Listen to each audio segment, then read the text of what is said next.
you just wake up, like you rightly said, you wake up and you discover that what you bought yesterday for say 200 naira are suddenly turned into 250 naira or thereabout, and the seller will tell you that that's the cost I bought it. One very significant product is fuel. You find out that even when the price of fuel comes down, the filling station will still refuse to, bring it back. But the moment the price goes up, immediately they start implementing the increase. I think it's something that is systemic that the government has to deal with in terms of ensuring that prices of goods, are affordable for people, and people are able to, at least those who you work, you should be your income should be able to take care of your needs, your basic needs, and then if there's inflation, of course there's inflation in the cost of it, but it won't be as bad as that. You would need all your salary to take care of your needs for a week or thereabout. Now, the demand of NASU to have parity with the rest of the academic community, ASU and all of that, is as a result of the fact that the system itself is not taking adequate care of everyone working within that varsity system.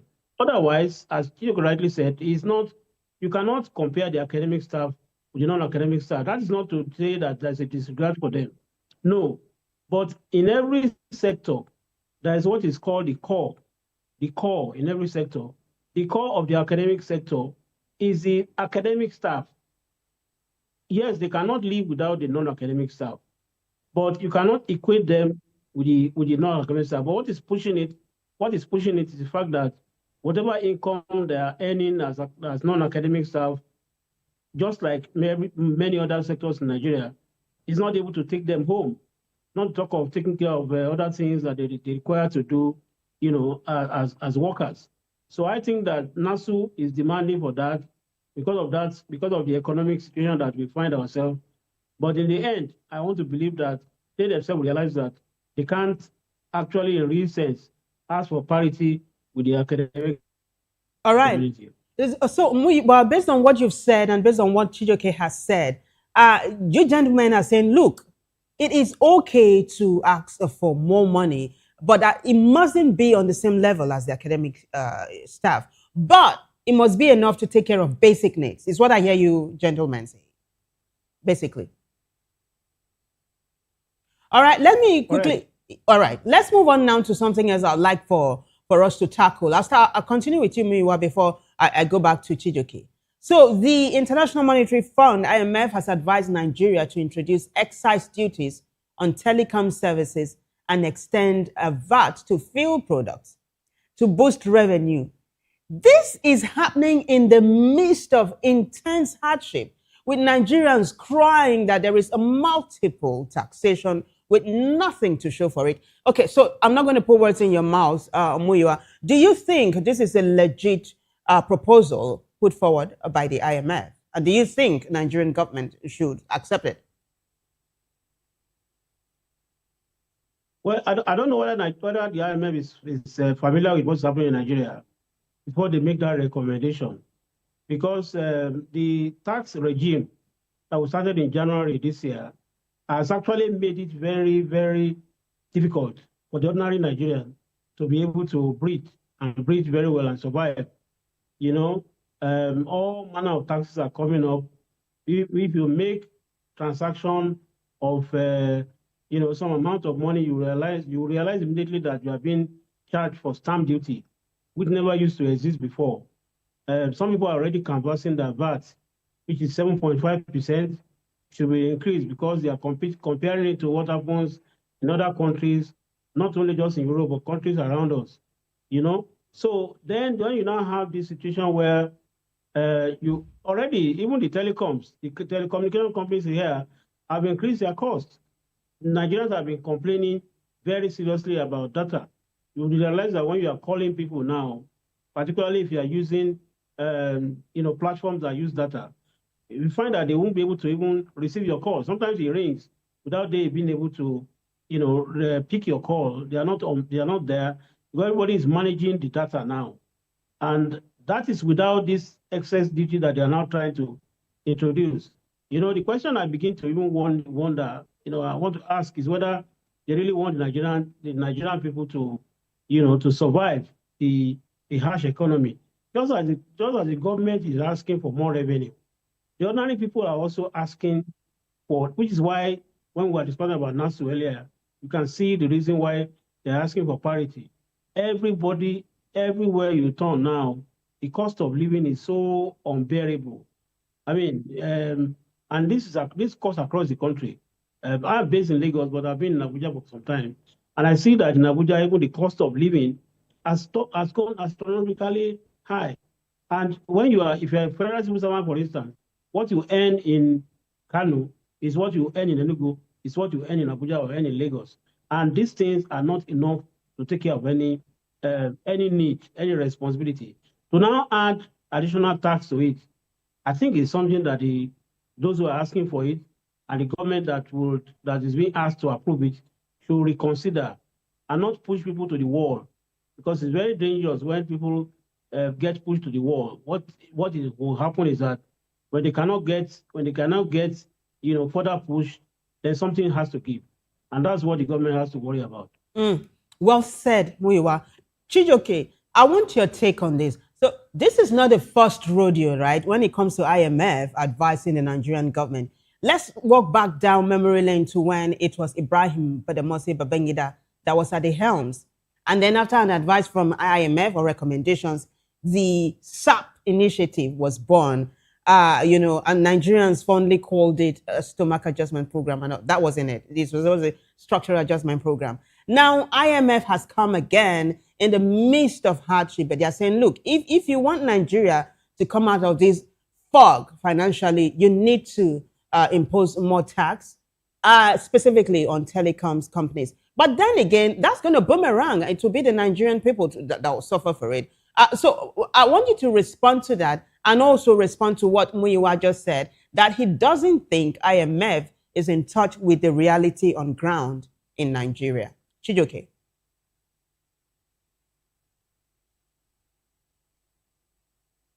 Chijoke, are you there? Can you hear me? Yes, please go ahead. When you mention Nigeria today, what people quickly see or hear or have in mind is the number of people who come to social medias displaying wealth. In the midst of poverty, you have people who are readily available to buy the latest fleet of cars, in numbers, and nobody queries them.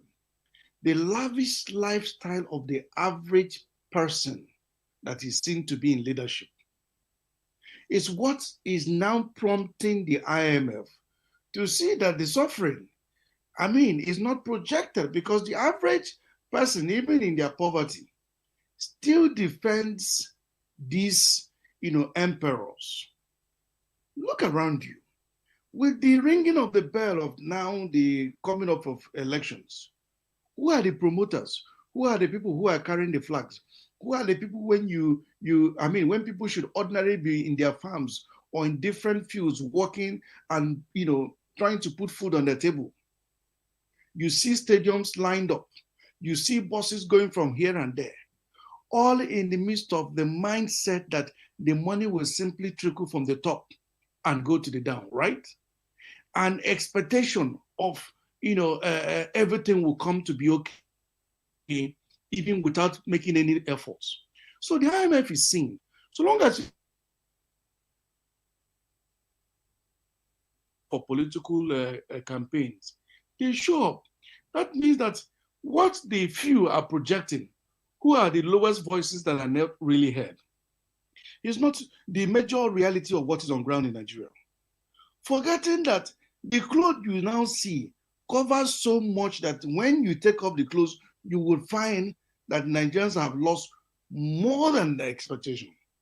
So the most painful aspect of it all now is that there is no synchrony of direction where the whole thing is headed to. IMF, yes, doesn't live in Nigeria. He has representatives in Nigeria. Where are they based? In Abuja, the seat of power, where everything seems to work barely, at least.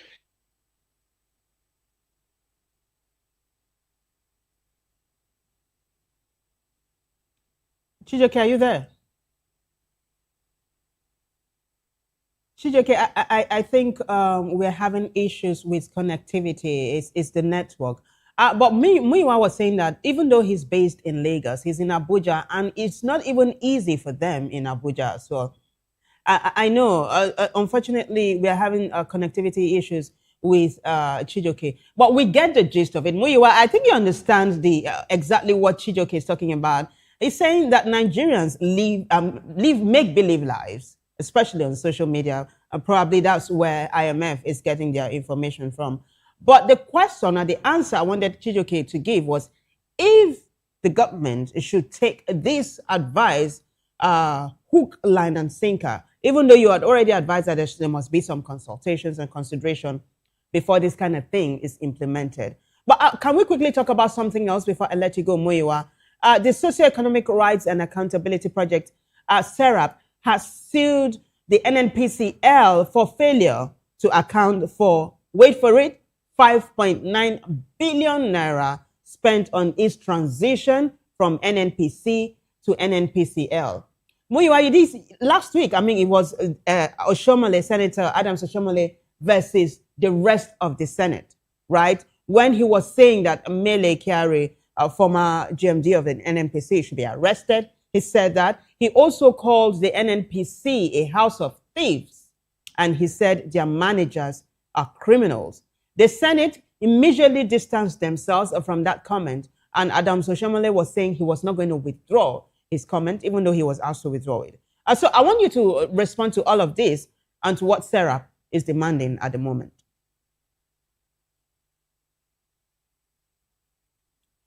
All right. Unfortunately, Muyiwa too can't respond because of internet issues. Unfortunately, we'll have to wrap it up there. And in absentia, I'll say thanks to both gentlemen, Muyiwa and Chijoke, and apologies to you, the viewer, for an abrupt end to that very interesting conversation we're having. We'll take a short break. When we come back, the news continues. Stay with us.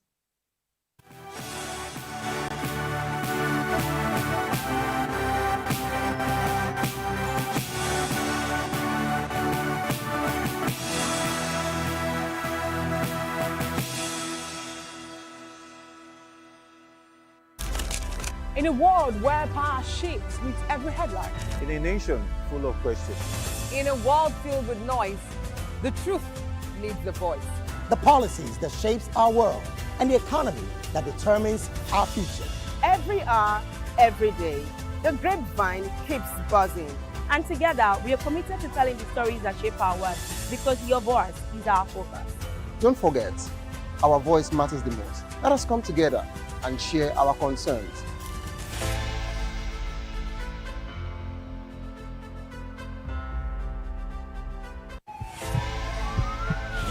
This is Health Check, your weekly guide to better living, smarter choices, and trusted answers. From everyday wellness to urgent health issues, we've got you covered. Health Check, only on Voice of the People Television, where your health has a voice.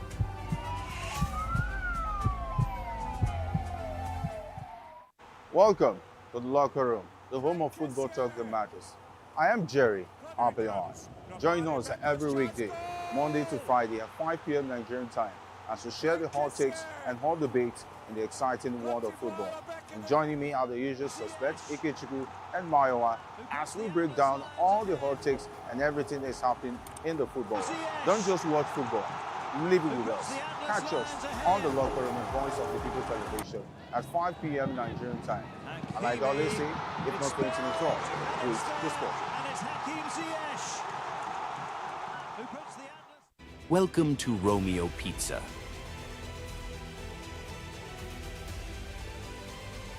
Sink your teeth into our freshly baked pizzas. Loaded with rich sauce, melted cheese, and irresistible toppings. where every bite is a love story. Treat yourself to our creamy, dreamy ice cream. Smooth, sweet, and made to brighten your day. Or maybe you want it hot and satisfying. Our juicy shawarma is wrapped to perfection, packed with flavor in every mouthful. Pizza, ice cream, shawarma. Why choose one when you can have it all? Romeo Pizza has exact.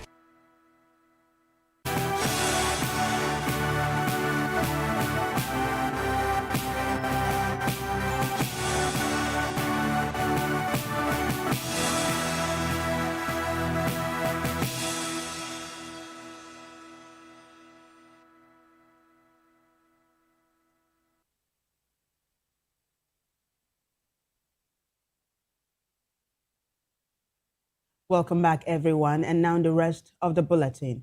A containerized supermarket along Lupcon Road, Mandate area in Lorry, has been destroyed by fire.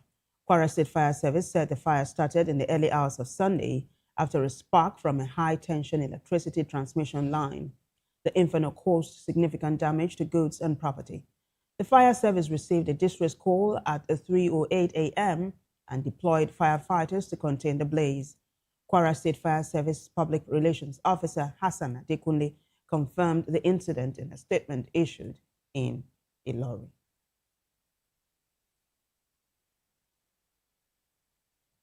Well, similarly, a fire has destroyed 4 vehicles and a container at a mechanic workshop in Egbeda local government area of Oyo State.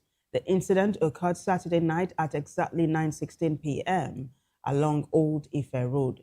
Oyo State Fire Service Agency Chairman Maruf Akinwade confirmed the outbreak on Sunday. He said the fire was caused by sparks from an engine compartment. He stated that no life was lost, but 4 vehicles and 1 container were completely destroyed before the firefighters contained the blaze.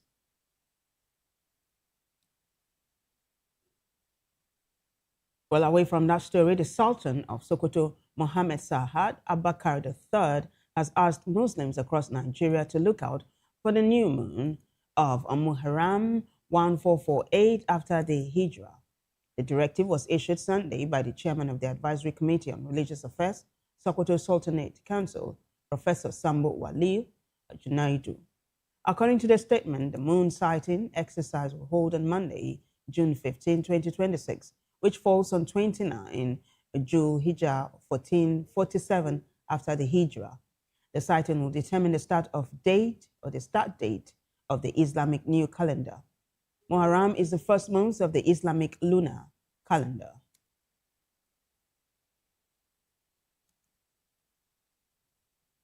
Well, let's take you to Edo State again, where the government has reaffirmed its commitment to extend welfare and social support to vulnerable communities, as the coordinator of the Office of the First Lady visited the Osimo Leprosy Home and Lucy Primary School in Oga community, a local government area in the state. The outreach featured the distribution of educational materials, clothing, and other relief items to residents and pupils. Rhoda Johnny reports. The Edo State, Adesile Okwewilanani, has visited the Osimo Leprosy Home in Oga community, Oro local government area, as part of community outreach to vulnerable residents.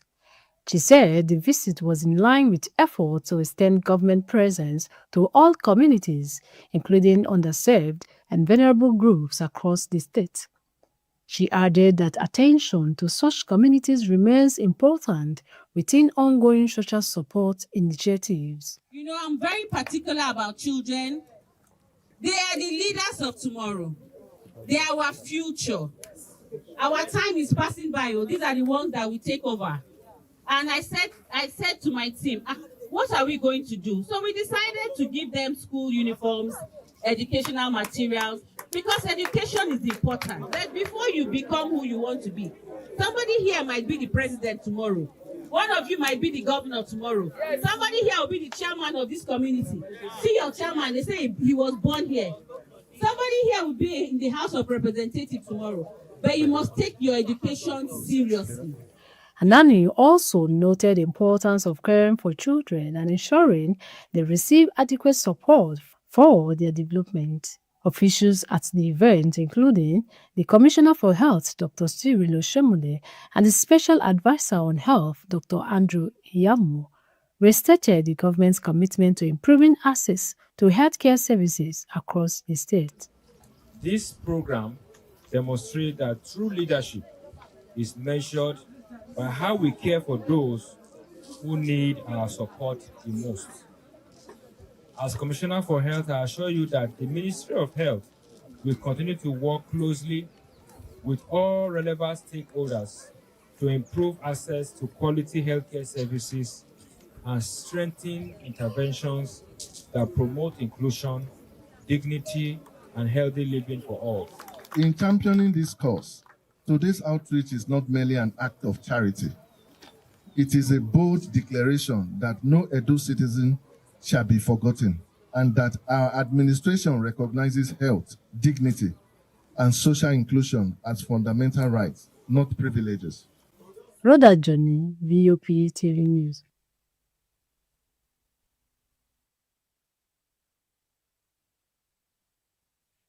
Well, on the foreign scene, U.S. President Donald Trump has criticized an Israeli strike on Beirut that could complicate talks with Iran, but said a framework deal to end the war remains closed.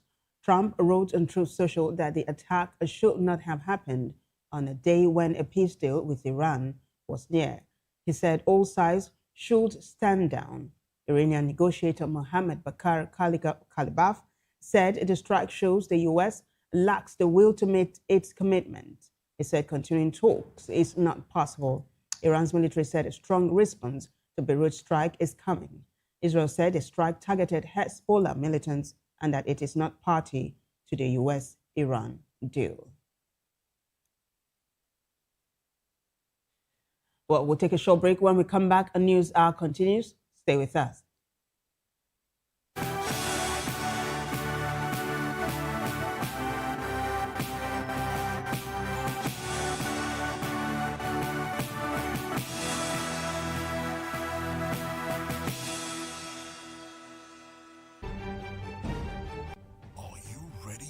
Extraordinary.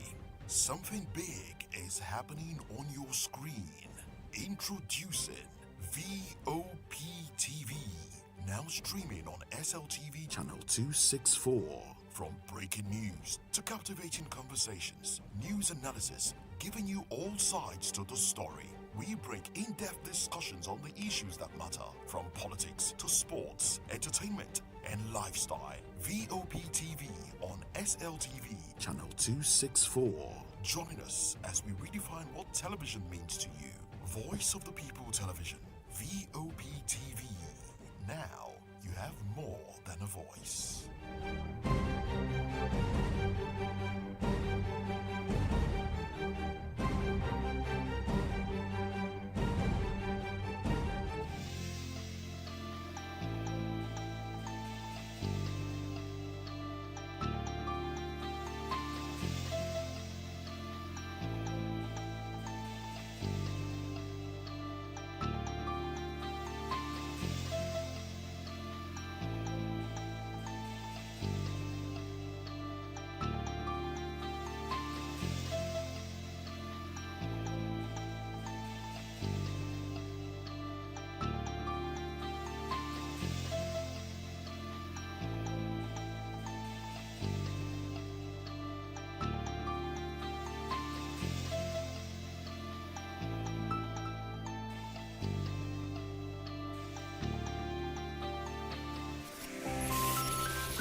Welcome back, everyone. In business news now, Nigeria's food and beverage industry is facing a jobs crisis as rising costs force companies to cut staff and reduce operations. The Food, Beverage and Tobacco Senior Staff Association, FOPTAP, raised the alarm Sunday, warning more layoffs and possible shutdowns without urgent intervention. FOPTAP President Oyibo Jimo said soaring energy costs, forex volatility, poor infrastructure, and weak consumer spending have put manufacturers under pressure. He spoke in Geneva at the 114th International Labour Conference, noting the sector's reliance on imported raw materials makes it vulnerable to exchange rates.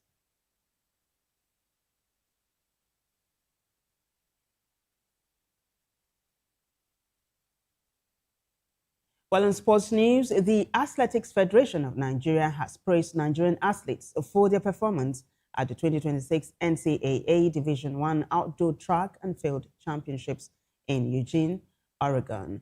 Now, Akisola Ajayi won the men's 100 meters for Urban University in 9.72 seconds. Samuel Agazi won the men's 400 meters for Alabama University in 43.38 seconds, breaking the NCAA record and setting a new Nigerian national record. Israel Okon won silver in the 200 meters in 19.99 seconds. AFN President Tunuba Kokowa said the results show discipline and world-class ability from Nigeria's emerging athletes.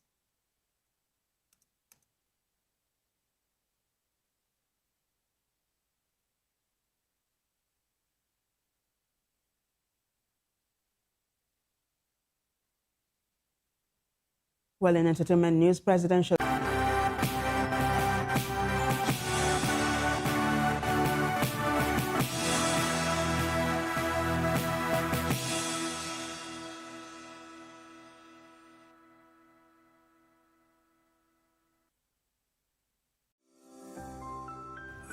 Vop TV. Now, you have more than a voice. In a world where truth is the ultimate power and opinions scream the loudest, it's time to wade through the noise. Hunger no get tribe! Hunger no get religion! And scan the human interest and trending topics that matter. Stay tuned to The Issues, your plug to the stories making the buzz, from politics to science and technology, social justice, and more. Let's tackle the tough questions and expose the truth. The Issues on Voice of the People Television, Mondays to Fridays, 8 to 9 p.m. The Issues. Don't just react, understand. Join us as we drive into the world of politics through insightful interviews with prominent political figures, both serving and former governors, ministers, senators, legislators, party chieftains, activists, and analysts. Get first-hand information into the decision-making processes that affect our daily lives. Highly engaging one-hour program that brings political discourse into focus. I am Chukwuma Okoro. Political Lens, Monday through Friday, 6 to 7 p.m. Join us. We encourage you to click on the like button and subscribe to our YouTube channel. We are Voice of the People TV. Also follow us on all our social media platforms. We are at VOP TV Live. Visit our website www.vop.ng for fresh and trending news. Also watch us live on SLTV channel 264. VOP TV, Voice of the People Television.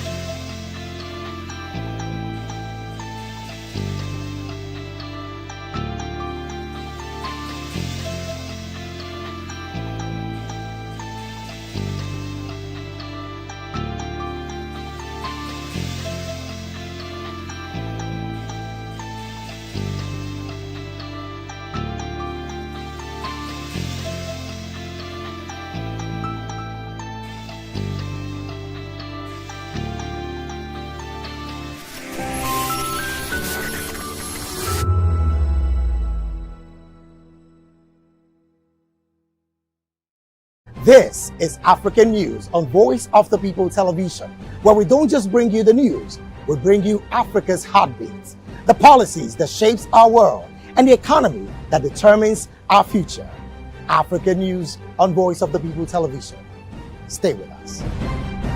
Welcome to the locker room, the home of football talk that matters. I am Jerry Arpehon.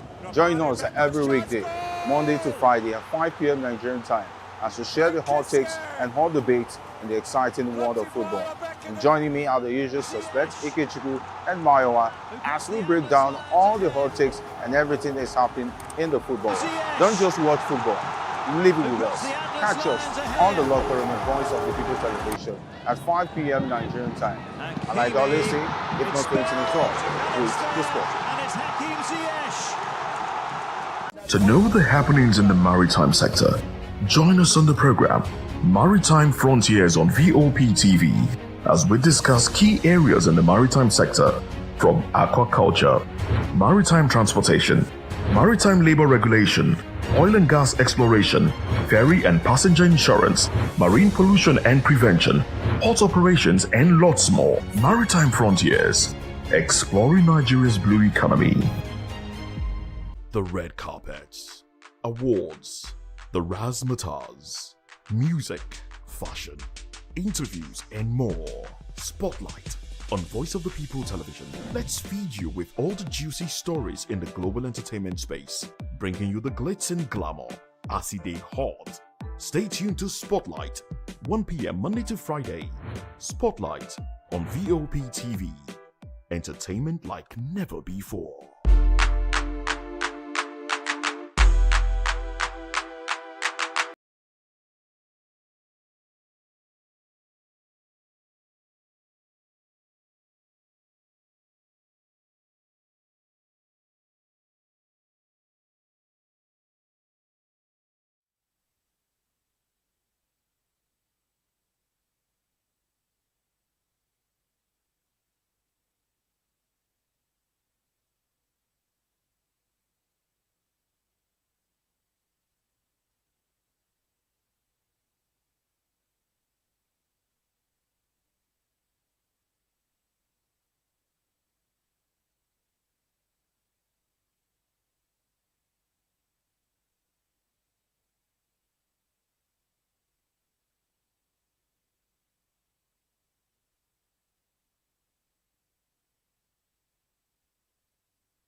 In football, you can't say tennis without talking about Djokovic.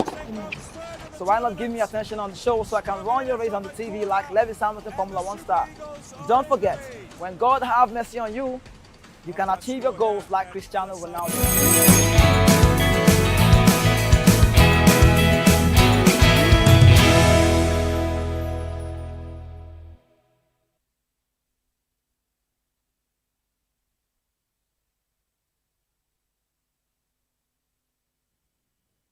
It's a beautiful Monday morning, and we welcome you to another day of broadcast right here on Voice of the People Television.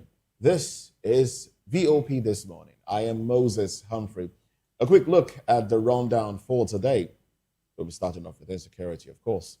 Insecurity spikes as general dies, schools burned. We'll also CUPP reject 6-year single-term proposal.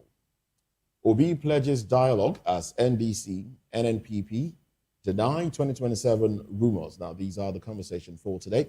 I would like for you to come along with us as we dissect them. And in the course of the program, we'll have our analyst in the studio doing justice to the conversation. Good morning. Thank you for joining us this beautiful Monday morning on VOP This Morning. I'm Jane Ogoye, and as always, we're excited to present to you the show today. So please do stick along with us.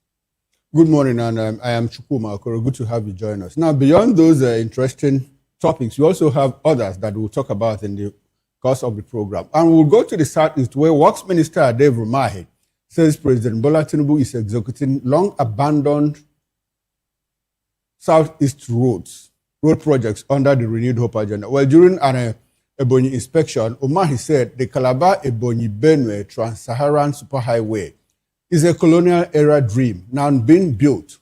But Section 1, extended to 123.6 kilometers, is valued at 45.4 billion naira. Section 2 to Nasarawa was awarded at 668 billion and is about 28% complete. Umahi said the project will boost trade and regional links with Cameroon. He also noted Southeast governors will meet in Abakaliki Monday to endorse Tinubu for a second term. That is the Works Minister, David Umahi. Well, I don't have kind words for David Umahi. At every turn, he has the opportunity to insult himself and not to insult the Igbo nation. For somebody of that caliber, a minister who has served as governor, I think he won the senatorial seat, was in Senate before they pulled him out, to become the Minister of Works. I am expecting, and I had expected that he'll be more measured in his comments. He has no authority, he has no right to speak for the Igbo nation. He can only speak for himself, and not even from probably his family, and not for the Igbo nation.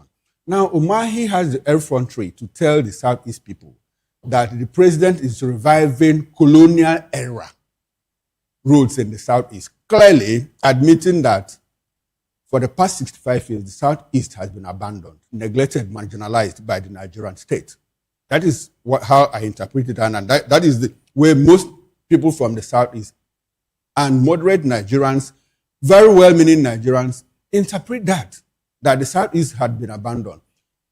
In the last 12 years of the APC administration or thereabout, Southeast has been clearly excluded from the commanding heights of Nigeria's national life. They built rail lines across the country. Southeast was excluded. They are building superhighways across the length and breadth of this country. Southeast is clearly excluded. They are building gas pipelines. Southeast is clearly excluded, despite the fact that Southeast has the highest gas deposits in Nigeria. So what does that tell you? And we have a minister of that standing. And I keep asking, all these ministers from the Southeast, when they sit in council with the president, what do they tell the president? Oh, Bola Tinubu, we are the Biafra that the Southeast has been looking for, and so there's no need to keep agitating for Biafra. That is nonsense. It's nonsensical. But I'm happy that the South is the average. Even my boy in high school understands all of these things. And so they don't take seriously to people like David Umahi when they come out in this fashion, kowtow to the president, and probably sell off their people, because that is what it is. If you want, like I keep citing the instance of the Enugu-Port Harcourt Highway. It's been under repair since I was in high school, and that has been in the 1980s. One section is put to use, the other side is closed for 8 months. And so by the time you finish this and move over to the other side, within 3 months, the side that was open is already having craters. And so you close it and go back to the other one again. I said, since I was in high school, it's been like that. I'm talking about the past 40 years or so. And so there's nothing anybody can tell us, can tell me, and can tell the Southeasterners, well, that Nigeria, they've been reintegrated into Nigeria's commanding heights. I don't even want to talk about exclusion in terms of appointments. Buhari served for 8 years. No Southeasterner was in the security architecture. And what happened? Insecurity kept festering in the Southeast and all of that until he left. It was when he left that there seemed to be a semblance of peace in the Southeast. And on. We keep hearing all of these things. Unfortunately, it is the people in government, the eggheads of Southeast extraction that are in government that keep defending these things. But our people, though, we know what the truth is. So Umahi should go and tell that to the vets. He is not speaking. I have been to the Southeast recently, and I don't see the roads under construction. Unfortunately, that is what it is. So we don't take him seriously. If he goes in council, let him tell the president that Southeasterners are not happy. Of course, the president told us in 2022 that if you don't vote for the APC, you get a soaked slice of bread. And that is what we are getting. And we are happy. Let them just go on and do their things. But don't insult us by telling us, that you are doing a lot of work in the Southeast. I have not seen any. My people have not seen any, unfortunately. Unfortunately, the part from all you've said, the part I'm going to take away is that it is the Southeasterners in government that are doing the injustice to the Southeast, and that's quite instructive.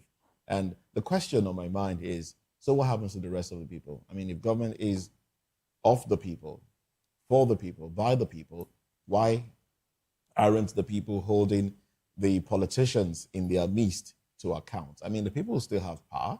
The people can make demands. I mean, you can make demands without having to declare a seat at home or things like that. You can make let your grievances be made known to those in government in your midst, and then if they fear the people enough, they will represent the people better. So about the roads being constructed, another it's heartbreaking that a government, elected government, starts to do what is its responsibility. It is the responsibility of government to provide roads. It is the responsibility of government to provide health care, to provide security. Those are responsibilities of government. But then government starts to do it, and then we start to jubilate that, oh yes, these are, they are doing something magnificent. No, it's not magnificent. It's not magnificent. It is your responsibility that you have delayed in executing. And it's a good thing. We appreciate the fact that you have remembered and now you're doing it. But we are not going to, jump up in hallelujah and say, yes, you've done something extraordinary. But, Umahi has spoken. So the people will speak. The people will speak because this is not the first time we are here. We hear this kind of thing. You roll out, policy formulations and all of that. But we don't see these things. 200 and something billion.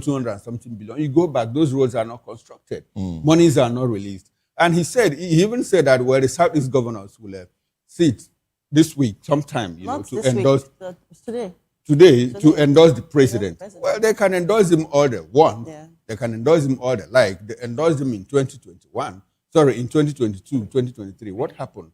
I don't know who the Southeasterners will vote for. The governors can go ahead and endorse, but the Igbo people are very discerning. If they like you, they like you. If they don't like you, even if you are their son, they will not vote for you. We have had Igbo sons take shots at the president. They even lost in their home wards and all of that. So, because what they are looking for is competence, the person that can deliver the job. They voted Obasanjo. They voted Yar'Adua. They even voted, at some point, they voted Atiku. Because, at that time, they believed that they were the best, the best foot forward. And so in all of this, the governors can go ahead and endorse whoever they want to endorse. The Igbo people, the Southeasterners, know who they are going to vote for.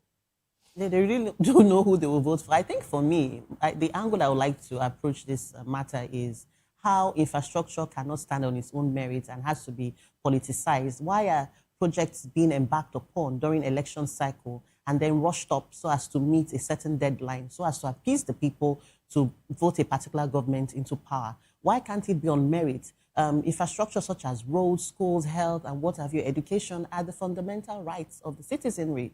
They are not favors. They are not things you should campaign with. So sometimes I wonder when politicians climb on the podium during campaigns and they say, I will give you good roads, I will give you schools, I will jubilate. Governors are going they're coming together to come and endorse a president. So yes, like Moses did say, the governors can endorse, but at the end of the day, the power lies in the hands of the people. Right now, I think we have about 33 governors who are on APC, right? Yes, With in the APC. But I love how analysts and some Nigerians have tagged it. They said we have 33 governors and not 33 states. So at the end of the day, really, I just do hope that 2027 is the year that Nigerians vote right, vote their conscience, and just manage it's quite complicated because it is complicated. In 2023, Nigerians voted their conscience. 2023 was the election that brought in Tinubu. Tinubu. Nigerians voted their conscience. Do you think so? Oh yes, Nigerians voted their conscience. But the election turned out the way it turned out. That's okay. Yes, that's okay. We'll not debate all of that. Let's not. But in 2026, my prayer is that Nigerians will vote their conscience again. And this time around, that it will stay. Stick to it. Okay. Stand by it. I think my fear is not even Nigerians, or my concern is not even Nigerians voting their conscience and all of that. My fear is Nigerians going out to vote. Because apathy, we had a lot of apathy, voter apathy the last time, even though, yes, there was voter apathy to an extent. I think it was better than that is it was better than the previous one years. that brought in Buhari, right? Yes. Yeah, but a lot of people are saying... Because we saw a woman who was beaten. Oh, yes, she had bandage on her face, and she still went back to vote. Yes, I remember. But a lot of people. We saw people in Lekki, mounting roadblocks saying, "Look, we are going to vote in here, in the estate." Okay, can we see? Do you think we can see that sort of galvanization, that sort of coming together? I pray we do. I pray we do. Because some people still think APC, and APC does know how to dole out those numbers. You see what Umahi said the other day, not Umahi, Uzodinma, that we have 4.4 million polling agents. And you wonder what happens typically. Anyway, away from that, I just do hope that people look beyond what is happening and just go out. Let's go out. Because your power lies in your PVC. I think what is going on is the course of history. It's the course of, that is the way history goes. It doesn't matter whether people come out and vote or not, whether there is apathy or not. Things will keep going like this until you get to a point where we'll get to a threshold, the mutually hurting stalemate, where people will say, well, enough is enough. Enough is enough. We can't have it anymore. It could be this year. It could be in the next 10 years, 20 years, 30 years, 50 years maybe. But one good day it will happen. I don't think it will happen. One good day. Let's move on to another conversation. Let's move on. The NDLEA has arrested 41-year-old Brazil-based businessman Abugo Oliver Ikechukwu for importing 6.10 kilograms of liquid cocaine hidden in 14 shirts and towels. Spokesman Femi Babafemi said Ikechukwu was picked up on June 11 at Lagos Murtala Mohammed Airport on arrival from Sao Paulo via Addis Ababa. The drugs were soaked into clothing, dried and ironed. The suspect, who has lived in Brazil for 14 years and runs an African restaurant, said he was in Nigeria to see his wife and buy foodstuff. NDLEA also seized over 2,500 kg of cannabis and skunk in Kwara, Taraba and Lagos, and arrested 2 others in Abia and Rivers. Chairman Buba Marwa commended the operations. Again, I want to commend the NDLEA because as much as they clamp down on these people, catch them, nab them, nab them every other week, because every new week we hear all news of this arrest and nabbing, yet it's still on the rise. You have a hard drugs pandemic in Nigeria, and it's really, really worrisome. Countless times we've talked about it here on the show, and it doesn't seem like it's going to end very soon. When you go to certain parts of Lagos, I'm talking about the heart of Lagos, not hinterlands or outskirts, you find some of these hard drugs being sold on the streets in broad daylight. And then you wonder how we got here. Growing up, when we talk about hard drugs, it's something people hide and take. It's hush-hush. These days, women, men, young boys, parents even take it and abuse it. So it goes to show that we have a pandemic. And I think maybe at the end of the day, people are looking for, is it temporary escape from the realities? They are realities. But at the end of the day, when you think about the fact that this man, Ikechukwu, who was nabbed, runs obviously a thriving food business, African food business in Brazil, and still did this. That's to show you that there's a bigger syndicate. And under Buba Marwa, I think the NDLEA has done quite a lot. But at the end of the day, the repeated arrests, despite the convictions, the exposures of, some of the people who have peddled these drugs, goes to show that there's a big syndicate that may not be taken down in a hurry. That's my take on it. I mean, it's the ingenuity for me. Yeah. It's the ingenuity. I mean, you soak it with clothing, you dry it up. That's something. Yeah. That's quite creative. That's some creativity. I mean, who would have thought? Nobody would think so. Who would have thought of that? And you could dissolve it in water, soak it in clothing, dry it up, and bring the wow. That's some creativity. I wish we use these creativity for better things. Yeah. The country will be a lot better for but like you said, Buba Marwa's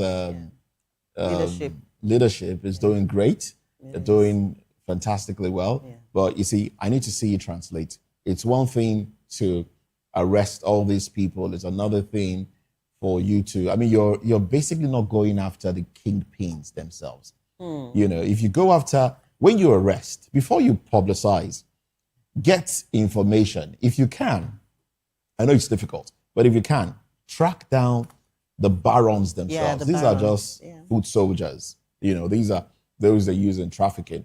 But the barons themselves, go after them, and then you will cut off the source. I think that's what I would like to see.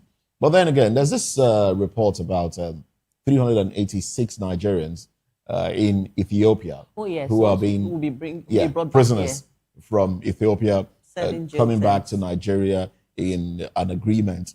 Nigeria, Ethiopia, prison swap arrangement. I saw it. I looked up the names there. I won't go. Please don't go there. I won't go there. Don't go there. I won't go there today. But then you look at the crimes that they're accused of committing. It's drugs. It's peddling mostly drugs. About 386 of them, I think I'm right with the figure, peddle drugs. Yeah. All of them, drugs. And then they'll be coming back here to complete their term. And they were rejoicing. Oh yes, because the conditions over there was something else. And I'm just imagining what could be worse than our conditions here. Our prisons are overcrowded. We have prisons that our prisons are about 20-something% overcrowded. Yeah. All right. And then our prisons have drug barons doing time. So I don't know. I don't think this is good for us here. I mean, the kind of prisoners you have in Ethiopia are more like political prisoners, political prisoners. You have those that have been involved in rival conflict, and then they go into prison. They have, how in Mexico, how you have cliques. Yeah. This group attacking that group. I understand the conditions there are bad as well, but it's different when you relate it to ours. In our prisons, you have terrorists, you have drug barons, and then you have a lot of other people who are awaiting trial, mixed with these hardened criminals, armed robbers, and then more of them will come back into our society. And I hear they'll be posted to prisons that are close to their homes, so family members could, reach out to them. So I think the jubilation. I think we are gathering more problems. That's what I wanted to say. Beginning to wear a human face. That's what the prisons. Yes, the prisons. Prisons. Yes. Where in Nigeria, if you have to bring people, close to their home so that their loved ones. No, these ones. These ones. Yes, I mean these it's ones. part of the arrangement. Part of the arrangement. Part of the deal. Yes. The prisons are beginning to wear human face. Because over there in Ethiopia, the feeding is horrible. They will have to depend on family members outside to provide food. So that's what they want to replicate, bringing them here. And again, we have a problem with feeding over here. The government just said the other day. Is it 3,000? 3,000, yeah. Or 2,500? Okay, 3,000. Government is looking at, upping it a little bit to about 5K? No, 3,000. Oh, they're moving it to 3,000. 3,000 per prisoner. A day? Yes. Well, my worry in all of this is that, it's not only in Ethiopia. If you go through, I'm not sure that there's any prison in this part of the world that you won't find a Nigerian. Probably in Guantanamo Bay, you might not find one. I'm not sure, but because if you go to Southeast, if you go to Southeast Asia, Indonesia, Thailand, Malaysia, Singapore, you see a lot of Nigerians in prison. Most of them on the death row.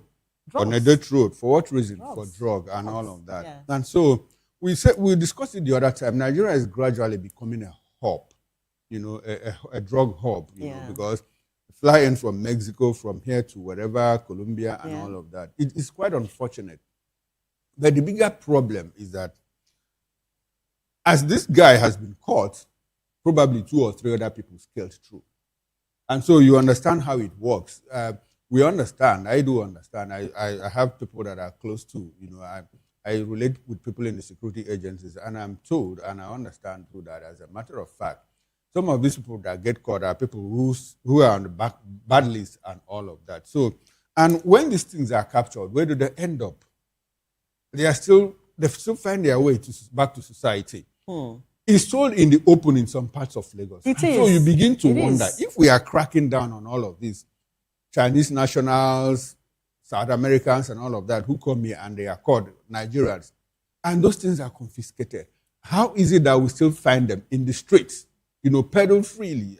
I even understand that in some parts of Lagos, policemen go there to patronize them. You see policemen walk past where young men are smoking marijuana and all of that, and they are hailing the policemen. So we begin to wonder, does it look like this thing has been legalized or what?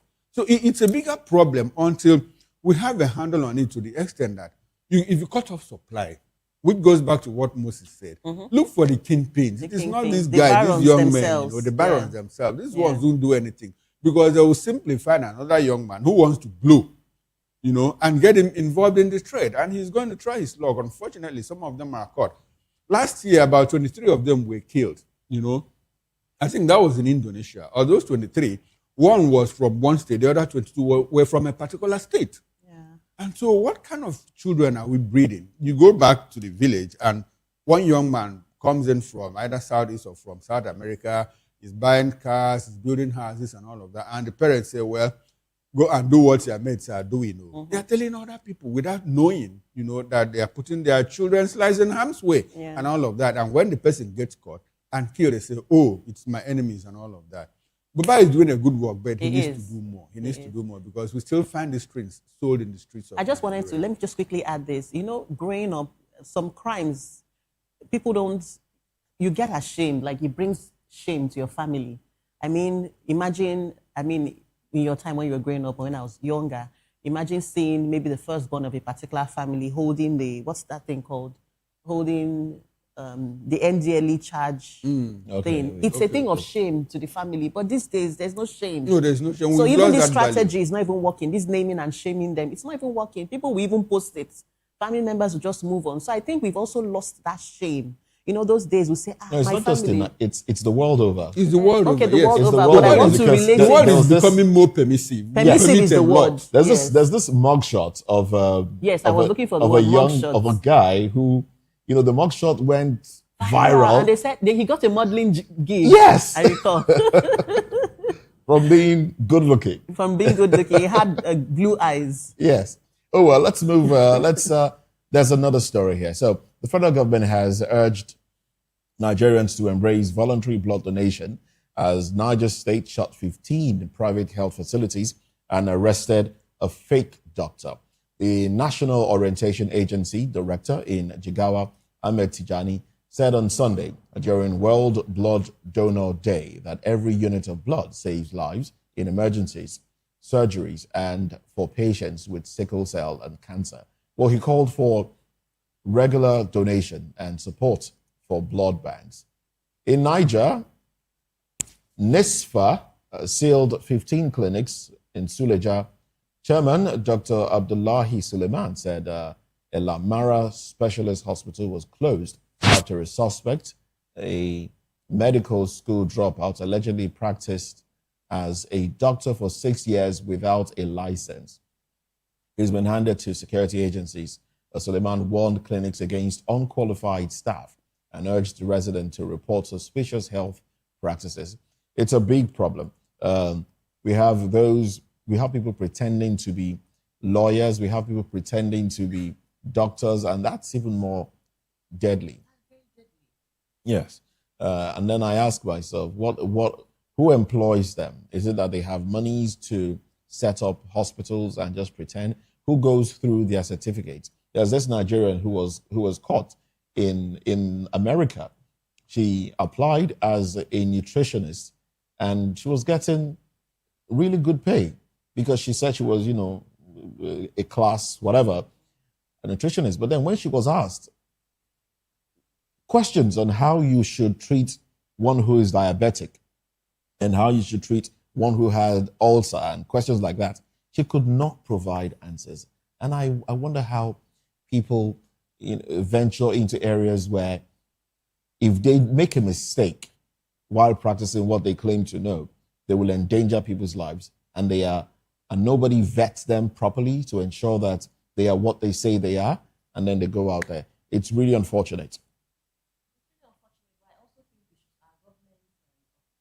Officials should stop being reactive. We're a very reactive government. We can't just sit in our air-conditioned offices in the State Ministry of Health, Federal Ministry of Health, and wait for a tragedy to happen before we go bust them. We should have regular screening of some of these officials, especially in the primary health care centers. That's my I think the government needs to do an overhaul, in the health sector, not just in the health sector, like in every other sector, education, infrastructure, power, and all of that. All right, let's quickly run to the papers now. Let's look at the headlines. I have Fresh News newspaper right here.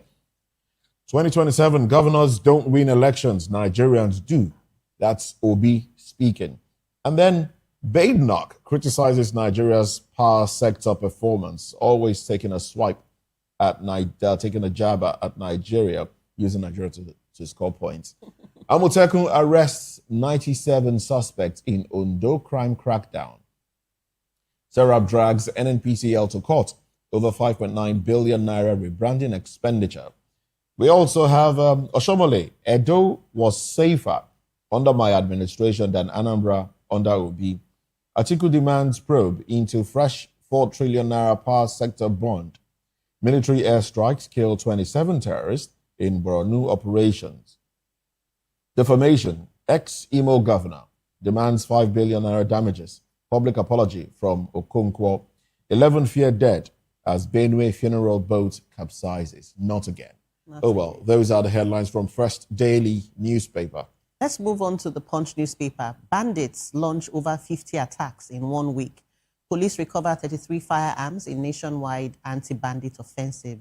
Federal government spends 58 billion on security as attacks persist nationwide. General Son rejects diabetes claim over father's death. No terrorist influx into Oyo. Police insist. Nigerians, others buy $3.1 billion airtime on credits. Teachers' detention sparks uproar among Lagos colleagues. Federal government opens special CBN account for retirees' benefits. June 12, same politicians took money from Abiola Tofa, says Abdul Salami. Well, Moses, talking about Kemi Badenoch, I mean, if you, Moses, if I have nothing with which to attack you, I probably won't attack you. So if Nigeria doesn't want to be attacked, Nigeria should do good by itself. Well, let's go to the New Telegraph newspaper. IATA, 18,000 aircraft supply backlog holding back global aviation business. Pure 1, 26, Nigeria's company income tax dips 8.1% to 1.37 trillion naira. The window headlines, insecurity, ministers, governors may become targets. Buratai warns. Pre-trial detention, how stringent bail conditions breach accused rights by lawyers. Lagos police to impound vehicles with obscured number plates from today. Oh. Trump wants Israel, Iran not to blow it after new strikes threaten ceasefire deal. I'll take that again for clarity. Trump wants Israel, Iran not to blow it after new strikes threaten ceasefire deal. 12 killed in U.S. plane crash, unfortunately. Now the big story. Black Sunday, Nigeria bleeding. Church can't remain silent. Khan declares with the riders. Anglican bishop tells politicians to stop blame game, address challenges confronting Nigeria. 11 burial guests feared dead in Benue boat accident. Bandits kill 3, burn houses in Niger. police. Yet Walter killings, Moro full of reproach for FG as residents mark 1 year of attack. More stories from the New Telegraph.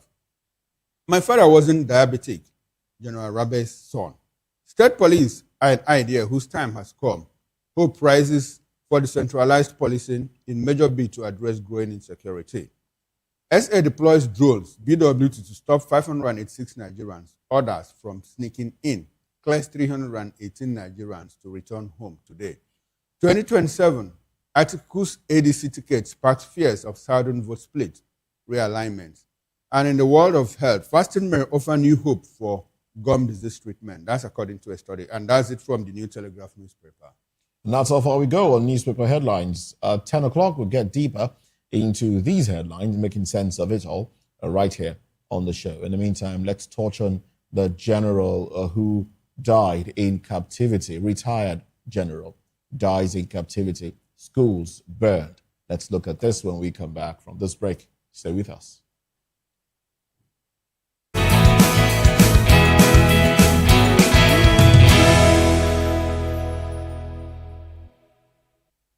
In a world where truth is the ultimate power and opinions scream the loudest, it's time to wade through the noise. Hunger no get tribe. Hunger no get religion. And scan the human interest and trending topics that matter. Stay tuned to The Issues, your plug to the stories making the buzz, from politics to science and technology, social justice, and more. Let's tackle the tough questions and expose the truth. The Issues on Voice of the People television. Don't just react, understand. The red carpets, awards, the razzmatazz, music, fashion, interviews, and more. Spotlight on Voice of the People television. Let's feed you with all the juicy stories in the global entertainment space, bringing you the glitz and glamour as they hot. Stay tuned to Spotlight, 1 p.m. Monday to Friday. Spotlight on Vop TV. Entertainment like never before.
From the views on the streets, we go to bed empty hunger, to the blaring horns of a hustling city, the loudest voices of the common man got a medium to be heard. This particular administration, they were coming unprepared. It's not a bad thing to renovate the president's lawn. Through top-notch programming, unbiased reportage of news, sports, business, entertainment, and cultural documentaries, Voice of the People 90.3 FM became a symbol for 21st century media. And now, a new baby is born. Voice of the People Television, VOP TV, youthful, full of vigor and penchant for excellence in the continent's media space, exposing the wrongs, applauding the rights, dissecting the news without fear or favor, through factual and accurate stories and contents. Corruption kills three things that makes a society. Representing the interests of the people and giving them a voice. Voice of the People TV is here to stay towards building a fair society. VOP TV, Voice of the People Television, truly a voice for the people. We encourage you to click on the like button and subscribe to our YouTube channel. We are Voice of the People TV. Also follow us on all our social media platforms. We are at Vop Tv Live. Visit our website www.vop.ng for fresh and trending news. Also watch us live on SLTV channel 264. Vop TV, Voice of the People Television. 2564 is coming up on running 9 right. 2564 Atlantic Tower. What happens in the hush behind hangar doors? Who signs the papers that gamble with lives? Which truths were grounded before they even ever had wings? If you've ever buckled a seatbelt at 30,000 feet, if you've ever stared out of that tiny window and wondered who's really in control of the skies, it isn't just flight, it's power, it's politics, it's pressure sealed in steel. We're peeling back the clouds from runway risks to sky-high secrets. We're diving deep where most dare not to look. Aviation Scope, every Sunday at 7 p.m. only on Voice of the People TV.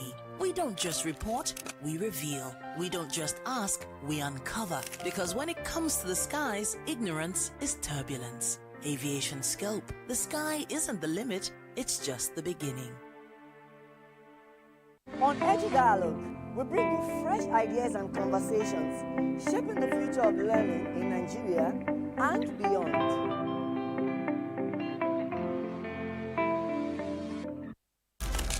In a world where power shifts with every headline, In a nation full of questions, in a world filled with noise, the truth needs the voice. The policies that shapes our world and the economy. We've got you covered. Health Check, only on Voice of the People Television, where your health has a voice.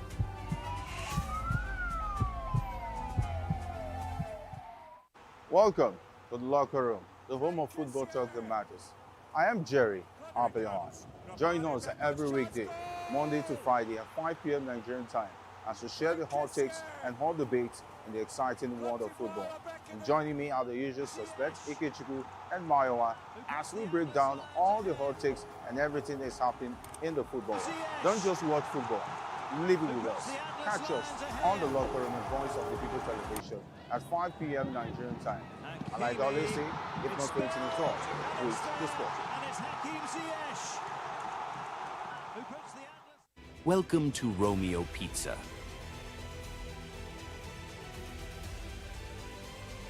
Sink your teeth into our freshly baked pizzas. Loaded with rich sauce, melted cheese, and irresistible toppings. Where every bite is a love story. Treat yourself to our creamy, dreamy ice cream. Smooth, sweet, and made to brighten your day.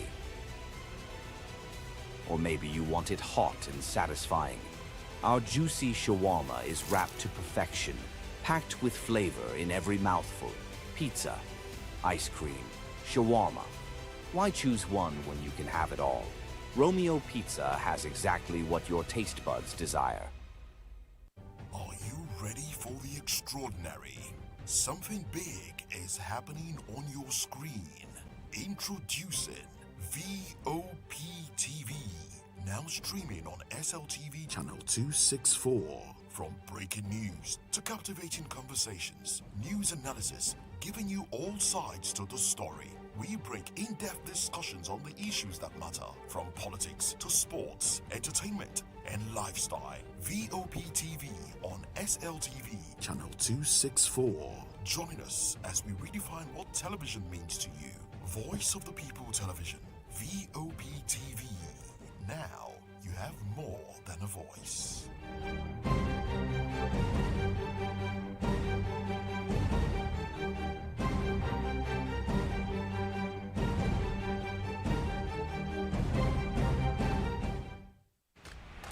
Yes, obviously everybody knows the game is beautiful and that's why I love sports.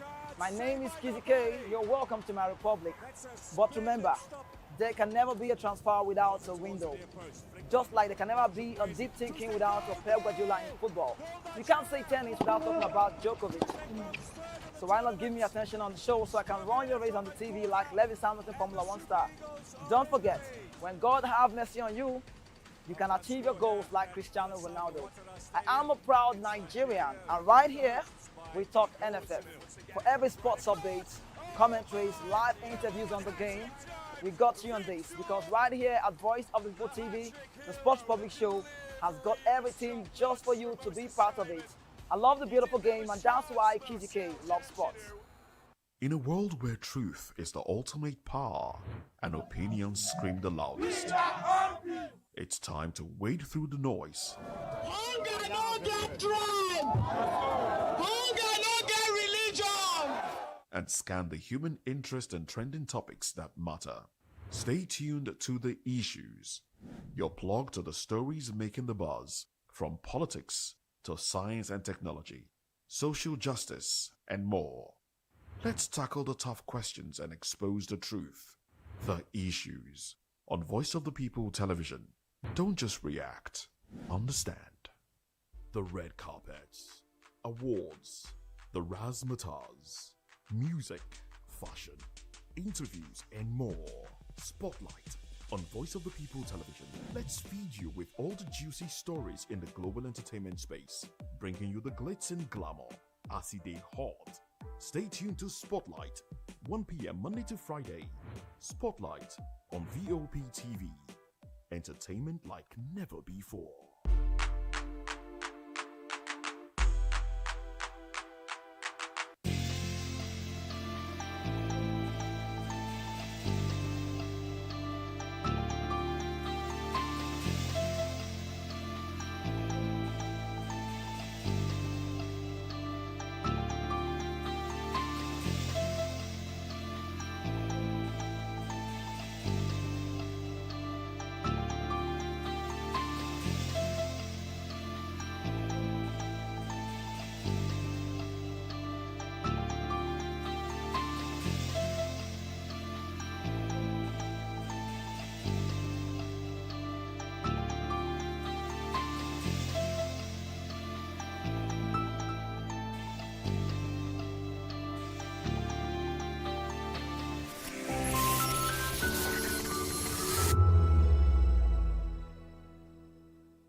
From the views on the streets, We go to bed empty hunger.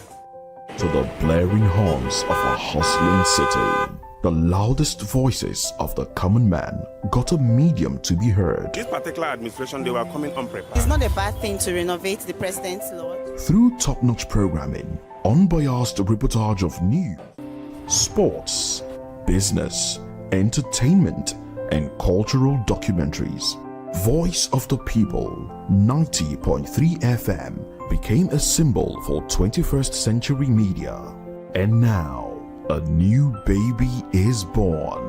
Voice of the People Television, VOP TV, youthful, full of vigor and penchant for excellence in the continent's media space, exposing the wrongs, applauding the rights, dissecting the news without fear or favor, through factual and accurate stories and contents, Corruption kills three things that makes a society. representing the interests of the people and giving them a voice. Voice of the People TV is here to stay towards building a fair society. VOP TV, Voice of the People Television, truly a voice for the people. We encourage you to click on the like button and subscribe to our YouTube channel. We are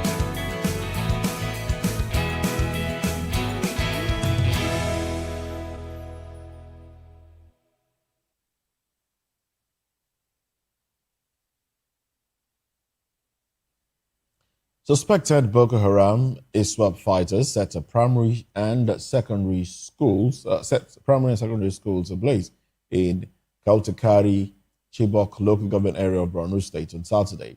Well, no deaths were reported, as at the time of filing in the report. But residents fled into the bushes. The attack coincided with the death in captivity of retired Major General Abubakar Rabi. Now, Rabi, a former director of Defense Information, and his wife were abducted in Katsina on May 30. He reportedly died. Well, the government of Katsina state said he died of diabetes and hypertension complications. But while in the hands of his captors, well, his wife, we hear, has been released. Well, we got that information this morning that his wife has been set free. But his son has also come out to deny that his father had diabetes. He said his father was never had diabetes. Well, President Bola Tinubu has condemned the killing, saying terrorists have done their worst, but government will not negotiate or release detained members. He vowed to use the full force of the state against bandits and sponsors of terror. A former Vice President Atiku Abubakar have called it a painful blow to national security and renewed calls for a state of emergency. Retired officers described Rabi's death as a national disgrace.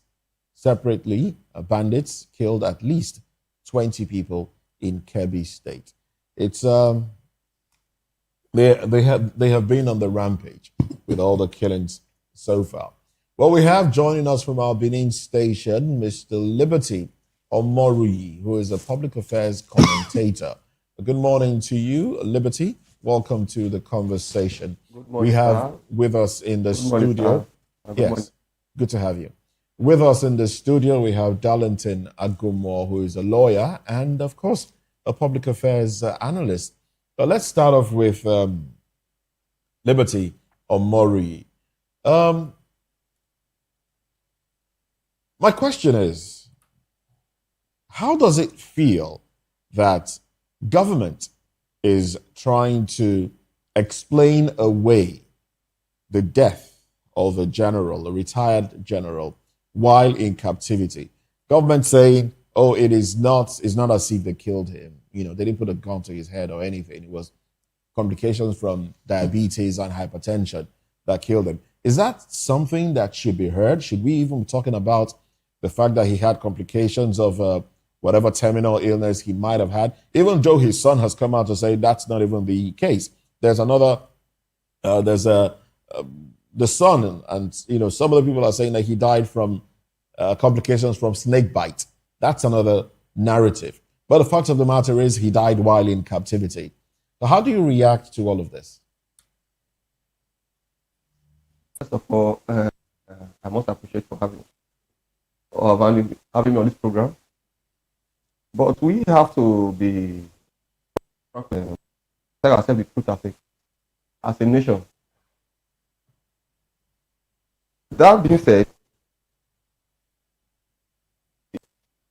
just a pity. I don't know if you can hear me. Yeah, we have a bit of a problem with the audio. We'll have that fixed. And then we'll come back to you in the course of the program. Let's quickly bring this back to the studio where we have Barrister Darlington. Now, same question. How does it feel that government is explaining it away? And, what are your thoughts on this? Whenever government begin to talk like this, it's an indication of failure. And I don't expect any reasonable Nigerian to listen to them. In the first place, should a military general die in captivity, whether through complications of health or snake bite or whatever, is it not a shame that a whole general died in such a manner and government is trying to explain it? Is it not? How many weeks was he there before he died? How many weeks? And these people were here partying, campaigning, doing all sorts of things, with obvious disregard to lives of Nigerians in captivity. What explanation can make do with what has happened? Can the man come back? The answer is no. Well, the president has said, with this one that they've done their worst. It's a lie. And the federal government will not negotiate with terrorists. And the talk about release of their people, I don't even think it's the same narrative. I mean, those asking for release are those in Borno State, or is it? Okay. Is there? Sorry, those in Oyo, those that abducted the school children and teachers in Oyo. Those are the ones we hear, or is it the same thing? Anyway, what are your thoughts on this? Now, if they begin to talk like this, they don't know that they are indicting themselves. Because these bandits, they have a way of embarrassing the government. I am telling you, with what they have said now, these bandits will not took on a very high-profile personality and let them come and tell me that they will not negotiate or pay ransom. That is what is going on. It's not enough for you to say, can you do it? These people in Oyo State, of course, they are children of nobody. They are nobody in the society. Adela Booth, how were they rescued immediately? They didn't even spend up to 1 week. Those ones were able to be rescued, Abi, and nothing happened. They didn't pay any money. Fine. Let us see whether they can use the same method in all other people in the captivity. Are they not children of nobody? Mr. Gomo. Yes. Now, there's this issue. Nigerians are asking, I mean, is it logical? Is it illogical?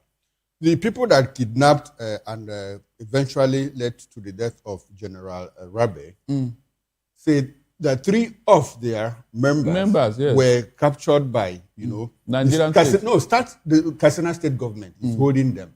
I think either the police or one of the security agencies. Now they are asking, for those 3 people to be released, or they were asking, so that they will let the general go. And Nigerians are asking. You capture people, you reintegrate them. I wonder. Into national life, military, immigration, and all of that. And now these people captured a general and say, you have 3 of our men, release them so that we'll let the general go. Yeah. And government is talking tough. What is the essence of talking of this talking tough? If they can bring about 700 and something people who have killed Nigerians in cold blood, slaughter them like cows and animals, use 695 million naira, to rehabilitate them, give them starter packs and all of that. And here they're asking for only 3. Release these 3 people and our cows so that they will let the general go. And the government is talking tough. What is the essence of this talking tough? That will tell you the priority of government. There are people that are more important to government than others. I am telling you, there are people that will be in that captivity. Government will do everything. They won't even negotiate or begin to allow the terrorists to give conditions. You mean that the former spokesperson of Nigeria military, Major General, is not priority to the government? Mr. Okoro, he is former. He is former. Once a general, always a general. I said he is former. I don't think the government need him now. So leave that thing. I said there are people that the people will kidnap today. Asorok will not sleep until they bring them out. True or false? So all those things they are not talking anything. Atiku have told them, declare state of emergency in the north. Did Tinubu listen to them? But the state of emergency in Nigeria. State of in Nigeria. Yes, in insecurity, the president declared that last year. Look, really, don't bring joke into this matter. What joke? It's common knowledge. The president declared a state of emergency on insecurity. And what came out? Leave that thing. He did not. Mr. Okoro, he did not. If he did, they would have seen the result. Would have seen the effect. When he declared it in River State, didn't you see what happened? As he was talking, the military were moving into our River State. As he was speaking, the military have cordoned off a River State government house. The president said 13,000 terrorists were killed in 1 year. That is last year. Isn't that enough sign that there's a state of who counted the figures? Who counted it? Were you there? Is it not what they said? I don't have to be there. So, I've told you I've stopped believing this government. Okay, so you don't believe what they have never told us the truth. They have never. Barrister, let's talk about the Chibok girls. I mean, it's about 16 years, 12 years, yeah. And 12 years after, these bandits, these terrorists still go to a nearby town and burn down schools, in broad daylight. Are we saying that the military has lost, has the military lost a permanent footing on such symbolic communities where such a thing has happened? If you listen and if you read the stories coming out from the military, what they are doing even to themselves, my dear, you cannot but deny and disagree with this military. Even their own has been sacrificed. Remember that general that took over from Burutai? as the chief of army staff. So how he died in a helicopter crash. Up to today, one guy, Ali Kefa, has investigated that matter. Up to today, the matter is still on President Tinubu's table. Yeah, that man was incarcerated though, for going to investigate what happened, what the military are doing to themselves. For investigating, the man was put into detention for 46 days.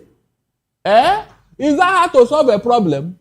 All these things that you are hearing today about rehabilitating terrorists, calling them our brothers, prodigal son. Please, is that the attitude of somebody who wants to solve a problem? When you see all this, what is the argument again? Is it not obvious nobody wants to do anything? But when Fubara and the Wike are quarreling in River State, they place state of emergency on the whole state. Not even on two of them, the whole state will be on state of emergency. I'm happy that you mentioned Buratai. Now Buratai spoke yesterday after the death of General Rabe. He said, well, that the terrorists will, in fact, that the military officers are their main target now, and that we should expect to see more of this. Is he speaking from experience, or is he speaking based on intelligence, or is it the way things are? The man who knows what he's saying. This was the same man who told us that this insecurity is a 20-year project before he left office. That was what he told Nigerians. That means solving it is not now until he get to that year that the Borotai told us. So he's aware of what he's saying. He knows what he's saying. Why did he say that tomorrow come? That means he's aware of the list. That is the truth. Yeah, they should call him and ask him questions, just like Gumi. All right. They should tell us things that we don't know. All right. Thank you very much, Mr. Darlington Agumo. Let's go over to, we do have Professor Emmanuel Usue joining us virtually now. Good morning to you. Welcome to the conversation. We'd like to establish communication with you. So please do unmute your device.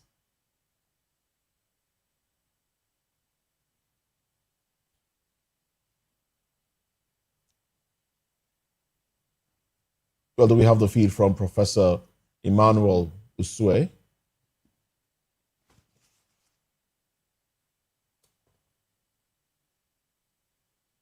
Oh, well, I guess we'll have to come back to Professor right there.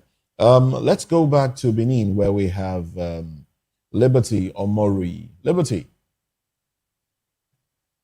Good morning again.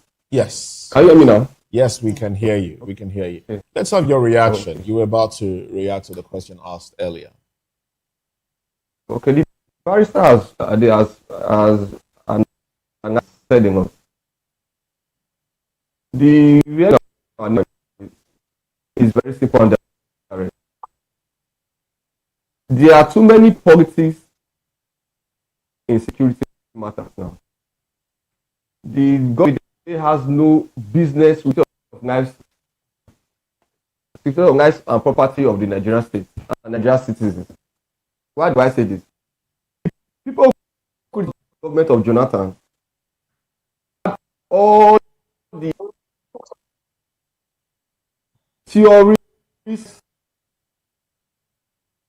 and the answers to security issues have 10 years now. Lost those things. I don't know if you can. All right, John. Unfortunately, the audio isn't very, very clear there. Let's bring this back to the studio now. Barrister, now, kidnapping a director of defense information, one who occupied such a sensitive position. Occupied. Yeah, that's why I say occupied. That's past tense. What does that say? Where does that put this fight of insecurity? Do you think the terrorists themselves would have maybe drilled him or to get more information that might put this country in jeopardy? What should government be doing now, seeing that those, at least one who had access to information, fell into the hands of bandits, terrorists? It's sure that nobody is safe. Not even. What does that portend for Nigeria's security architecture? Are they not in the know of our Nigerian security architecture? They should be in the know. This is not the first general they have kidnapped. Remember the one that fell off from his helicopter or something like that? Yeah, the one that... Uba. The one that was making call and Uba, they traced the call to where he was. Is that not true? Do you think that before they now eliminated him, he did not talk? Do you think so? These guys are in the know. They know what is going on. They know. Let us not fool ourselves. Because somebody told us that they used to talk to them. They have their phone numbers. Somebody said that they know where they are. And so they are communicating with some people in government who will be giving them info. Was it not here that the phone number of National Security Advisor was tapped? Do you know the people behind it up to today? Do you know? Do you know? So please, let us be frank here. I have even advised Tinubu to rejig his internal security architecture, his own. He can even bring Israeli Mossad to come and help him. Because we don't have them here. We don't have security personnel here. We don't have them. They are all politicians. All right, then. They are all politicians. Simple. Right. Thank you, Barrister. Let's move back to Professor We'll have to let the Usue. barrister go now. Yeah, Okay. please. Good morning, Professor. Good morning. Morning. Okay, good to have you join us. I'm sure you've been following the conversation so far. Now, with the magnitude of the carnage that happened over the weekend, do you think at this point that a centralized security network, operating from Abuja, can quell all of these killings and carnage going on? Or do you think it's high time states are given the free rein to have like their own architecture, or better still, state policing? Do you think the time is now, Professor?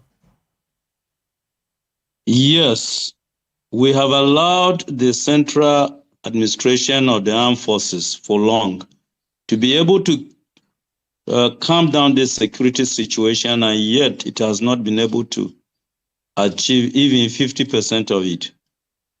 And I believe that if we want to be sincere with ourselves, state security apparatus must be in place, and we must constitutionally allow the states to establish their security outfit, not just the police, but any additional security outfit to be able to curb this menace. Because the common complaint from armed forces is that when they are to go and do any official assignment, they are waiting for orders from above. And so this is actually not helpful to us. And look, it's unfortunate that if Nigeria can address other security issues in some other countries in the past and be able to bring peace to those other countries, and now Nigeria armed forces are proven to be very helpless, then there is a problem.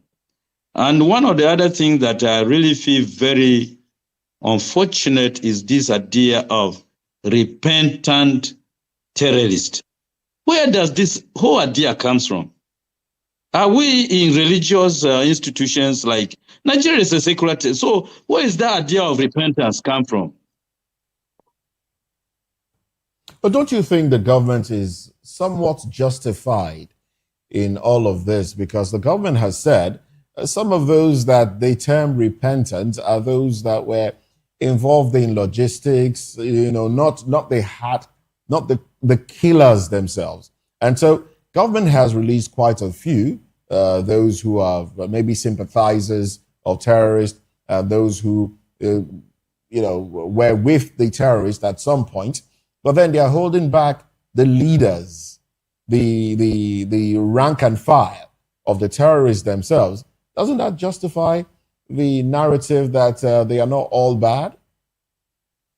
I don't believe what the government is telling us. I don't believe that. How is the government telling us that is able to determine who had fired a gun against this community and and who has not fired a gun? Was the government there with these terrorists and determining who has fired a gun against our civilians, who has set ablaze our communities, and who has not? I think that's a shame. That's a shame to our government to have said that kind of thing, that there are certain so-called repentant terrorists that have somehow they're not directly involved in the killings and ravaging our communities. This is an embarrassment. Okay, this is an embarrassment. Is the government now in defense of terrorists? All right, Prof. Thanks for joining us. I appreciate your presence here. And I know that you joined us from Benue State. Benue has been a flashpoint, the hotbed of insecurity for a while. But the governor has been up and doing, saying, well, I'm working towards ensuring that there is peace in my state and all of that. For a while now, maybe I'm mistaken, we've not heard of any serious incident in Benue State. Looks like, the governor is winning the war. And while you respond to that, I'd like for you to let us know, the people in IDP camps, are they going back to their homes? What is the situation now? People that were sacked in their ancestral homes, are they going back to their homes? People that live there that are not indigenous, where are they? What is happening to them? Give us a holistic, overview of the security situation in Benue State at this moment. The realistic situation in Benue State is this. One, people are still in IDP camps. That's number one. Number two, communities are still being ravaged by these terrorists. Like in Kwande local government, in Logo local government, recently, a week ago, they attacked and killed some residents in rural communities. As a matter of fact, I had to personally take 2 families from that zone so that they will come and have a safe haven in my house. So please, the idea of projecting beauty on television from government to suggest that everything is calmed down, 99% of security situation has been addressed, is a scam. It's not realistic. What is realistic is this, that some of our rural communities are still under hostage by terrorists, either Fulani terrorists or localized terrorists. Prof, after the Yowata killing, the president did set up a committee headed by the former governor of Benue State, George Akume, who happens to be the secretary to the government of the federation. Is there any report yet released by that committee? Are you aware? I know the committee that was set up, the committee did not meet. With all the efforts, I was among those who were really on the neck of some members of that committee, that why are they not meeting and why are they not bringing up modalities of addressing this insecurity? But some of them simply told me that somebody has to call them for a meeting, either Akuma himself or His Excellency. But that meeting has not been called. There were some senators and some top government officials that were involved who came here in Benue State, waited for a week or so for the meeting, but no meeting was held, and so they went back. So please, yes, the president had this strong desire for a meeting to be held by these stakeholders so that they will find possible ways of addressing this, but that meeting has not been held, unfortunately. Unfortunately, quite unfortunate. Prof, I'd like to ask you a personal question. I hope you don't mind. Have you visited any of the IDP camps in Benue State? There's a reason I ask. Yes, I have visited the IDP camps, about 2 of them for now. No, 3, not 2. 3 of them. Okay. Because as I am also a church pastor, apart from being in the university, I am a church pastor. From the church end, we normally regularly contribute food items and some relief materials and take them to these camps. So I am talking about what I know, not what somebody told me. Okay, what you know. Now, what are the conditions, the living conditions in the camps? The children there, do they go to school? What's the sanitary condition? Are there hospitals? What kind of makeshift arrangement in terms of accommodation building? Because, I mean, I'd like for you to paint a picture of what goes on in the camp for us so that we can understand. Schools, are there schools, hospitals, or maybe dispensers and all of that? Sanitary conditions, markets or what? The sanitary conditions are not reasonable enough. Remember, these are tents, and these tents are horrible. They are not good enough. And then the sanitary conditions also are not reasonable enough. So it's not good. It's really not good, to be very sincere. Especially given this rainy season, is even worse. Because during the dry season, it was relatively better. But now, these heavy rains, some of these tents, they cannot endure these heavy rains. And when you go there, the movement in the camps is something else. The water that flushes in their huts is not good. Are there schools? Prof, are there schools? Do they have schools for the children there? Some of them have these temporary schools there. These temporary schools that have been made for them. I know that one has a standing structure that is strong, but some do not have them. So it's unfortunate. And then the one in the town here doesn't have a school at all. So if anybody wants to go to any of the schools, you better go to existing schools. But here, especially the international market, there is nothing like a school for them. All right, thank you so much, Prof. Let's move over to Port Harcourt, where we have Somora. Good morning. Good morning. Can you hear us? All right, let's bring it back to the studio. We have Mr. Lawale Kundayo joining us this morning. Good morning, sir. Good morning. Good to have you join us as always. Thank you. What's your take on all of this? Because it seems like so much is happening. What's happening? What's your view? How can we win this war? Because at this point, it does seem like the military is overwhelmed. I mean, if a retired military, top-ranking military official can die in the kidnappers' den, what does that say about the ordinary Nigerian? That's not the first general. We've been having even generals killed in action. And it's actually quite instructive to note that there's a video of his, which is circulating online, where he's seen to have said that the military is winning the war against insecurity. And it's just unfortunate that, he's been caught, he's dead. Maybe. So what's your view? Maybe they are winning the war on paper. They are not winning any war. But what does that say? What does that say to the narrative, really? Because we hear spokespersons come out to say, oh, yes, we are working, we're winning the battle, we're winning the war, calm down. But then, in this particular instance, Nigerians have dug up the video, and it's trending now. Nigerians, that at some point, General Rabe said Nigerians are winning the war, and now he's been caught in the mix. What does that? How do you react to that? Now, my reaction is that the government has not desisted from telling Nigerians what is not the reality. This is not the first time they've been telling Nigerians what is not real.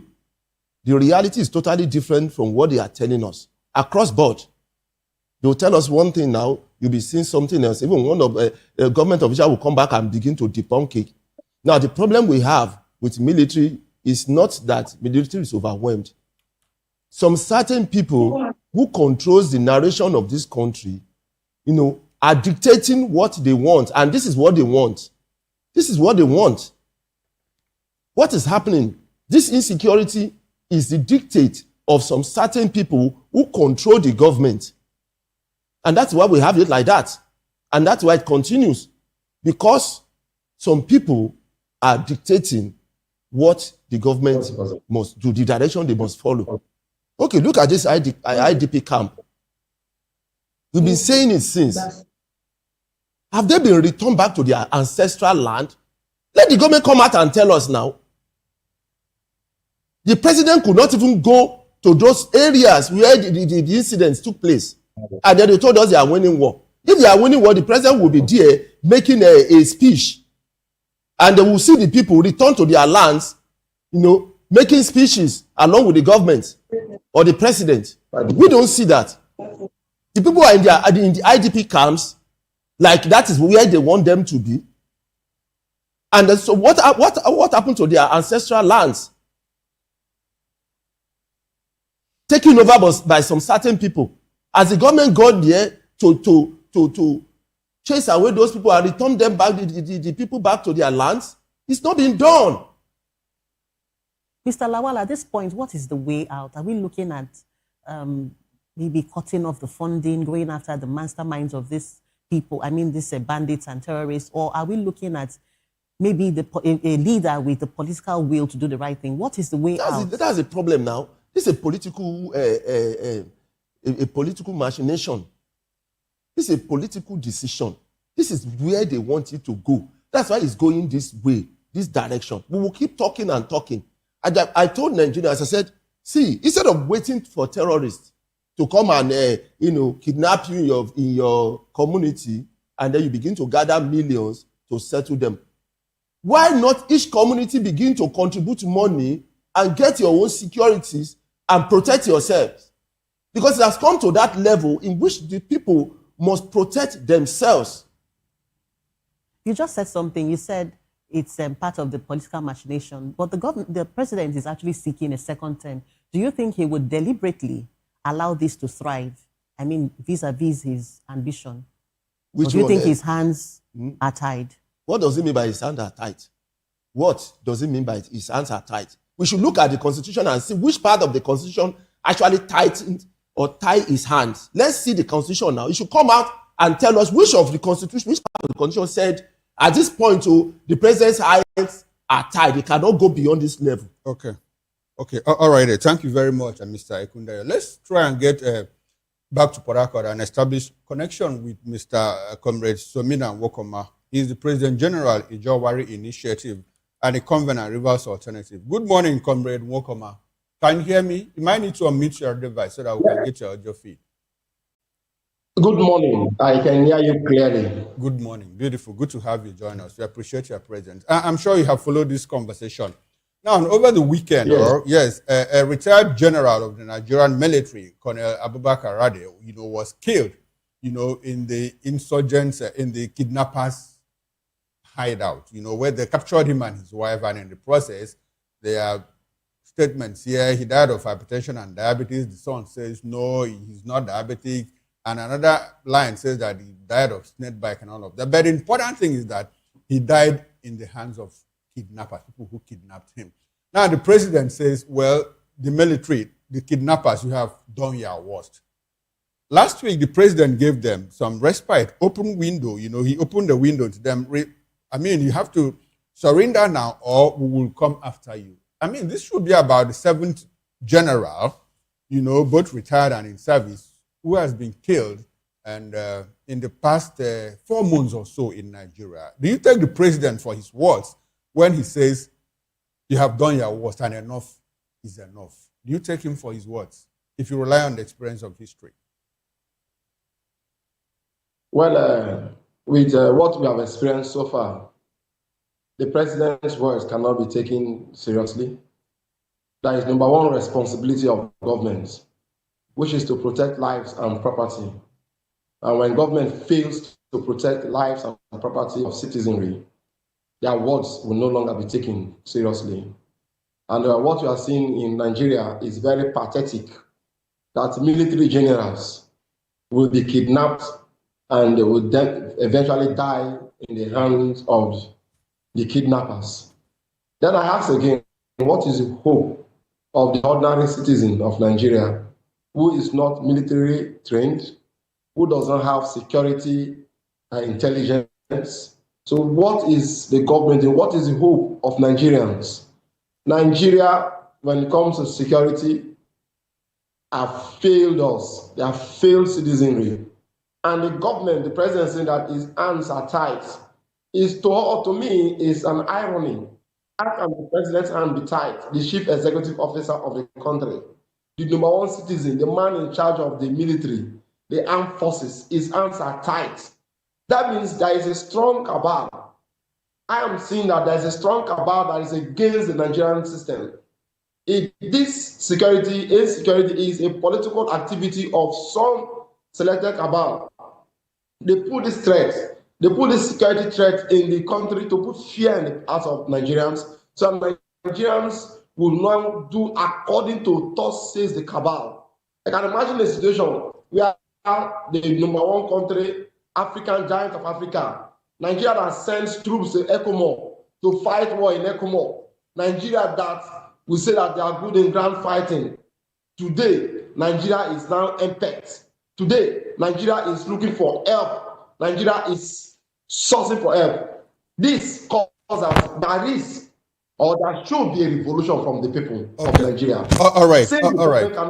Comrade Nwokoma, Yes. Comrade Nwokoma, let me ask you a question. Now, we see these things happen. When it started in the northeast. From the northeast, it spread to the northwest. North central has been ravaged. Southwest now, some parts of southeast. You are there in River State. I would like for you to bring us to the speed, of the minute, speed of the moment. These kidnappings. Okay, let me just cite one instance. Over the weekend, in some parts of Abia State, 6 Fulani herdsmen went into the surrounding bushes and farms, in a sleepy village and kidnapped 2 people.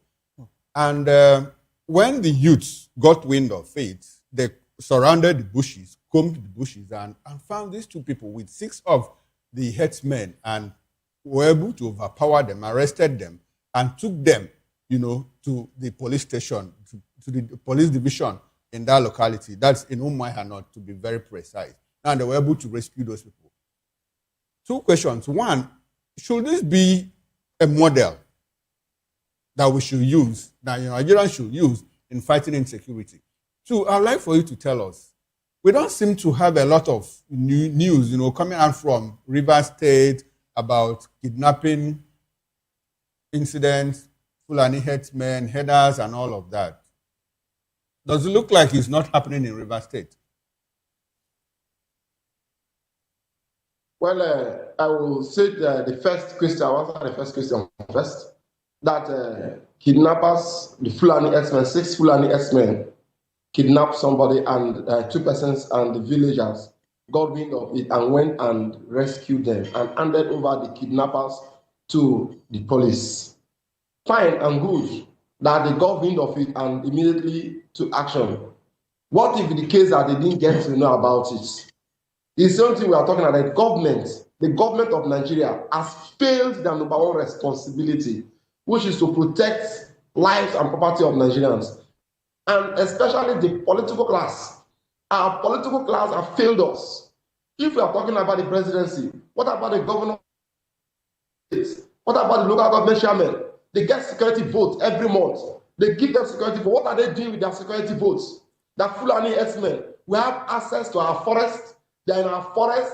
They build tents in our forest. They kidnap our people, sell human parts, and our local government chairman and governors are keeping quiet. We're all calling government, federal government, president. What are the local government chairmen doing? That's where the cat kidnap happen is in the locality.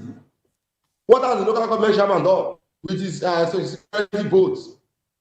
So our political class have failed us. Nigeria needs a new set of politicians that will have the interests of the people at heart. Okay. And secondly, in River State, I come to the second question. In River State, yes, we've had pockets of pockets of killings in farmlands in Ogoni land, and in several places just around the boundary between River State and Imo State. We hear about kidnappers taking over the forest, Fulani herdsmen taking over the forest, and they are doing serious businesses. Look, the government of the state have heard about this news. They know about it now. The local government chairman, they know about what's happening in our forest.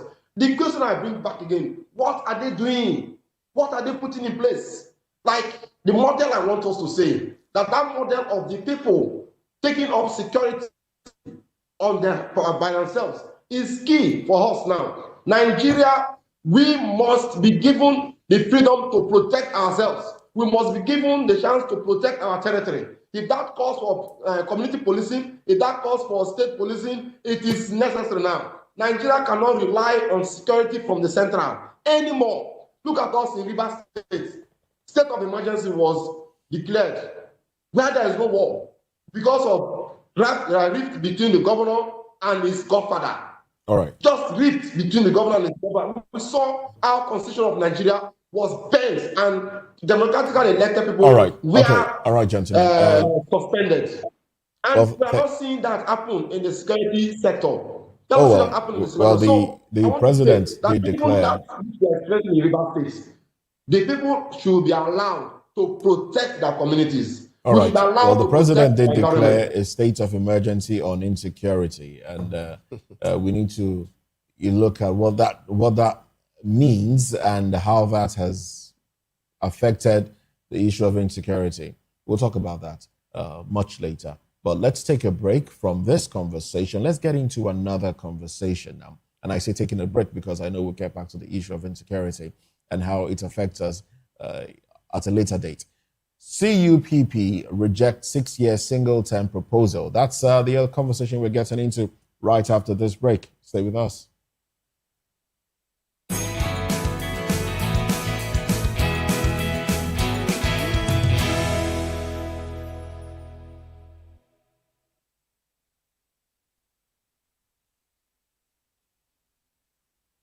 Well, before we talk of the impact, we need to talk of where we're coming from.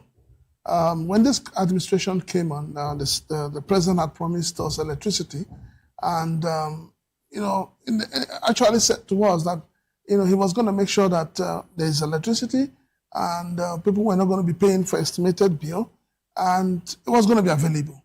So Nigerians were hoping for that. Businesses were looking forward to having electricity available and at affordable rate. But what we have today is contrast to what the government has promised to us.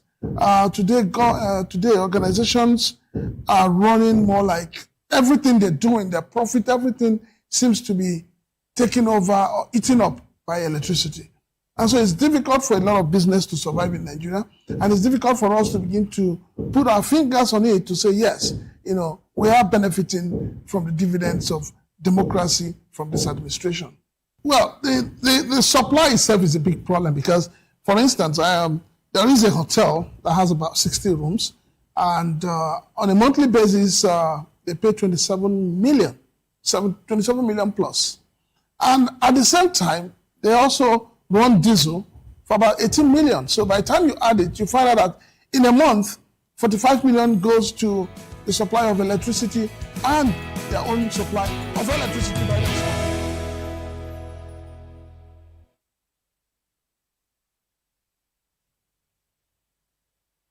Welcome back. The Coalition of United Political Parties, CUPP, and the Nigerian Political Science Association have rejected a proposed single 6-year term for presidents and governors, calling it an ineffective fix for Nigeria's problems.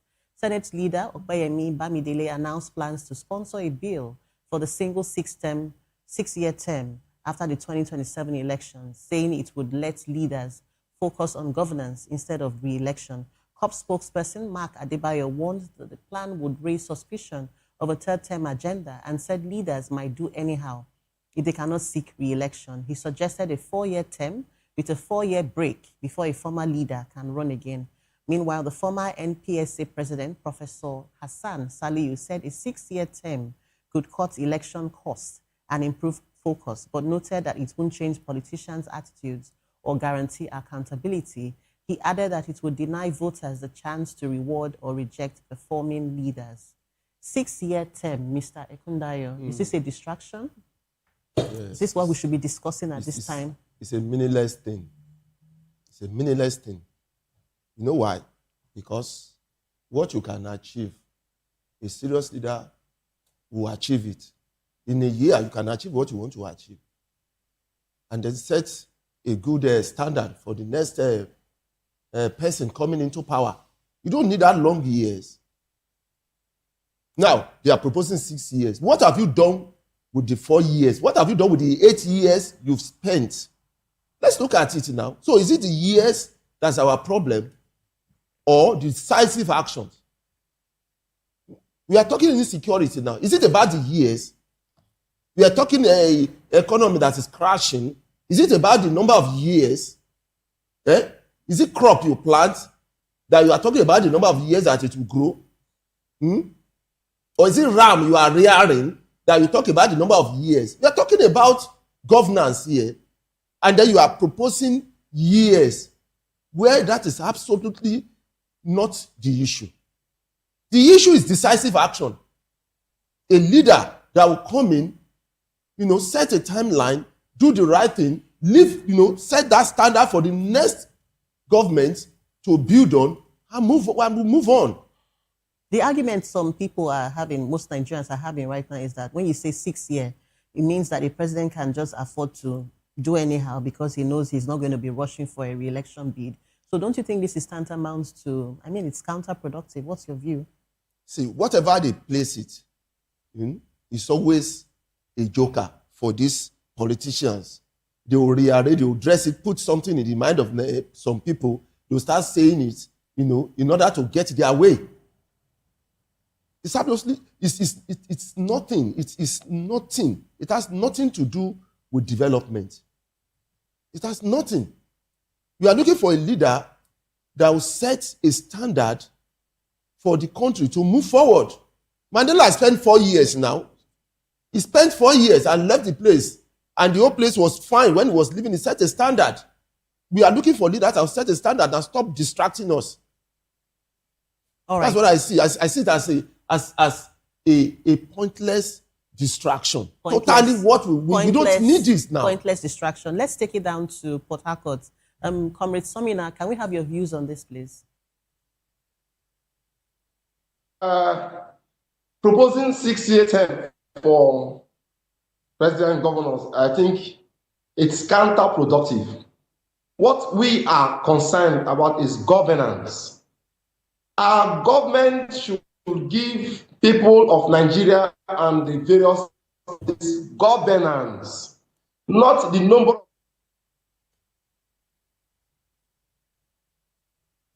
things in mind for the citizenry, for us, the citizens. They don't have any good plan, they don't have any developmental plan for us. I take, for instance, River State. Let me take, for instance, River State now. We have a governor, Governor Sunalai Fubara, in the state as governor. Look at his 4 years. He has not stayed up to 4 years. In fact, he has not even stayed full 3 years. But within this period, this man has effected a change that Rivers people are ready to die for him. Why is it so? Sunalai Fubara is not a governor that gives money to people. He's not a governor that is open-handed, like free with money. He's an accountant. Yet people are craving, are dying for him because he embarks on signature projects. He embarks on activity projects and policies that directly affect the people. He look at the civil service. He may have to promote our civil servants, and knowing that River State, there is no community, no family that do not have civil servants. Promotion to civil servants, pay their arrears, pay their gratuities. The state is happy. Renovate our dilapidated secretariat. Right. People of the state are happy. Give us good road network, give us good road. So with what he's doing in the state, we are happy. That's what we expect from our leaders. It's not the number of years they stay in office. So I am opposed to that 6 years term in office. It's not the number of years. If you are a visionary leader, if the number of years you stay in office doesn't count, you will do from the word go. A year is 12 months. 1 year is 12 months. A year is 12 months. If you become visionary leader within 4 months. Thank you, comrade. Thank you, comrade. Thank you so much. Let's go down to Benin. Liberty. Mr. Mori, may we have your views?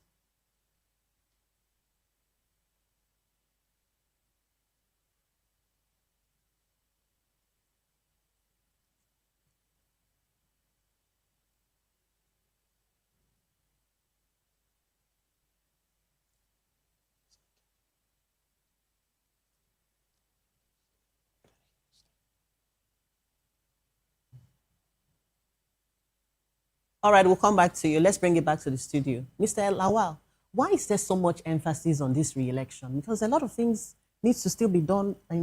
At this time, we have insecurity.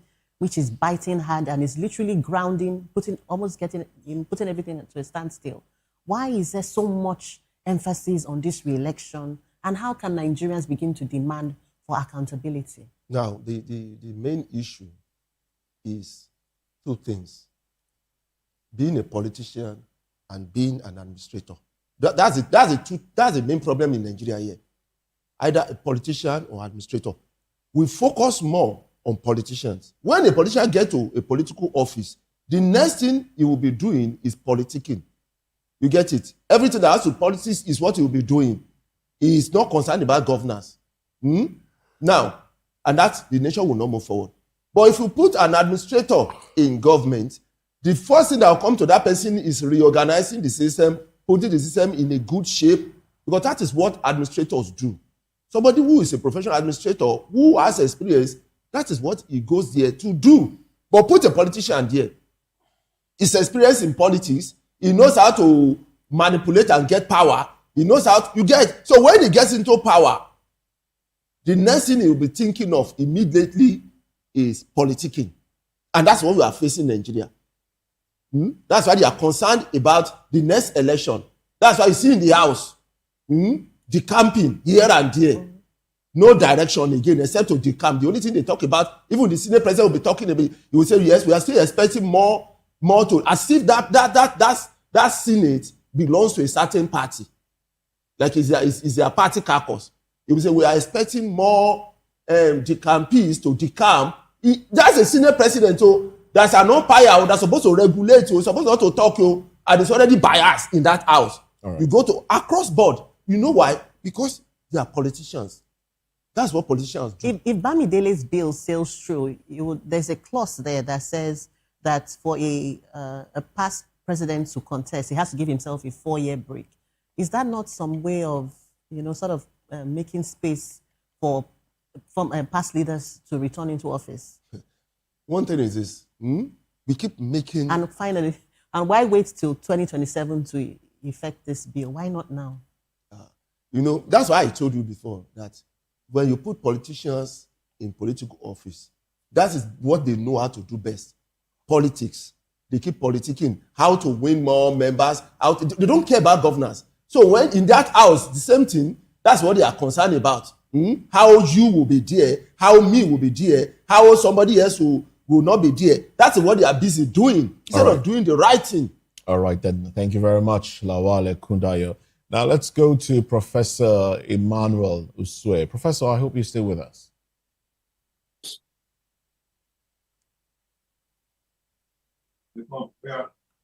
Well, do we still have Professor Emmanuel? Yes, I am still with you. I'm still with you. Thank you very much, Professor, for staying with us. Well, we understand that this mooted proposal by Senator Bamidele is not for the 10th Assembly. I mean, he's talking about the 11th Assembly.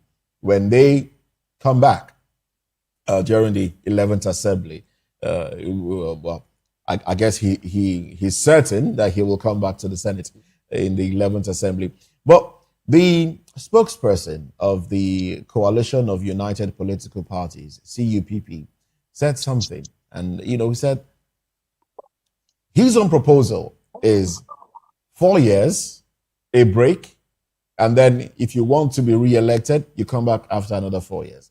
In Ghana, they have what they call break the 8, where a party haven't done 8 years. The people instinctively just decide, okay, let's get another party. Let's try out another party. And so when they go to the polls again, it is almost certain that the people will vote in another party. That's breaking the 8. Do you think we should be, what are your thoughts around the proposal of the spokesperson of the CUPP? 4 years, after running 4 years, you take a break, go and rest, let somebody else come run. Elections will hold, of course. And then after the second 4 years, you might just come back for another 4 years. Would that help us solve the problem of performance or lack of it? Thank you very, very much.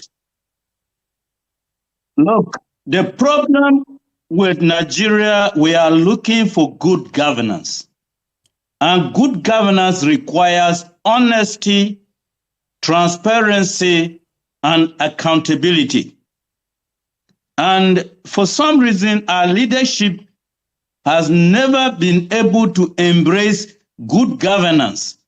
For instance, the promise made by these politicians when they were politicking for the 2023 election, I remember very well that one of them said if he is not able to rectify the issue of electricity, we should not vote for him in 2027.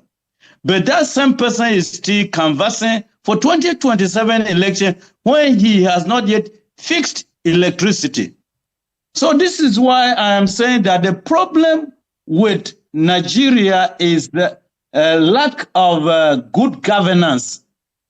Our leaders are not sincere, and leaders are not honest, and leaders are simply not accountable. They are not transparent, and this is why we are in a mess. So the issue is not the number of years that somebody stays in the office. The issue is not whether we alternated from PDP to APC and from APC to another party, or for 4 years and then move to another person another 4 years. Look, this is not our problem.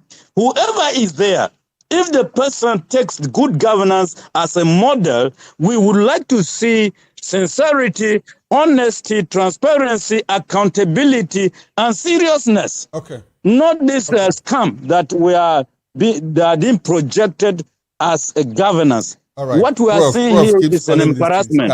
All right then. All right then. Thank you very much, Prof.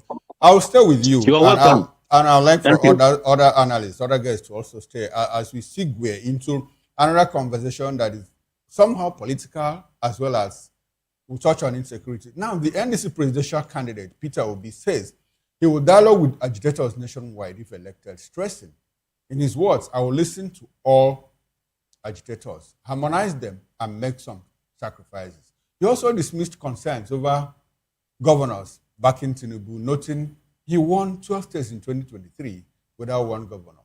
Well, the NDC has meanwhile denied reports that vice presidential candidate Rabiu Musa Kwankwaso threatened to quit over Kano candidates dispute. Well, spokesperson of NDC, Osa Director, said on Saturday that Kwankwaso never threatened to leave, calling it media speculation after NDC replaced some Kwankwaso nominees to reflect a 60-40 power sharing deal. Well, the New Nigerian People's Party, NNPP, has also denied any deal to collapse its structure for the Obi Kwankwaso NDC ticket. Chairman Bala Yusuf said NNPP won't field a presidential candidate in 2027, but will consider alliances. Prof, let me stay with you. What's your reaction to this? Peter Obi says, well, I'm going to dialogue with agitators.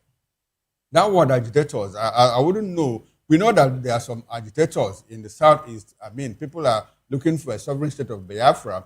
There are some agitators in the southwest, people like Sunday Igboho, who are saying we want an Oduwa republic. But people in the north, the terrorists and bandits, I wouldn't know if we can characterize them or describe them as terrorists. As agitators. But in all of this, Peter Obi says, well, I'm going to call them and say, let us talk, let us dialogue. Do you think it's an approach that will solve the problem? To my mind, I have not read completely the mind of Peter Obi. If he were referring to agitators in some other parts of the country, yes, it's a reasonable approach. But if he were referring to terrorists as also some of the agitators, the terrorists have made us to know what their motive is. The terrorists have simply said that they want Sharia law. The terrorists have said they want to Islamize this nation. The terrorists will want to have control so that everybody will be in one religion. Okay. And so if it is the terrorists that is going to dialogue, then I am scared. But if it is other agitators who are not carrying arms, who are not killing people indiscriminately. Okay. Well, we need to be certain the agitators is talking about him. Who are not he might be talking about political agitators.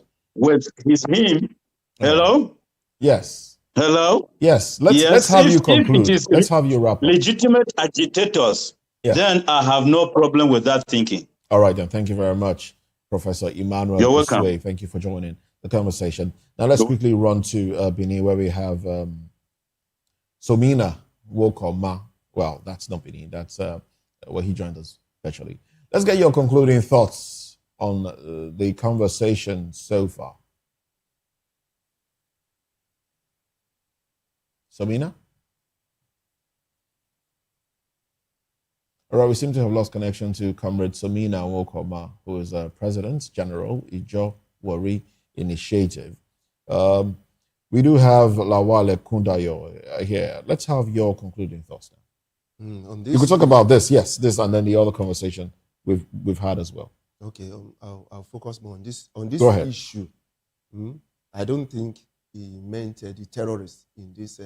I think political agitators. Yes, maybe he's talking about political agitators, people who have the ancestral lands and they are not being taken care of, and resources are taken away from their ancestral lands, or maybe those who are in the ancestral lands have been taken away and put in IDP camp. Those are agitators, not terrorists. Terrorists are not agitators. They are criminals. You can't negotiate with criminals. You go out on war against criminals. So that is it. I don't believe. All right, but the narrative around clarify himself the very well. 60-40 narrative, Kwankwansia movement, does that give you the impression that there might be issues within the Nigeria Democratic Congress, NDC, if there is an insistence on one person having a particular percentage, and that's bringing us raising dust? No, that's a negotiation. You see, that NDC is made up of many groups. We have those who were already NDC before. Yeah. We have those coming in from the Peter Obi group. Yes. And then we have those coming from the other group, Kwankwansia movement, and some others may also. So they have to share it. If you are getting the presidency, the candidate, you have to let it go in some other key areas. If you are getting this, you have to let go this. It's a form of negotiation in such a way that it doesn't give the impression that there's discordant tunes in the NDC. No, that's why they've been able to resolve it. Some who were sidelined based on their agreement, or so they were able to come up and say, no, we're sidelined. And then the leadership was able to resolve it and bring it back to the level in which everybody feel, inclusive, and everybody is not left out. That's why they said that 60-40, which goes along. It happens all across board. Even in the house, if you go to Europe, see that there's always some kind of negotiation within the house after their election in order to form who will become the prime minister, who will become the majority. They will rearrange it, and then it helps them to move forward. All right, then. Well, thank you very much, Lawale Kumayo, for your take there. And we must appreciate other guests. We've been speaking with Liberty Omoruyi, though we had problems with the connection, the audio connection to Liberty Omoruyi, who joined us from our Benin station. We'll rectify that and then maybe go back to Benin during paper review.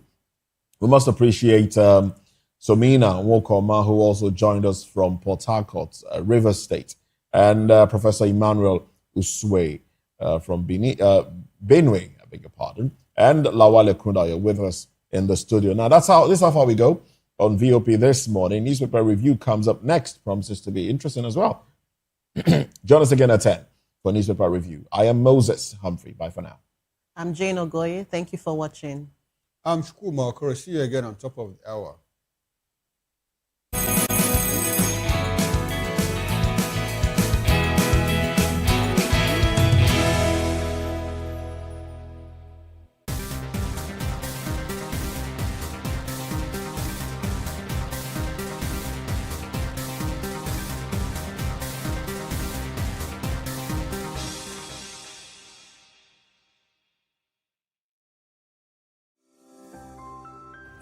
Vop TV. Now, you have more than a voice. To know the happenings in the maritime sector, join us on the program Maritime Frontiers on Vop TV as we discuss key areas in the maritime sector from aquaculture, maritime transportation, maritime labor regulation, oil and gas exploration, ferry and passenger insurance, marine pollution and prevention, port operations, and lots more. Maritime Frontiers, exploring Nigeria's blue economy.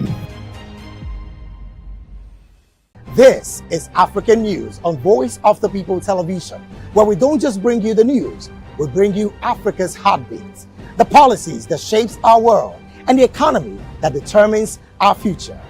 African News on Voice of the People Television. Stay with us. This is Health Check, your weekly guide to better living, smarter choices, and trusted answers. From everyday wellness to urgent health issues, we've got you covered. Health Check, only on Voice of the People Television, where your health has a voice.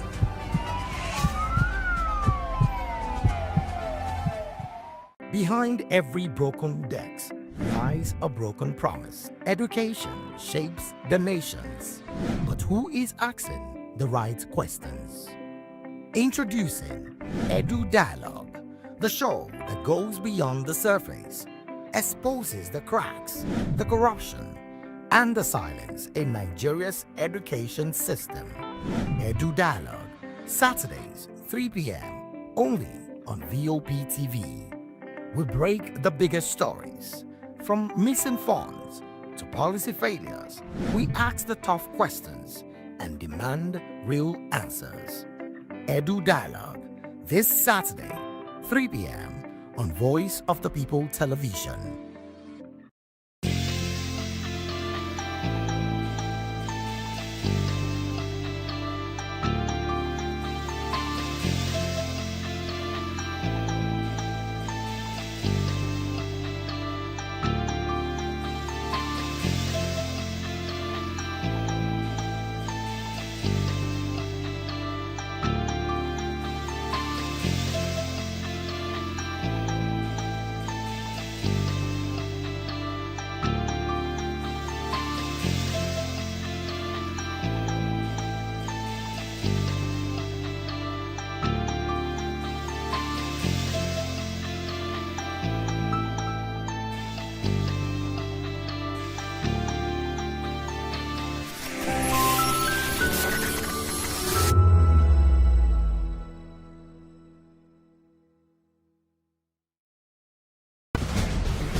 Join us as we drive into the world of politics through insightful interviews with prominent political figures, both serving and former governors, ministers, senators, legislators, party chieftains, activists, and analysts. Get first-hand information into the decision-making processes that affect our daily lives. Highly engaging one-hour program that brings political discourse into focus. I am Chukwuma Okoro. Political Lens, Monday through Friday, 6 to 7 p.m. Join us. Vop TV. Now, you have more than a voice. In a world where truth is the ultimate power and opinions scream the loudest, it's time to wade through the noise. Hunger no get tribe. Hunger no get religion. And scan the human interest and trending topics that matter. Stay tuned to The Issues, your plug to the stories making the buzz, from politics to science and technology, social justice, and more. Let's tackle the tough questions and expose the truth. The Issues, on Voice of the People Television, Mondays to Fridays, 8 to 9 p.m. The Issues. Don't just react, understand. Are you ready for the extraordinary? Something big is happening on your screen. Introducing Vop TV. Now streaming on SLTV channel 264. From breaking news to captivating conversations, news analysis, giving you all sides to the story. We bring in-depth discussions on the issues that matter, from politics to sports, entertainment, and lifestyle. Vop TV on SLTV, channel 264. Join us as we redefine what television means to you. Voice of the People Television, Vop TV. Now you have more than a voice.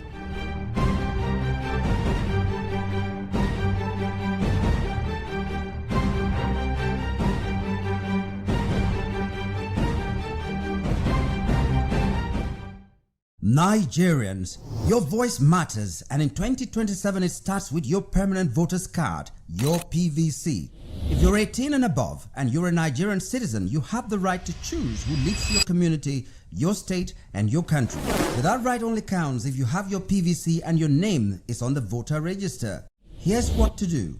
First, check if you're registered. If you're not, or if you've moved, lost your card, or turned 18 since the last election, go to the nearest INEC office or an INEC registration center. Second, it's free. Don't pay anyone for any registration or collection.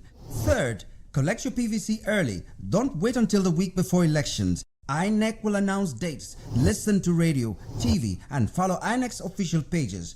Your PVC is more than plastic. It's your power to hold leaders accountable. It's how you decide on roads, schools, hospitals, and jobs for your community. When you vote, you decide the future of your children.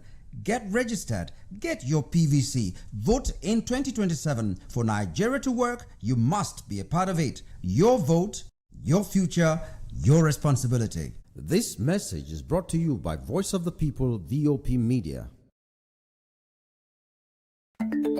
Africa is on the move, a continent of rising voices, untold stories, and powerful transformations. From the streets of Lagos to the heart of Nairobi, from the mines of Congo to the tech labs of Cape Town, the African story is being written every day.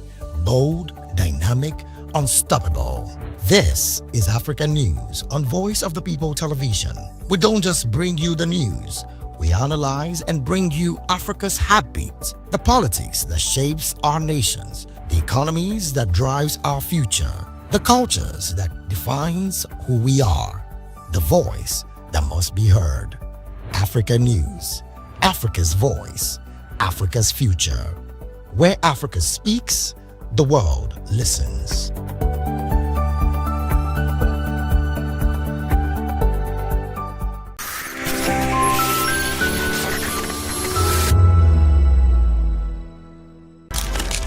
In a world where power shifts with every headline. In a nation full of questions. In a world filled with noise, the truth needs a voice. The policies that shapes our world and the economy that determines our future. Every hour, every day, the grapevine keeps buzzing. And together, we are committed to telling the stories that shape our world, because your voice is our focus. Don't forget, our voice matters the most. Let us come together and share our concerns.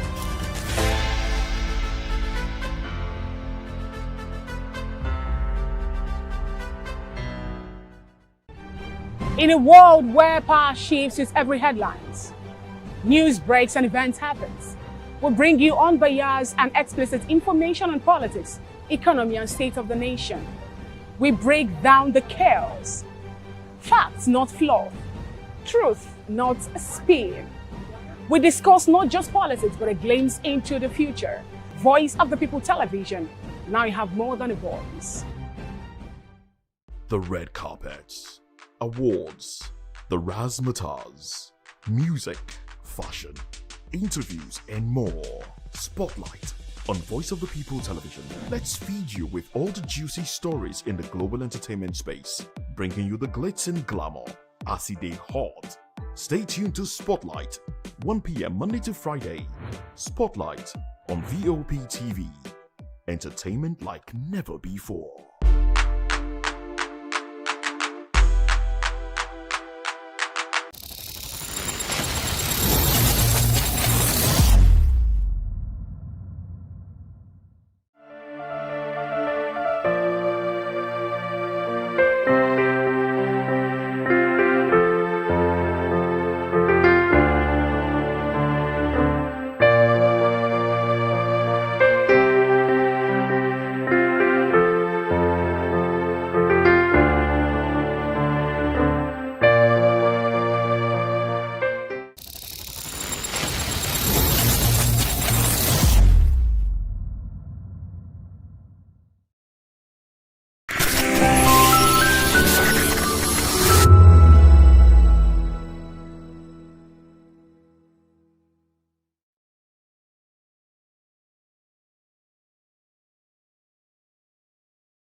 This is Health Check, your weekly guide to better living, smarter choices, and trusted answers.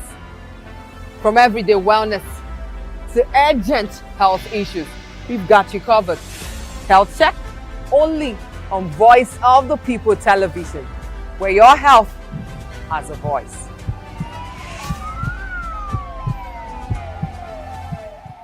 Behind every broken desk lies a broken promise. Education shapes the nations. But who is asking the right questions? Introducing Edu Dialogue, the show that goes beyond the surface, exposes the cracks, the corruption, and the silence in Nigeria's education system. Edu Dialogue, Saturdays, 3 p.m., only on Vop TV. We break the biggest stories, from missing funds to policy failures.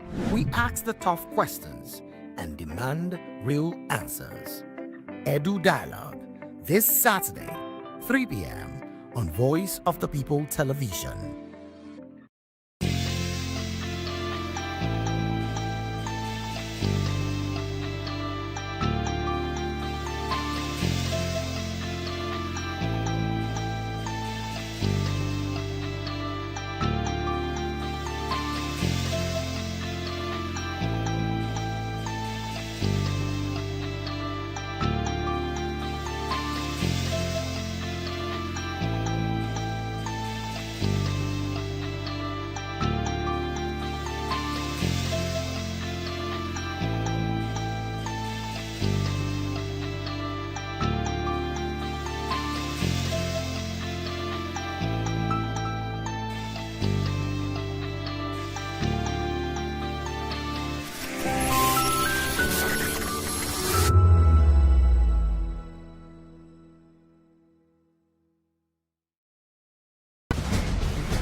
Join us as we drive into the world of politics through insightful interviews with prominent political figures, both serving and former governors, ministers, senators, legislators, party chieftains, activists, and analysts. Get first-hand information into the decision-making processes that affect our daily lives. Highly engaging one-hour program that brings political discourse into focus. I am Chukwuma Okoro. Political Lens, Monday through Friday, 6 to 7 p.m. Join us. Vop TV. Now, you have more than a voice. In a world where truth is the ultimate power and opinions scream the loudest, it's time to wade through the noise. Hunger no get tribe. Hunger no get religion. And scan the human interest and trending topics that matter. Stay tuned to The Issues, your plug to the stories making the buzz, from politics to science and technology, social justice, and more. Let's tackle the tough questions and expose the truth. The Issues, on Voice of the People Television, Mondays to Fridays, 8 to 9 p.m. The Issues. Don't just react, understand. Sky High Secrets. We're diving deep where most dare not to look. Aviation Scope, every Sunday at 7 p.m. only on Voice of the People TV. We don't just report, we reveal. We don't just ask, we uncover. Because when it comes to the skies, ignorance is turbulence. Aviation Scope. The sky isn't the limit, it's just the beginning. On Edu Dialogue, we bring you fresh ideas and conversations, shaping the future of learning in Nigeria and beyond.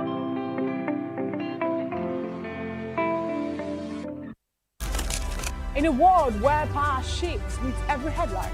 In a nation full of questions. In a world filled with noise, the truth needs a voice. The policies that shapes our world and the economy that determines our future. Every hour, every day, the grapevine keeps buzzing. And together, we are committed to telling the stories that shape our world, because your voice is our focus. Don't forget, our voice matters the most. Let us come together and share our concerns.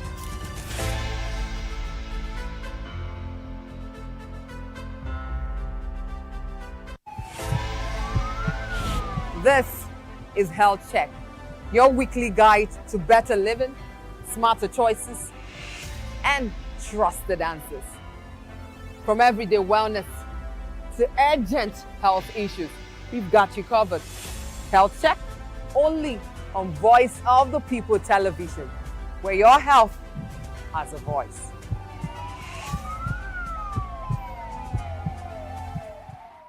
Welcome to the locker room, the home of football talk that matters. I am Jerry Arpillon. Join us every weekday, Monday to Friday at 5 p.m. Nigerian time, as we share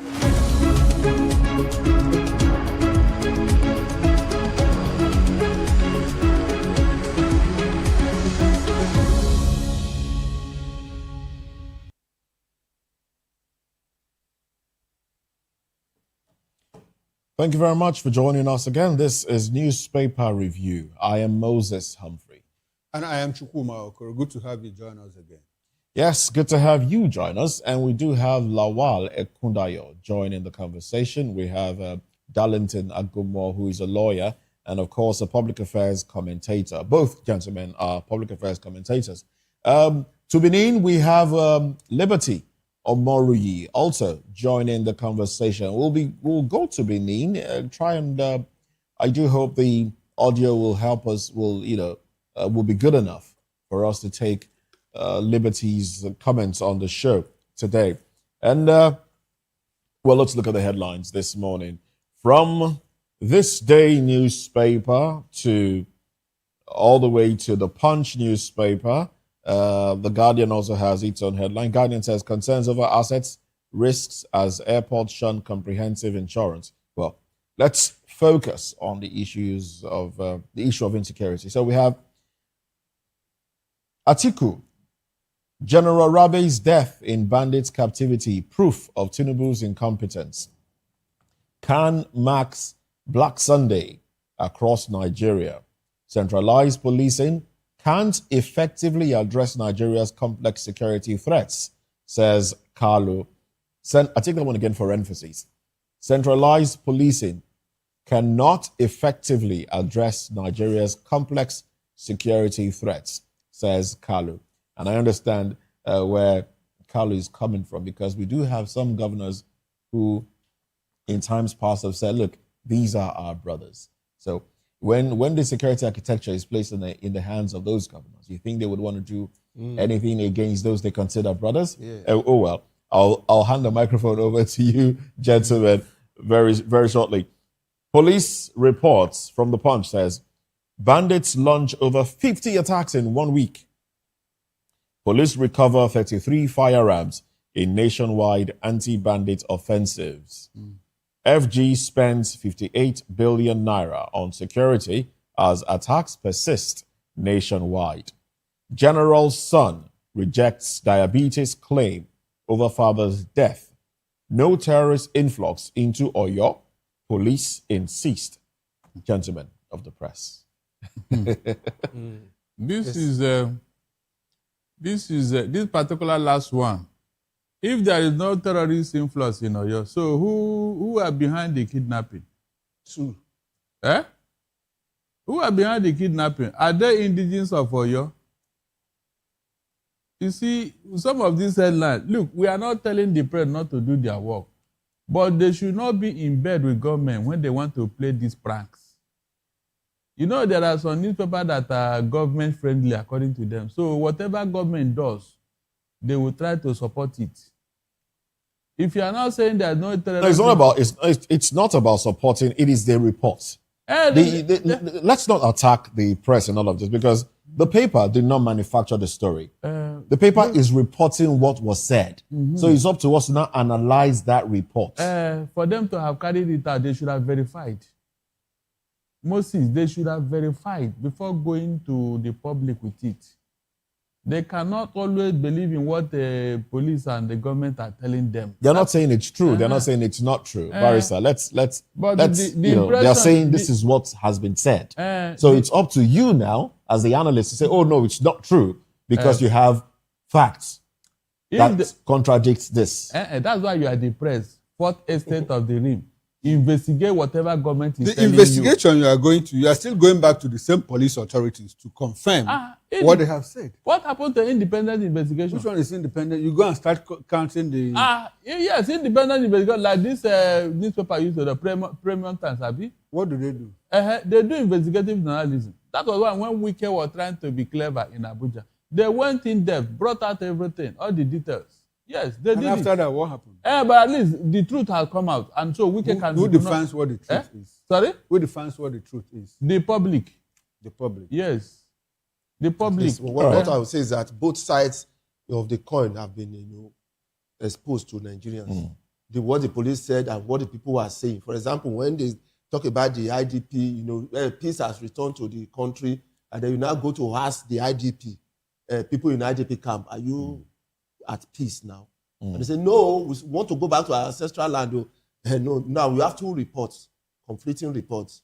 Right. And the people will not. But I want to talk about that state policing. It goes beyond state policing. They should go along. It should go along with the local government policing. State police, local government police, and that is the solution. You know the narrative. I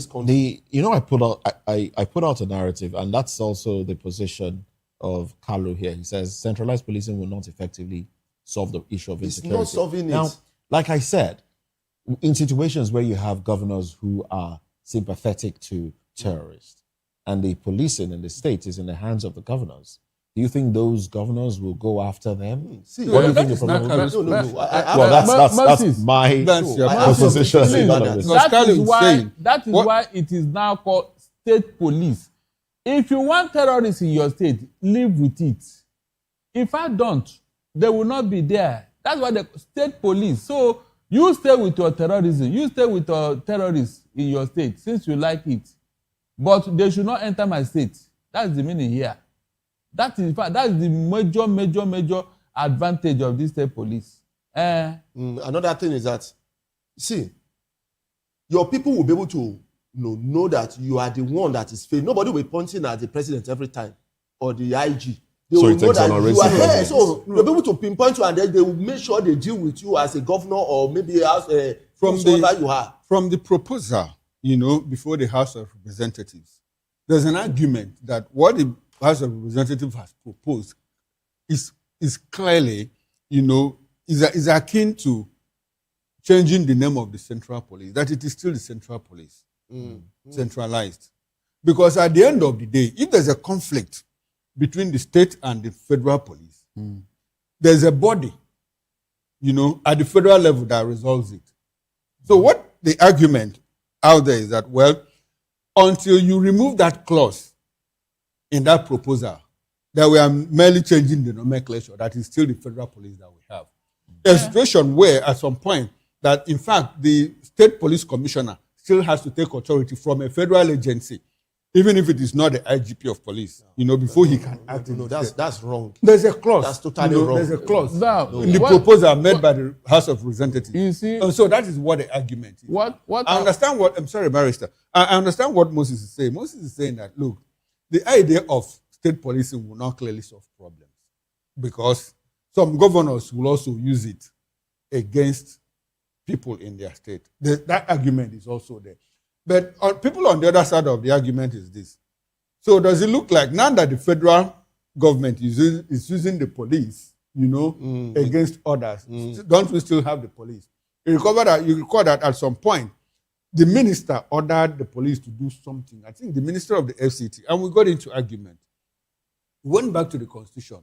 We discovered that the Constitution empowers a minister, a serving minister, to order the police to carry out some functions in any part of the country. Is there in the Constitution? And so... But the governor cannot. But the governor cannot. So that is where the problem is.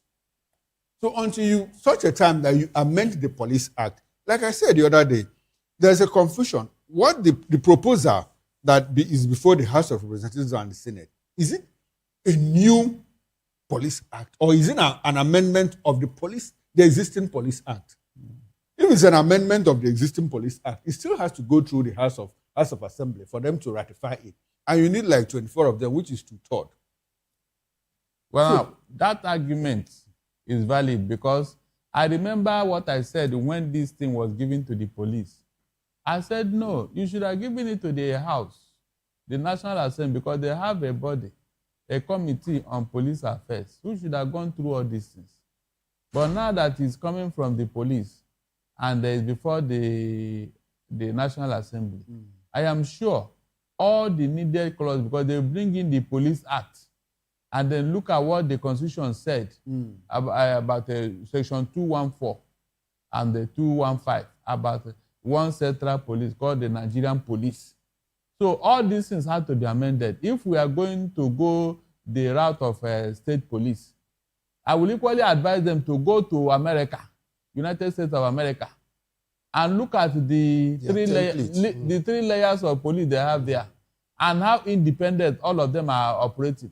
Because the Federal Bureau, the FBI, they are a sort of national police that can even investigate the president. We saw when this FBI went to Joe Biden's house to go and look at his tax record. It happened in America. We saw when this FBI investigated the American officials. So we should have something like that, not where a particular police officer will now be telling you that his powers is not to investigate the president or state officials or ministers. No, we don't want that. Nobody is above the law. Nobody is above the law. But in all of this, let us also understand that, you know, there are layers of authority and jurisdiction. You know that there are crimes that are clearly federal crimes. Exactly. And so that is what the FBI does. Yes. does. And so you have the state crimes too. Like in Nigeria now, when you talk about terrorism is more like a federal crime. It is. It's a federal crime. It's a federal crime. And so, and because the problem we are trying to solve now, you know, is the problem of terrorism, because the problem of insecurity. Now, Nigerians are saying terrorists are overtaking the entire country. And we want to devolve to state policing, where the state commissioner of police can give orders, you know, the governor can give orders to the state commissioner of police without having to make recourse to the IGP. In a situation where you have a terrorist captured in some part of a state, now who takes charge of that crime? It's still the central police. And that's the problem that we have. One thing is this. No, one thing I see is that if we have separation of authority over something, for example, we say terrorism, homicide, you know, murder. This one is the federal case. So and so. No, murder should not come in. I'm just saying. I'm just trying to illustrate, and then we have this separation of power. So the state police knows that this thing is my area. Yeah. So if you are not okay with it, no, Mr. Kundayo, this is the issue. Well, what we are trying to deal with is the issue of insecurity. All right. Now, in Umuahia over the weekend, 6 terrorists, you know, he had kidnapped 2 natives, were captured and handed over to who? Handed over to the DPO. Assuming that is a federal, now this is a federal crime because they are clearly terrorists. Now you capture them and hand them over to a divisional police officer, you know, at the federal level. The IGP makes a call, puts a call through, bring those people to Abuja. Your hands are tied, you take them to Abuja. Let me finish. It hasn't solved the problem. Now, except you go to the extent where now Terrorism Act is domesticated within the states, so that the state police are able to address issues of terrorism in their states. That is one way we can solve the problem. We have to domesticate these laws at the state level. Let me explain something. These people, this one you give now, they've not been declared as terrorists because they actually kidnapped those people and they kept them somewhere. Now, if you have a state police and a federal, the state will tell you that this, based on so and so type of the law, these people, I can investigate them up to this extent. Based on the federal, you can investigate them up to this extent. So if the federal is investigating them for terrorism, state will be investigating them for kidnapping. Have you had a situation and abduction? Have you had it? So you see that 2 organizations will be investigating one person. You cannot escape. Have you had a situation where a case is in the divisional police office and the state CID, the commander of the state CID called the DPO to transfer that case with the state CID. No, that's why we are talking about. That's why I explained that when we have, these things separated, this is your area. If I cannot, which is what I talked about, domesticating you have to domesticate those laws that are federal laws. To the extent that the state police commands are able to handle such cases. Otherwise, we'll just be making a circle show, going back to where we are coming from. All right. If somebody goes to court now, it's got that they will not give, most of the time they can give like about 3 to 4 or 5 or 6 counts. It's why that those counts, some of them will belong to the federal. That's in if you are in US. Some of those counts will belong to the federal. Some of them will belong to the state. Some of them will belong to the local government. So if you free yourself in the federal, the state will go ahead with their own. If you free so one of them will surely get you. That's why when they get to court, they'll start knocking out those different counts. Yeah, counts. All right then. Let's go to Benin, where we have Liberty Omari. Liberty, what's your contribution to the conversation? Thank you very much. I must appreciate the panelists, the barrister and Mr. Fundari. One thing we must know is that policing or security is a local thing. It is a local thing and it is a state thing all over the world. Why do I say this? I'm in Benin now. I know the areas in Benin. By the time you bring a policeman or a forceman from Zamfara, Sokoto, or Enugu to Benin, the person might not know the terrain as someone, that grew up in Edo State or in Benin, in particular. So, with this argument going forward, back and forth, it is valid for Nigerians to be concerned about the fear of governors taking over the police force. Another thing is that the House of Rep has brought out this police review and police amendments to the Section 214 of the Constitution. I'm not an expert in constitution matters, but I'm an expert in realities in my locality. They said that after they have deliberated on it in Abuja, they will take those documents to each state House of Assembly, who will now sit on it and pass it and deliberate on it and pass it. According to them, they said 24, they just need 24 states for it to be passed. The question now is not whether we are going to have police, state police or not state police. The question to be answered now is that what is now the legal framework, the checks and balances, and how will it operate in present realities? My leaders in the panelists who are senior leaders in the society, they will agree with me that when the military brought out the Constitution in 1999, the security issues we had in 1999 is not the same we have now. We cannot imagine somebody, a group of persons coming out as at 2000 to kidnap people and take them to the bush. There was no Boko Haram. There was no ISWAP. There was no atrocity we have now. So, as far the hunters have meant to shoot without missing, the birds meant to fly without perching. All right. And that's, can you hear me? Yes. Let's have you land on your thoughts. Okay, and that is the same speed and dynamics we must apply as citizens and politicians, whether be politicians, be businessmen. I heard the barrister make reference to America, their policy system, and their, because it's a federated state. It's a country made of different nations with their different philosophies. In America, so also is Nigeria. an Igbo man, and a Bini man, a Yoruba man, and Hausa man, Fulani man. These nations already existed before the formation of the country Nigeria. And these people have their own way of doing things. Before they agreed to become a nation.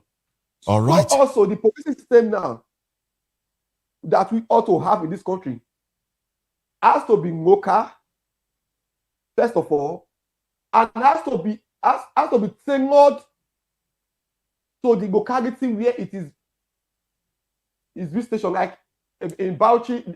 Everybody will have their own different policing system. But the end point is that they protect the lives and citizens of Nigerians. And there should not be anything like a central governing system to govern each state. Every state to your own police. And most importantly, there was another argument that came up for that federal universities are better than state universities that are being run by states. So what is now the difference that if we have a federal police and we have a state police, what difference do we make? I don't want to go into the fears of people. I don't want to go into the negativity of people. Each state has to come up with their own plan for their own policing system. First of all, there need to be a governing council. It's for each police. And second of all, each community and locality have to have a stake in that policing system. That's my submission on that. And second, I think we need to address the submission of former president of Nigeria, Atiku Abubakar, who is now raising voice on this death of the retired general Abubakar. Please, we should not be bringing out our bows after the rain has stopped falling. That former general is always the general. The general was kidnapped. They did not condemn it. There was no protest from the northern leaders. The aspirants, the old presidential aspirants, they did not raise voice. Not after the death, they will not start be taking medicine after death. Because this hypocrisy should stop. Thank you very much. All right, thank you very much, Liberty.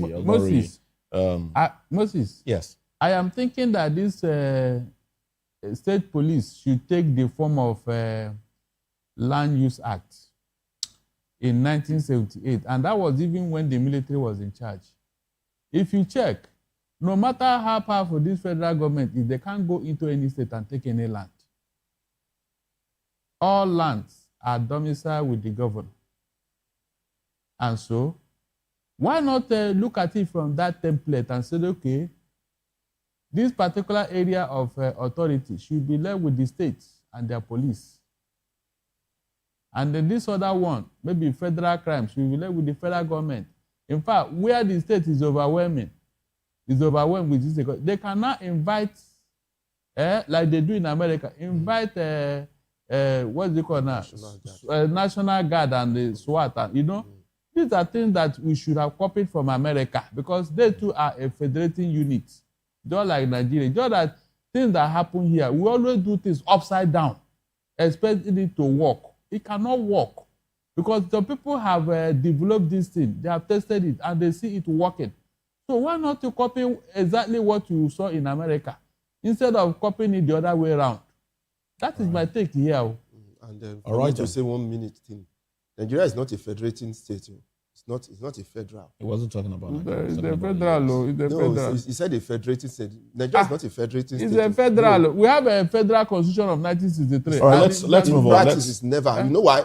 Because we're in a federating state, the resources is controlled by the federating unit, and they only submit some certain percentage to the federal. That's what makes a federating unit. A federating state. So this one is not a federating. Nigeria is not. We don't even understand what we're practicing. All right, then, let's move on to another conversation now. This day reports Umahi Southeast roads conceptualized over 70 years ago, actualized by Tinubu. Says Ebonyi, not obedient. 2023, that's obedient being OBI. Yes, that's obedient. OBI. Obedience in quotes now. 2023 poll results was an accident. That's coming from a boy. Umahi, Minister Umahi. Southeast governors, leaders converge on Abakaliki today to endorse Tinubu for second term. Mm-hmm. All right, gentlemen, who wants to take the first punch? Mr. Gomogo. You go. Yes. Please, you can see what psychophancy can do to a people. Omahi, you mean after this psychophancy, after this errand boy, whatever, the day they will hit you, don't come back to the Igbos who Hit him ask with for what? their support. Hit him with what? The day they will hit you, because I've seen it over and over again, when they finish using you, they will now deal with you, and you will now know that, yes, kaki no be leather. All this, your whatever you are doing, remember, you are an Igbo man first and foremost. And I believe that at the end of the day, they will use you and dump you. So stop all this insult on the Igbos. Go and check those who did it in the past, how they ended up. If you want to serve a government and stop insulting your people. That's what we are saying here. Stop all this insult. It doesn't add up. Seriously, it doesn't. Serve the government that appointed you, fine. We have no problem with that. But why now tell us that we are a fool? That was what caused problem for Obi Kubana when he was insulting the Igbos. Because they gave him one small thing to handle. It's not fair. Seriously, it's not fair. How many people have assaulted the president from his own side, religion, in such a manner? With all the things that is going on today. How many people? They have not even protested against him. They have not protested against, and you and I know how much the Southwest uses protest, even with the military. Whatever they don't like, they will go out and protest. But under Tinubu, they have kept quiet. They kept quiet. Even their leaders are not talking. So why is all this in from Kenneth to Okonkwo to Obi Kubana to? Right. They just gave you small thing, and that is the reason for you to be talking anyhow. Lawal disagrees with you. Let's hear your disagreement. Yes, because he said no protest against the president. No, there has been protests in Lagos here, in some part of the West, across the country, in protest concerning hardship and some other things. So we should put that one aside. Okay. But one thing is this. That's why I said earlier on that Nigerians should begin to rethink. Anybody who wants progress for this country should start rethinking. Stop voting people who are politicians to the core. It's their business to be politician. It's what they do. The moment you vote them to power, that is what they do. They don't care about any other thing. That's why what you are seeing in Igbo land too. A governor. People voted you into that office. And you are now saying that the vote of the people belongs to one certain person. Are you the person to vote? Are you causing confusion? You want to cause? You want to destabilize that state? What's your own business? If you want to vote for this person, say you vote for this person, and I also try to convince people to vote. That's a difference. But for you now to be saying as if the people you are governing are dummies, it's insulting. It's insulting indeed. That is the advice I give you. And well, I didn't have a meeting with you before you came out the way you did, because that was exactly, when we talked about it on the morning show, that was my position. Umahi has at every turn, he insults the Igbo nation. But he should understand that there's always payback time. Like you said, they might be using him now. At the end of the day, they will treat him the way they treated others. At some point, Ojo Okalo was clearly anti-Igbo presidency in 2023. He said it wasn't the time, it wasn't yet time for an Igbo president. And so when he wanted to become the Senate president, well, they told him, it is not yet time for an Igbo Senate president. And he started crying. It is not unfair. He started crying in public, and that video is still there. Internet doesn't lie. You can always find it if you care. Now, Umahi is, there are so many talking points, in this issue. He said roles that were conceptualized 70 years ago. That is what Tinubu is trying to achieve for the Igbo nation. And he said colonial era roads, apparently admitting publicly that the Southeast has been marginalized.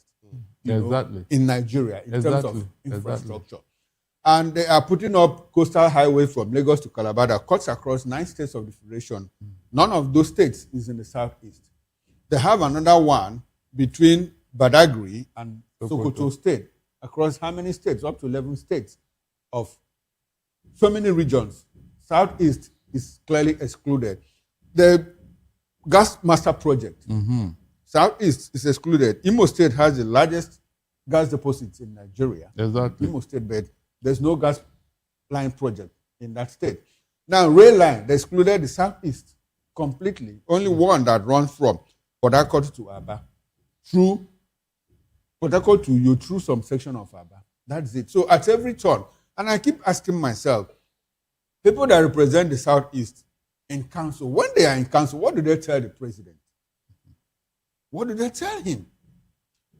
Because if you say that colonial era, and that we are building, I keep talking about the Enugu Port Harcourt. That road has been under construction since I was in high school.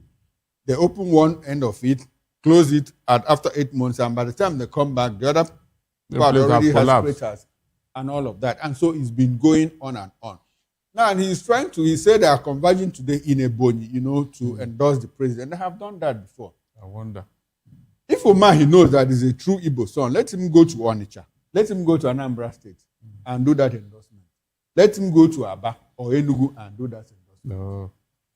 Look at what happened to city boys. I mean, nobody is saying you shouldn't campaign. But when you go to campaign, what you see is what you get. It's as simple as that. Yes. And so, if you keep insulting your people like this, it will get to your turn. We were told several times that, well, it is not time for the Igbo president. Let Buhari do, and that he will hand over to the Igbo nation. Now, we have been sold that same lie. Unfortunately, do you know the one selling these lies to the Igbo people? Igbo sons in government. That is why it is so disheartening. If Omar, he says that 2023 vote for Peter Obi was an accident, let me remind him that accidents do happen. Once, twice, thrice, many times. Accidents happen. So if 2023 was an accident, let him be informed that 2027 will still be an accident. Yes, and it will be in favor of the same person, that the accident was for in 2023. Let him keep doing his thing. They can endorse all the like. All the 5 Southeast governors in 2023 supported the G5 governors. Okezi Ikpeazu, Ugwuanyi, Ebonyi was APC, Dave Umahi, Imo Hope Uzodimma, Anambra, was for the president. What happened? The people voted their choice. And that will repeat in 2027. We are not bothered on. You sound very confident. Very confident. Because have you felt the pulse of the people? Have you spoken to the people? Because ultimately, it's the people that will cast votes. I'm a political scientist, and so over time, not just a political scientist, is also a historian. Did you call the people over? I know the voting pattern. I know the voting pattern of South Easterners. I know their voting pattern. If they don't like you, they don't like you. If you insult them, they treat you that way. They are Republican. Nobody tells them. Neither me, nor Umahi, nor any governor will tell the Southeastern. As a matter of fact, in the Southeast, your father doesn't tell you how to vote. Your pastor doesn't tell you how to vote. The people vote their choice because they are discerning. They are Republican. Clear. And so it is easy for me to understand. They have voted against their own sons at the presidential level. There are certain people, I don't want to call names, bring them out as presidential candidates. In Southeast, the Southeasterners will not vote for him because they know that they don't have capacity. They go for the best and competent people. All right. See, if I want to say something, because that's why you are saying. People, go ahead. Yes, these people don't really think. I don't know how they think. Let me say this person you are against, and you talk out publicly. Let me say the person now won the election. It's politics. You can always and then you now turn around. You can always come back and say, "Oh well, I was working for our this area. It's not." You now begin to complain after you have publicly humiliated. You're not sounding like a politician. A politician can speak against this person today and tomorrow say, "Oh no, he's my friend." Exactly. They can switch camps easily. So what we are saying in general is that we want a change in Nigeria. Yes, because that's what we are saying. That's what tribal thing and all that. It has not worked. Yes. All right. So let me take a few headlines. Let me take a few headlines and we can make our pick and react because we have 10 more minutes on the show. And Oshomole, Akpabio shielding NNPC based on his personal interest in national oil firm. That's coming from Oshomole. And then we have This is from This Day newspaper. A few other headlines inside the paper.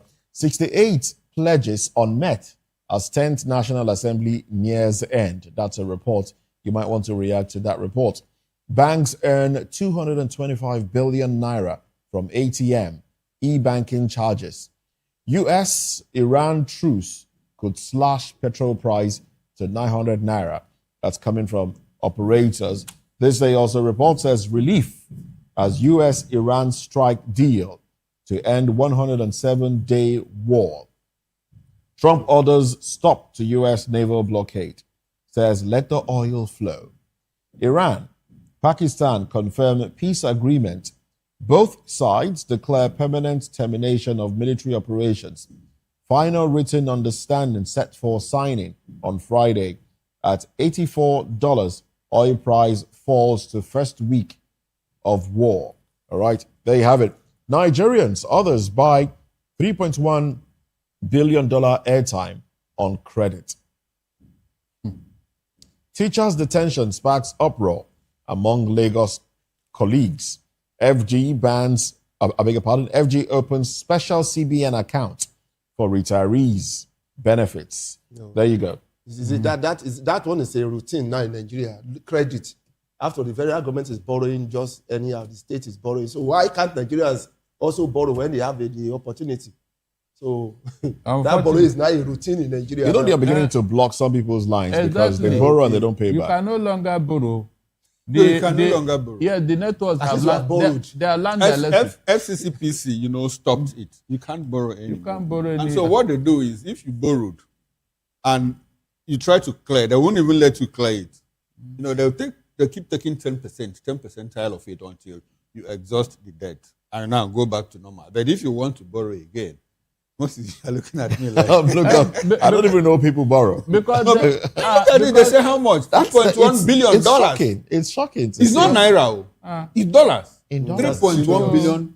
$3.1 billion. That is a lot of money that Nigerians have borrowed. So there's nothing in borrowing. Most advanced economies, are credit economies. Most advanced economies that are even doing well are credit economies. You have your credit card. But the beauty of their own is that you have a job that is backing up all of that.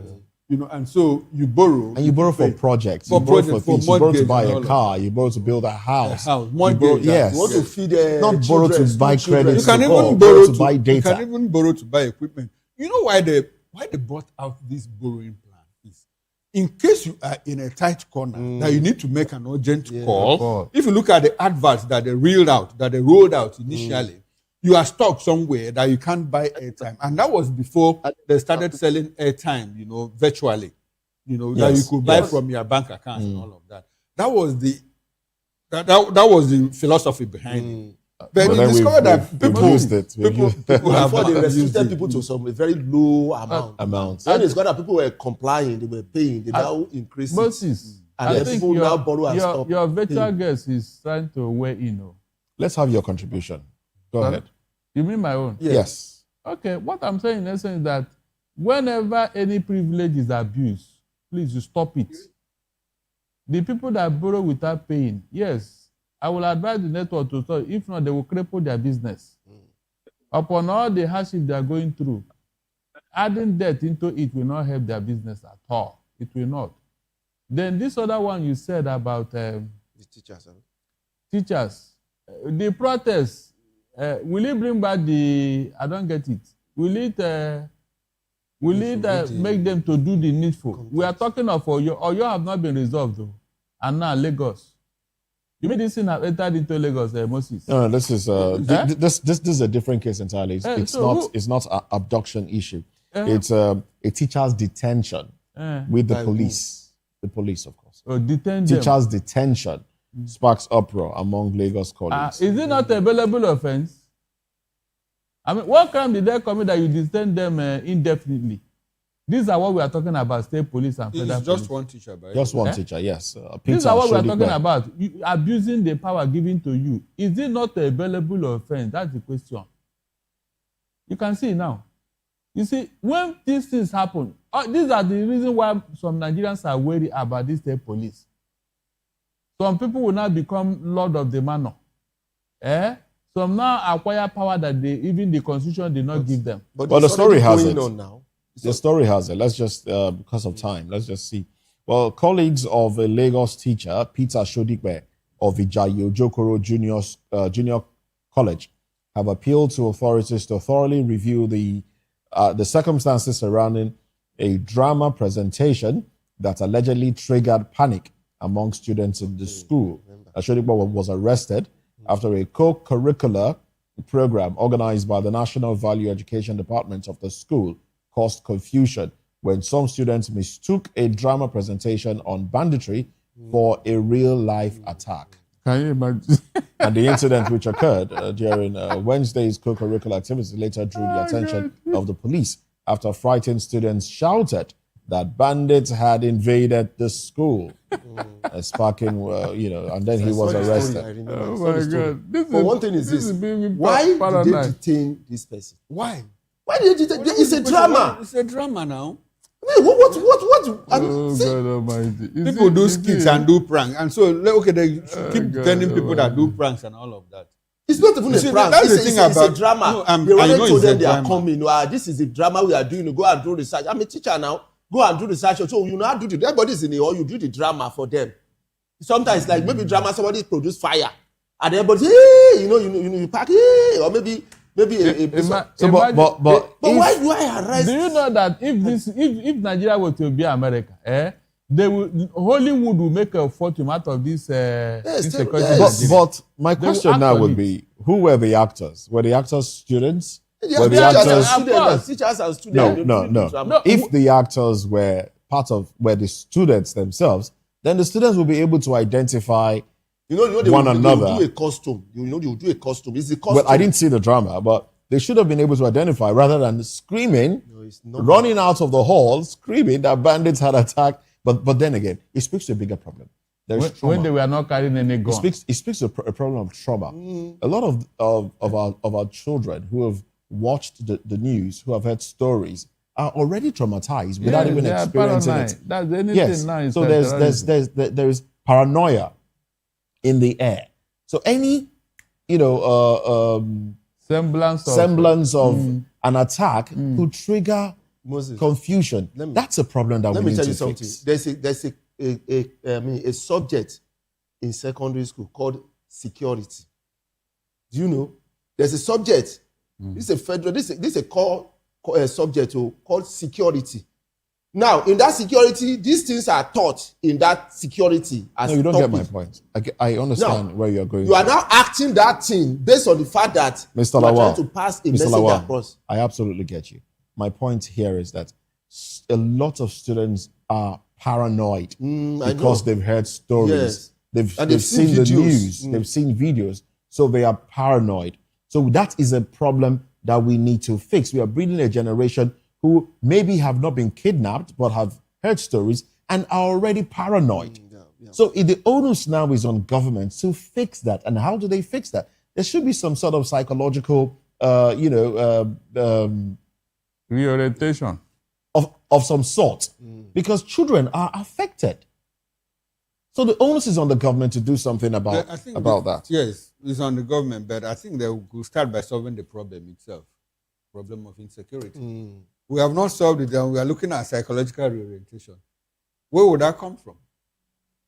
It's a difficult call. Remember what happened in Niger, where some security agencies were, detailing the students on how to take care of security in an emergency, and all of a sudden somebody called them and they left, and boom, what they were teaching them happened. Somebody called, and what they were teaching them happened. Oh, well, is that part of the development? The lessons. Oh, well, this is how far we go. Thank you very much, Mr. Darlington Nagumo, Mr. Lawale Kundayo, and Chukwuma Okoro. Chukwuma makes a comeback later tonight on Political Lens. Yes, and I'll be joined by Mr. Shegu Shokbuto, who is the chairman of Transparency, Candor, and Accountability International. We'll travel around Nigeria to bring you interesting, trending political stories. Join us then. It promises to be quite interesting. All right, and then sports comes up next, 11 o'clock on the DOT. I am Moses Humphrey. Till I come your way next time, stay blessed. Bye for now.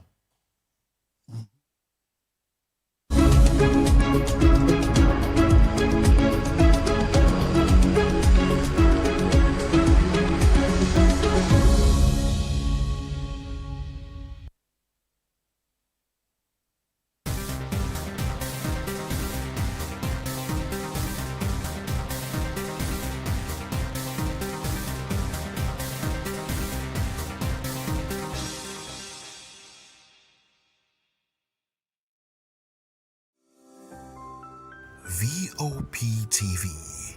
Now you have more than a voice. To know the happenings in the maritime sector, join us on the program Maritime Frontiers on Vop TV as we discuss key areas in the maritime sector from aquaculture, maritime transportation, maritime labor regulation, oil and gas exploration, ferry and passenger insurance, marine pollution and prevention, port operations, and lots more. Maritime Frontiers, exploring Nigeria's blue economy. This is African News on Voice of the People Television, where we don't just bring you the news, we bring you Africa's heartbeats, the policies that shapes our world, and the economy that determines our future. African News on Voice of the People Television. Stay with us. This is Health Check, your weekly guide to better living, smarter choices, and trusted answers. From everyday wellness to urgent health issues, we've got you covered. Health Check, only on Voice of the People Television, where your health has a voice.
Join us as we drive into the world of politics through insightful interviews with prominent political figures, both serving and former governors, ministers, senators, legislators, party chieftains, activists, and analysts. Get first-hand information into the decision-making processes that affect our daily lives. Highly engaging one-hour program that brings political discourse into focus. I am Chukwuma Okoro. Political Lens, Monday through Friday, 6 to 7 p.m. Join us. Vop TV. Now you have more than a voice. In a world where truth is the ultimate power and opinions scream the loudest, it's time to wade through the noise. Hunger no get tribe. Hunger no get religion. And scan the human interest and trending topics that matter. Stay tuned to The Issues, your plug to the stories making the buzz, from politics to science and technology, social justice, and more. Let's tackle the tough questions and expose the truth. The Issues, on Voice of the People Television, Mondays to Fridays, 8 to 9 p.m. The Issues. Don't just react, understand. Are you ready for the extraordinary? Something big is happening on your screen. Introducing Vop TV.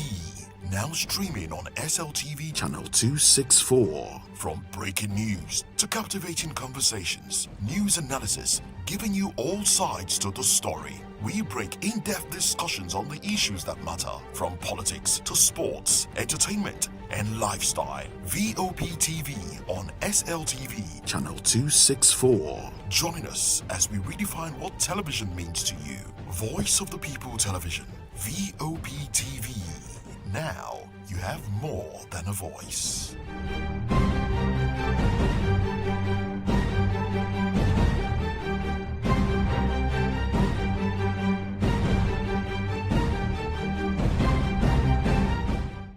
Nigerians, your voice matters, and in 2027 it starts with your permanent voters card, your PVC. If you're 18 and above and you're a Nigerian citizen, you have the right to choose who leads your community, your state, and your country. But that right only counts if you have your PVC and your name is on the voter register. Here's what to do.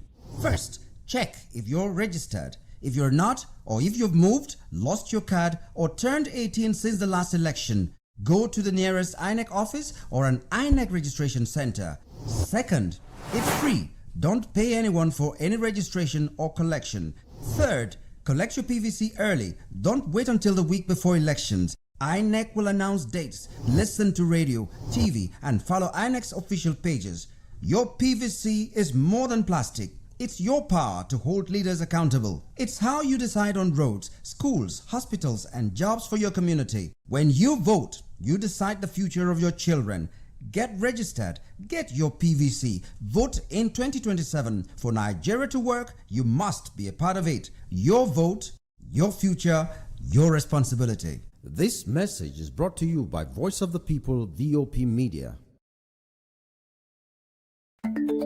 Africa is on the move, a continent of rising voices, untold stories, and powerful transformations. From the streets of Lagos to the heart of Nairobi, from the mines of Congo to the tech labs of Cape Town, the African story is being written every day. Bold, dynamic, unstoppable. This is African News on Voice of the People Television. We don't just bring you the news. We analyze and bring you Africa's heartbeat, the politics that shapes our nations, the economies that drives our future, the cultures that defines who we are, the voice that must be heard. Africa News, Africa's voice, Africa's future. Where Africa speaks, the world listens.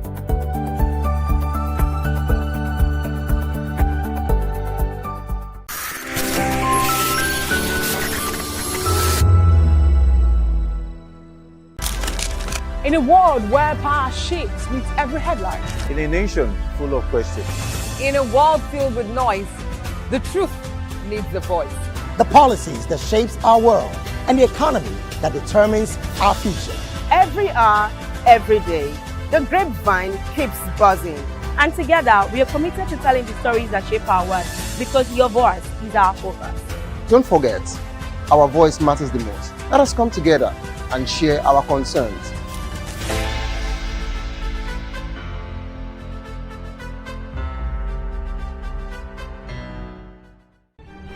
In a world where power shifts with every headlines, news breaks and events happens, we bring you unbiased and explicit information on politics, economy, and state of the nation. We break down the chaos. Facts, not fluff. Truth, not spin. We discuss not just politics, but a glimpse into the future. Voice of the People Television. Now you have more than a voice. The red carpets, awards, the razzmatazz, music, fashion, interviews, and more. Spotlight on Voice of the People Television. Let's feed you with all the juicy stories in the global entertainment space, bringing you the glitz and glamour as they hot. Stay tuned to Spotlight, 1 p.m. Monday to Friday. Spotlight on VOP TV. Entertainment like never before.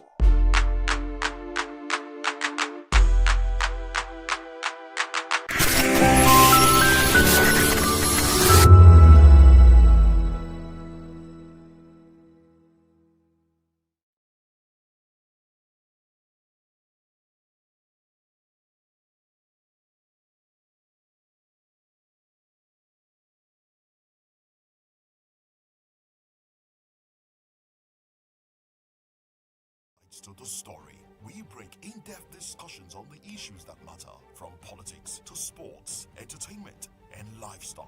Vop TV on SLTV, channel 264. Join us as we redefine what television means to you. Voice of the People Television, Vop TV. Now you have more than a voice.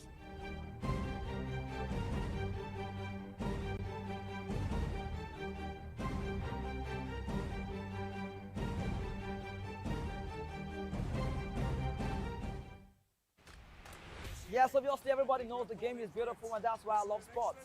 My name is Kizzy K, you're welcome to my republic. But remember, there can never be a transfer without a window. Just like there can never be a deep thinking without a Pep Guardiola in football. You can't say tennis without talking about Djokovic. So why not give me attention on the show so I can run your race on the TV like Lewis Hamilton Formula 1 star. Don't forget, when God have mercy on you, you can achieve your goals like Cristiano Ronaldo. I am a proud Nigerian, and right here, we talk NFF. For every sports updates, commentaries, live interviews on the game, we got you on this, because right here at Voice of the People TV, the Sports Public Show has got everything just for you to be part of it. I love the beautiful game, and that's why Kizzy K loves sports. In a world where truth is the ultimate power and opinions scream the loudest, it's time to wade through the noise. Hunger no get tribe. Hunger no get religion. And scan the human interest and trending topics that matter.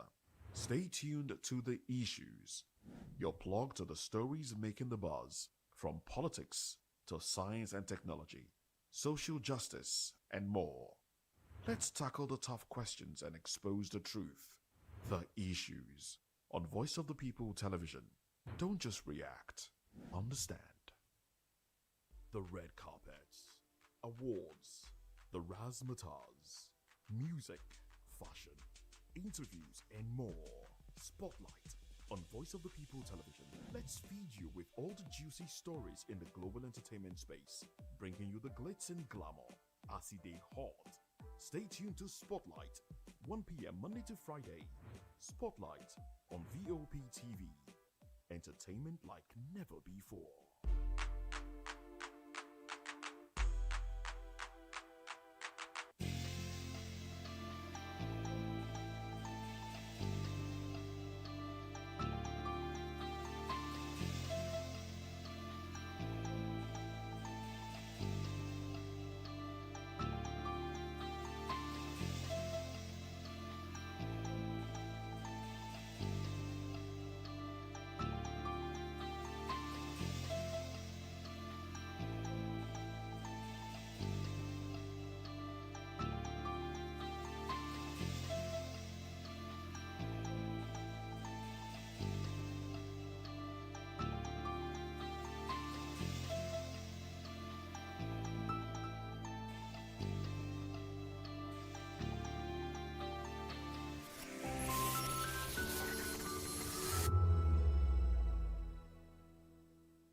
From the views on the street, we go to bed empty hunger, to the blaring horns of a hustling city, the loudest voices of the common man got a medium to be heard. This particular administration, they were coming unprepared. It's not a bad thing to renovate the president's lodge. Through top-notch programming, unbiased reportage of news, sports, business, entertainment, and cultural documentaries, Voice of the People 90.3 FM became a symbol for 21st century media.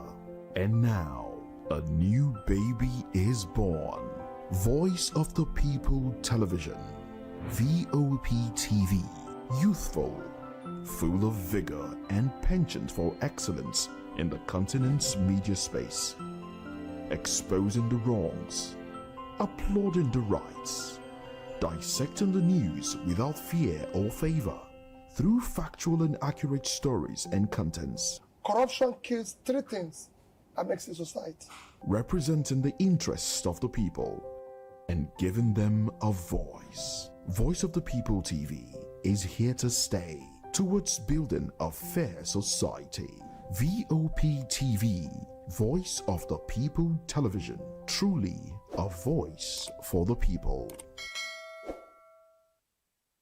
We encourage you to click on the like button and subscribe to our YouTube channel. We are Voice of the People TV. Also follow us on all our social media platforms. We are at Vop TV Live. Visit our website www.vop.ng for fresh and trending news. Also watch us live on SLTV channel 264. Vop TV, Voice of the People Television.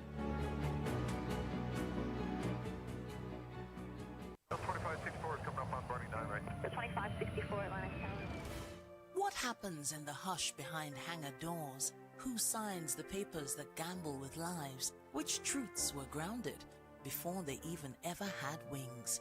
If you've ever buckled a seatbelt at 30,000 feet, if you've ever stared out of that tiny window and wondered who's really in control of the skies, it isn't just flight, it's power, it's politics, it's pressure sealed in steel.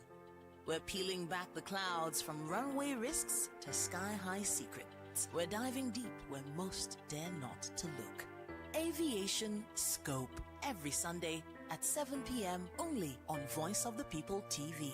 We don't just report, we reveal. We don't just ask, we uncover. Because when it comes to the skies, ignorance is turbulence. Aviation Scope, the sky isn't the limit, it's just the beginning. On Edu Dialogue, we bring you fresh ideas and conversations, shaping the future of learning in Nigeria and beyond.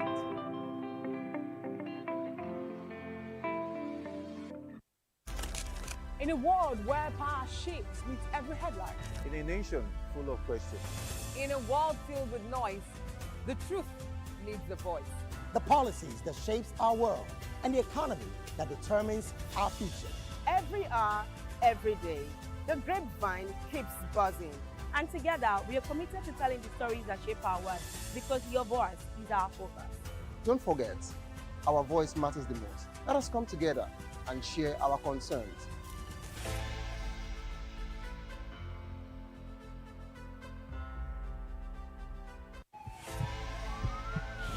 This is Health Check, your weekly guide to better living, smarter choices, and trusted answers. From everyday wellness to urgent health issues, we've got you covered. Health Check, only on Voice of the People Television, where your health has a voice.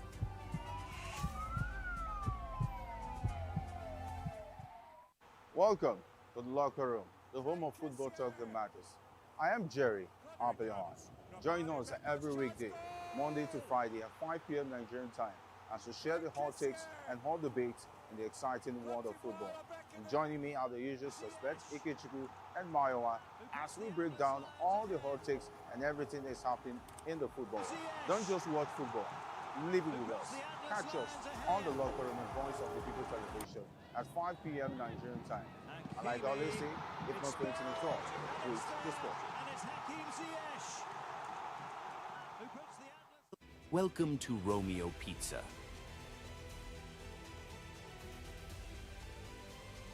Sink your teeth into our freshly baked pizzas. Loaded with rich sauce, melted cheese, and irresistible toppings. Where every bite is a love story. Treat yourself to our creamy, dreamy ice cream. Smooth, sweet, and made to brighten your day. Or maybe you want it hot and satisfying. Our juicy shawarma is wrapped to perfection, packed with flavor in every mouthful. Pizza, ice cream, shawarma.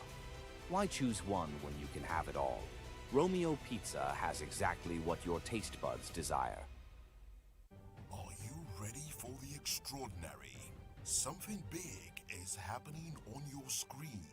Introducing Vop TV, now streaming on SLTV channel 264. From breaking news to captivating conversation.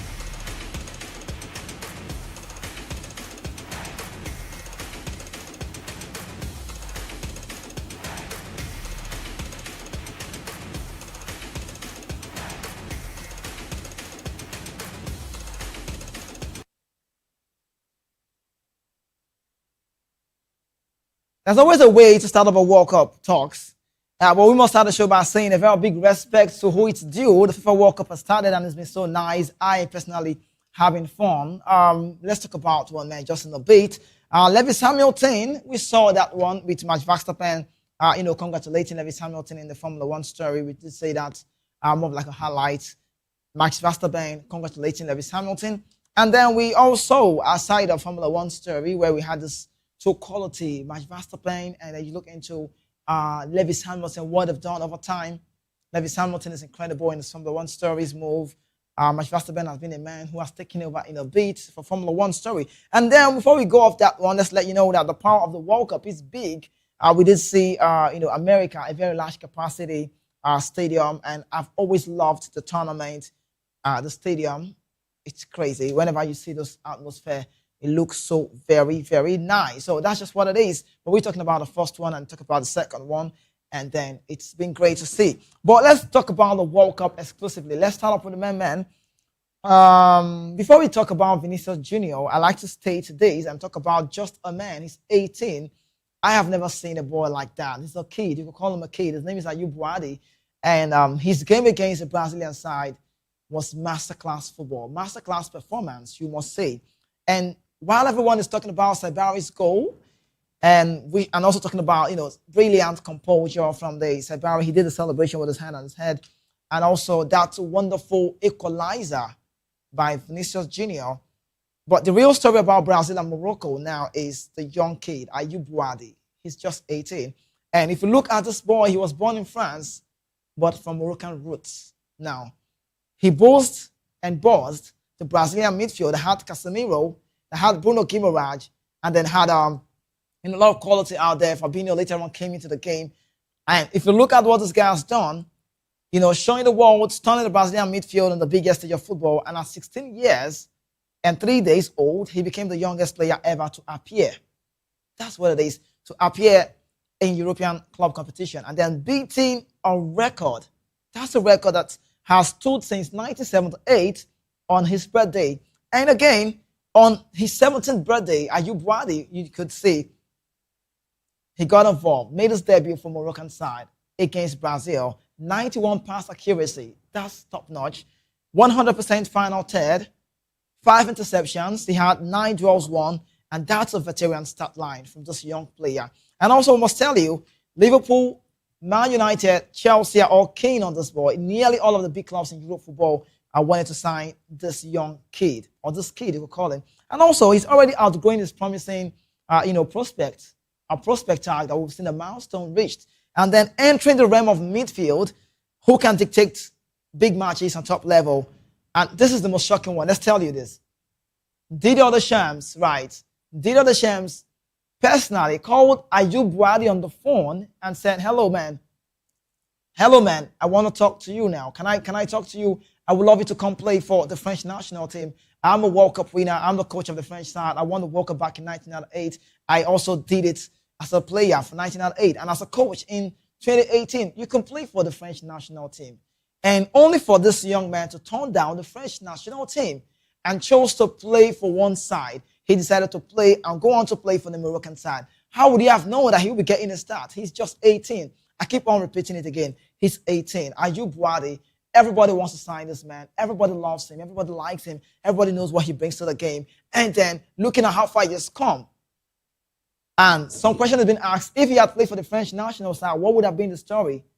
Manu Kone is there. Showman is there. Rabiot is there. N'Golo Kante is there. Compacted midfield. So there's no way to talk about it. But quickly, let's talk about top points quickly. Vinicius Jr. is in the news. He might be facing sanction. He refused to have an interview. We're getting to the talk now about Brazilian man Vinicius Jr. Ayub Wadi. Yeah, he's done his job well. But let's talk about Vinny now with the bars now. Hi, Vinny raised his bars and gave the results right. He did so well. And then, but the goal from Vinicius Jr. against the Moroccan side, everybody will say that was a masterclass goal. He celebrated, but they came from behind after the Saibari goal. Now, did you see the assist from Brahim Diaz? Now, we are talking about the first story now. The assist from Brahim Diaz was that, I don't know, he did say the run. He made the right call. And Saibari found himself in space. I'm not surprised. More reason why Bayern Munich are keen on the Moroccan international. He scored that goal, superb kick, and then celebrated. But aside the goal from, Saibari, we must tell you, if you look at Vinicius Junior right now, he might be facing disciplinary actions from FIFA after refusing the mandatory halftime interview. He was visibly angry at the referee decision not to award him a foul, and then he declined to speak. So that's about Vinicius Junior.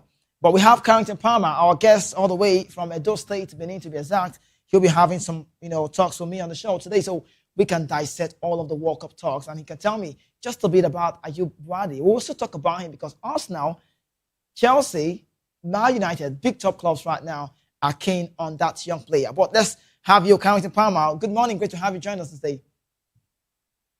Good morning, Kiziki. Ayub Wadi. You know the name. Does it ring a bell? The name Ayub Wadi. Before the World Cup, the name doesn't ring a bell. But now I think the whole world knows him. Okay, let's talk about Vinicius Junior, right? Vinicius Junior is in the news. He might be facing disciplinary measures right there. Why does Vinny talk a lot? World-class player, but why does he talk a lot? This time around, he's going to be facing disciplinary action for him not granting an interview. So he doesn't. I think this interview of a team should not should be it should not be mandatory, or a player can decide to grant it, a player can decide not to grant it. We've seen coaches in the past trying to actually go for any interview or speak to any media personnel. So yeah, I don't know. Well, for FIFA, I don't know the rules that governs this current World Cup or this current situation whereby at halftime you can grant an interview or decide not to grant an interview. I don't know the rules and the regulation that it's actually covering that right now. But I don't know. Well, let's see what FIFA decides after the kind of ban they are going to give to him. I just hope it's just a fine, not a match ban. I really hope it's just a fine, because a match ban would be very, very, very, very frustrating and too harsh for him. Yeah, true. That's what it is. But when we say Vinicius Junior likes or he gets on the card a lot, is because oftentimes we've seen Vinicius Junior being shown a yellow card because he talks. Not like he's having tackles, with his opponent. But we wish him all of the best. But let's look into the game. Brazil against Morocco. Let's say this. Before the game, we already know Morocco had a team. We saw them. We saw the formation, the starting. And look at the coach. This is not Walid Regragui. Look at Saibari with the composure. He got this one. And then, Marquinhos and Gabriel Magalhaes, they are not the weakest. They are not the weakest in the game. Mazraoui showed up. Ashraf Hakimi was amazing to watch. Stopped Vinicius Junior on countless occasions. And then you see El Canoes. I love the way they played. Ayub Wade on the midfield, just like the master of the game. And Brahim Diaz on the line, making the calls from the managers. So when you look into the Moroccan side, you can say they are decent.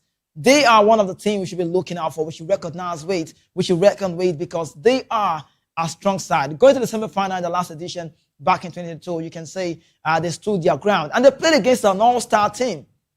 Looking at the Brazilian, Marquinhos Magalhaes, looking at Danilo, looking at the other side, Alexandro, they have quality in the team. Bruno Guimaraes, Casemiro, Fabinho came in later on. They had Danilo, they had Rafinha, Vinicius Junior, Neymar that was not fit enough. He plays against Haiti. So you can hear me, I keep going and on, and then keep talking about the stars of the Brazilian side, because when you see them, you would say that the Brazilian team has what it takes to get the results right.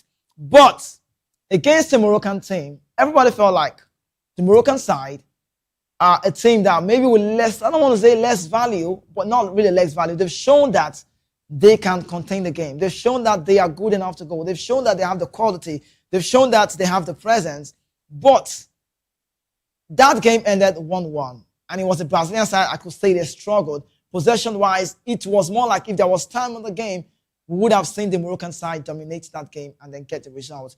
But Carlo Ancelotti has a job to do, because we've seen a Moroccan side. And if you ask me, I don't see them stopping anytime soon from the group stage. They will be coming out alongside maybe Brazil, because Brazil have got a job to do. So is there a message for Ancelotti? Carlo Ancelotti, Kaka said he's the man to take Brazilian football to the next phase. But Morocco 1-1 against Brazil. Was it a well-expected result from you, Carrington? Like I told you earlier on this morning, I said I was not expecting that result at all. I was expecting Brazil to win the game, but ultimately Morocco came out and said, "We are not just coming here to make the numbers. We are actually coming to this World Cup to make a statement," and that was a statement result. Yeah. In the first half, through the game very well. They saw the lapses in the Brazilian midfield and they took advantage of it. Just that, oh yes, they didn't score more goals, but they actually contained Brazil very well. This is a Brazil side that had not lost the opening game of the World Cup since 1934. That is how many years coming? That is about 90 something years coming now. So yes, they've not lost an opening game in the World Cup since 1934. So yes, that's a very huge record for Brazil. And yeah, in Morocco side, the side that just last they became the first African side to reach the semi-final, and they are currently seventh in the world. Brazil are currently sixth, so it was going to be a very tough game. Oh, you knew it was going to be a tough game before now. You already knew it was going to be tough. I felt it was going to be a tough game, but Brazil was going to win the game. I felt Brazil was going to win the game, like not a draw. I never saw it as a draw. But I felt Brazil were going to win the game. Yes, like probably a 1-0 victory, 2-1 victory, but I never expected a draw. But with what I saw from Morocco, I was impressed. I'm going to be very honest with you. I didn't want Morocco to win or get anything out of the game, but from an hater, I became a lover of them because they impressed us so well. They impressed me so well in that first half, and in the second half, they didn't really do much. The second half was kind of close and boring, but Morocco, they already got the job done in the first half. Ensure that the Brazilian midfield did not dominate them, which they actually dominated. In the second half, Casemiro was taken up. Even Paqueta at some point was substituted in the game, and Fabinho and others that came in actually did very well to contain that pressure. They actually did very well to resist the pressure that this Moroccan side can give to Brazil. So yeah, I think Morocco, they are going to do very well. They might also make it to the semi-final. I don't know yet, but this is a statement that they didn't come here to play. They didn't come here to make the numbers. They came here to compete, and it's very kudos to them. They did very well. Yeah, that's what happens in football. You know, the manager did a whole lot of changes, bringing in Ayub Bradley to that midfield, and Al Nyoue also playing for Roma. We saw the quality right there in the midfield, and also the choice of Talent Saibari as a number 9, our first number 9, No El Kabi. It was great for the coach, and that's a decent result. They are a team to compete, and then a team everyone should be watching and very wary about. But quickly now, coming to Parma, let's talk about our small side. 7-1 they conceded yesterday, but it doesn't sound like a statement for me. They had a record, Germany against Curacao. They are now the smallest nation ever to play and compete in a World Cup. Now, when we bring to you the stats of the German side and also the stats of the Curacao side, look at what it means to them. Look at the team. They got 1-1. Look at the celebration. You could see the ovation out there. This is a small nation. Just a bit, I call it a mini Dutch team because they speak English, but basically more of the Dutch language. And they are just, when you check the atlas, or you check, the atlas of the geographical world, you will see that they are just a small country, just a little bit away from the Netherlands. Now, this is the capacity, the population of 156,000, smallest nation ever to qualify for the World Cup. In other words, you could say Imo State in Nigeria. People there are even more. You could say Ikorodu in Lagos, maybe more than what the Curacao team has, or generally population-wise. But there's something we saw yesterday that we've never seen. We've seen it, but it's a long time we just seen in the World Cup. When the game ended, the German side and also the Curacao, this is passionate. Look at this. You can see Jonathan Tah. Look at this. This is Mecha. They came together. They had words. If they were praying, we don't know. But we could see the concentration. This is so emotional to see the Curacao side 7-1. That's not a statement for me because I recall the German side once got the result 7-1 against the Brazilian side. So this doesn't sound like a news. But what a nation coming to the World Cup, making that debut. We could see the turnaround, the massive defense, the ovation, and then this gesture from the German side. What would you say about the Curacao game against the German side? This gesture from you, Carrington, what does it make for you? First of all, I never thought I was going to see a nation smaller than Iceland making it to the World Cup. Right. I never thought that. Yeah, but Curacao making it to the World Cup, it's a huge one for them. And when they scored that equalizer, look at the fans, look at the stadium bubbling. The they were so happy. And I was thinking, how many people are remaining at home? If this much, or if they are this much in the stadium, how many people will remain in their homeland? Or how is the country going to react? The people remaining at home, how are they going to react with that news of the goal that they scored? Oh yeah, kudos to them. They have nothing to regret or to be ashamed of. They are never going to actually defeat the German side. That one goal alone for them, it's actually very huge for them. You can recall there was one time we played Tahiti in the 2013 Confederations Cup. That one goal they scored, they celebrated it, they cherished it so much, and they lost that game by 6-1. So yes, that's how the small side they actually react when they score a goal. So yeah, for the gesture, I think that's one of the things that football preach: unity and love. So that's one thing that they just showed to us after the game yesterday. So yeah, I'm very happy to see such a thing. It's football, it's not war, it's not yeah, we can have heated argument, we can have moments whereby, oh yes, I didn't like the way you hit me, I didn't like the way you reacted like this. So yeah, but at the end of the day, football preach just one thing, which is love and unity. So kudos to the German side and to the Curacao side for coming together for that. I don't know what they are doing, but yeah, it's really amazing to see. Yeah, when you say what's the word he said? When you say I recall you said something, when with this crowd, how many people left at home? That's a big statement, actually. That's a big one, because it's more like they all came out in numbers to America, for this World Cup, right, to see themselves get to the next phase. But even if they get eliminated, no, it doesn't. We're not really going to say a lot about that. But let's talk about the ruthless German side. There was no mercy. German 7-1. That's the scoreline. Kai Havertz got a brace. That's why we use the word ruthless Germans. Kai Havertz got a brace. Musiala also scored. There's a young boy, Brown. There's one Brown boy. If you see that guy, very quality in the left back row. You saw, what's the name? Kimmich, with the experience in that very team. Florian Wirtz. So the way the Germans played, I must say, I felt like these guys are good. Sometimes it's not always easy to win smaller sides who don't have exposure. Now, let's quickly bring to you the national team of the Germans, the way they started. The pictures of the Germans, or the footage rather, the way they started. And also we bring you the Curacao guys, so you can see. You would not even find it easy to find out, just to pick out one man who is known in the team. But when you look into the German team, the lineup, the way they started, then you can say, yeah, this German team has the quality, and then they can just find themselves just maybe in the semis or quarterfinal, and maybe go on to win the tournament. Time tells. But then we look into that very one, the lineup on the German side, and also the Curacao team. So when we bring that to you, you can understand. But tell me, Carrington, with this German side, do you see them getting higher away from this phase? Yeah, I think they are, for the first time in 2 World Cup, they are going to qualify out of the group stages. They are going, but I don't see them going far beyond the quarterfinals. Yeah, there's no disrespect to them. They are a good side, but I still think they are still lacking something. The most experienced outfield player currently in this German team, I think it's going to be Joshua Kimmich and what are they calling him? The former Bayern Munich player. So yeah, then we still have Manuel Neuer in goal too.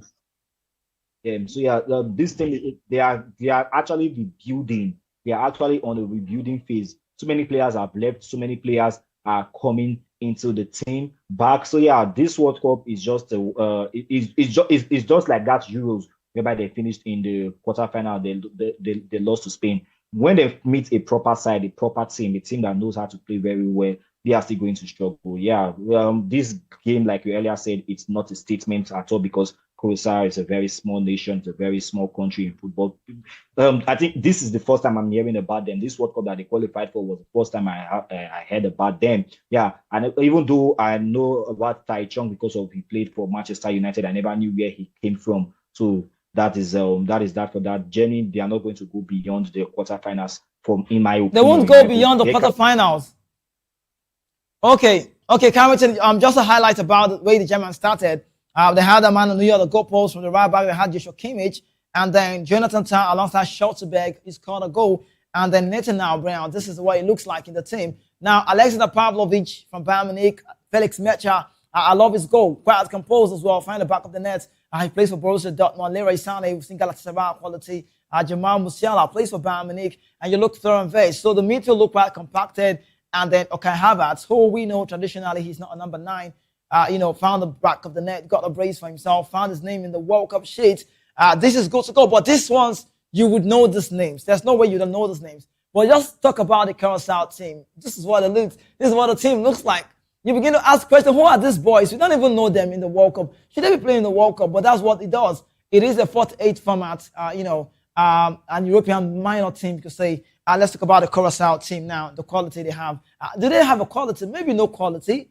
But let's bring that to you as well, so you can see what that team looks like. But quickly, let me tell you from here. We have the room in the goalpost for the team. They had Florinos, Badza, Osipo, Fontville, Bakuna in the midfield as well, Kamanesia team. And Chong, Lucadia and Hansen. I think Chong is the only man born in that town to see. That's what we have. We report about that very man. And I mean, currently look at these players. But I don't know. It's a World Cup.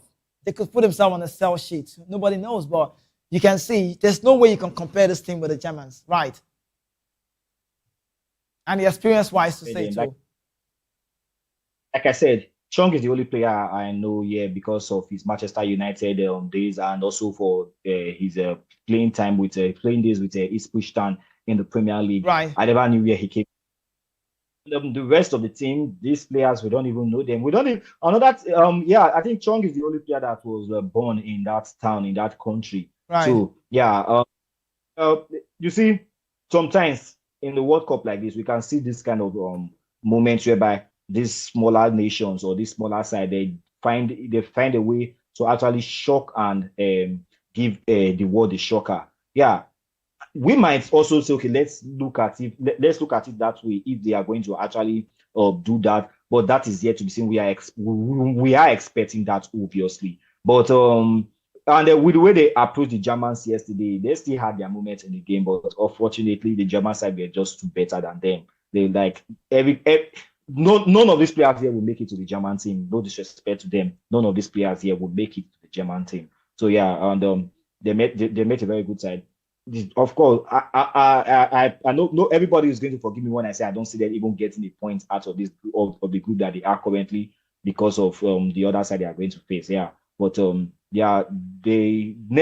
probably next World Cup they will be more experienced and they will know how it feels and actually get to a step ahead from this one that they are currently. All right, so quickly let's get to the YouTube comments that we have here. Some of the comments that we have. Nestor is also saying the word to us. He's saying, "What a great spectacle from the start of the whistle to the end. The Atlas Lions of Morocco," he's talking about the Moroccan national team, "came out smoking. They pressed and made sure the midfield of Brazil sat back," and that's absolutely true. And he went as far as saying the highlight of the game for me was when they scored the equalizer.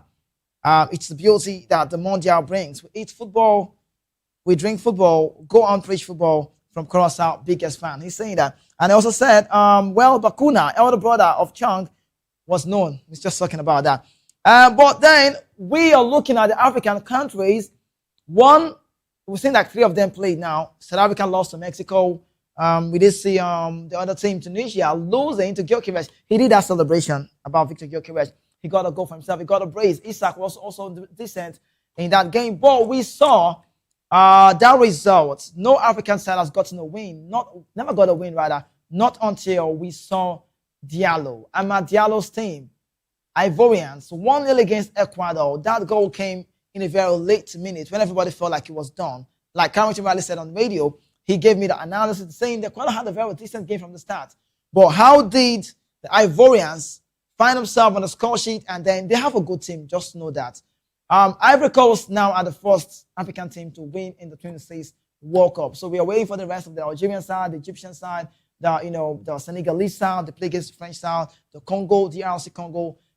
These are just the games we're waiting for to know if we have other African country that has got something to offer, put themselves on the map and get us the results, not the South African one or the Tunisian one. No. But tell me, Carrington, the Ivorian result, it was about Diallo scoring that goal for the Ivorians. How good?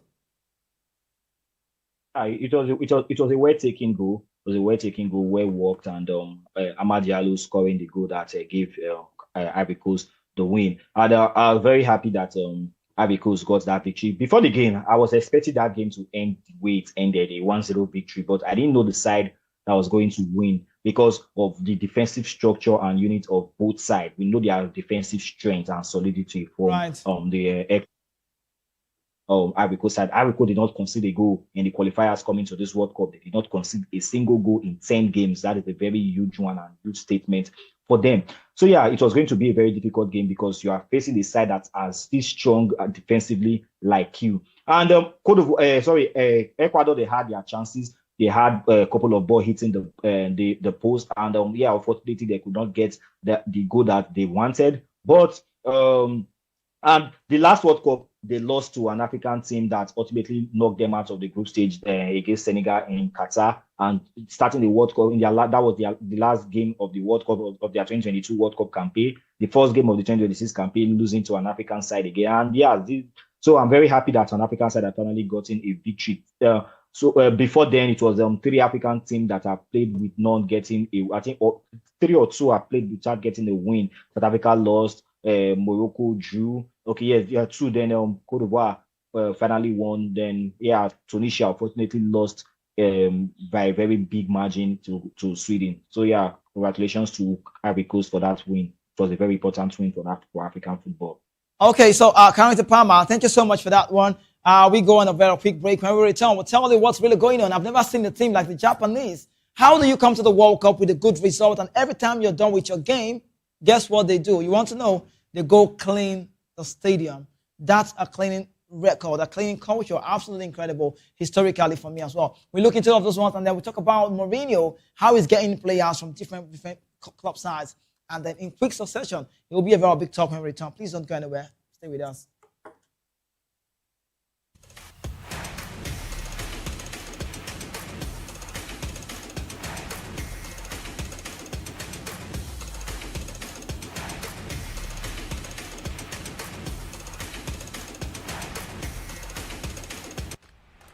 Yes, obviously everybody knows the game is beautiful, and that's why I love sports. My name is Kizzy K. You're welcome to my republic. But remember, there can never be a transfer without a window. Just like there can never be a deep thinking without a Pep Guardiola in football. You can't say tennis without talking about Djokovic. So why not give me attention on the show so I can run your race on the TV like Lewis Hamilton, Formula 1 star. Don't forget, when God have mercy on you, you can achieve your goals like Cristiano Ronaldo. I am a proud Nigerian, and right here, we talk NFF. For every sports update, commentaries, live interviews on the game, we got you on this, because right here at Voice of the People TV, the Sports Public Show has got everything just for you to be part of it. I love the beautiful game, and that's why Kizzy K loves sports. In a world where truth is the ultimate power and opinions scream the loudest, it's time to wade through the noise. Hunger no get tribe. Hunger no get religion. And scan the human interest and trending topics that matter. Stay tuned to The Issues, your plug to the stories making the buzz, from politics to science and technology, social justice, and more. Let's tackle the tough questions and expose the truth. The Issues on Voice of the People Television. Don't just react, understand. The red carpets, awards, the razzmatazz, music, fashion, interviews, and more. Spotlight on Voice of the People Television. Let's feed you with all the juicy stories in the global entertainment space, bringing you the glitz and glamour as it is hot. Stay tuned to Spotlight, 1 p.m. Monday to Friday. Spotlight on Vop TV. Entertainment like never before.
All right, welcome back from that quick break. Before we get to the Japanese story, let's talk about that one that happened yesterday. Amad Diallo's team finding the back of the net in that late hours of the game.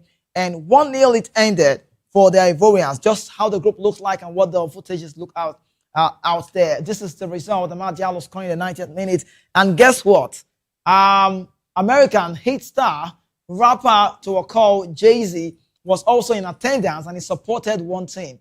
He was all for the African side and he was Ivorian. This is Amad Diallo. His goal separating both sides in that very game. Decent result they got for themselves, and we should be chanting their names of the Ivorian guys. What they've done, we saw Kessie at that level finding the midfield to be his own control, and he did so well. But Amad Diallo's goal is what should be recognized with. Now, this is what it looks like in the Group E, the log. German side 3 points, the Ivorian side has got 3 points as well. Ecuador nil, and then Curacao, who conceded more goals in that very group, also have to be just the number 4, the last in the group.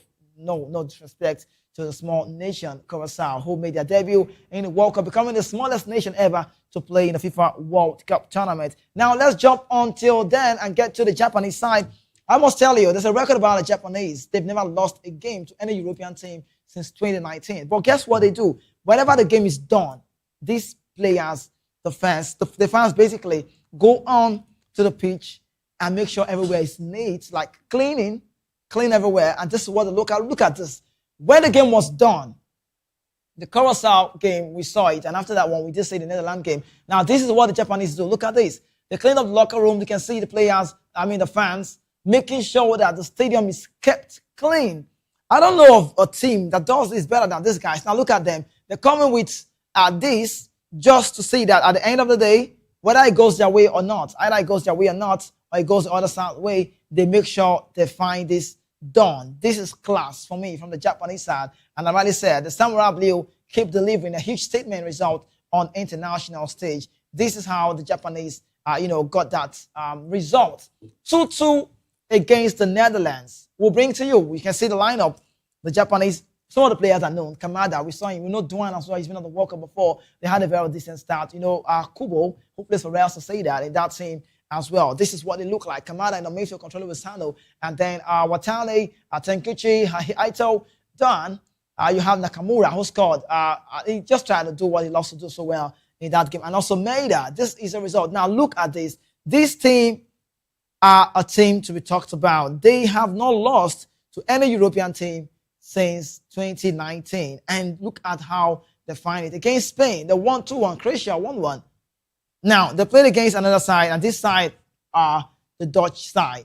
We saw the Dutch side, Ronald Koeman, former Barcelona player, with his best in this game. We thought he would have, small good result here, but of course, never happened, never came to play. It went the other way. It went like a draw. So both sides, the statement, are stalemate. Both sides shared points in this. Van Bruggen in the goalpost, Van Dijk, Van Hake. You can see Van der Heijn. Now, all of those players, well-known players. Now, talk about that team again. Let's talk about the Dutch national team again. Now, look at Van Dijk, Van Heke, Brighton and Hove Albion. Van Dijk plays for Liverpool. Van der Heijn plays for, Tottenham Hotspur. Dumfries now on new signing for Real Madrid. He's made a move. And then Gravenberch for Liverpool, De Jong for Barca, Rangers for Man City. Somerville played from the right side, not his usual position. Plays for relegated West Ham already. Godi Gakpo for Liverpool. And Malen, then Malen plays for Roma. So this start now. Let's Carrington, if you're here, let's talk about this quickly. The Japanese just show, I don't know how they do this, but I don't know if it's planned. I think it should be planned. How they got the draw yesterday. Sometimes we thought maybe you need to win all of the games, but look at the record that's been standing since 2019. How many years? 2020, 21, it's many years now. They've not lost a game to any European side. And they're not playing against mere teams, not the minor teams, the big teams. Getting results. Croatia, Spain, now the Netherlands. What a statement from the Japanese team. What a statement. I couldn't see that game because I was busy with stuff. And when I saw the results, 2-2 draw, like, these people, they don't want to lose this record of not losing to any European side team for 7 years now. That is a huge amount of time currently. Yeah, it's a kid that was born in 2019 should be rounding up his primary school very soon. Yeah, so and the gesture of the Japanese always cleaning the stadium after every match is something that I really think about and say, how do these people do this without even complaining? And they're not being paid. They don't pay them. They're not paid. Just free. Come to do it. All of the games, no one has gone untouched.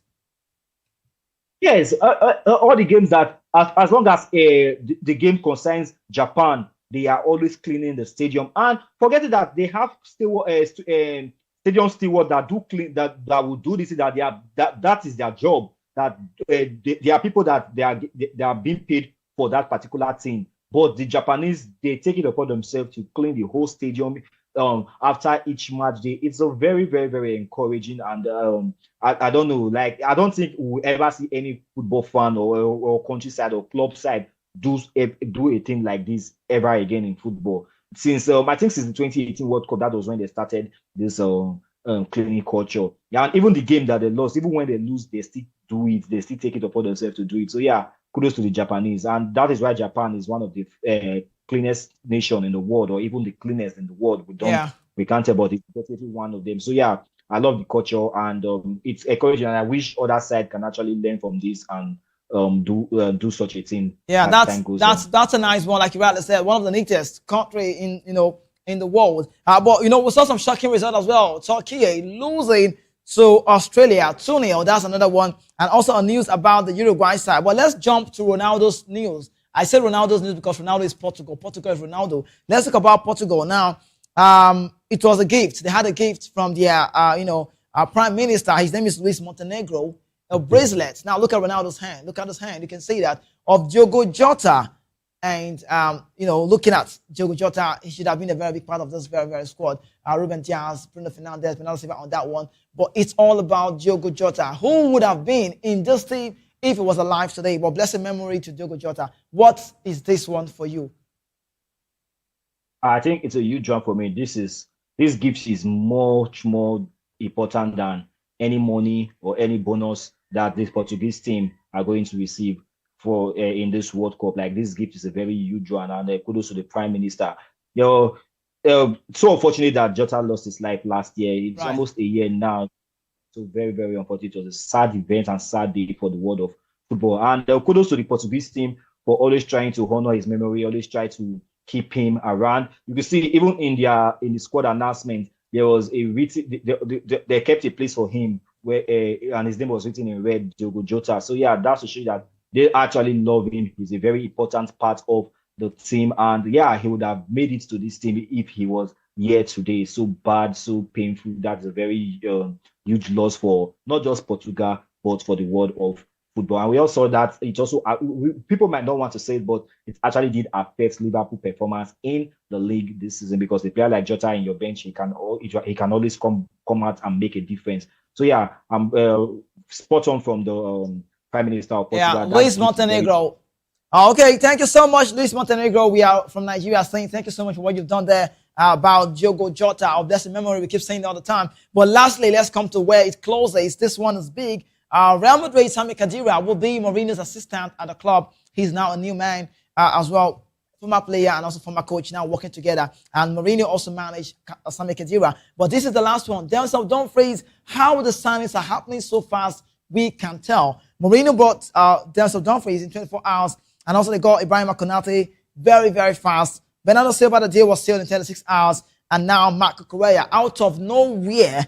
Real Madrid are going very strong in the market. Correa has now, according to reports, signed a deal and sealed it for surpassing exclusive story earlier today. Madrid will pay 55 million euro fixed fee, 5 million euro add-ons as Chelsea allowed medical tests in this. And also some reports say that Real Madrid reached verbal agreement to sign Marco Correa from Chelsea. Verbal agreement in place between all parties, players too. He's the left back wanted by Mourinho. Correa leaves Chelsea and joins Real Madrid after the World Cup. What a huge miss. Coming to quickly, just tell me this one in just possibly 30 seconds. What do you make? Madrid, Correa, Dumfries, Konate, Bernardo. What a signing for Mourinho in a quick session.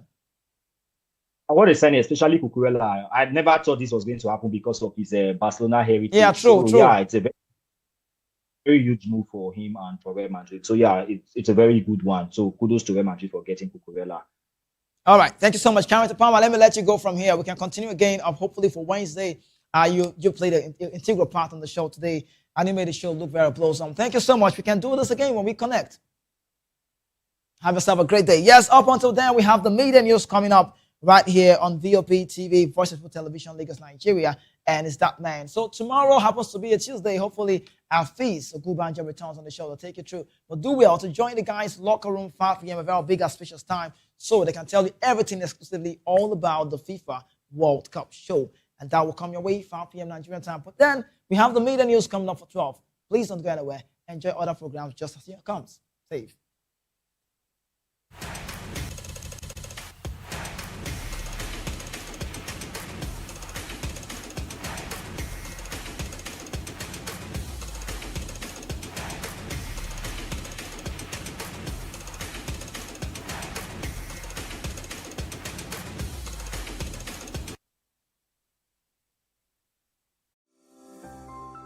Vop TV. Now, you have more than a voice. Behind every broken deck lies a broken promise. Education shapes the nations. But who is asking the right questions? Introducing Edu Dialogue, the show that goes beyond the surface, exposes the cracks, the corruption, and the silence in Nigeria's education system. Edu Dialogue, Saturdays, 3 p.m., only on Vop TV. We break the biggest stories, from missing funds to policy failures. We ask the tough questions and demand real answers. Edu Dialogue, this Saturday, 3 p.m. on Voice of the People Television. Are you ready for the extraordinary? Something big is happening on your screen. Introducing Vop TV. Now streaming on SLTV channel 264. From breaking news to captivating conversations, news analysis, giving you all sides to the story. We bring in-depth discussions on the issues that matter, from politics to sports, entertainment, and lifestyle. Vop TV on SLTV channel 264. Join us as we redefine what television means to you. Voice of the People Television, Vop TV. Now you have more than a voice.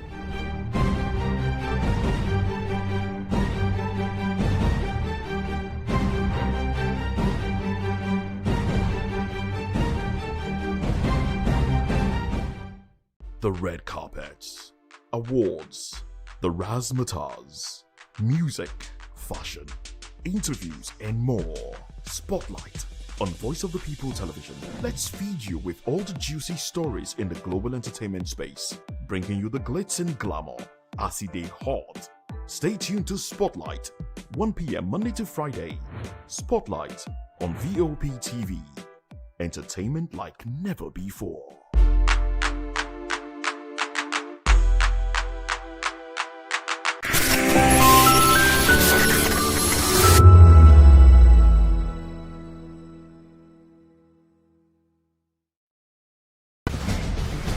Join us as we drive into the world of politics through insightful interviews with prominent political figures, both serving and former governors, ministers, senators, legislators, party chieftains, activists, and analysts. Get first-hand information into the decision-making processes that affect our daily lives. Highly engaging 1-hour program that brings political discourse into focus.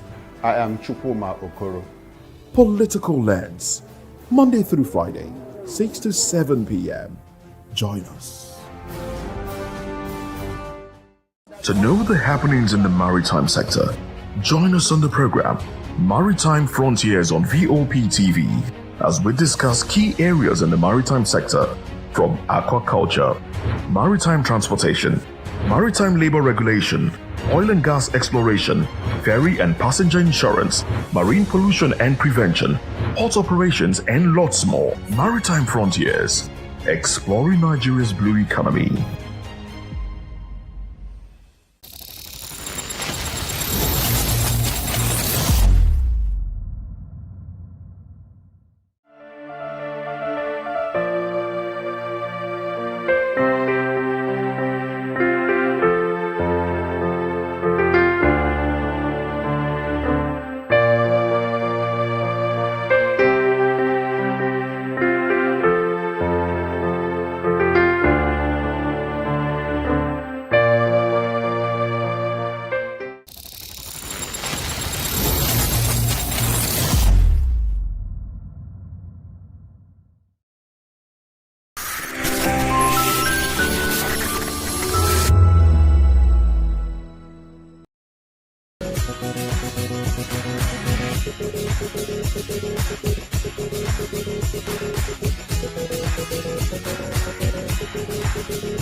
We encourage you to click on the like button and subscribe to our YouTube channel. We are Voice of the People TV. Also follow us on all our social media platforms. We are at Vop Tv Live. Visit our website www.vop.ng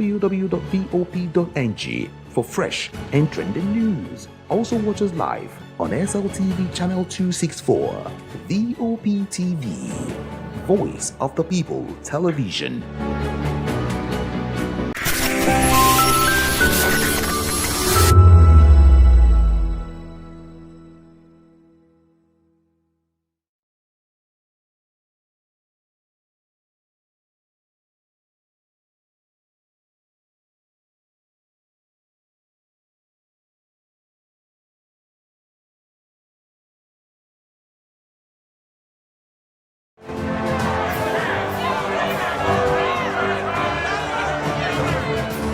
Do you want your voice to be heard? Do you know that you matter in the scheme of things? The People's Voice, the show where ordinary citizens take center stage as we discuss the biggest stories that affect you and I. With you in mind, we facilitate lively discussions, debates, and interviews on the topics that matter most to you and I. From social justice to economic empowerment, education to healthcare, governance, and more. Tackling tough topics and amplifying your voice. Join the conversation and make your voice count. The People's Voice. Make your voice count. This is Health Check, your weekly guide to better living, smarter choices, and trusted answers.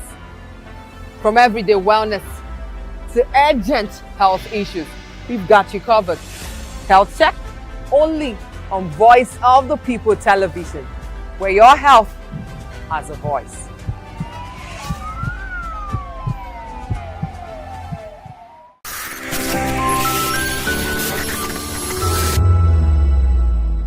Voice of the People, 90.3 FM, became a symbol for 21st century media. And now, a new baby is born. Voice of the People Television, Vop TV, youthful, full of vigor and penchant for excellence in the continent's media space, exposing the wrongs, applauding the rights, dissecting the news without fear or favor, through factual and accurate stories and contents. Corruption kills three things that makes a society. Representing the interests of the people and giving them a voice. Voice of the People TV is here to stay towards building a fair society. Vop TV, Voice of the People Television, truly a voice for the people. We encourage you to click on the like button and subscribe to our YouTube channel. We are Voice of the People TV. Also follow us on all our social media platforms. We are at Vop TV Live. Visit our website www.vop.ng for fresh and trending news. Also watch us live on SLTV channel 264. Vop TV, Voice of the People Television.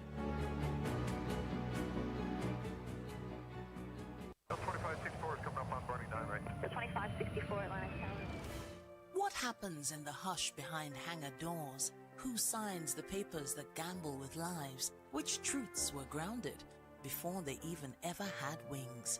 If you've ever buckled a seatbelt at 30,000 feet, if you've ever stared out of that tiny window and wondered who's really in control of the skies, it isn't just flight, it's power, it's politics, it's pressure sealed in steel. We're peeling back the clouds from runway risks to sky-high secrets. We're diving deep where most dare not to look. Aviation Scope, every Sunday at 7 p.m. only on Voice of the People TV. We don't just report, we reveal. We don't just ask, we uncover. Because when it comes to the skies, ignorance is turbulence. Aviation Scope, the sky isn't the limit, it's just the beginning.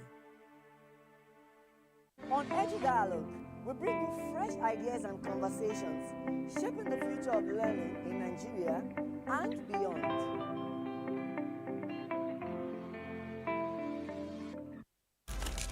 In a world where power shifts with every headline. In a nation full of questions.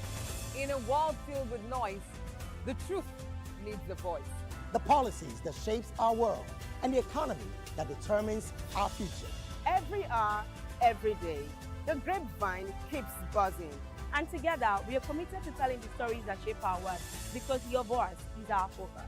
Don't forget, our voice matters the most. Let us come together and share our concerns.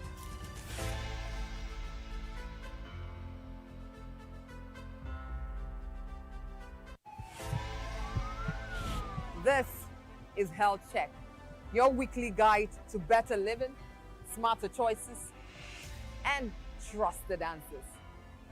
From everyday wellness to urgent health issues, we've got you covered.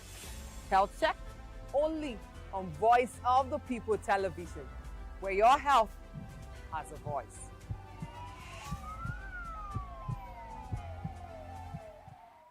Welcome to the locker room, the home of football talk that matters. I am Jerry Arpeon. Join us every weekday, Monday to Friday at 5 p.m. Nigerian time, as we share the hot takes and hot debates in the exciting world of football. And joining me are the usual suspects, Ikechukwu and Mayowa, as we break down all the hot takes and everything that's happening in the football. Don't just watch football, live it with us. Catch us on the locker room and Voice of the People television at 5 p.m. Nigerian time. And like I always say, if not 20 minutes off, please discuss.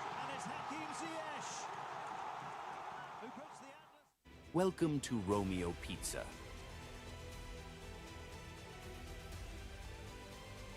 Sink your teeth into our freshly baked pizzas.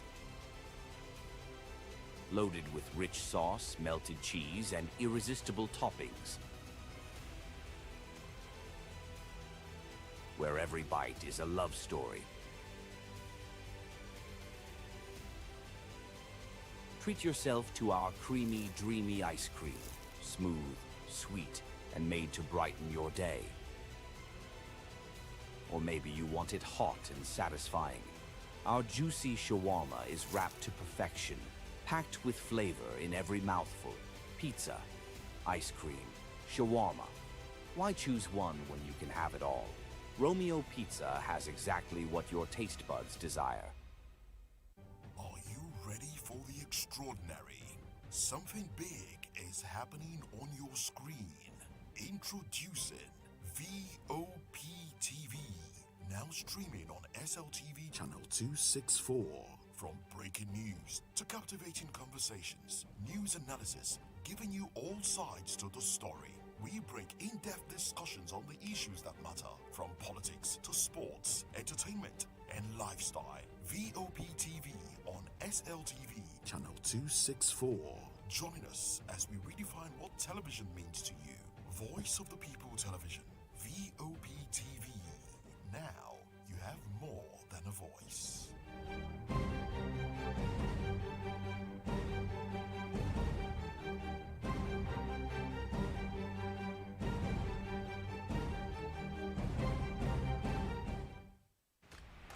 Yes, obviously everybody knows the game is beautiful and that's why I love sports.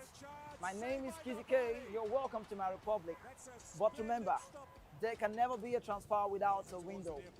Just like there can never be a deep thinking without a Pep Guardiola in football. You can't say tennis without talking about Djokovic. So why not give me attention on the show so I can run your race on the TV like Lewis Hamilton Formula 1 star. Don't forget, when God have mercy on you, you can achieve your goals like Cristiano Ronaldo. I am a proud Nigerian, and right here, we talk NFF. For every sports update, commentaries, live interviews on the game, we got you on this, because right here at Voice of the People TV, the Sports Public Show has got everything just for you to be part of it. I love the beautiful game, and that's why Kizzy K loves sports. In a world where truth is the ultimate power and opinions scream the loudest, it's time to wade through the noise. Hunger no get tribe. Hunger no get religion. And scan the human interest and trending topics that matter. Stay tuned to The Issues, your plug to the stories making the buzz, from politics to science and technology, social justice, and more. Let's tackle the tough questions and expose the truth. The Issues on Voice of the People Television. Don't just react, understand. The red carpets, awards, the razzmatazz, music, fashion, interviews, and more. Spotlight on Voice of the People Television.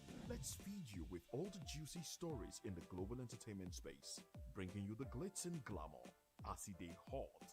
Stay tuned to Spotlight.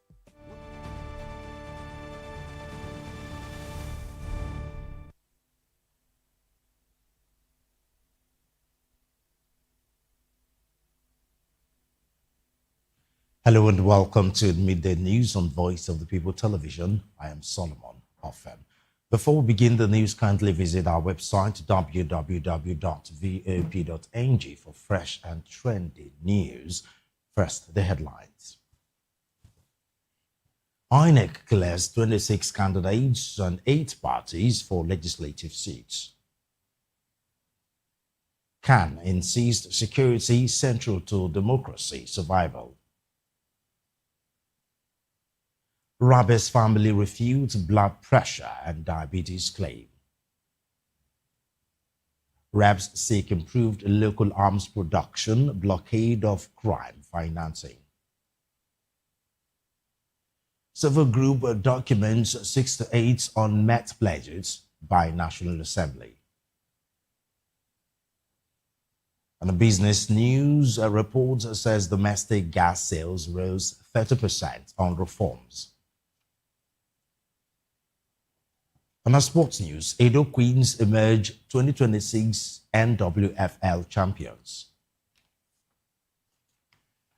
And in the world of entertainment, Obi uploads Davido's Bring Them Home outfit. Now, details, just a moment.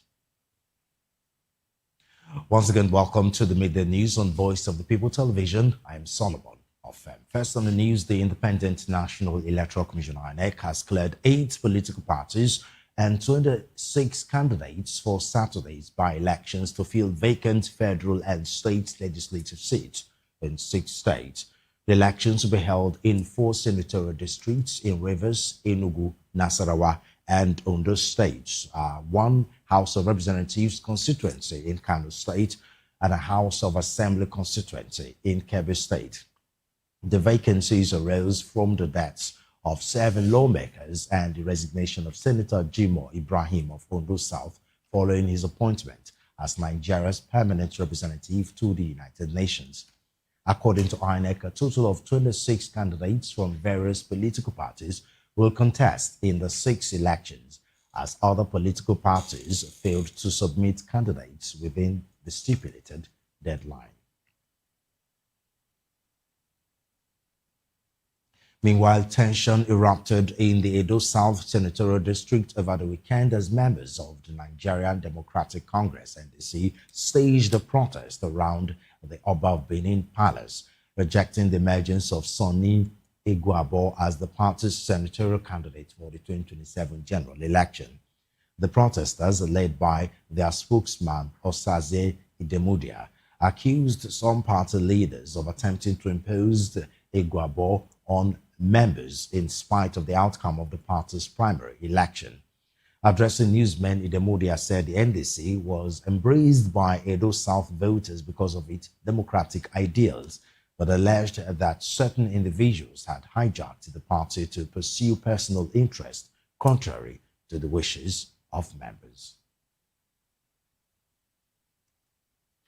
Joining us to analyze these stories is Chugs Nwosu. He is a special advisor, media and communication to the representative of Oshodi, Isolo constituency in the Lagos State House of Assembly, Joe Onukwasi. Mr. Nwosu, you're welcome to the news on VOP Television.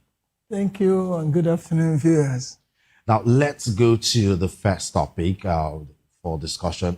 How would you assess the overall conduct of the NDC primaries? I mean, it has generated some controversy.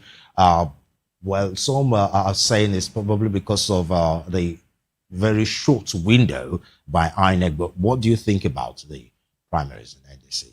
Okay, thank you for that question. Generally, the overall performance of NDC in the just concluded primaries was very competitive. And somehow along the line, it was also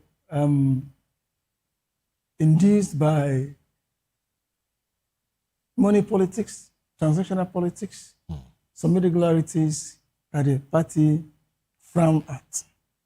Okay. But on the general scale, we thumb up for the party. Just 4 months, we're able to scale all the shenanigans that other political parties have bedeviled them over the years. So these little things are the one that, you know, how competitive would you say it is, considering we've heard allegations of the members of NDC imposing certain members, certain politicians on their faces? We've had 1 or 2 viral moments where some candidates were said to have been taken off the list of persons that were supposed to be running for different positions. Okay, many of them will tell you that they are being yanked off, but they didn't tell you what did they do. Each party has guidelines. If you don't operate according to the party's guideline, according to rules and regulations, the party will now flag you off. Majority of them who are claiming that they are being yanked off must have gone against the party guidelines. Some of them may not have met up the guidelines.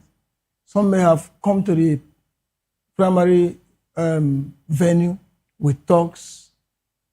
Some have come with missionaries, importing people from other local government areas.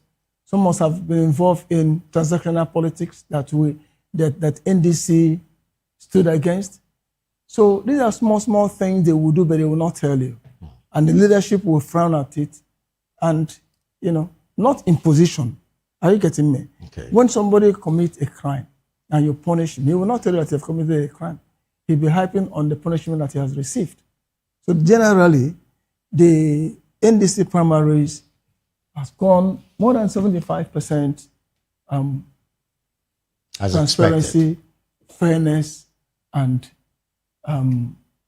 how credible are the allegations of irregularities raised by some of the contestants? Aisha Yusufu, for example, went viral with confronting some of the stakeholders of the committee that form these party primaries. So most of the irregularities are credible. Many of them are evidence-based. But I won't talk about Aisha Yusufu because I don't have details of what transpired in her case.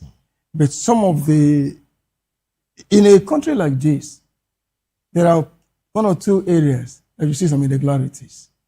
And those irregularities that are evidence-based will not be used to generalize that. That's what happened all over the places. So there are some that are evidence-based. So how fair and how free and how transparent would you say these primaries were conducted? The primaries were free, fair, and transparent. That's why these small irregularities were being identified. Like I said earlier, you will not use 2 or 3 pockets of irregularities to paint the whole election. Some persons I've heard some political analysts have said maybe because of the time frame. I mean, NDC is a new political party after all, and before the defection of Peter Obi, it was just one of those numerous political parties. Nobody really paid them that much attention. And then the defection of Peter Obi and Rabia Kwankwaso from ADC to NDC took the political party to a different sphere. And that attracted, obviously, quite a number of other political bigwigs. How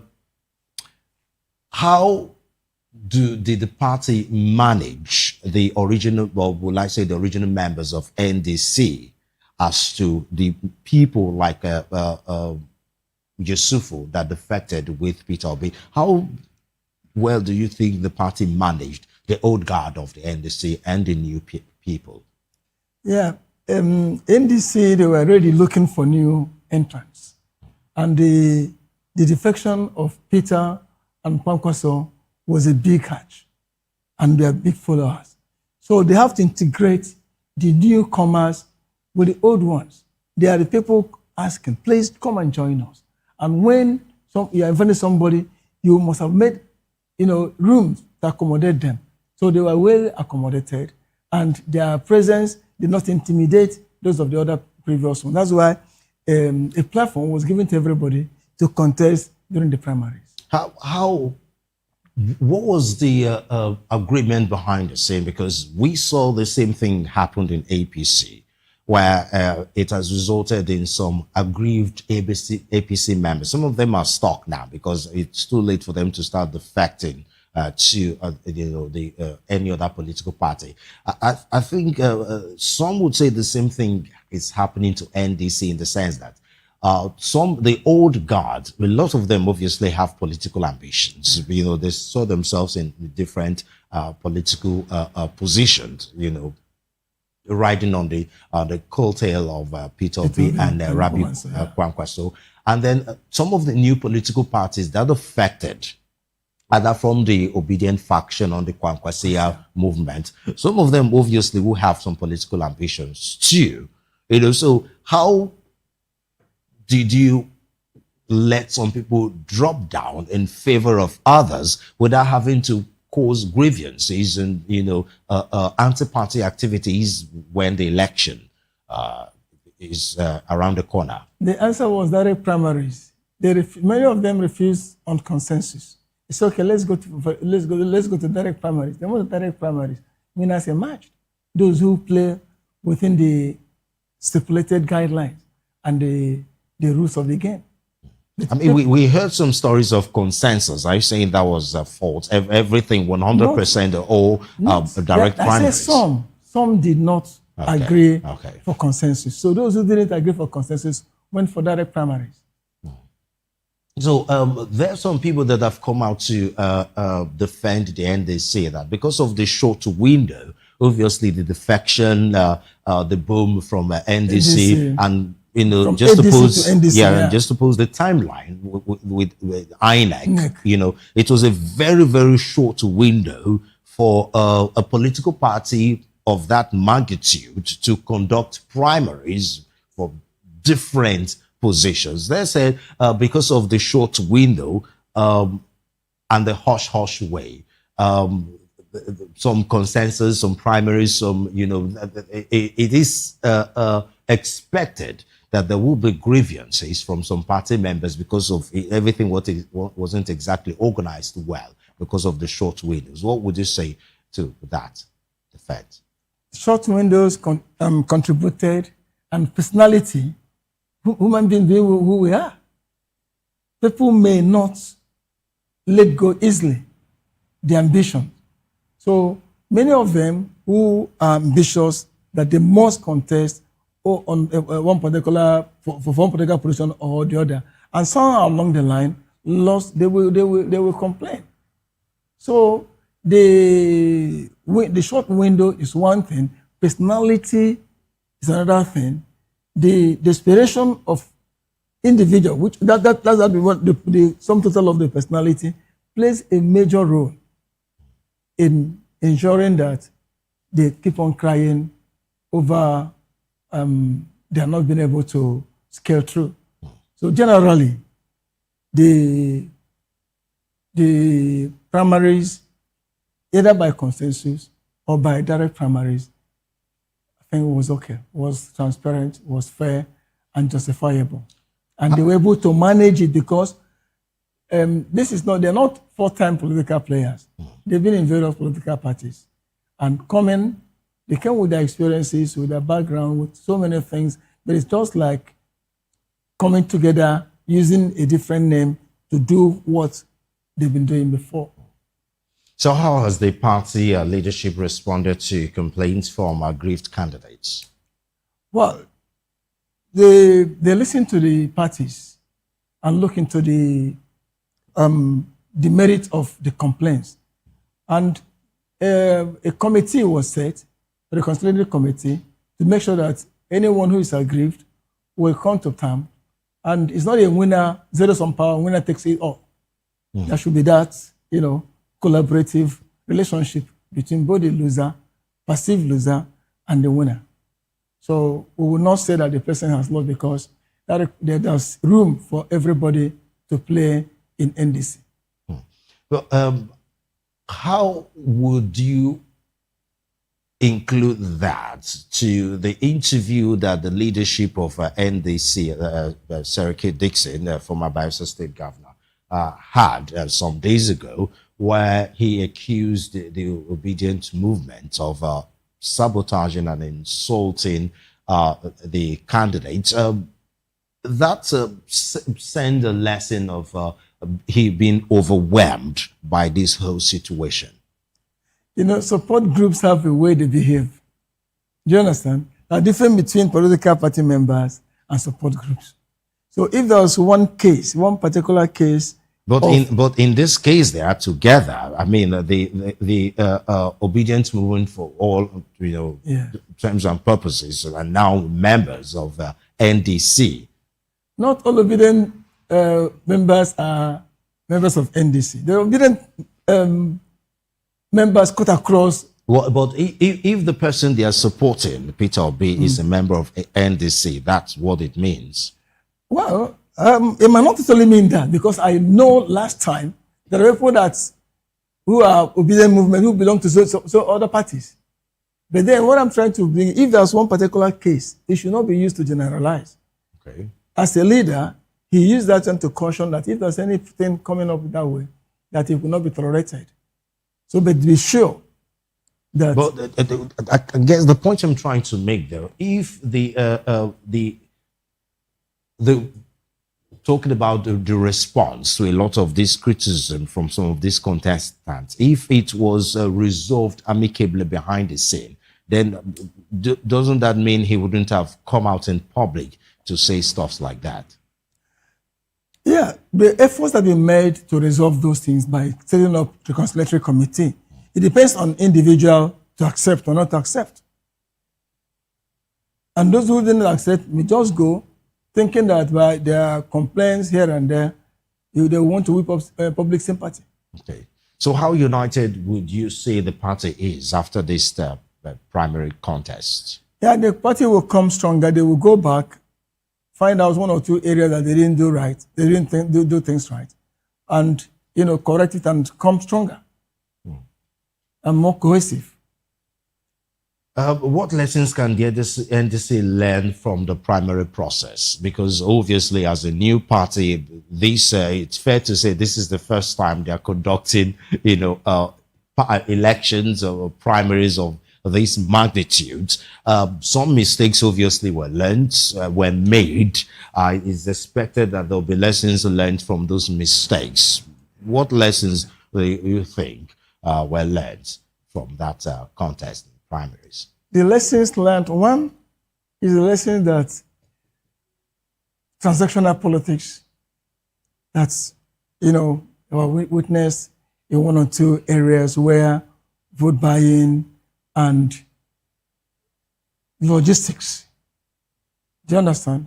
So among other things, there have also been more coordinated, having this being the first as a baby, as a new party. Well, you can as well call it baby. No. Yeah, baby by name, party. But as a new political party, and this is the first primary they've done, and that's nationwide. Kudos. There are one or two mistakes. We will learn from those mistakes. We'll use those mistakes to move forward and use it to show up our strength and move forward. I know that with one or two things that we have learned from the mistakes of these primaries, we will scale and spring surprise in the forthcoming election.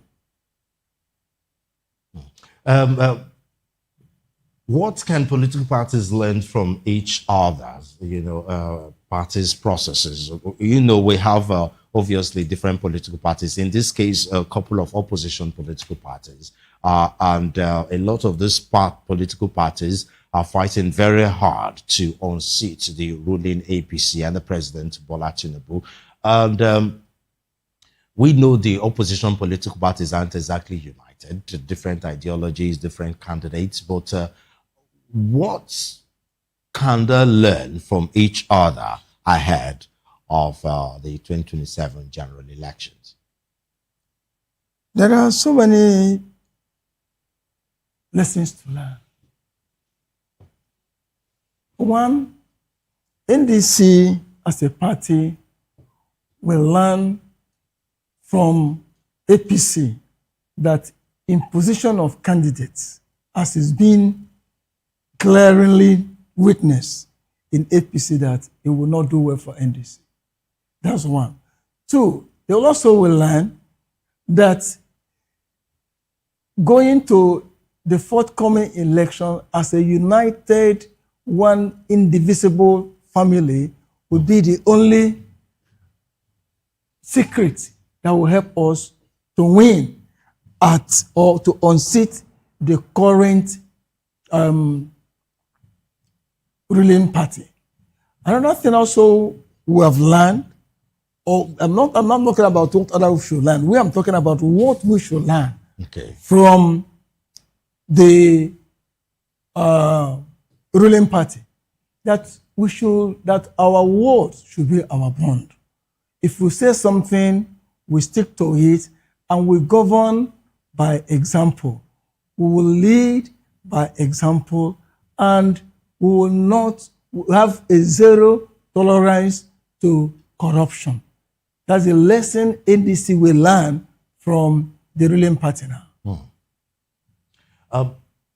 What makes NDC different from other political parties? Because some persons, Omoyele Sowore, for example, have said that a lot of these members of these other political parties, they've been in politics for a very long time. They've been part of the rot in the country. A lot of them have been members of PDP, members of APC, So how do you have a different opinion to what someone like Omoyele Sowore is saying? That NDC, ADC, PDP, they're all the same thing.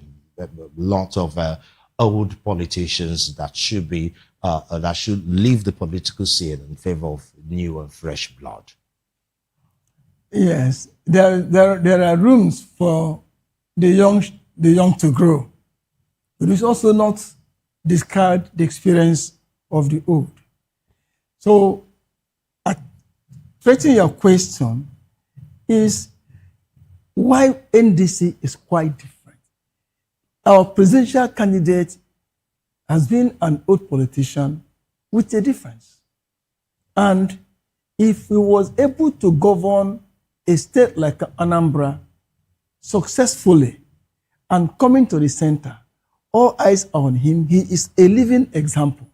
And being a living example, many other people will key in to ensure that all the vices that have been practiced in the other political parties where they're coming from, they will not bring it in here because, like I said before, there is a complete zero tolerance for corruption, for misbehavior, and shenanigans. There are most of these political parties where, if you commit offense and go there, you are forgiven. It has become a culture. So all comers are first. But here is a more disciplined political party. That does not mean that one or two persons will not deviate, but in that, there is the measure of deviation will be quite minimal compared to the old order. Now, former Labour Party chairman, Julius Saburi, have cautioned your party leadership, saying that Peter Obi and Abia State Governor, Oti, destroyed Labour Party, sounding a warning to your leadership that they should be careful and with Peter Obi and try to manage him and his obedient movement. Is your party, is the NDC rather, taking heed of that warning? And if yes, what exactly are they doing? You take warning from somebody that is upright. Abure have not shown any credible leadership as the Labour Party chairman. They never obeyed any court order. He sit right there and was doing things his own way. That was what led to the crumble of Labour Party. The Labour Party was nothing before His Excellency Peter Obi came. He made the Labour Party, and they frustrated every effort to make sure that Labour Party become the really Labour Party for the masses. Since he left, what became of Labour Party? So anything coming from there is not what you will listen to. Okay, thank you very much, Mr. Nwosu. It's a pleasure talking to you. Thank you very much for your time on VOP Television Media News. Thank you very much. That was Chuks Nwosu. Mr. Nwosu is the Special Advisor, Media and Communication to the representative of Oshodi Solo Constituency 2 in the Lagos State House of Assembly, Joe Onua Kalusi. Still on, time for us to go for a short break. We'll be right back with more stories. Stay with us.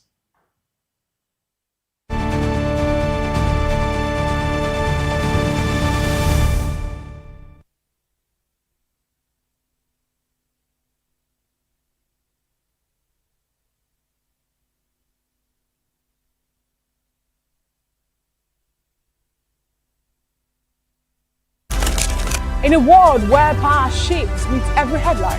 In a nation full of questions. In a world filled with noise, the truth needs a voice. The policies that shapes our world and the economy that determines our future. Every hour, every day, the grapevine keeps buzzing. And together, we are committed to telling the stories that shape our world because your voice is our focus. Don't forget, our voice matters the most. Let us come together and share our concerns.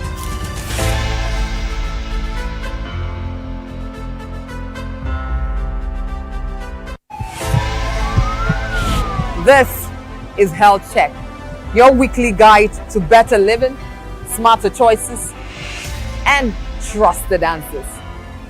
From everyday wellness to urgent health issues, we've got you covered. Health Check, only on Voice of the People Television, where your health has a voice.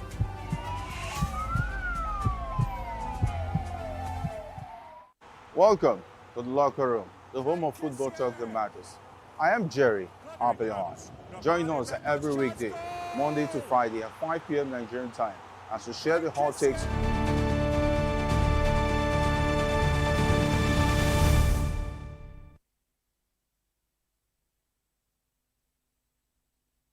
It is good to have you back. You're still on to VOP Television's Midday News. Away from issues in politics, the Christian Association of Nigeria, CAN, has warned that Nigeria's democracy cannot thrive amid worsening insecurity, declaring that security is central to the country's democratic survival.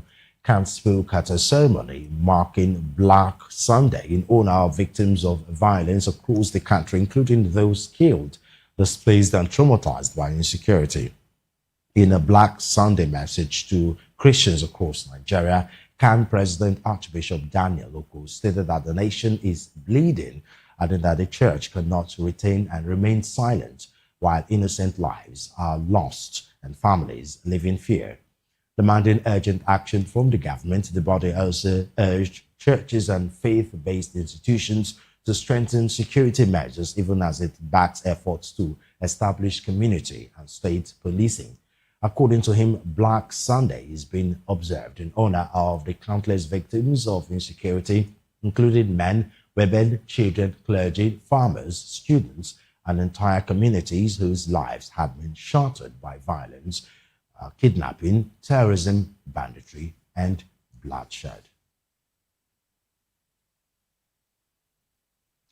In another development, the family of the late Major General Rabi Abubakar, retired, has refuted the claims of the Katsina State government that his father had diabetes or high blood pressure, stating that the deceased had no history of either health challenges. One of his sons, Isiaka Rabi, dismissed the report suggesting that his father died as a result of diabetes, describing them as inaccurate. He said some people believed the late general might have died of a snake bite based on the last video released by the kidnappers. While praying for the repose of his father's soul, Isiaka described him as a deeply religious, peace-loving man who lived a simple life, adding that the late general died a hero. Meanwhile, Isiaka also disclosed that his mother, who was abducted alongside his father, remained in captivity, dismissing reports on social media that she had been released. Deputy Speaker of the House of Representatives, Benjamin Kalu, has urged Nigeria's defense industry to deepen local capacity for building arms instead of relying on imports. He also charged the financial sector to fight the net against criminal and terrorism financial flows by strengthening due diligence and transaction monitoring to block all kinds of illicit funding. Speaking in Abuja at the Nigeria People's Strategic Conference and Defense Exhibition 2026, Kalu said Nigeria must end dependence on foreign arms and build a homegrown defense ecosystem that creates jobs and reduces vulnerabilities. Kalu further urged the technology sector to provide platforms for intelligence sharing and early warning, while tasking the civil society on bridging the gaps between communities and government. assuring that the legislature will continue to provide a legal basis for constitutional review, appropriation, and oversight. The House of Representatives has convened an emergency sitting today to consider a bill seeking to extend the implementation period of the capital component of the 2026 budget by an additional 3 months.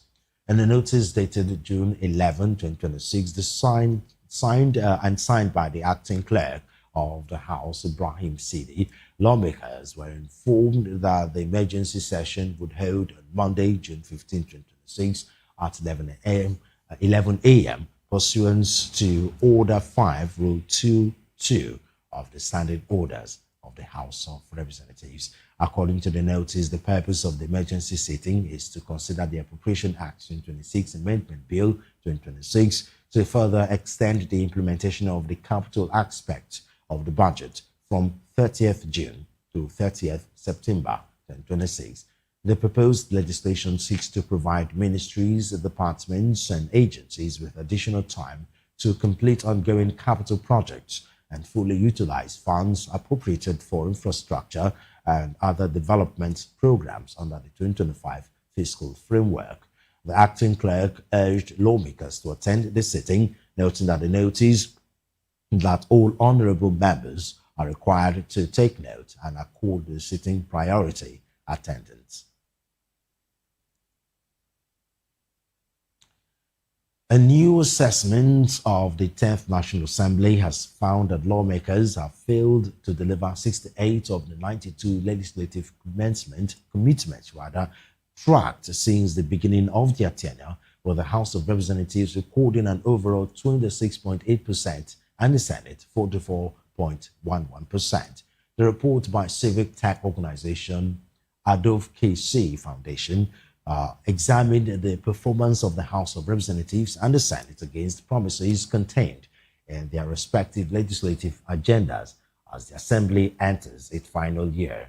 The assessment was concluded and conducted through the organization's Promise Tracker NG platform, which monitored 56 commitments made by the House and 34 commitments made by the Senate across sectors including healthcare, education, economy, governance, security, and political reforms.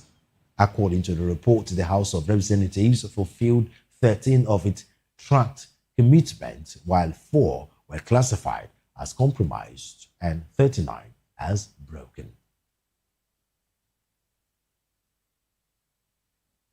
Moving on from the report, an organization, Teens Go for Gold Network, that TGFGN, has stressed that the need for peace-building efforts to bring in classrooms and among young people in the efforts to address Nigeria's insecurity and social divisions. The organization spoke during the launch of a peace education manual, Kojo and Friends, designed to equip children and teenagers with the values and skills to promote peaceful coexistence in their schools, homes, and communities. The manual was unveiled at the second edition of the Peace Education Boot Camp in Lagos, featuring over 150 pupils from St. Francis Primary School, St. Agnes Primary School, and Maryland Primary School. Founder of TGFGN, Dr. Kwelumi Obisesoraino, said the initiative was conceived against the backdrop of growing insecurity across the country and the need to shape young minds with values that encourage tolerance, empathy, and non-violence conflict resolution. According to her, every geopolitical zone in Nigeria faces one form of insecurity or another, making peace education a necessary component of children's development.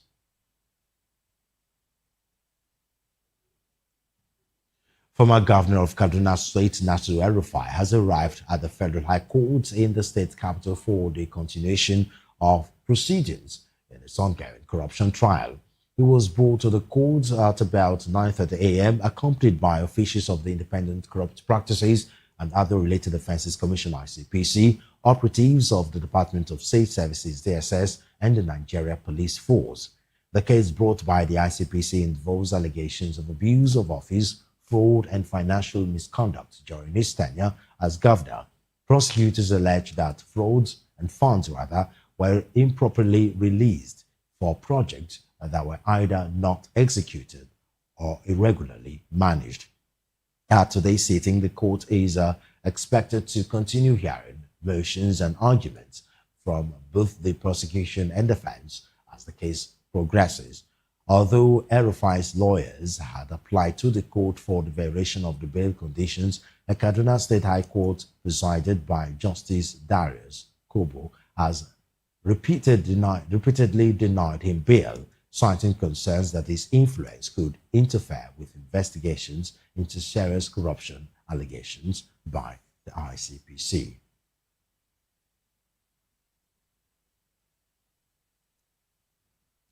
Still on the VOP media news, 5 persons have been confirmed dead from the cholera outbreak across 3 affected wards in Mangu local council area of Plateau State, while the number of suspected cases has risen sharply to 53. The state government says it has intensified efforts to contain the worsening outbreak. Addressing newsmen in Jos, the Commissioner for Health, Dr. Nicholas Amlong, described the situation as serious but manageable with sustained government intervention and continuity and community cooperation. According to him, the outbreak, which was initially reported with only 8 suspected cases, has spread to Pushet, Mangu 1 and Mangu 2 wards, raising concerns over continued transmission within affected communities. He added that as of June 12, the state has recorded a total of 53 suspected cases, 10 rapid diagnostic test reactive cases, 4 laboratory confirmed cases through culture, and sadly 5 deaths. The commissioner listed the fatalities to include 4 women and 1 man, bringing the case fatality rate to 9.43%.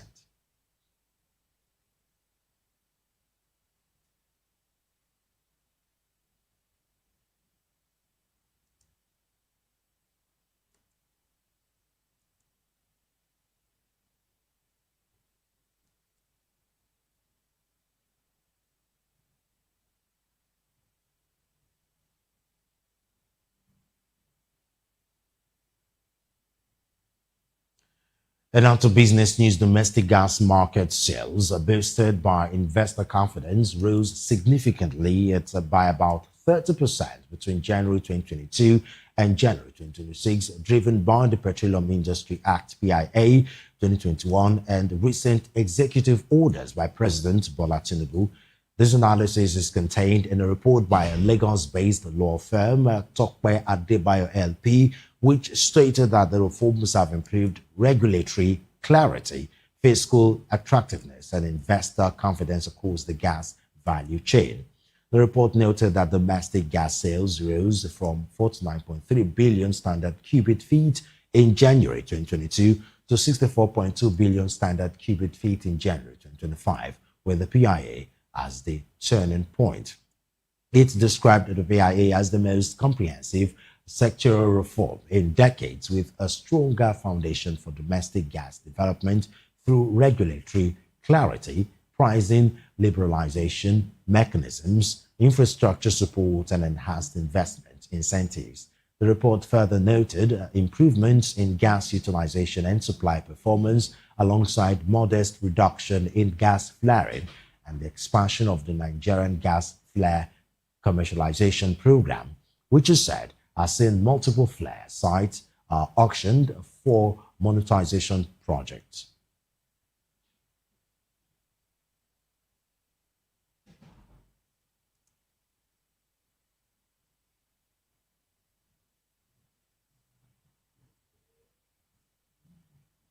And out to sports news, Edo Queens Football Club have emerged the 2026 champions of the Nigeria Women Football League (NWFL) after finishing top of the Super 6 competition in Port Harcourt, Rivers State on Sunday. The Benin-based side secured a 0-0 draw in their final game against Bayelsa Queens, enough to finish with 10 points from 5 matches, having won 3 games, drawn 1 and lost 1. Bayelsa Queens also finished with 10 points, but with an inferior goal difference to settle for second place. Nasarawa Amazons, who beat Edo Queens in the opening games, finished third with 8 points after playing out a 0-0 draw against Rivers Angels, who ended the competition in fourth place.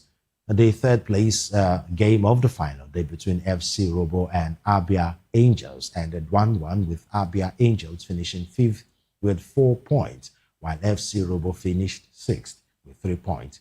Speaking afterwards, coach Moses Aduku commended his players, saying it has been a rewarding season for the club.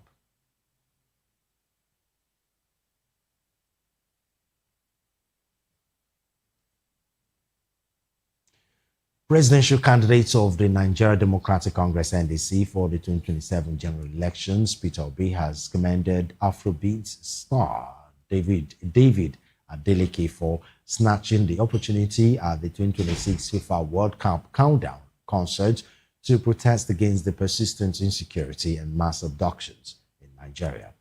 Popularly known as Davido, the musician appeared on stage wearing a customized leather jacket decorated with buttons bearing the names of the pupils and teachers recently abducted in the Orire Council area of Oyo State, along with the bold inscription on the title, "Bring Them Home." In a statement on X afterwards, Obi described the singer's action as an act of patriotism that transcended mere entertainment to demand crucial international scrutiny. Noting the prominent display of the school children's names advocating for the safe return, Obi said the video's impactful gesture has drawn global attention to Nigeria's security challenges, warrants commendation. He explained that by utilizing his international platform, the video effectively transcended mere entertainment to highlight Nigeria's security crisis, especially given what he described as the government's inability to address the situation.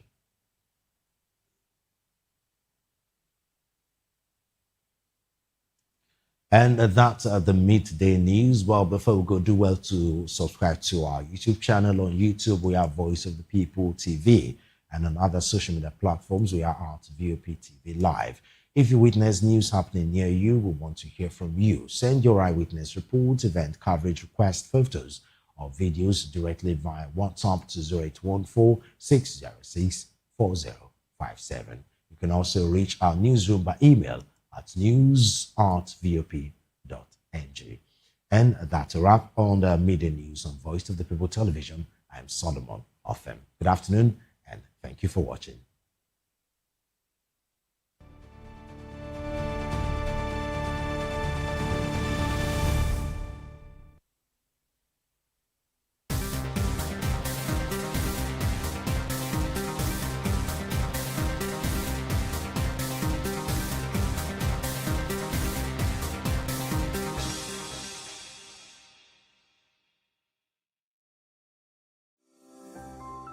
Vop TV.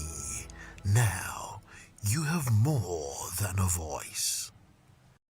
Behind every broken desk lies a broken promise. Education shapes the nations. But who is asking the right questions? Introducing Edu Dialogue, the show that goes beyond the surface, exposes the cracks, the corruption, and the silence in Nigeria's education system. Edu Dialogue, Saturdays, 3 p.m., only on Vop TV. We break the biggest stories, from missing funds to policy failures. We ask the tough questions and demand real answers. Edu Dialogue, this Saturday, 3 p.m. on Voice of the People Television. Are you ready for the extraordinary? Something big is happening on your screen. Introducing Vop TV. Now streaming on SLTV channel 264. From breaking news to captivating conversations, news analysis, giving you all sides to the story. We break in-depth discussions on the issues that matter, from politics to sports, entertainment, and lifestyle. VOP TV on SLTV channel 264. Join us as we redefine what television means to you. Voice of the People Television, VOP TV. Now you have more than a voice.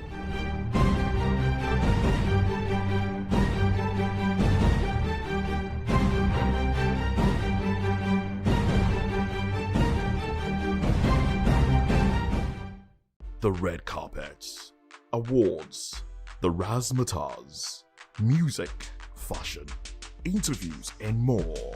Spotlight on Voice of the People Television. Let's feed you with all the juicy stories in the global entertainment space, bringing you the glitz and glamour as they hot. Stay tuned to Spotlight, 1 p.m. Monday to Friday. Spotlight on VOP TV. Entertainment like never before.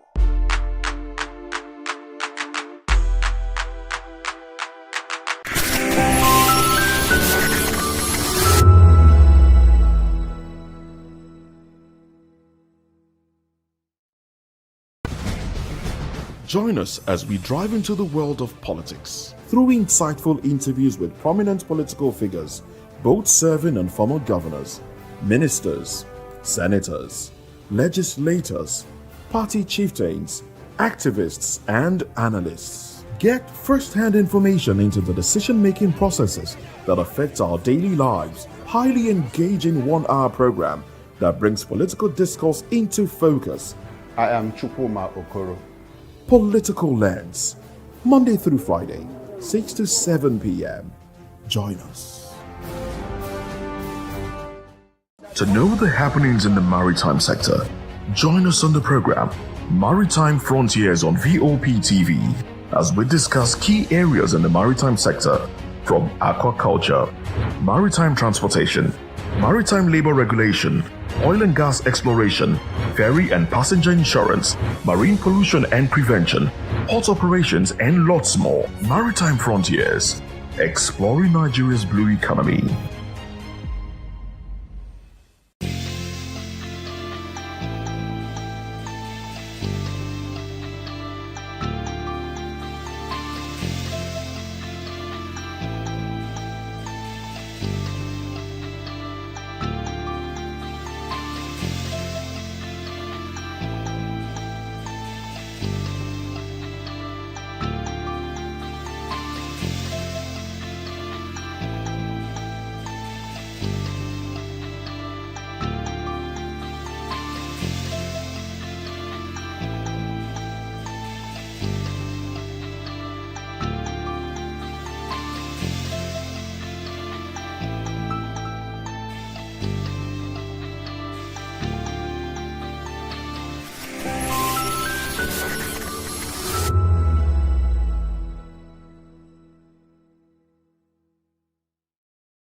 We encourage you to click on the like button and subscribe to our YouTube channel. We are Voice of the People TV. Also follow us on all our social media platforms. We are at VOP TV Live. Visit our website www.vop.ng for fresh and trending news. Also watch us live on SLTV channel 264.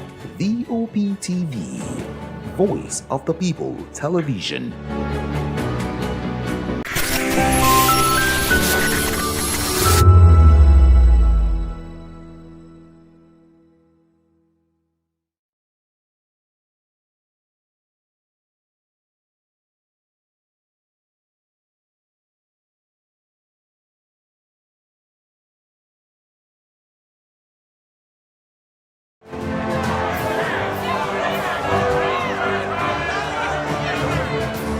Do you want your voice to be heard? Do you know that you matter in the scheme of things? The People's Voice, the show where ordinary citizens take center stage as we discuss the biggest stories that affect you and I. With you in mind, we facilitate lively discussions, debates, and interviews on the topics that matter most to you and I. From social justice to economic empowerment, education to healthcare, governance, and more. Tackling tough topics and amplifying your voice. Join the conversation and make your voice count. The people's voice. Make your voice count. This is Health Check, your weekly guide to better living, smarter choices, and trusted answers. From everyday wellness to urgent health issues, we've got you covered. Health Check, only on Voice of the People television, where your health has a voice.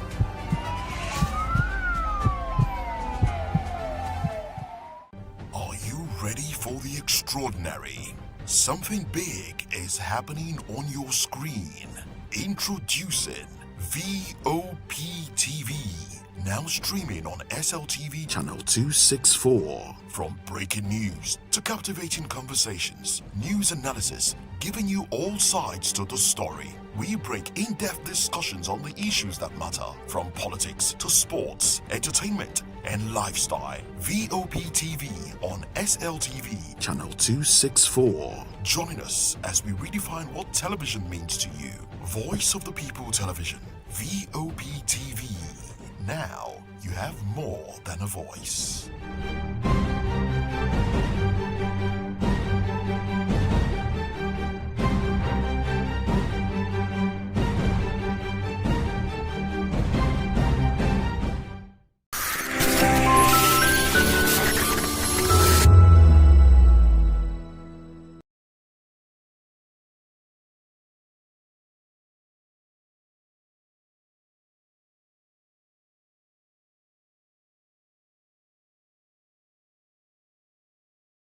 Ready for the extraordinary?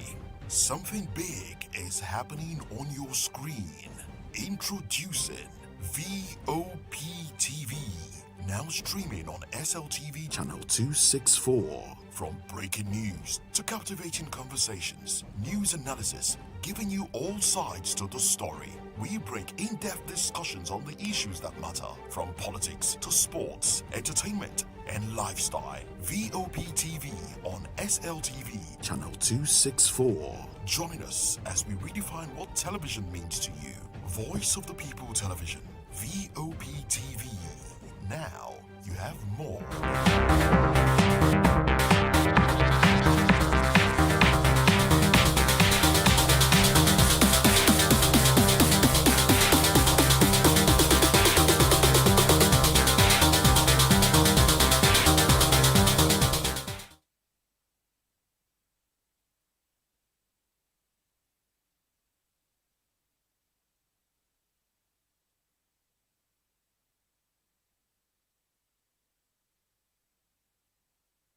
Hello, beautiful people. Welcome to the Spotlight Show. Yes, it's another beautiful day. And yes, it's happening here on Vop TV, your favorite home. And you know, this place is where we talk about stories that come alive. And you know, this is voices that matter. And this is the show where we shine the light on creativity, style, culture, music, and purpose-driven people. And people we're talking about are people who are shaping the world around us.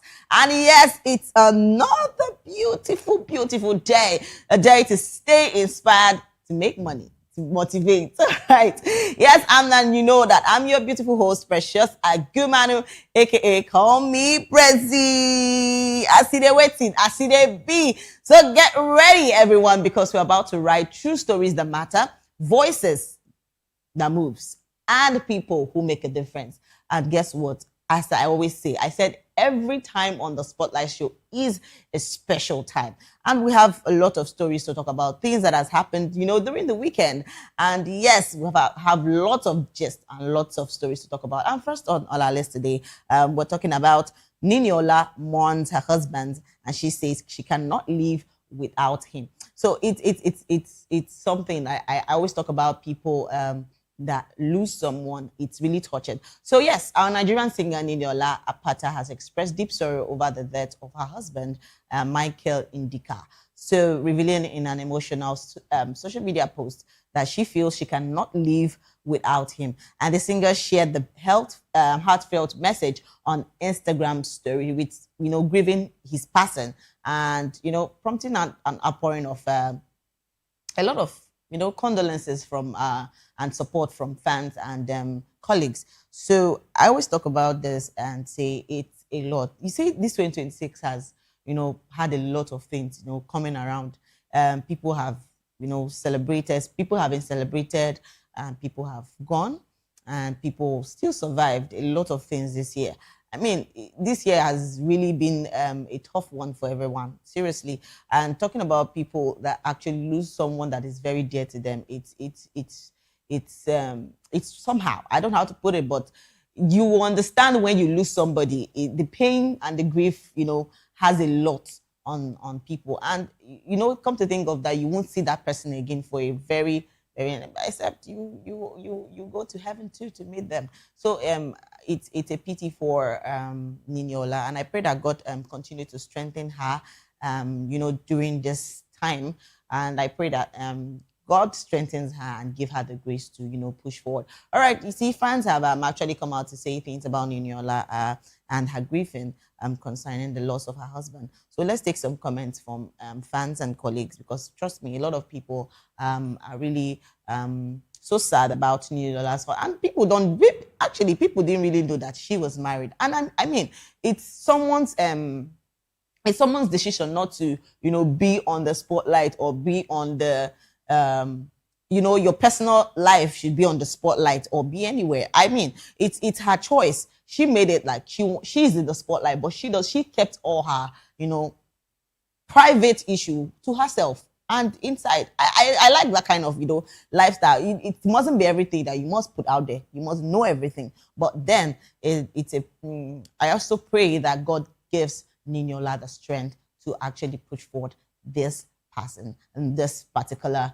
hard time for her. All right, let's take some comments and see what people and fans and colleagues have actually come to say concerning Niniola. And yes, Kerry Mala said, may God comfort you at Nini. And Bodeot said, some people will never understand hope. She heals. All right.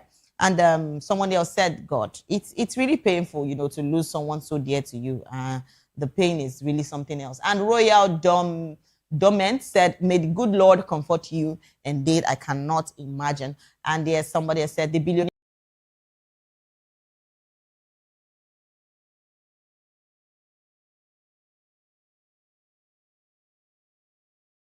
That's how they also told me God gives and God takes when I lost my twin brother. That pastor telling you such always forgets to tell you that the individual who said that in the Bible later admitted that he was wrong. In fact, for a certainty. The truth is, I actually wanted us to see what Niniola actually posted. So I wish they could put that on for me. She was actually, and this comes from someone that is really grieving.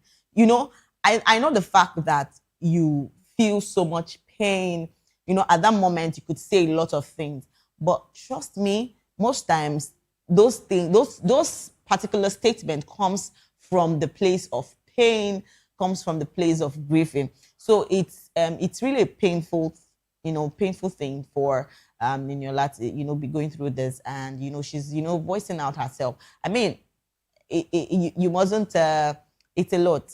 It takes the courage and the strength, to really come out and, and be yourself. It's very hard.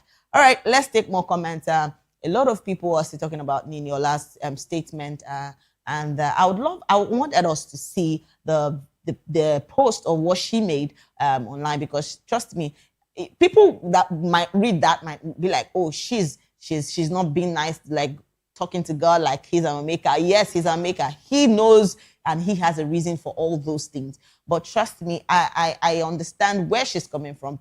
It's from the place of pain. But trust me, even God knows that.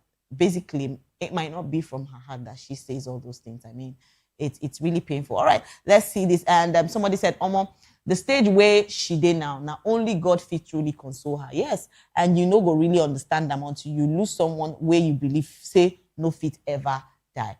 I mean, everyone has one thing on this earth, and that is live and die. Because definitely everybody will someday, go. So it's well. All right. And yes, somebody said, Sylvia Ami said, may God comfort her And Better Fashion said, may God comfort her in his words, actually. And Snazzy Uche said, oh God, please comfort and strengthen her. And Spencer said, this is really, really sad. All right. And we have a lot of people, talking about Niniola and, wishing her God's strength and hope for her. Let's take more before we go over to our next story, because trust me, we have a lot of people talking about Niniola.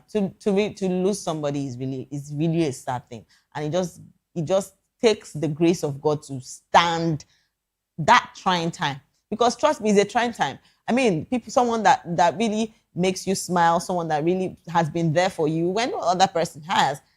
For God, and trust me, it's just God that can really console that person in such trying time. So I understand where she's coming from. At least a place of where someone has lost somebody before, because it's only someone that has actually lost someone that can be able to that can explain the gravity of the whole thing. All right, let's take more comments and before we go over to our next story. And the Augustina said, oh my, it's gonna be tough, but I pray God heals her heart. And Aju Ebi said, Niniola, I'm sending you a big hug. And Chef Bar Kam said, and Backman said, heartbreaking. And my babe one said, dear God, comfort her, please. And Kamso said, may God strengthen and comfort her, amen. And Binta said, the pain of losing a loved one, I don't wish that on anybody. May God console her. Actually, I understand the fact, and recently last week we still talked about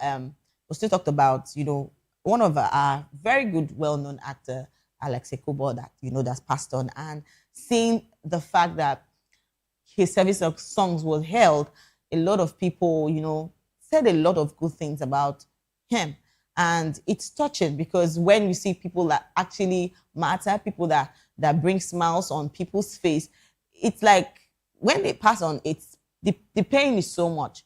But I mean, to everyone that is grieving this trying time, I always pray that God continues to strengthen you and give you the hope to actually stay strong in this trying time. All right, let's go over to our next story. And yes, this is our next story. And celebrity fashion designer and influencer Vicky James has generated reactions online after responding to a fan who asked her for $2 million to pay school fees. So reacting to the request, Vicky expressed surprise at the amount being demanded, questioning why some people feel comfortable asking public figures for large sum of money. Her response quickly sparked debate on social media, with many users, sharing different opinions on the issue. So why some defended Vicky's stance, nothing that celebrates and not responsible for, solving followers and financial challenges. Others sympathized with the fan and highlighted the economic difficulties many students face. So the thing is, nobody is finding it funny this time around. The economy is not smiling on anybody. That is just the truth. So if you're going to ask somebody, like, I feel it's the height for me. That's a level of pride. What will I even call it? Because tell me, you're not a brother, you're not a sister, you're not the uncle, you're not what? You asking somebody comfortably for 2 million naira. I know it's not plenty for some people, but come to think of it, as you no can get them as well. All right, let's actually see what Vicky James has said before we go over to the comment section and see what they have for us.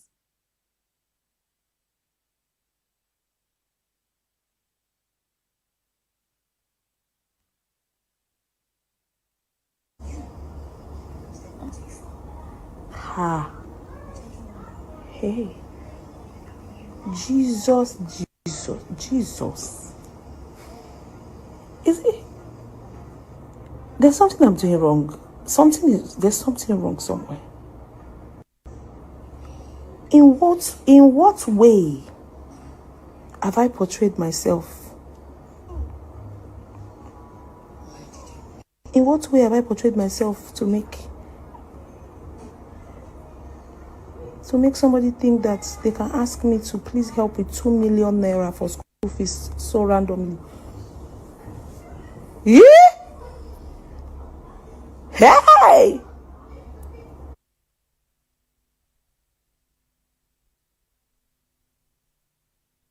Now has a child. Jesus! Normally, what I see is help me with 20K, help me with 50K, help me with 100K, help me with 200K. I see they say, okay. The one I feel help, I help. 2 million naira for school fees. 2 million. Which school you they go? Chichi, stop. It's not funny. No, I'm not even doing it for fun. Like, Mama, sorry. My pikin don't they cry, say, because she get the money. She don't they cry. Say, mommy, please, oh, I'm here, oh, save money for school fees. So, because as space see my shock, I say, who the hell am I? I am fatherless, so I know Bidangote Pikino. Hey, I know be Jeff Bezos Pikino. I know they related to big man. Oh, Jesus. I need to change my ways. I need to change my lifestyle. Jesus.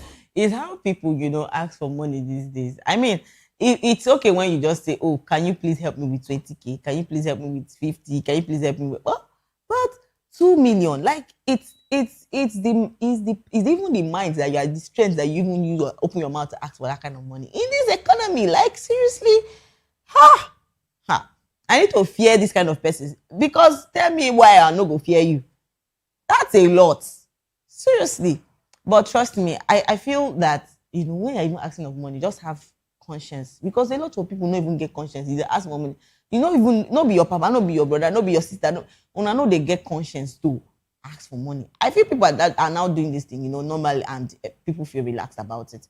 All right, let's see. Go back to the comment section. People have actually talked about what Vicky James' reply was, and people have actually brought out their own, what they've experienced too.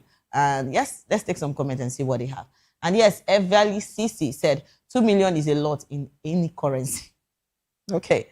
And Judith Nwokocha said, some of una chop lion liver. It's the temerity for me. And Silver said, the entire blood of Jesus as one of my sister's stock. Okay. And MJ Touch Luxury said, oh yeah, help me with 50K or 250 or 2M. God.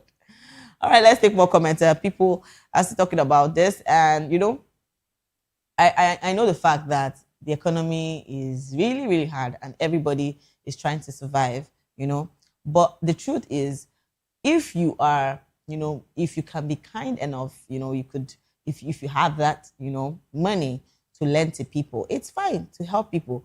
But, where the people that even ask for the money come to ask for 2 million naira, that's crazy. I mean, in all sincerity, if you're even supposed to ask any money, you have to have conscience now. You go there, they ask money. They calm down. You don't ask that kind of. I mean, like, you're supposed to fear when you ask that kind of money. Except you feel say that person they so big to get that kind of money. I mean, nobody's even borrowing anybody money these days. Yes, nobody wants to lend anybody, because even they themselves, they have not even found the money to help themselves than to give someone else. Yes, it's a lot. So if you know what you're asking this time around, you have to know what you're asking, basically. You know your pocket before you even ask. All right. And Lizzie Bibi said, people and their audacity. And Jessica Essen said, didn't you use like 1M just for balloons for a photo shoot? I mean, I can see it. Well, okay. So because she used 1 million naira for a balloon, does that make you, does that warrant you asking that kind of amount of money? Not be you make the money for her more. It's her money. And she chooses to do whatever she wants to do with her money. All right, let's take more comments. A lot of people are still talking about Vicky James's reply to one of her fans that asked her for 2 million naira for school fees. And yes, Love Benny Makeover says, that's not much for you now.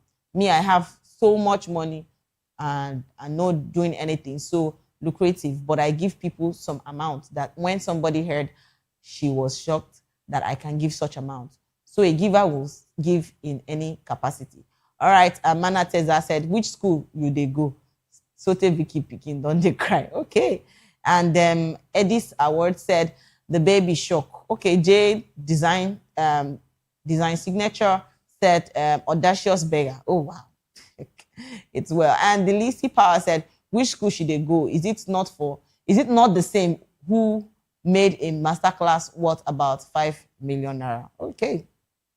I mean, it's how people now try to calculate your money for you. Like you make money and people are already in one side counting the money. Like, how do you people even cope?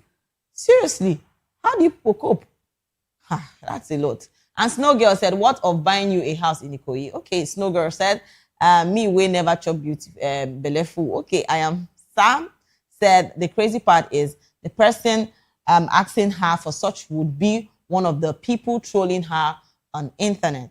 And favorite Coco said the audacity, which school you they go? Funny enough, I mean, people should be having conscience. Have conscience when you want to ask for money. It's not, I mean, a lot of people would want to help, but 2 million naira for school fees, in fact, that's a no-no. Like you went way beyond. All right. Well, I wish you will find the money, but basically not from Vicky, because Vicky has said that how do you even cope asking this kind of amount of money? But that doesn't mean that you shouldn't help when you have, to those people that actually led or gave people money. Please, it's important that these things, what people do shouldn't make you change your mind, in helping people or lending to people, and give help when you can. Because trust me, a lot of people don't know how they are coping this time around, especially when things are on the high cost and things are expensive. A lot of people are trying hard to survive. So I feel that when you can help, it's good to help, and give a helping hand to young ones, to children, to anyone you can help. But those people that you know that they have come to to draw from you, drawing it's going to be a lot. You know them, so basically you know how to follow those people, and when someone is being genuine. I mean, that's a lot. All right, yes. Let's go over to our next story, and that's for Vicky. And yes, we're going over to our next story, and it happens to be Nigerian singer Cynthia Morgan has generated buzz on social media after delivering a freestyle rendition of a song associated with Odumodu Black's song. And the performance, which quickly gained attention online, showcased the singer's lyrical ability and reignited conversations about her musical talent among fans and industry observers. So the freestyle was widely shared, across platforms, with many fans praising Cynthia Morgan's delivery and confidence on the track. So the viral clip has further fueled discussion about her return to the spotlight and her continued relevance in Nigerian music scene. Cynthia Morgan. When I talk about people that are good in music, I those days when I actually knew, growing up, when I actually knew Cynthia Morgan, it's her, it's the energy she puts in a particular song. I loved her rap, and she's not just like every normal rapper out there. I think there was something really special about her that I really loved, and the fact that she comes out freestyling and so much in smooth and relaxed state. It says a lot. I mean, and come to think of it, this period she has been really healing. So will I say healing, or she has really changed? It's not like the Cynthia Morgan I've always known, the slim Cynthia Morgan. Right now, she has gained weight, looking all glowing. I just feel maybe I think she's coming back to the spotlight with so much energy. Like, a lot of people have to come. The comeback is something else that please, we need to know if this comeback that she's doing, if there's something going on. Like, I need to even ask that question, because trust me, I mean, I love Cynthia Morgan's songs. I always loved her rap those days, and she's one of the few people that had that, beautiful, star in them that you always shine on. And yes, a lot of fans have, talked about Cynthia Morgan and, her songs, and they've already talked about her, doing particularly freestyling Odumodu Black's song. So yes, we'll go over to the comment section and see what people have said about Cynthia Morgan's songs and her rap and her comeback this time around. A lot of people say maybe she's back with so much energy, and some people are saying maybe she'll just drop a song and maybe go off again. I mean, who knows? All right. But then let's go over to the comment section and see what they have for us. And yes, somebody said, killing up a bit, not a problem. Okay. Sinzo said, she just, they let them know, say all the new cats and even old cats do reach. If they like, made them gym for 12 years. Okay. And Monster Boy said, cold. I mean. And Oli said, my fave from day one. And yes, Spaceship Rocky T-Boy said, class is permanent. Okay. And let's take more and more comments. I mean, people are saying class.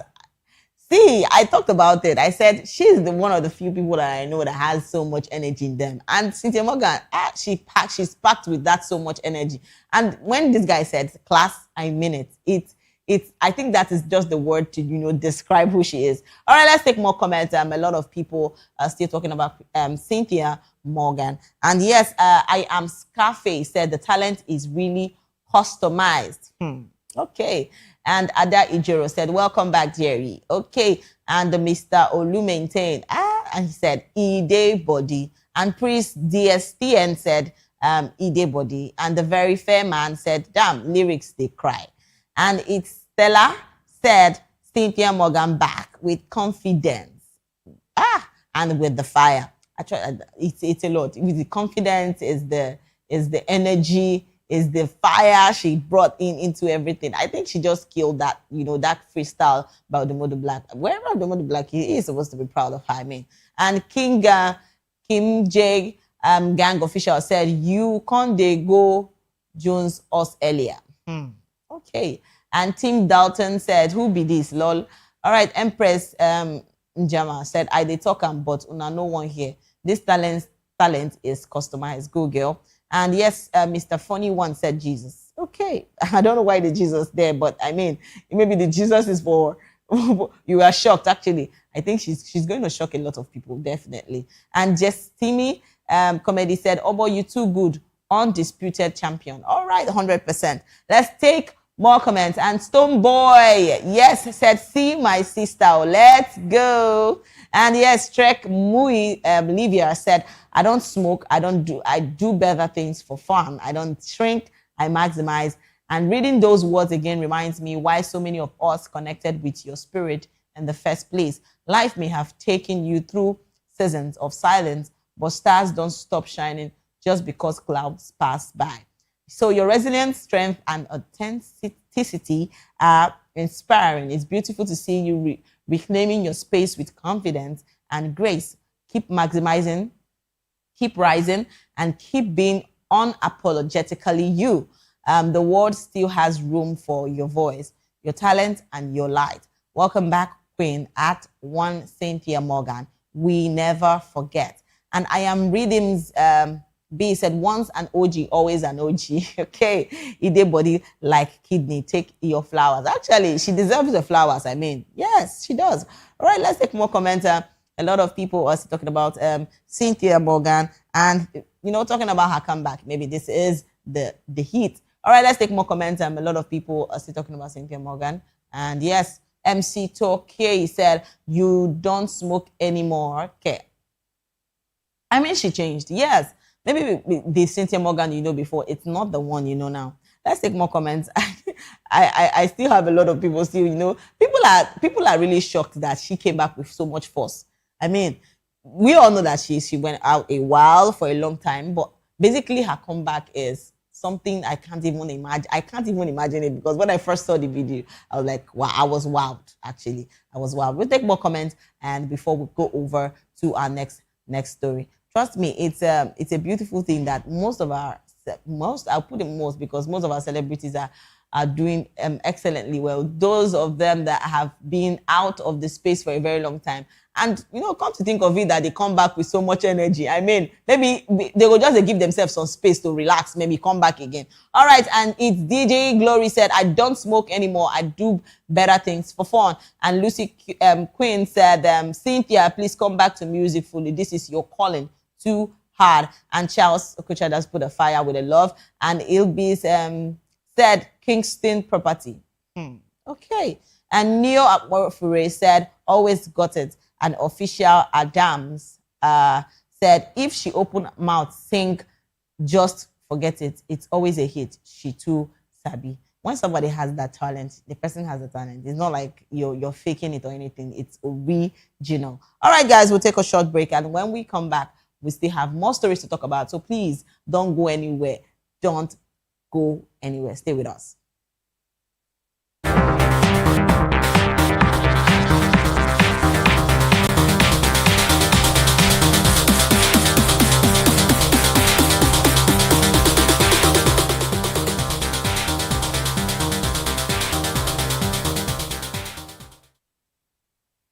Good evening, Africa. My name is Mama Corey, actor, model, producer, and I'm giving a big shout out to Vop Tv, man. Keep watching. Don't change the dial. Thank you and God bless you. My name is AY, and of course, I represent the voice of the people, and that's why I'm on VOP. AY say so. Hi everyone, it's your girl Miriam Tima from the Real Housewives of Lagos and the Real Housewives Ultimate Girls Trip Africa. Shout out to VOP, the voice of the people. You already know. Stay tuned, keep watching. And don't forget, VOP is the best. All right, hello, how are you? That's shaking the man fine back with Melanie Poppy Black Skin Boy. This is VOP TV. If you're not watching VOP, I don't know what you're watching. Maybe you're watching your weight. Hello, beautiful people. This is Wale Ojo, and you're watching VOP, Voice of the People. Hi, guys. You already know who it is. This is New Energy. Flyers wherever live. Keep watching VOP TV. Thank you. Hi, people. Jenny Albano here. Guys, please keep watching Voice of the People.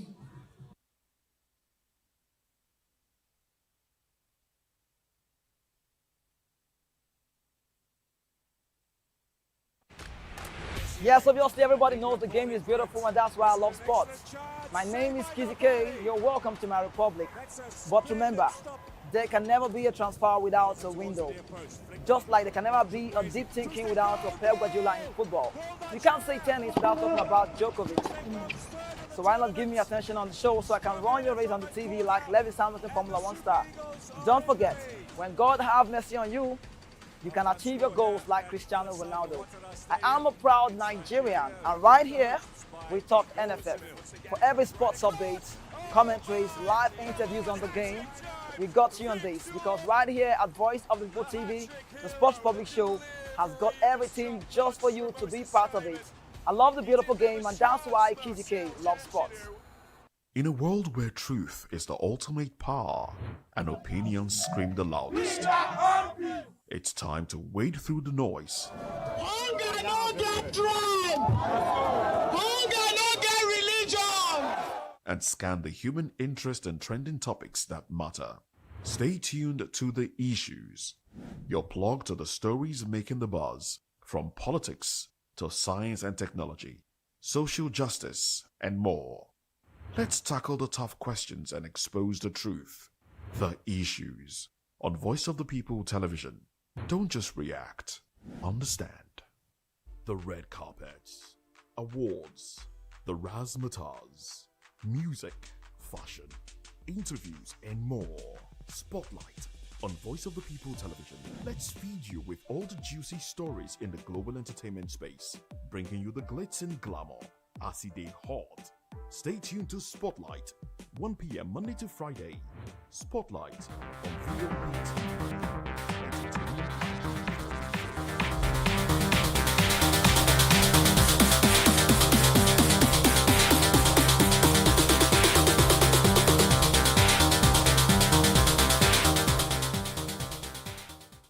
And yes, welcome back to the show. Spotlight is still happening here on VOP TV, your favorite hub. And yes, I'm still your beautiful host, Precious Akimanu, aka call me Prezi.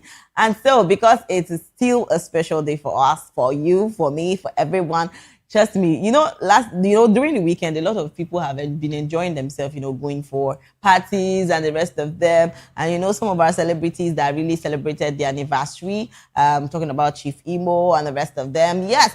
And, this guy actually got me to this particular story. So, yes, a story has been circulating and a lot of people are asking. And this man, it's about a man who refused to attend his close friend's wedding, after he was allegedly removed from the groomsmen lineup and replaced by another individual. So according to the trend, You know, the man had already made preparations for the role, going to the market for his best friend, joining in preparation, helping out in so many ways he could help out. And then all of a sudden, the groom had to call him and say, oh, I have someone that wants to join in for the groomsmen. I think you should just, don't bother coming to join for the groomsmen. You could just help out in, sharing drinks and doing some other stuff. Okay, this is the story. And he said, I spent 80,000 naira to sew a suit for my friend's wedding,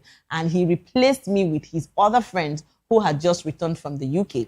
So we had been planning the wedding together for months. I followed him around to markets to buy things, helped him book the MC and the DJ, and assisted with several other preparations. So then, a day before the wedding, he called me and said I shouldn't be among the groomsmen anymore. Instead, he wanted me to take after the drinks during the event. So I had spent 80,000 naira on a suit simply because he was my good friend. And now he's dropping me probably because the other guy is way more richer. And I didn't argue with him. I ended the call and attended and never attended the wedding. Oh, wow. See, I always talk about the fact that, when it comes to, I have to say this in two ways, basically, because I want to generally talk about it in two ways. First, the truth is that anybody with they wed, whether the man, whether the woman, sometimes that period they always, it's really a tiring time for them and really crazy time, because trust me, their mind go there different places. But maybe the fact that he said he doesn't want him because he's his best friend, maybe he's seeing it from the angle that, oh, I don't trust anybody with my foods. I don't trust anybody with my drinks. Maybe I should just tell my friend to do this. But you see the fact that he said, oh, don't join in the groomsmen again. I think there's a problem there. Because you could have just said, oh, you can still take over and help me with the drinks and help me with the food and anything, and still being the groomsmen. Shebina just to dance, come inside, being groomsman, finish, everybody rest. But you telling your best friend, oh, I don't want you to be in the groomsmen again. You now take somebody else. You see that thing with that guy do. No, I if you ask me, I go even do the same thing. But it is the fact that even as a groom and as a bride, you're trying to bring in your friends to celebrate you. There has to be this level of understanding between you and your friends. Yes, because you can't just come and say, oh, because your wedding, everybody, we know it's your day. But try and make everything seem easy for people. You don't make them feel like, oh, you are doing them a privilege. They paid 80,000 naira for a suit. Not be say you even help them, give them the money. They paid 80,000 naira for a suit. That's a lot, too. That's a lot. The person even try to buy the suit. If now other people, you go return the suit back. You go return. In fact, they go take the suit, give them back the money. But friend will always be a friend. That's the truth. All right, let's take some comments. A lot of people said, brought out their own experiences during their wedding, and people have really agreed with the guy and said, oh, that what this guy did is a very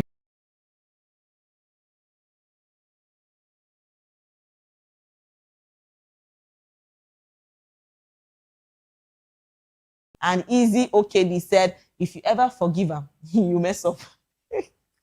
At Easy, God help you.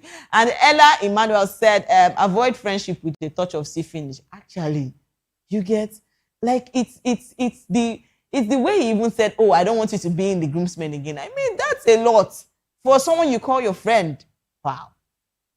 Okay, and football punter said, don't let anybody whine you. They all know what they are doing. Okay, let's take more comments. A lot of people are still talking about this guy's story, about his friend getting married and he never attended the wedding, and the reasons why he never attended the wedding, which he stated. And yes, Anatic Cynthia said, look after the drinks, God I beg. Okay. And the memes by Sopaid said very good, and L Luxion said valid, and the Reina Omar said he's definitely a user, not your friend. Wow. Actually, there's a difference between a user and a friend. All right. So yeah, she actually, at Reina, thank you for that. And Jerry Cliff Dam said, if you go, I go find you personally. Beat Chris come out for your body. can't give you transport, they go house. That's aside. How much be Igbo for on our area? It's well with you. And Ifi Unigwe said, there are people whose social group is based on aesthetics. Wow. Wealth, etc. But when the chips are down, those people are not who they can rely on. It's just sad to see adults choosing friends like high school. Like, do you know, I need to talk about this. A lot of people choose friends because I don't have issues when you say, oh, you're choosing your friend because he's rich or because she's rich, she's wealthy or anything. I mean, that's your decision. It's a good thing. But is it good that people choose friendship for who they really are? People that are kind, people that are nice, people that will stand in for, because who is a friend? There are people say a friend is a friend indeed, is a friend in need, right? A friend in need is a friend indeed, yeah. So when you are in need, the people that come through for you are your friends. But this time around, the kind of things I see that people that are friends, that people weigh friendship in the fact that it's about wealthiness, it's about money, is that what truly friendship is? I mean, you should think about it. Is that what truly friendship is? Because that's what a lot of people do now. People have, overlooked the fact that people come through for them, even when they don't have a lot of money, but you're there for your friend. You're always there for your friend. You come through for that people. Basically not because of money. Because trust me, a lot of people don't monetize things. And it's really giving a bad mindset to people. Yes. It's giving a bad mindset to people. All right, let's take more comments. And yes, somebody said, I won't only not attend the wedding. Now blocking straight. Okay. I thought we were friends, but definitely I am not his friend. And April Fabric said, corporate server, I am proud of you. Okay. And Ogechi said, valid reason. And Liz Nation said, oh, better. And Simply Duni said, brotherhood is proud of you. Okay, a lot of people are really, happy about what this guy did. But trust me, when it comes to your friend, in fact, you're supposed to even, plan everything. Or even beforehand, plan all these things. You don't need to tell your friend, oh, because he's your friend, you now tell him, oh, I want you to, take care of my dreams. And it's not everybody that can even, take that kind of a thing you tell them. They feel disappointed. They feel embarrassed. Like, oh, you see them way more lesser than maybe being a friend of yours than going to serve drinks. Like, it's crazy. It's really crazy. All right, let's take more comments. A lot of people are proud of the guy. Some people are saying that brotherhood is proud of them. Me, I'm even proud.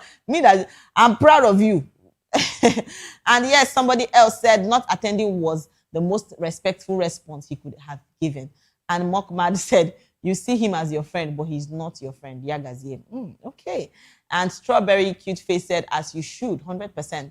And Big Temita said, as you should. And another thing I want to talk about is the fact that people see who are their really true friends, who are their true friends when it comes to weddings. I'm telling you the truth. Because, during weddings, during, marriages, a lot of things happen.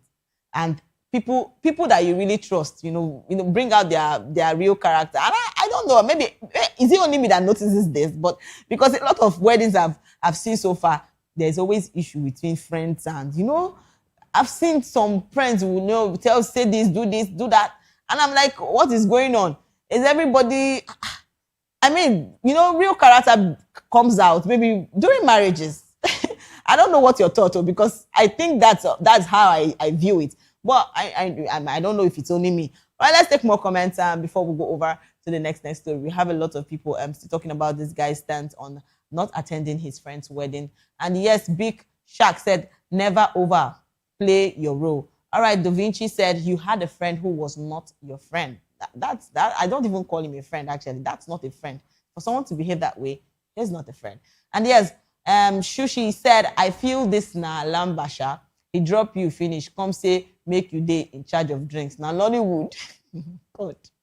All right, I know we are all... all right, Prince Will said, valid. Sometimes the people you hold in high esteem don't care about you that much, actually. That's the truth. It's the way you view... How do you view your friends? I mean, the same way you keep your friends on a high level, they should also keep it that way.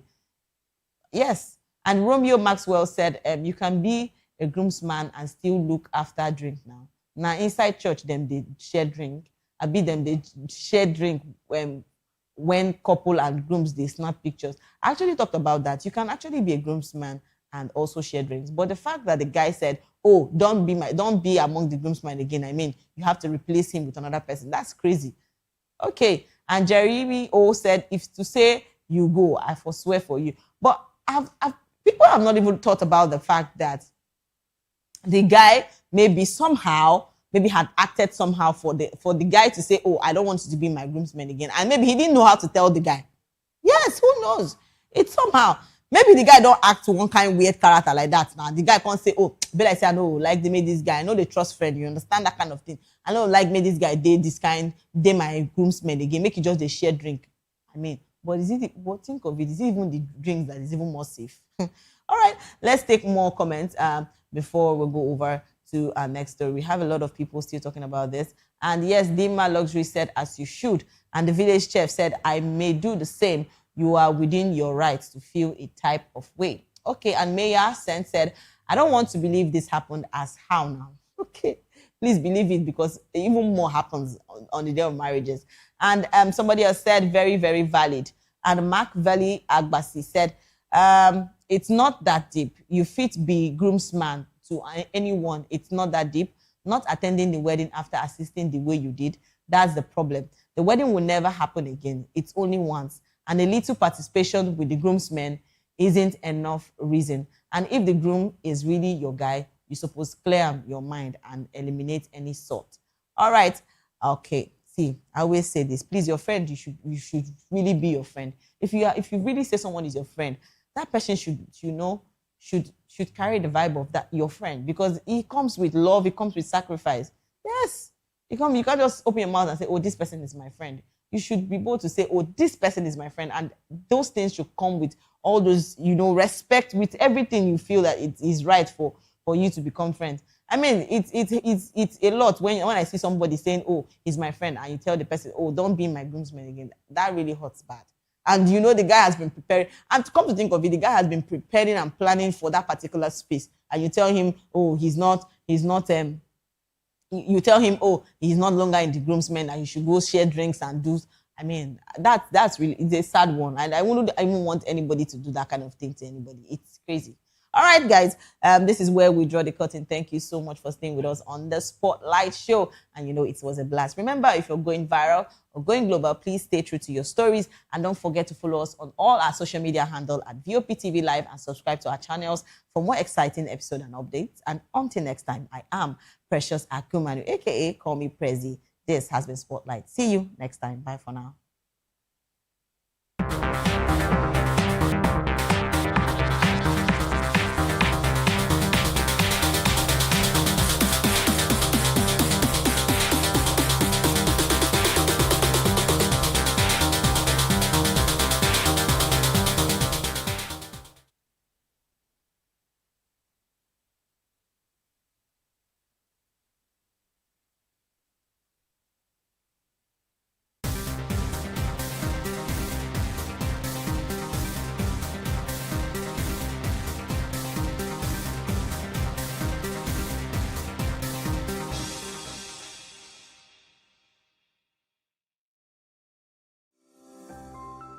VOP TV.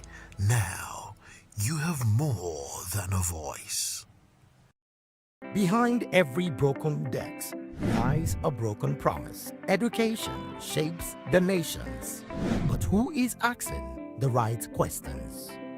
Introducing Edu Dialogue, the show that goes beyond the surface, exposes the cracks, the corruption, and the silence in Nigeria's education system.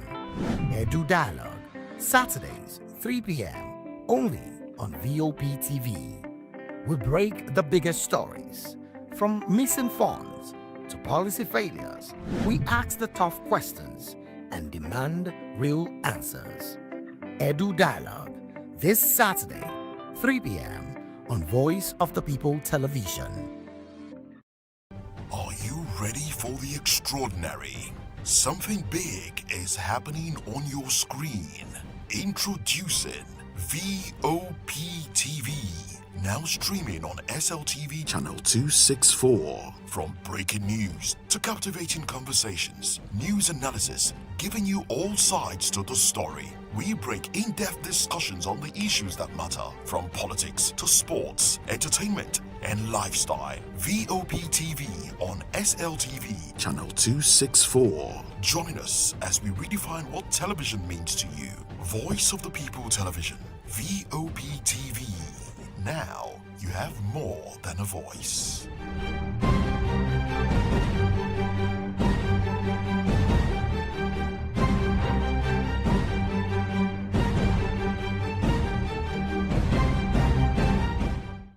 The red carpets, awards, the razzmatazz, music, fashion, interviews, and more. Spotlight on Voice of the People Television. Let's feed you with all the juicy stories in the global entertainment space, bringing you the glitz and glamour as it is hot. Stay tuned to Spotlight, 1 p.m. Monday to Friday. Spotlight on Vop TV. Entertainment like never before.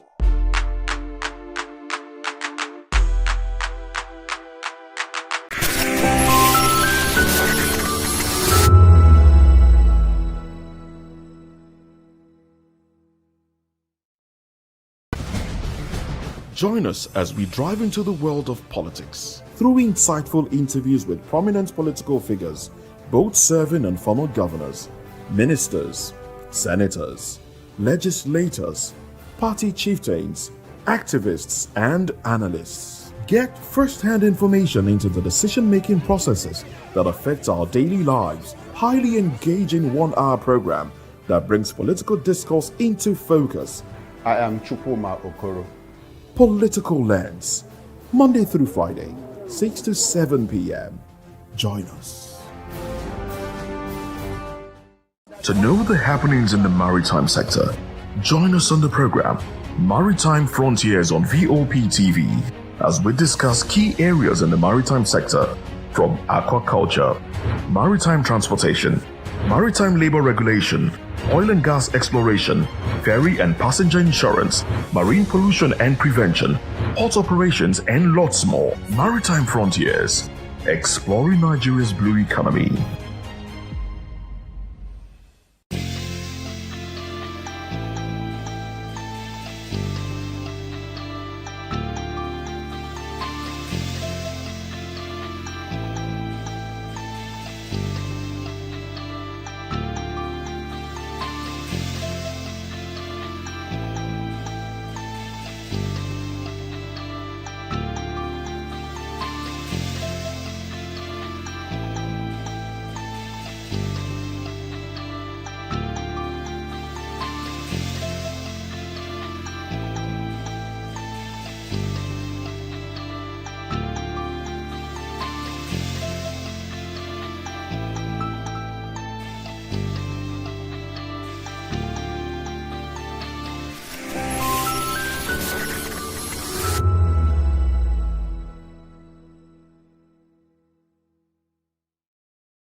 We encourage you to click on the like button and subscribe to our YouTube channel. We are Voice of the People TV. Also follow us on all our social media platforms. We are at VOP TV Live. Visit our website www.vop.ng for fresh and trending news. Also watch us live on SLTV channel 264.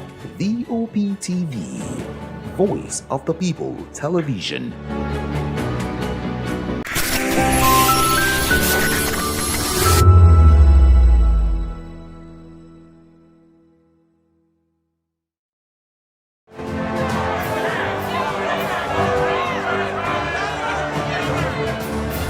want your voice to be heard? Do you know that you matter in the scheme of things?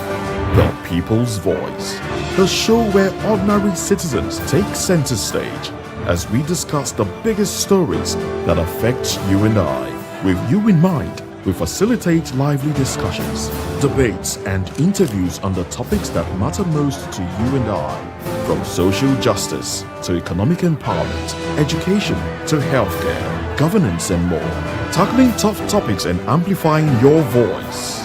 Join the conversation and make your voice count. The People's Voice. Make your voice count. This is Health Check, your weekly guide to better living, smarter choices, and trusted answers. From everyday wellness to urgent health issues, we've got you covered. Health Check, only on Voice of the People television, where your health has a voice.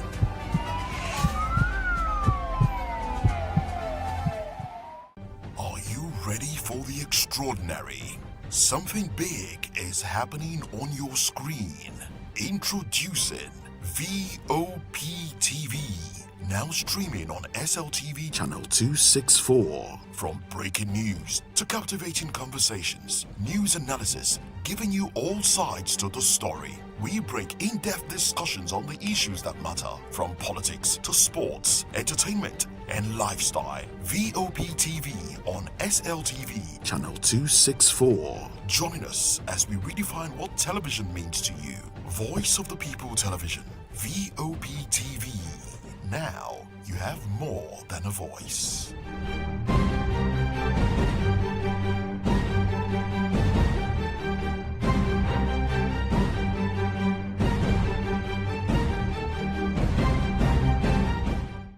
Nigerians, your voice matters, and in 2027 it starts with your permanent voter's card, your PVC. If you're 18 and above and you're a Nigerian citizen, you have the right to choose who leads your community, your state, and your country. But that right only counts if you have your PVC and your name is on the voter register. Here's what to do. First, check if you're registered. If you're not, or if you've moved, lost your card, or turned 18 since the last election, go to the nearest INEC office or an INEC registration center. Second, it's free. Don't pay anyone for any registration or collection. Third, collect your PVC early. Don't wait until the week before elections. INEC will announce dates. Listen to radio, TV, and follow INEC's official pages. Your PVC is more than plastic. It's your power to hold leaders accountable. It's how you decide on roads, schools, hospitals, and jobs for your community. When you vote, you decide the future of your children.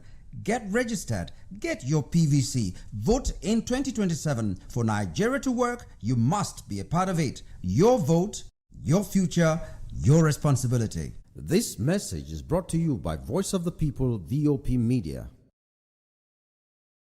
Hi, my name is Zoe Martinson, and you're watching VOP TV. What's up, people? It's your boy Dulo checking in. I'm here with the fisherman, Dulo, aka Kubi. I want to shout out the VOP, the Voice of the People. Make sure you guys tap in, tune into the Voice of the People today, tomorrow, and every day. Hi, everyone. My name is Princess Fithian Nkrumah, and you keep watching Voice of the People TV. Rukomi ni Akweja. Ricky Adelada, the fisherman. Voice of the People. I'm part of the people. So go on and always watch Voice of the People. Wagwami people, it's your girl Endurance Grand, and I'm giving a special shout out to VOP TV. Keep listening, keep watching. My name is Akio Shota. This is VOP TV. Hi, my name is William Lamte. I'm an actor, and keep watching Voice of the People TV. Keep it locked.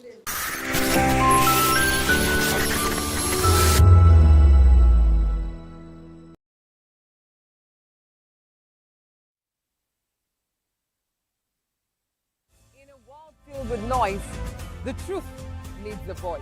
The policies that shapes our world and the economy that determines our future. Every hour, every day, the grapevine keeps buzzing.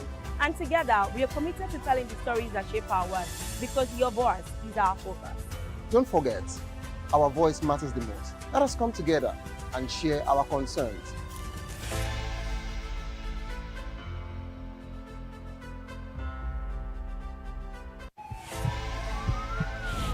This is Health Check, your weekly guide to better living, smarter choices, and trusted answers. From everyday wellness to urgent health issues, we've got you covered. Health Check, only on Voice of the People television, where your health has a voice.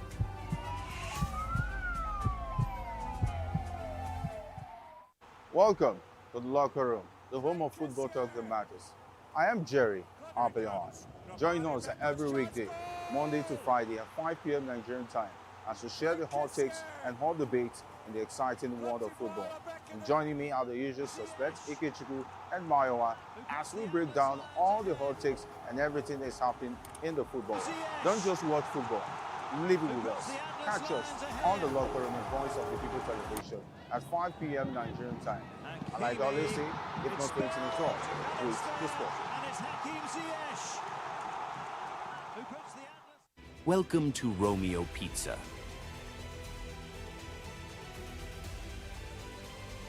Sink your teeth into our freshly baked pizzas. Loaded with rich sauce, melted cheese, and irresistible toppings. Where every bite is a love story. Treat yourself to our creamy, dreamy ice cream. Smooth, sweet, and made to brighten your day. Or maybe you want it hot and satisfying.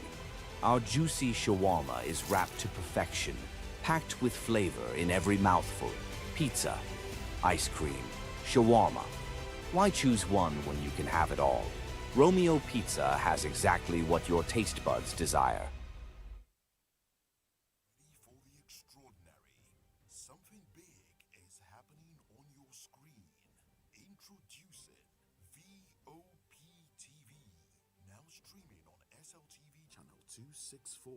From breaking news to captivating conversations, news analysis, giving you all sides to the story. We break in-depth discussions on the issues that matter, from politics to sports, entertainment, and lifestyle. VOP TV on SLTV channel 264. Join us as we redefine what television means to you.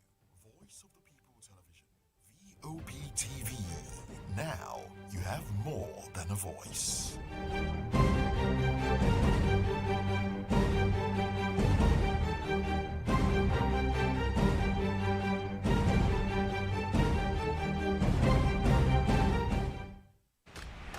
Yes, obviously everybody knows the game is beautiful and that's why I love sports. My name is Kizzy K. You're welcome to my republic. But remember, there can never be a transfer without a window. Just like there can never be a deep thinking without a Pep Guardiola in football. You can't say tennis without talking about Djokovic. So why not give me attention on the show so I can run your race on the TV like Lewis Hamilton, Formula 1 star. Don't forget, when God have mercy on you,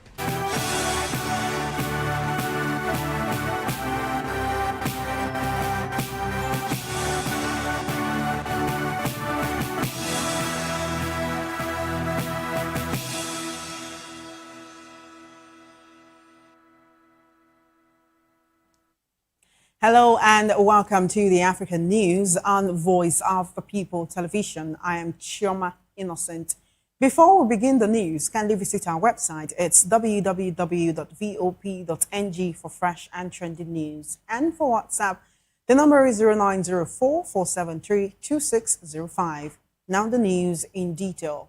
Health workers in the Democratic Republic of Congo say efforts to contain Ebola at the Bangba displacement camp have stalled. The camp recorded its first Ebola death 2 weeks ago. Teams from the Provincial Health Ministry, World Health Organization, and aid agencies moved to trace contacts of the deceased to stop transmission. But local residents forced the workers away after denying that the 2 women died from Ebola. Authorities say contact tracing has not been possible since the incident. Health officials also say the standoff leaves them unable to monitor transmission on the camp of about 30,000 people. Most residents fled there due to inter-ethnic violence in surrounding mining areas. Suspected fighters from the Allied Democratic Forces (ADF) killed 5 civilians in an attack at the weekend in Kidue village, Bini Territory, North Kivu province, according to local officials. Provincial official Eli Mbidue said the attackers used knives and guns and that the death toll could rise because many villagers were still missing after the raid. He said the rebels looted property as they fled. Local media reported this was the 6th attack by suspected ADF fighters in the area since early June, killing more than 50 people and abducting dozens. The United Nations has warned that escalating violence in eastern DRC is increasing the risk of Ebola spreading in the region.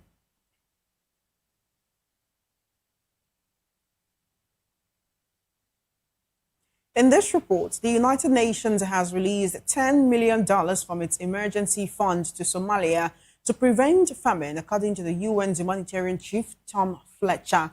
Fletcher warned the window to prevent famine is short. 6 million people in Somalia now face severe hunger, including 1.9 million in emergency conditions. The funding will provide food, nutrition, health, and water assistance to 640,000 people. The UN says the situation has worsened due to drought, malnutrition, reduced access to services, conflict, and rising prices. A plausible risk of famine has been identified in Bay and Bakur regions of southwest state. Over 500,000 people have been displaced since January 2026. Meanwhile, Somaliland President Abdirahman Mohamed Abdullahi visited Jerusalem on Sunday in a move that defies Somalia's government in Mogadishu after Israel recognized the breakaway region as an independent state. Israeli President Isaac Herzog said both countries acted with courage and realism and that Israel's recognition reflected the reality on the ground for decades. Abdullahi said Israel was the only country whose government and people desired to recognize Somaliland. Israel became the first nation in more than 30 years to recognize Somaliland when it did so in December 2025. Somaliland declared independence from Somalia in 1991 and has its own government and currency, but Mogadishu and several other countries have rejected Israel's move. Elsewhere, President William Ruto has defended his frequent foreign trips and local tours, saying they are meant to accelerate Kenya's economic transformation. Speaking in Kajiado County on Sunday, Ruto dismissed criticism of his travel schedule, saying effective leadership requires active engagement both at home and abroad. The president's remarks come amid scrutiny of his recent visits to Nordic countries and development tours across Kenyan counties. Ruto is expected to travel to France this week for the G7 summit. He said he will represent Africa's interests and push for the continent's development priorities.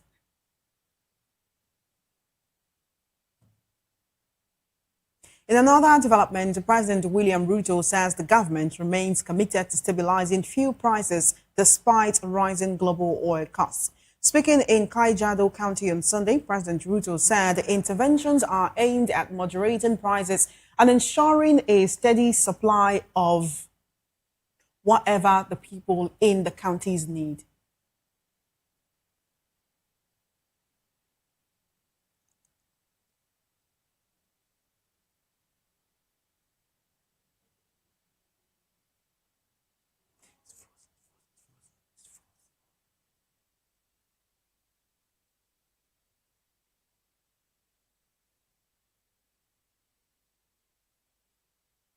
You are still watching the African news right here on Voice of the People television. We'll take a short break and return with more news stories and, of course, the news analysis segment. Just stay with us.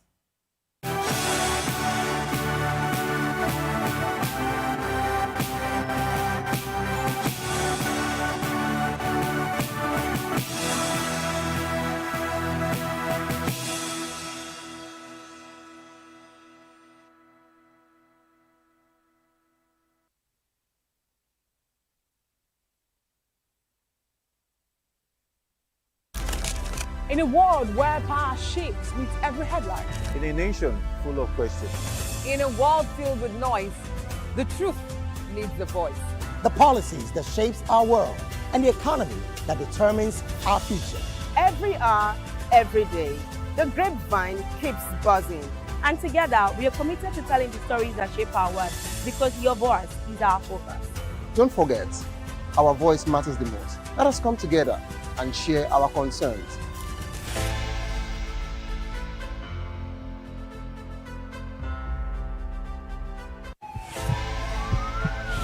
This is Health Check, your weekly guide to better living, smarter choices, and trusted answers. From everyday wellness to urgent health issues, we've got you covered. Health Check, only on Voice of the People television, where your health has a voice.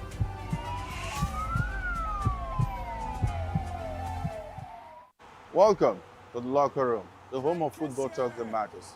I am Jerry Arpillon. Join us every weekday, Monday to Friday at 5 p.m. Nigerian time, as we share the hot takes and hot debates in the exciting world of football. And joining me are the usual suspects, Ikechukwu and Mayowa, as we break down all the hot takes and everything that's happening in the football. Don't just watch football, live it with us. Catch us on the locker room and Voice of the People television at 5 p.m. Nigerian time.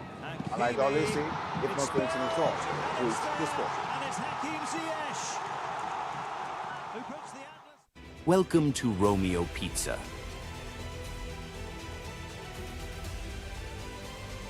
Sink your teeth into our freshly baked pizzas.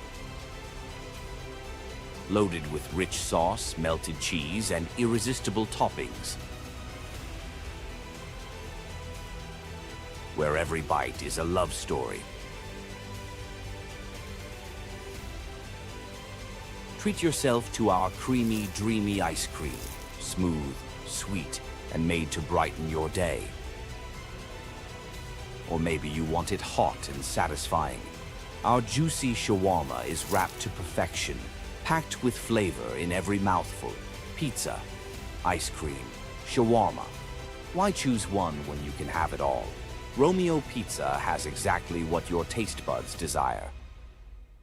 Are you ready for the extraordinary? Something big is happening on your screen. Introducing VOP TV. Now streaming on SLTV channel 264. From breaking news to captivating conversations, news analysis, giving you all sides to the story. We break in-depth discussions on the issues that matter, from politics to sports, entertainment, and lifestyle. VOP TV on SLTV.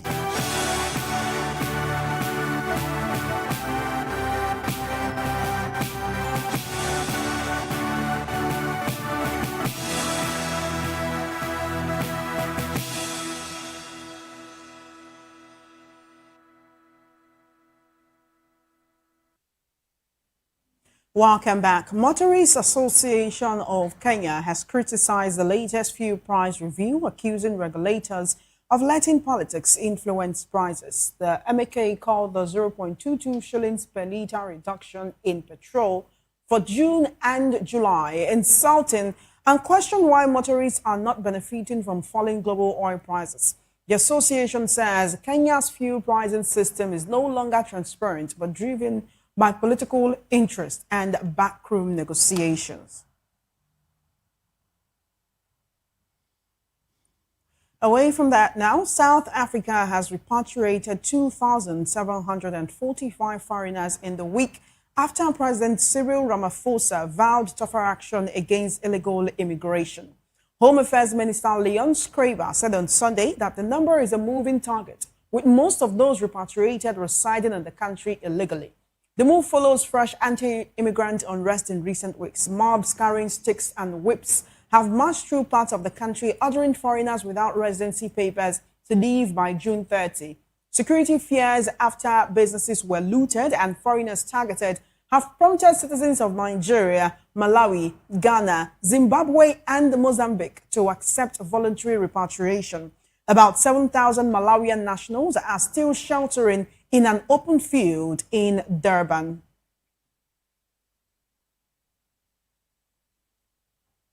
You are still watching the African News right here on Voice of the People Television. We're now being joined in the studio by our guest. He's Darlington Agomo, a lawyer and, of course, a public affairs analyst. Good to have you here. Good afternoon. My pleasure.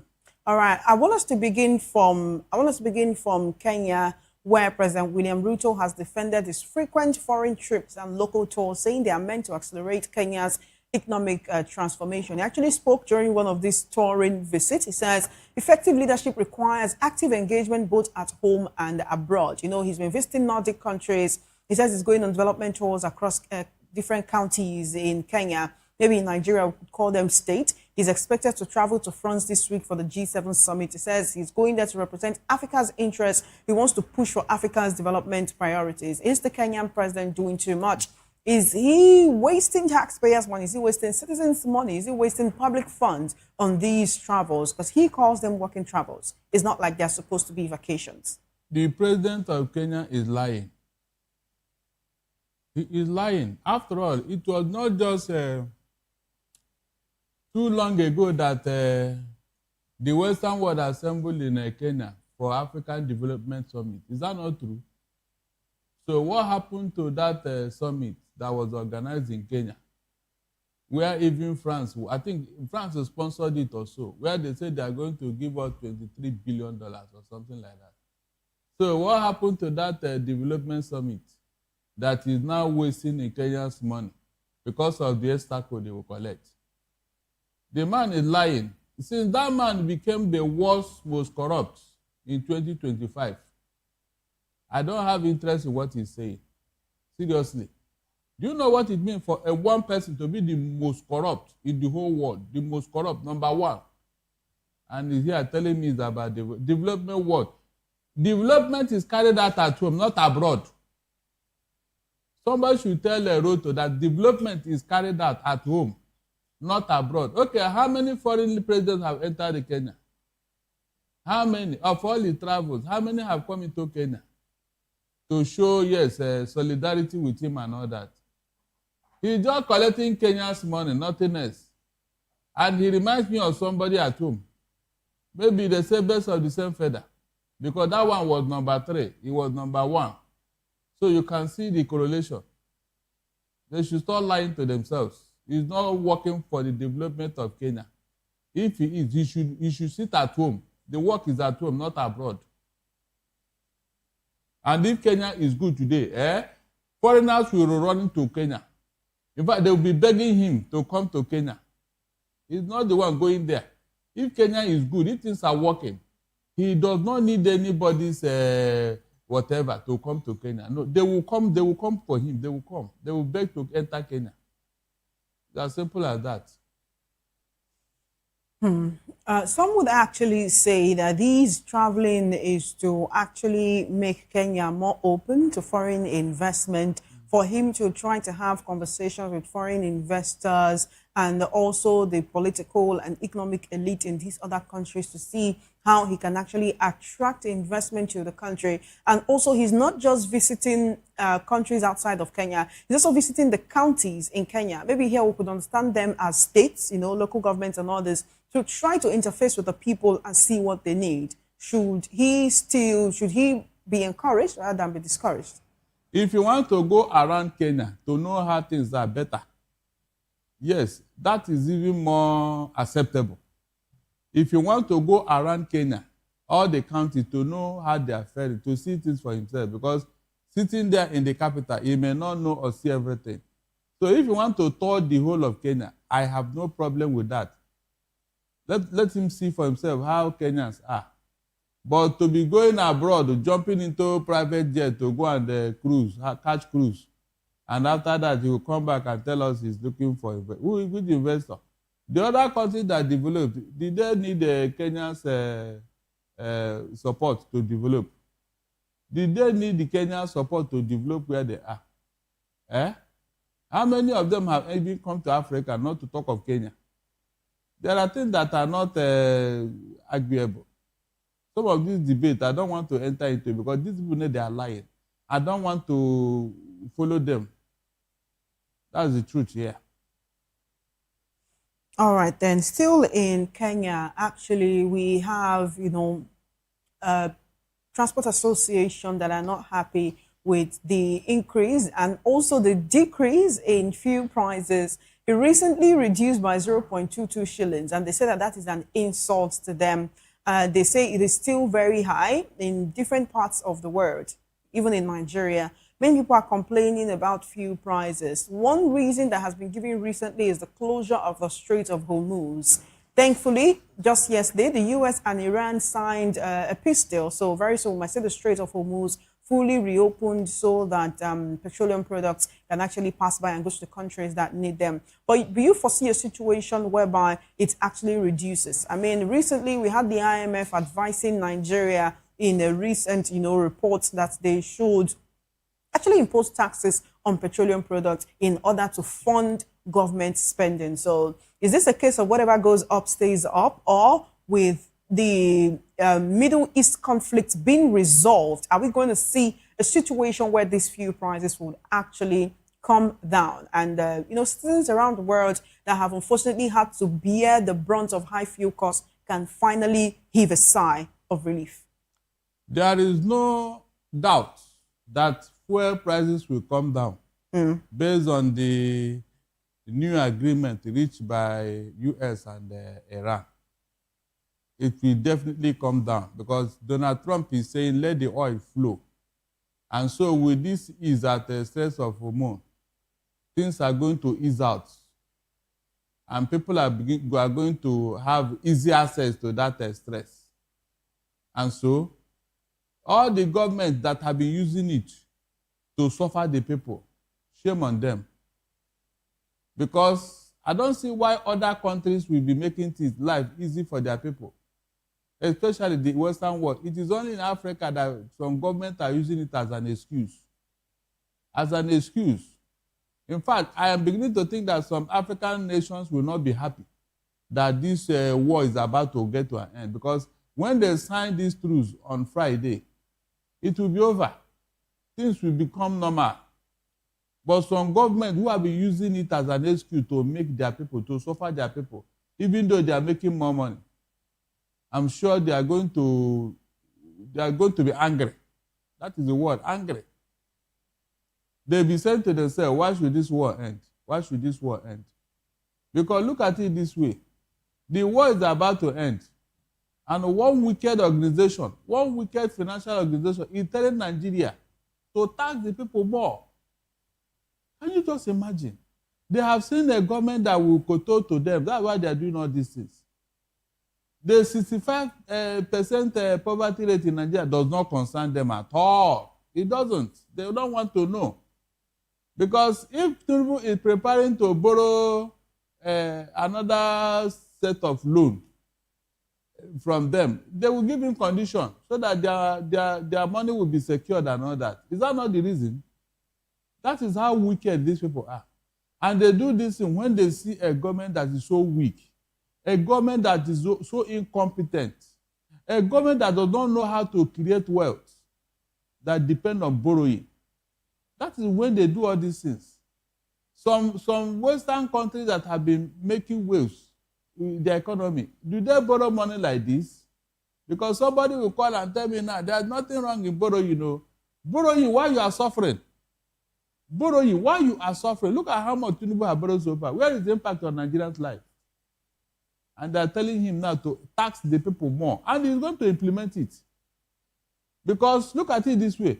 If the Strait of Hormuz is about to be opened to ease oil traffic, are we not supposed to have the benefit? But there are these people, they will not let go. Immediately the thing is that they are not telling government to tax the people more. And the government will agree so that the hardship will continue. And that is how they do reform in Nigeria. They do reform in Nigeria. So all this noise about fuel increase because of one problem or the other in the Middle East, it does not add up.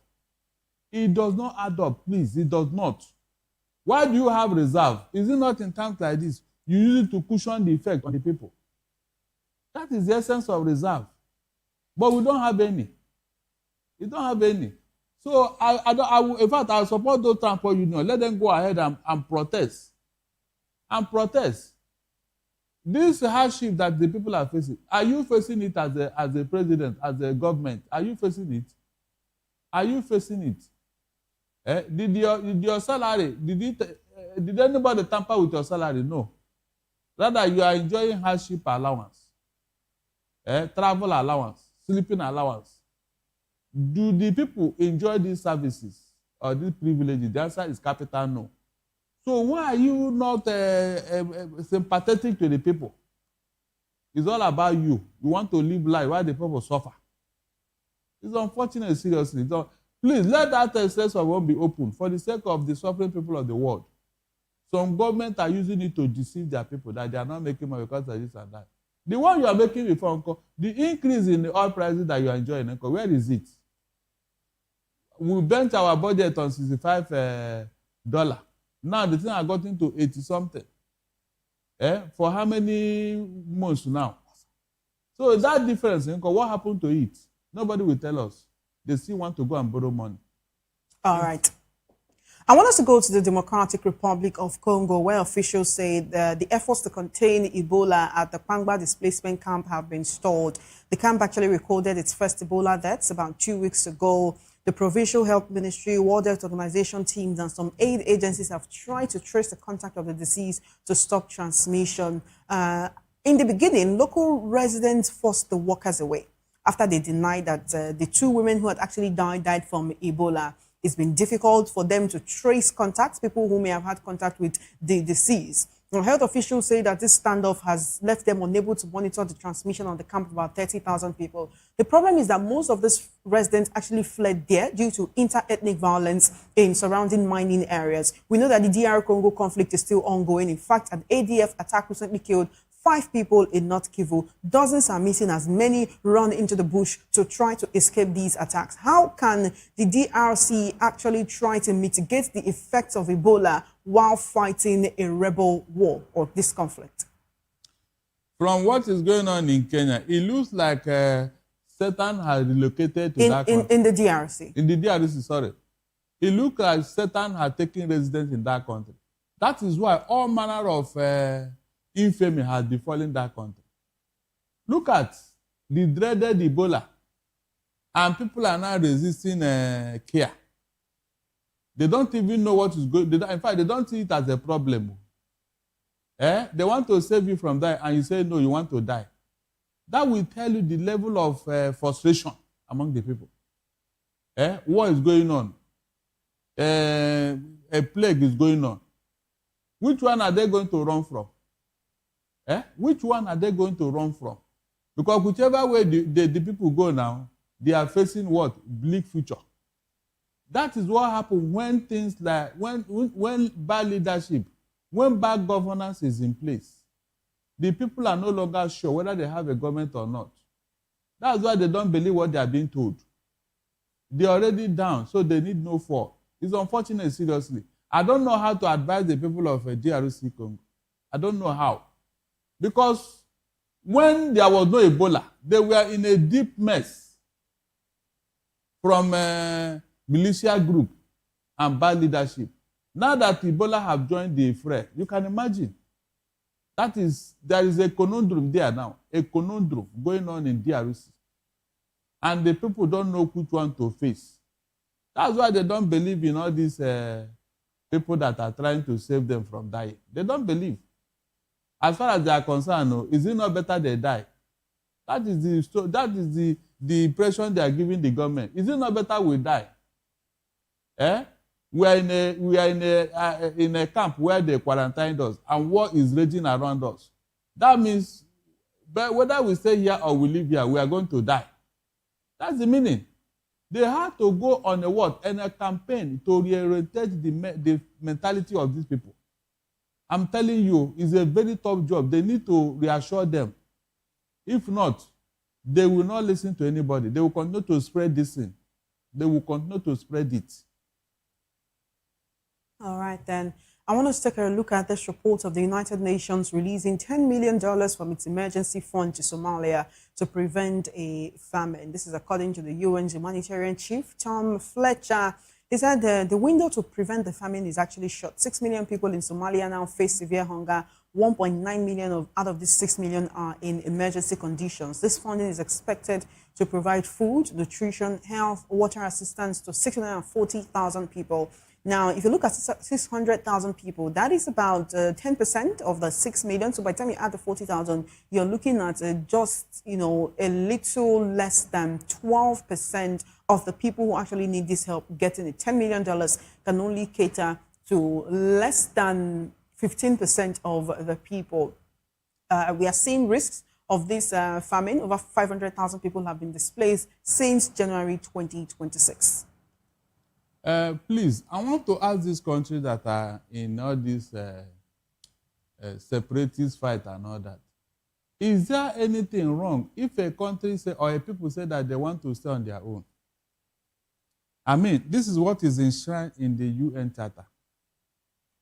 This Somalia and Somaliland, when will this imbroglio stop? At least they should have been facing their future as a country. If Somalia had allowed them to be independent, this humanitarian crisis that we are seeing now, who caused it? Is it not years of fighting?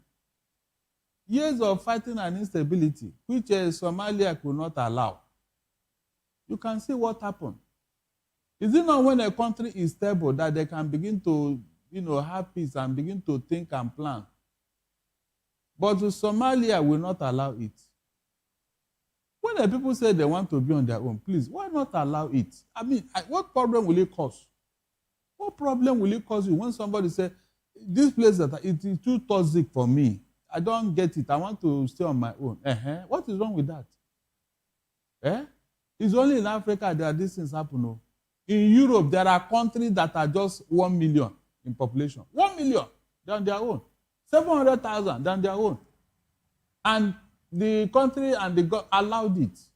In Europe, mention any European country that is up to 50 million, 100 million in population. Mention any. Our former colonial master Britain is just 50-something million. Between 55 and 60, I think. Colonial master that was controlling up to 50-something colonies. In Commonwealth. Just the way we think in Africa is so annoying, serious. It's very, very annoying. Very, very annoying. I don't know why we behave like this, our leaders. Somebody say, I want to stay on my own. I want to live. What is wrong with that? What is wrong with that? Causing problem all over the place.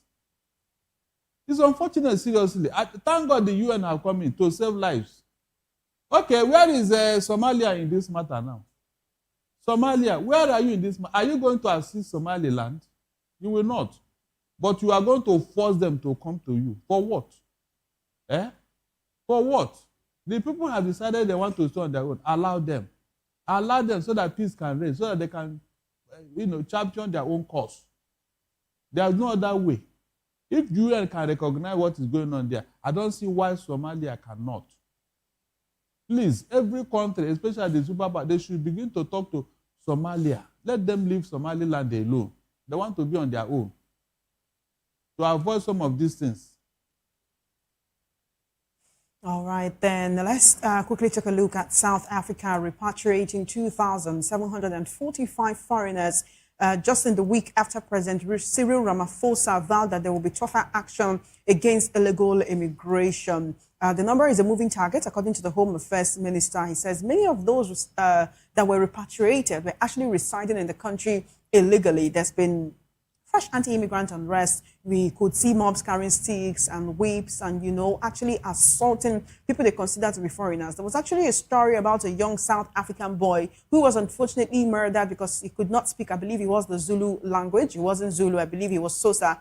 And he could not speak the language and they thought, oh, he's a foreigner. And unfortunately, they killed him, only to find out that he was actually South African. There have been fears of security deterioration after businesses were looted, foreigners were targeted. Citizens of Nigeria, Malawi, Ghana, Zimbabwe, Mozambique have accepted voluntary repatriation. In all of this, one question lingers. How come The South African government, if they believe that illegal immigration was causing problems in the country, did not actually tackle it until this quote-unquote mob started disturbing or assaulting these foreigners. That is when the president decided to take a hardline stance. That is when other countries as well started to start repatriating their citizens. How come the government of South Africa did not consider illegal immigration a problem, if indeed all of these thousands of people were staying in the country illegally? It is politics. There is no doubt that politics have entered into this matter. And if Cyril Ramaphosa did not do anything, ANC may lose it. Seriously. The opposition is fueling this thing, and the president have no choice than to kowtow with them. Yes. They are now forcing him to take this position because of what? Election, politics, nothing else. After all, we did it in Nigeria. Remember, Ghana must go. Yes, Ghana must go. 1983 or so. Yes, we did it. So when president or when government are failing, they will look for something to hold on to. Illegal immigrants are taking our resources. They are the one destroying our economy. They are the one causing news. You know, they must look for somebody to pin it to. And that somebody is always what? Illegal immigrants. They forgot that these illegal immigrants, they are contributing to the economy. You know, you wouldn't know what you have until you lose it. South Africa is becoming arrogant now because they claim that the economy is buoyant, and then other Africans are coming to leech on them. But they've forgotten that things can change. They've forgotten where they are coming from. Unfortunately, Nigeria at home is no longer the Nigeria of you. If not, who is South Africa to talk to any Nigerian? Can any of them touch any American? Can any South Africa, even if he's drunk, can he touch any American in South Africa? Say he's an illegal immigrant, this and that. Or any British man or woman. That is what happened. When the government at home, when your home is not settled, all manner of insults will follow from outside. Because the world is a global village. People know how you are. They know who you are. They know what is going on. Was it not this South Africa that called us generator economy the other day? In fact, one of their ministers had to describe Nigeria as a refugee camp, and Lagos is a swamp. It was when government raised their voices that the man had to beg and retreat his statement. But the reality is there. If Nigeria were to be Nigeria, in fact, it will be definitely impossible for any South Africa. Rather, they will be afraid of them. They will be worshiping them. They will be glorifying them because they know that, yes, somebody is at home. The fear of Nigeria, the economy of Nigeria, the strength of Nigeria will not allow any South African to talk to them. Because they'll be seeing it, they'll be hearing it. But look at how the home front is. From number 1 economy, we are struggling to even come to number 4 now, or 3. Is it not telling in South Africa? Are they not seeing it? Are they not seeing it? So I won't blame them. For me, I didn't see anything wrong in that. Let them come home. Let them go back to their different countries so that their government will sit up. Whenever our own pick up, of course, we retaliate. If at all, it will pick up. We too, we can retaliate. If ever Nigeria will get up again, we now know what to do and what not to do. That's the truth, because no empire lasts forever. No empire lasts forever. Somebody should come and repair this country so that this insult will stop. Simple. All right, then. I want to thank you for joining us on the African News today. Thank you very much for your presence and for your analysis. My pleasure.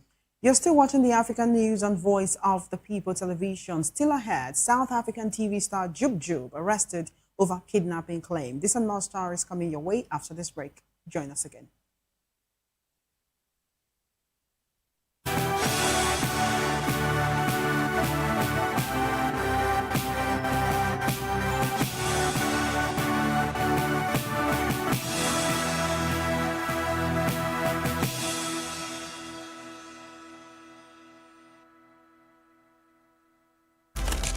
In a world where power shifts with every headline.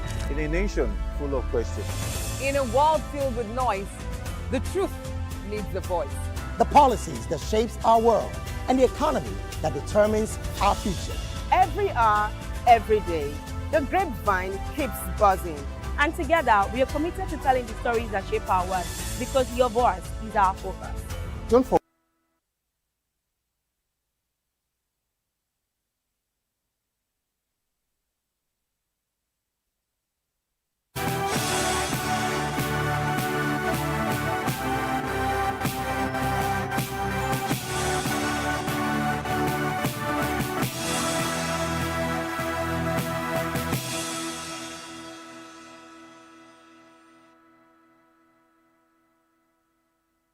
Welcome back. Now, this report says South African TV presenter and rapper Molemo Maruhanye, known as Jub Jub, has been arrested for alleged kidnapping and discharging a firearm.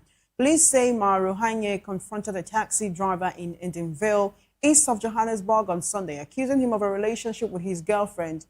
He allegedly forced the driver into his vehicle and fired a gun in his direction. The driver escaped unharmed and reported the incident at a nearby police station. Maruhanye has not commented. He will appear in Germiston Magistrates Court on Wednesday for an initial hearing. In a very tragic development, 28 people died on Monday after a bus plunged into a ravine in Ethiopia's Amhara region. Police confirmed the crash to state-run Amhara Media Corporation. Several others were injured. The broadcaster said the bus was traveling from Dessie to Addis Ababa when it went off the road. Deadly road accidents are common in Ethiopia, where driving standards are often poor and many vehicles are badly maintained. In 2024, at least 71 people died in southern Sidama region after a truck plunged into a river. And now to business. The South African rand strengthened in early trade on Monday, rising 0.8% to 16.17 against the US dollar.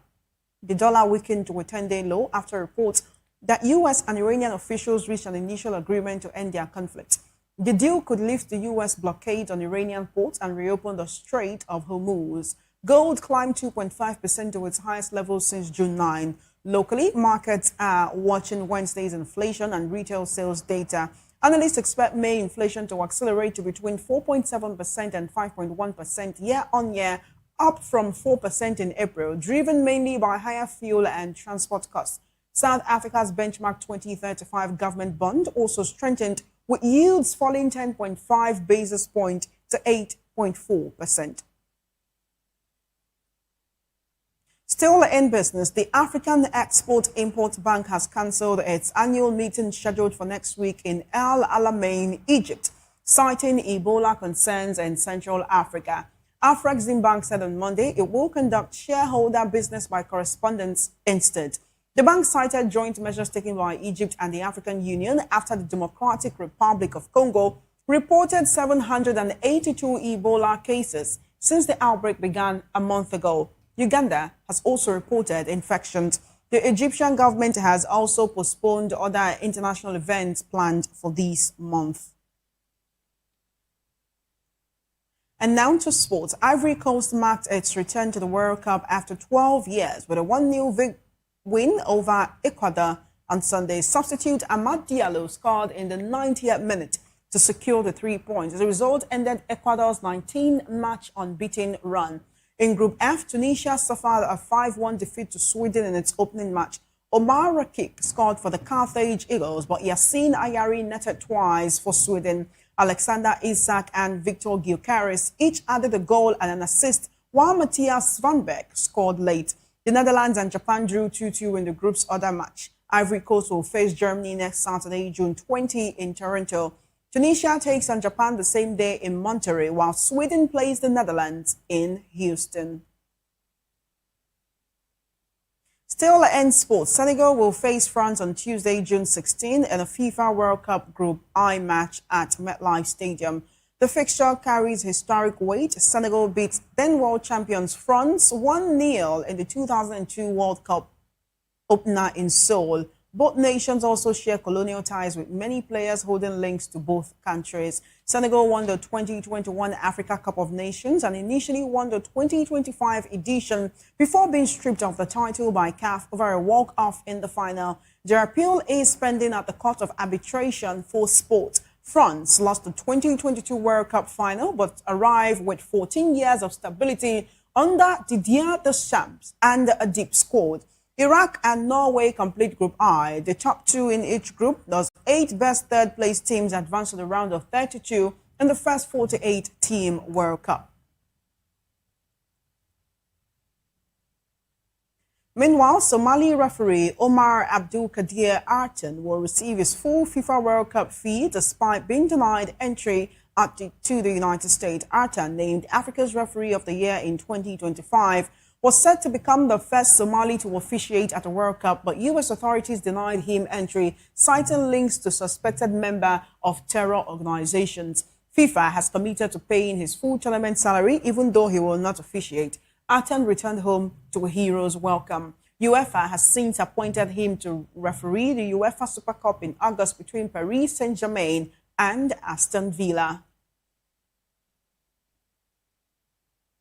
And that's all on the African news. Thank you for watching. Don't forget to subscribe to our YouTube channel. It's Voice of the People TV, and on other social media platforms, we are at Vop TV Live. If you witness news happening near you, we want to hear from you. Send your eyewitness reports, event coverage requests, photos or videos directly via WhatsApp to the number 0814-606-4057. You can also reach our newsroom by email. It's news@vop.ng. I am Chioma Innocent. Good afternoon.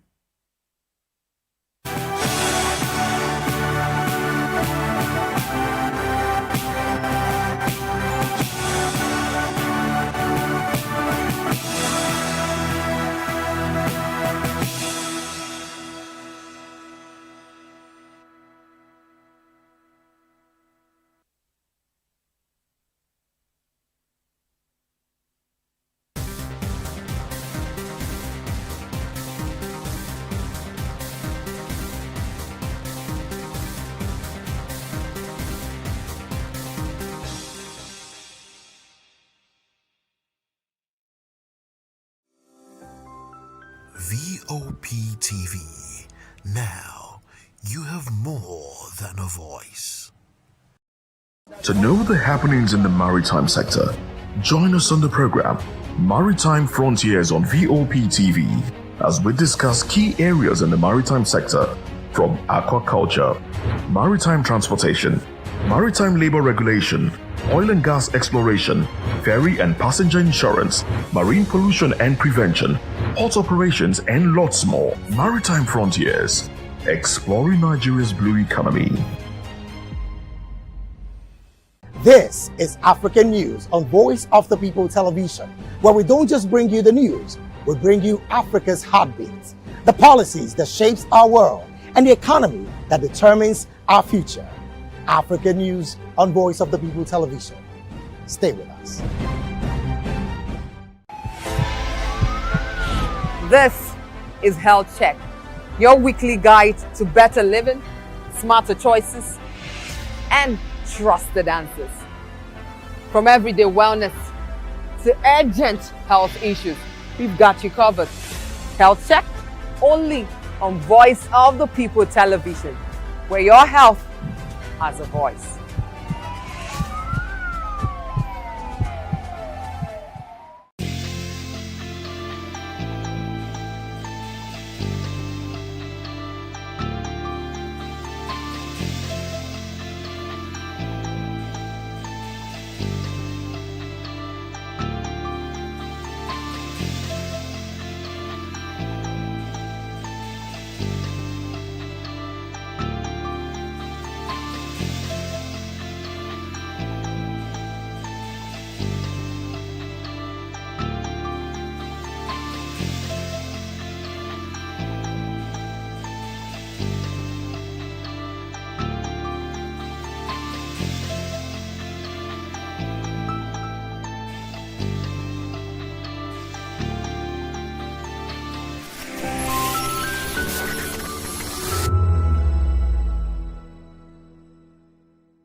Join us as we drive into the world of politics through insightful interviews with prominent political figures, both serving and former governors, ministers, senators, legislators, party chieftains, activists, and analysts. Get first-hand information into the decision-making processes that affect our daily lives. Highly engaging one-hour program that brings political discourse into focus. I am Chukwuma Okoro. Political Lens, Monday through Friday, 6 to 7 p.m. Join us. VOP TV. Now, you have more than a voice. In a world where truth is the ultimate power and opinions scream the loudest, it's time to wade through the noise. Hunger no get tribe! Hunger no get religion! And scan the human interest and trending topics that matter. Stay tuned to The Issues, your plug to the stories making the buzz, from politics to science and technology, social justice, and more. Let's tackle the tough questions and expose the truth. The Issues, on Voice of the People Television, Mondays to Fridays, 8 to 9 p.m. The Issues. Don't just react, understand. Are you ready for the extraordinary? Something big is happening on your screen. Introducing VOP TV. Now streaming on SLTV channel 264. From breaking news to captivating conversations, news analysis, giving you all sides to the story. We break in-depth discussions on the issues that matter, from politics to sports, entertainment, and lifestyle. VOP TV on SLTV channel 264. Join us as we redefine what television means to you. Voice of the People Television, VOP TV. Now you have more than a voice.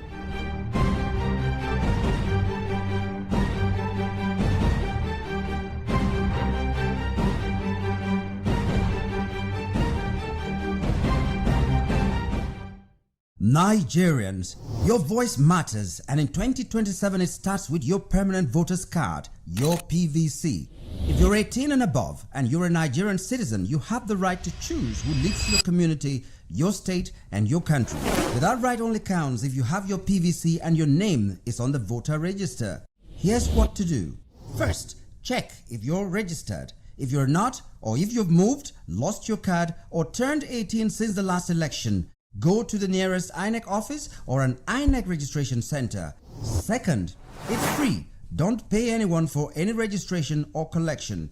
Third, collect your PVC early. Don't wait until the week before elections. INEC will announce dates. Listen to radio, TV, and follow INEC's official pages.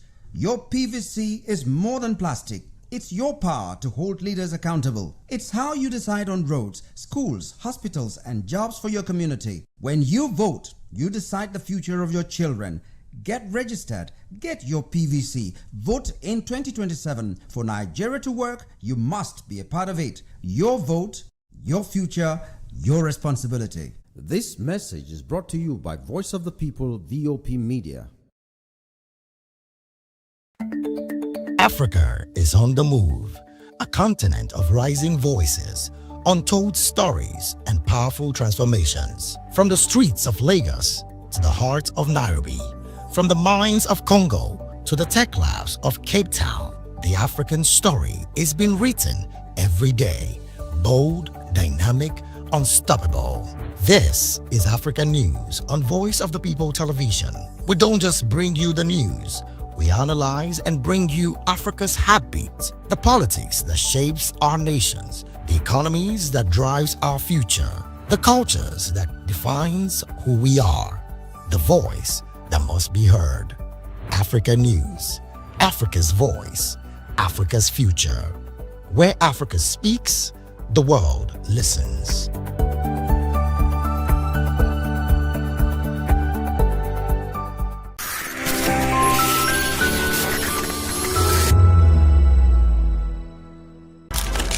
In a world where power shifts with every headline. In a nation full of questions.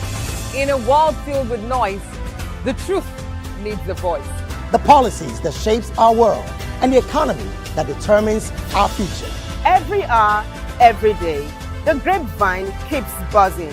And together, we are committed to telling the stories that shape our world because your voice is our focus.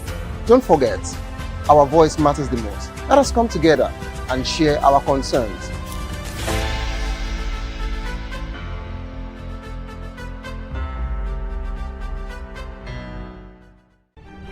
In a world where power shifts with every headlines, news breaks and events happens, we bring you unbiased and explicit information on politics, economy and state of the nation. We break down the chaos. Facts, not fluff. Truth, not spin. We discuss not just politics, but a glimpse into the future. Voice of the People Television. Now you have more than a voice. The red carpets, awards, the razzmatazz, music, fashion, interviews, and more. Spotlight on Voice of the People Television. Let's feed you with all the juicy stories in the global entertainment space, bringing you the glitz and glamour as they hot.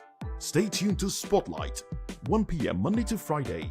Spotlight on Vop TV. Entertainment like never before.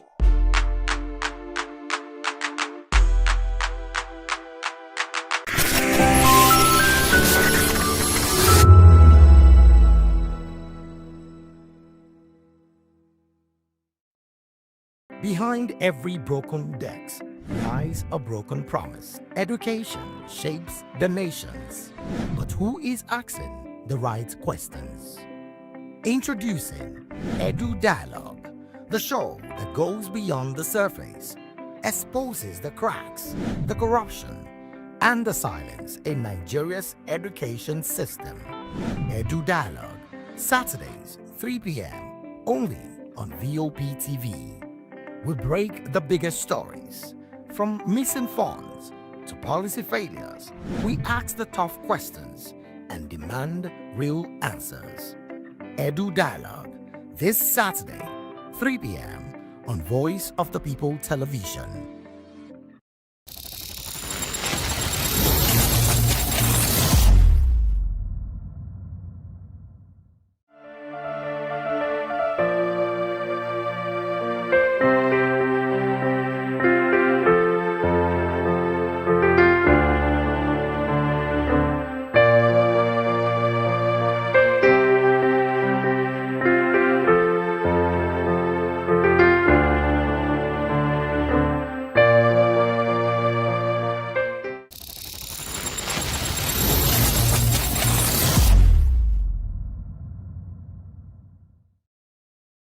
My name is Tao Familoni, and here is to Vop TV. Keep watching, stay tuned, do not touch that dial. Arararara, my name is Made Kuti, and you're watching Vop TV. Keep watching. Welcome, my name is Zika Davis. Distinguished ladies and gentlemen, boys, viewers, everybody, boys and girls.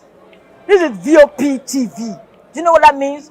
Voice of the People TV. You don't have a voice, don't come here. You better make sure your voice is heard.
All right, good day and welcome to Health Check on Voice of the People Television. I am Praise Peters, and it is always a pleasure having you join us on the show. You know, Health Check is usually where we shine the light on your health, your well-being, you know, elevate really. And you can always watch us live on YouTube at Vop Tv Live and on SLTV channel 264, wherever you are watching from. So today is quite an interesting episode, a very special one at that. I'd love to call it Children Special, something like that. Okay, so today we are going to focus on our beautiful and adorable kids. You know, Children's Day may have just passed, but today we want to continue a conversation that goes beyond celebration.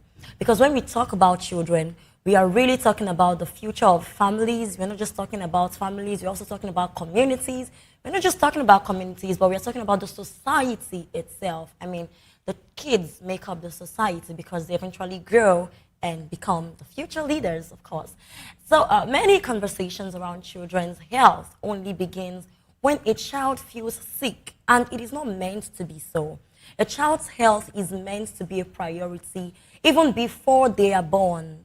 And we shouldn't always wait till they are very sick or we notice something very significant or there's something wrong before we pay attention to them. So children's health is much more deeper than treatment. It is focusing on their nutrition, it is focusing on their emotional well-being, their development stages, their sleep patterns, their learning environment, their immunity, their maternal health, and you know, several other things to that. So today, that's what we are going to be doing. And the question is, are we really giving them the proper health care that they need? And the actual question, again, is, are we raising them in a healthy way? Are we raising them in a healthy way intentionally? And are we responding only when problems appear? Well, I'm not doing this alone. I am joined by Dr. Gift Jagade, a licensed medical doctor in both Nigeria and in the United Kingdom with experience in acute medicine and pediatrics. She's also passionate about preventive health care, community health advocacy, and improving healthcare access in underdeveloped communities. Nice to meet you and welcome to the show, Dr. Gift. Thank you very much. Thank you so much for coming. It's so amazing to meet you today. Yeah, thank you so much for inviting me. I really You're appreciate welcome. You're welcome. It's always a Thank pleasure. you. All right, so let's dive right into the topic of today. We are going to start from the fact that when people hear children's health, many people think we're talking about hospitals, we're talking about medications and all of that. But medically speaking, what truly defines a healthy child? What truly defines them? Is it only when they are robust? Or because we know that people judge healthy living with, oh, you look fat, you look good, you look, this child is so plumpy, and all that. So what truly defines a healthy child beyond not just being sick? Okay, so the WHO actually defines health as the complete state of physical, emotional, social, and mental well-being. So for a child, when you say that a child is healthy or not, you're actually looking at both the physical aspects, the social aspect, the mental aspect, and then the emotional aspect. So that means physically, how does this child look? Is he overweight, underweight? Is this child able to relate with others socially? Because there's some children who are very healthy, yet they can't talk to you, they can't communicate clearly. And then also when it comes to their verbal response, can they speak well, like I just said? Yeah, and then even with interactions with other people, do they have good relationships with people? So, and mentally in school, are they performing well? How's their IQ? So all of this actually contributes to how we say a child is truly healthy. Wow. Wow. All right. You've said a lot, and I would like to take it one at a time.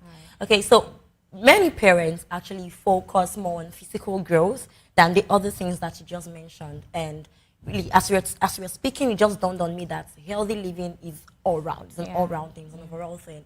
So they just overlook the developmental stages and all that. So at what point should parents become concerned when children begin to default in their speech, in speech delays, their learning and social interactions and behaviors? At what point should they begin to be concerned when they notice delays like that? All right. So actually, for children, we have certain milestones that they are meant to hit, and it starts from from birth, and then when the child is 6 weeks, 2 months, 3 months, 4 months, the child will progress from what we call social smile, that you can look at the child and the child smiles back at you, and then that's like a kind of like an interaction when the child is really young. So that means that the child is able to recognize that there is someone who is there. So there's that social interaction. So that's at 6 weeks. And then as the child grows older, they begin to blab, begin to hear some sounds, mama, dada, just something. So it means that there's that verbal interaction there. And then after the child grows older, they'll be able to make some words. So when the child is about 2, 3 years, about to start school, and they still can't make those monosyllabic words like mama, dada, and we're worried. And then at that time, when you expect them to go to school and raise with other kids, if you see that the child is quite secluded, then there's something to be worried about. So what should be done when they notice things like that?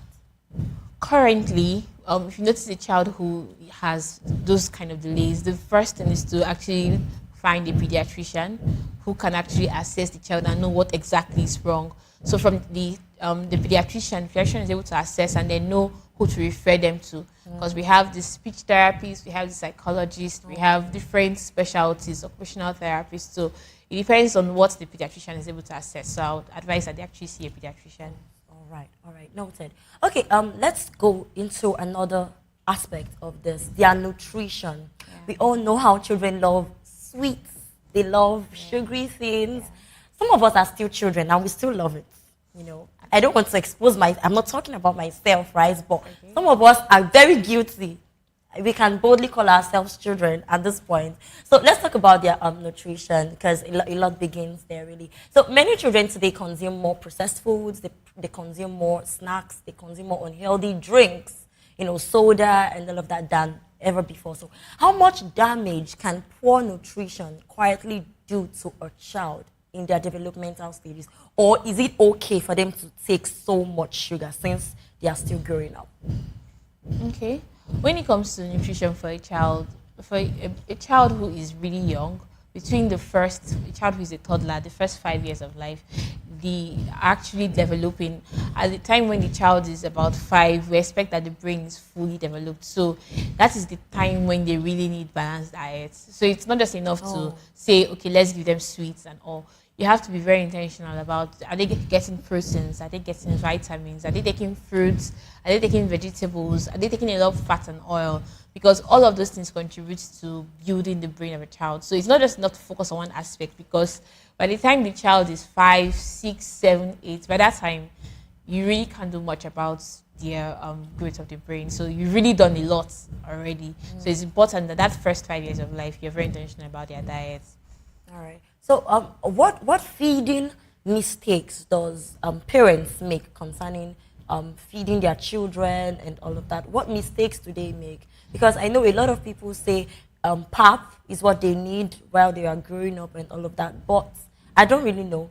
Some may say we should start giving them water at, I think, 3 months or so, and we really do not know. And some parents make these mistakes just because it worked for one child, not knowing that 2 kids might not always be the same. So what habits or what mistakes are parents unknowingly making in accordance to the feeding of their children? So I'll start from birth. So we actually advocate that we do something we call exclusive breastfeeding. And this means that the child is given breast milk only for 6 months. That could be a lot on the mother. Yeah, I know, being a mom myself is actually a lot, but it's very possible. Especially when you're doing other stuff. Yes, it's very possible. But now we have a lot of help. We have breast pumps. You can actually breastfeed and like extract your milk and keep in the fridge for 2 months and it doesn't get back. Wow. Yeah, so you can actually pump out a lot of milk, and then the child actually gets a lot of milk even when you're not around. So that first 6 months of life is very important. It's cheaper. In fact, there's no cost to it. So instead of buying, take care of yourself that's as a all. mother, right? Really, yeah. Because when you want to consider the cost of getting baby food, I mean, those things are like when you have natural baby food. Come on. I mean, like it doesn't even last up to a week. In a week, you're getting another pack. So it's very important that you pay attention to breastfeeding, because it provides, aside the milk, it has all the antibodies to protect the child from childhood illnesses. So it's something that even the artificial milk doesn't have. So breastfeeding is very important for the first 6 months. I'm So sorry to cut you off there, but there are some, okay, I have seen cases and scenarios where this particular child is being given breast milk and it's almost like it's not enough. Like the belly of the child keeps, opening up and opening up. And even at 3 months, it's almost like the breast milk is not enough for the child anymore. It's always crying and every minute they want breast milk. So what should be done in cases like that?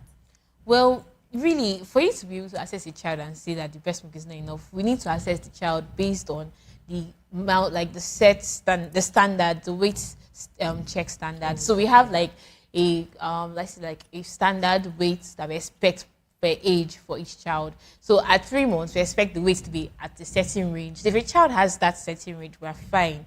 Yeah, so we're fine. So it's just for the child to take more quantity of breast milk. So there's never, you can't really say objective. You can't say subjectively that breast milk is not enough. It has to be very objective based on the charts. Oh, okay. Yeah. All right. So aside from, after 6 months, then we move on to something we call complementary feeding. So from 6 months to 2 years, the WHO recommendation is actually to breastfeed the age 2. Ma? Yeah, I know, right? Okay. So age 2. Yes. I know it's very difficult. I mean, currently with everything that goes on right now. Mothers, how are you doing it? I know. Now I see why mothers are celebrated 100 times in a year. Yeah, you get it right. we're really so aside the breast milk between that age range, we are giving other things. So at 6 months, you can start your pap, and then at 6 months, pediatricians actually say you can give anything. Yeah, so you can give rice, you can give swallow, you can give soups. Let them begin to have family diets. So that really helps them to adapt. Yes, you start with semi-solids, you can mash the potatoes and all of that. But then just introduce the food. Because I see some mothers in the clinic where they come in and say, this child is a year, 3 months, 15 months, and then what does he eat? He just takes pap or just cereals. And then they come in a lot of times with diarrhea and vomiting. So they're stooling because their body they're not getting enough. Yeah. So their mom is like, just the cereal is fine. But then I have to keep educating and explaining to them that you need to give this child food. So from that 2 years and above, by then the child is able to eat every other thing at home. So that's the sequence of diets for a child. All right. So you didn't talk about water. We can't give them water. You can start water at 6 months. So for 6 months, a child will not take water. Yeah, water is life. I know, right? But breast milk has everything completely. So apart from milk, we have water in sufficient amount in breast milk. So that's enough. And then we have antibodies, and then we have all the vitamins. So everything the mom eats is being processed in the body in appropriate proportions. That's the way God has arranged it. So the child doesn't need extra water. It's just perfect the way God has done. Just perfect. Okay. All right. Moving on. Let's go to the frequent illnesses, because you mentioned that some kids now come in having diarrhea at such young ages. Even there are sometimes I hear very outrageous sicknesses happening to very young kids. I mean, how old are they that they're already suffering things like this? So really, what's really going on? So some parents say that their children are always sick. Repeated malaria, infections, coughs, hospital visits, all of that. So at what point should all these frequent illnesses become medically concerning? Okay, so currently we have some common causes of under 5 mortalities. So that means for children who are below the age of 5, we have some common childhood diseases that can cause an alarm for possible mortalities or deaths. And this includes, the first one is pneumonia, more like a chest infection. Yeah, the second one, we have malaria. And then the third one we have is, we have pneumonia, we have malaria, and then we have people who suffer from malnutrition. So malnutrition, who are under, like they have protein energy malnutrition, what we usually know as kwashiorkor, marasmus. So those are the common illnesses. We also have some preventable deaths, like people who have underlying illnesses, like maybe HIV, maybe they have gotten from their mom or something like that. And some of the risk factors for these diseases are actually people who do not have appropriate vaccination. They are not able to complete their vaccines. And then people who are actually not exclusively breastfed. Yeah. Oh. Yes. Okay. And then so they are at risk of many of these illnesses. Wow. They don't have their breast milk completely for that 6 months alone. And then another thing that could also make them at risk is the environment where the child lives. currently some people actually overcrowd the child. Do not expect that a room where a baby will be living will have more than 2-3 people in that room. But sometimes we see people who live like 5 people in a room. I mean, other children, plus the mom and dad, 5 of them all in one room. That overcrowding can be a risk factor. Then exposure to smoking. People who have like passive smokers at home or firewood, those things actually make the child at risk of chest infections, and they have it frequently. Another angle to it is actually people, when the child starts school at age 2 or 3, they have relationships with other children. So they tend to catch a flu. They always have a cough or something like that. So I always reassure parents that it's not a problem, because they end up using antibiotics, antibiotics, where it's not working, because it's actually most of the time is viral. So they just cut it from someone, and then we just vitamin C, water, proper nutrition, it actually clears off by itself. So those are the common childhood diseases that can cause an alarm for mortalities. Okay, so what should strengthen their immunity against all of these illnesses? Okay, so they don't just pick. Yeah, so having to have their vaccination is very important. The child has to be vaccinated right from birth. I feel like this should be really emphasized. Yes, because some parents do not really know the value of these vaccinations. They just feel like, oh, I can skip, I can just come back another day and so please really lay emphasis on that. So we have vaccinations right from birth. So the child is 6 weeks, 10 weeks, 14 weeks, 6 months, 9 months, 1 year, 15 months, and even to the child is 2 years. So all of these vaccines are actually created to be able to protect the child from common childhood diseases like we have tuberculosis, we have for pneumonia itself, even from diarrhea and vomiting, we have vaccines for it, rotavirus. So all of this actually prevents the child from having diphtheria, the flu and everything. So it is well prepared to be able to prevent all of these things. So it's very important that you don't skip your vaccines, because it protects your child from just catching anything from anyone, because the body has been exposed to it before in the vaccine. It is very difficult for the body for the child to come down with such illnesses. So the vaccine actually kind of preempts the body immune systems such diseases, so that when they meet someone outside who has it, the body will be like, oh yeah, I've seen this before, I know how to fight this. So that's what it does. Wow. So it's very important not to skip your vaccines. All right. So there are usually dates, specified dates on the cards for the baby concerning when they should come for their vaccinations. So one thing might come up or the other. Could it be skipped? Like probably a day or two or even a week? Is it risky if it's being skipped? Yeah, we know that there are things that we can control, like maybe a trip or someone who's ill at home or something. So what we say in community health is the first day you remember that you missed your vaccine, you go to the hospital immediately. So we continue from where you stopped. So it's important to still go, even if you feel like you've missed a dose or whatever. We are able to still give you rearrange your calendar in a way that you'll still be able to have your vaccine. So immediately you skip a dose and you remember maybe a week or two later, just go to the clinic. All right, so we've heard that. Please take the vaccinations of your children very, very seriously. But right about now, we're going on a very short break. And when we return, we'll talk about the emotional and the mental health of your child. Please don't go anywhere. Stay with us.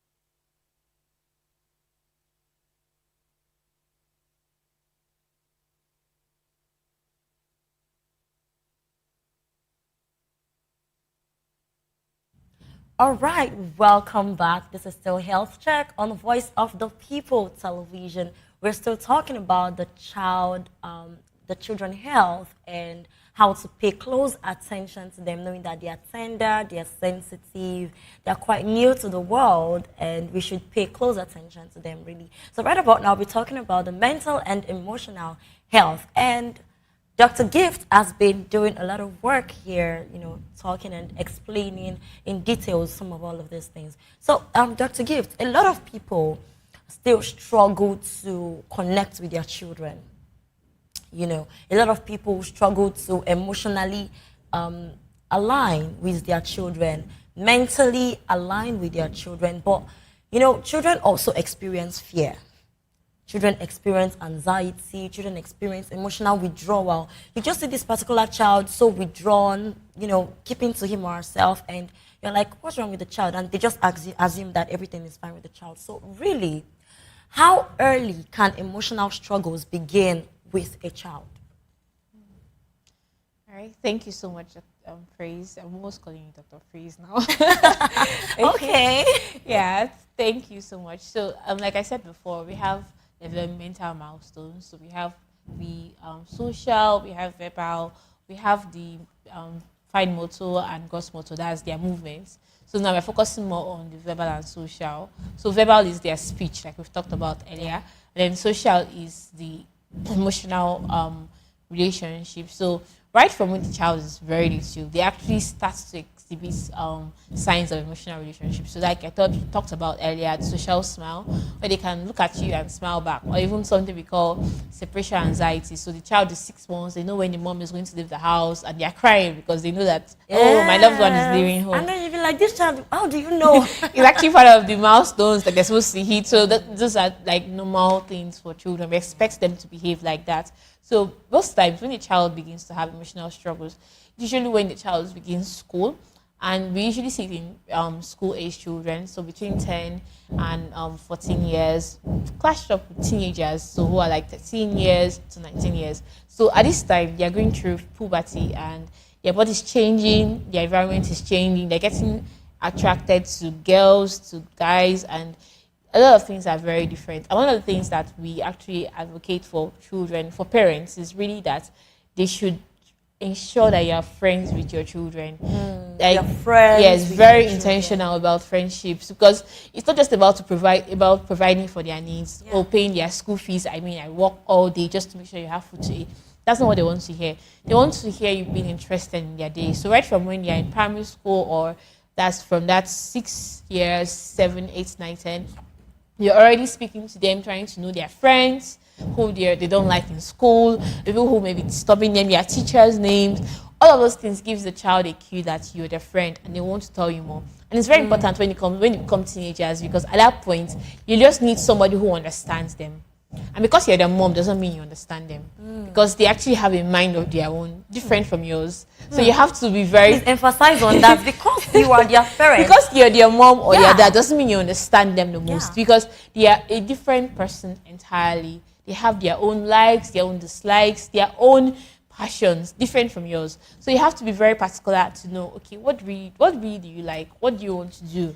And, you know, they spend most of their active time outside the house. Yes. At home. So they probably only come home in the evening, they just eat, do their assignments, pray, sleep. So you have to be very intentional, because I was reading a book recently about raising kids, and then they were saying that between 0 to 20 years, you have 20 years to pack their bags for they leave the house. Because by the time you are 20, you can't do much. Wow. You can't do much. They've already packed their bags and they've gone to the university, or they've and what they do in the university is made up of everything that you have done in the last 20 years. So you have 20 years to pack their bags, 20 years to be their friends, 20 years to know this person. It doesn't have to be 20, really, but you have to be very intentional about that period, about friendships, because that's where the emotional struggle starts. You'll be able to know, oh, this child is a quiet child. This child is not that kind of, is socially withdrawn, and you're able to communicate with them and realize that, oh, this child is different from this other child. So I think friendship is key to actually curbing emotional struggles in children, because you're able to understand each child for who they are.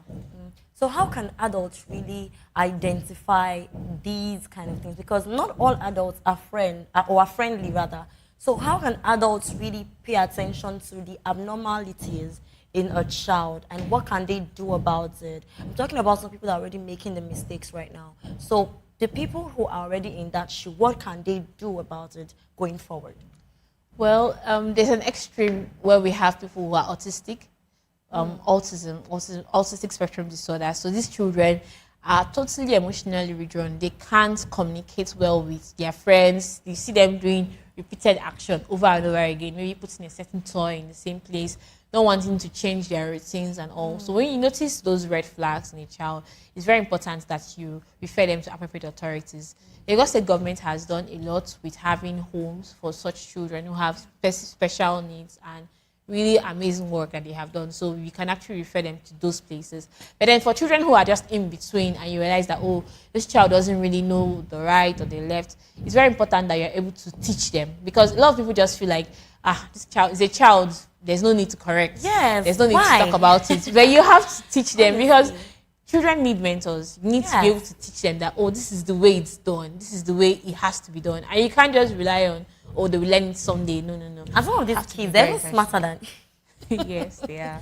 Smarter than you could ever even imagine. You just see them do some things and you be like, I gave birth to this child yesterday. You have it. All right. Okay, let me bring that conversation now to technology. Yeah. Right. So since we have tilted this conversation towards teenagers, let's talk about screen time. Let's talk about modern childhood technology and all of that. Knowing that as they grow up, they tend to be given assignments that has to do with, oh, go search the web and all of that. And sometimes kids even, parents now do gifting of their children. Like they gift technology gadgets to their children. So many children now spend long hours on the phone, spend long hours on the television, their tablets, on the social media and all of that. So how does excessive screen exposure affect their sleep, affects their behavioral patterns, affects their learning process, and even their social development entirely? I think I'll start from the last one, social development. Okay. So the screen time actually makes them feel like isolated. They feel like, oh, I can just be on my phone and I don't need the world. I don't need the world. I mean, I can connect with anybody. I just need to go to their Instagram page and find out what they are doing. But that's not enough. You have to be very particular about physical interaction. You know, in the olden days, we used to go out and play. I don't know if you remember then. Right. Oh, you're very excited to just go out on the field and play with your other friends. children. Right now, the kids are always... let me see you. They're always indoors and we don't have that time. So as parents, you have to be very particular about social development. Like, half time, let them go out with their kids, like younger, maybe friends, your own friends' kids, so that they have that social interaction. Because the screen time actually affects them, and then it makes them more socially withdrawn, which you don't want. And then also you talked about, apart from social development, it affects their behavior, their learning. Even though they get to learn online, you have to actually still teach them the way, because everybody can say anything and online. What they are learning. Yes, everybody can say anything online. Everybody just goes online and type their own opinion. But you have to be the standard. You have to set the rules. Oh, this is what it's meant to be. This is what you can watch and what you can't watch. This is how long you can stay on your phone and how long you can stay. Because all of those things affect their learning ability, reduces focus. Exactly. Because when they go to school, it's like, when are we closing? Like, what's I the need to go time? back to my phone. Yeah, I need to go back. But when you teach them, you can actually have some time for them to have book time. So they should read. Read books. I was even going to say that there is a way these can make them rely so much on social media, knowing that they can just type whatever question they have and they won't even want to think and all that. Knowing that even the more they think, the more they are able to use their brains as they are growing up. Reading books still helps their vocabulary. They're able to speak better, and they get to have like an in-depth knowledge of someone who writes a book. When someone writes a book, you get to learn so much what the person has learned in 20 years. So you can't just learn it from a 30 seconds TikTok video. You have to read. 30 seconds. Yes, so you have to read. Those 30 seconds TikTok videos actually reduces the attention span. Yeah, true. So you just discover that they can't really focus in class. 1 hour lecture and they're like, are we closing? Please, I need to go home now. And when they hear the break time bell, they're like, yay, and all of that. So it's really, really reducing their attention span. So let's talk about school environment now and child safety.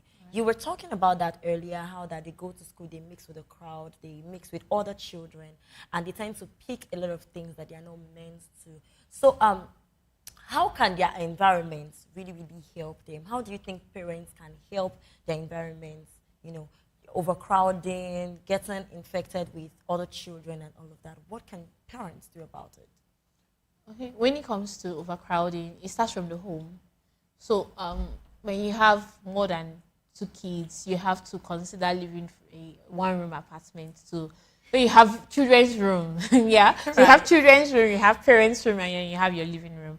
so that they're not all crowded in a space. More than 3 people within a space is too much, because even if you have a room, you need to have 2 windows facing themselves, like adjacent to each other. Thank you. So if you know that you are not financially ready, please don't give birth to plenty.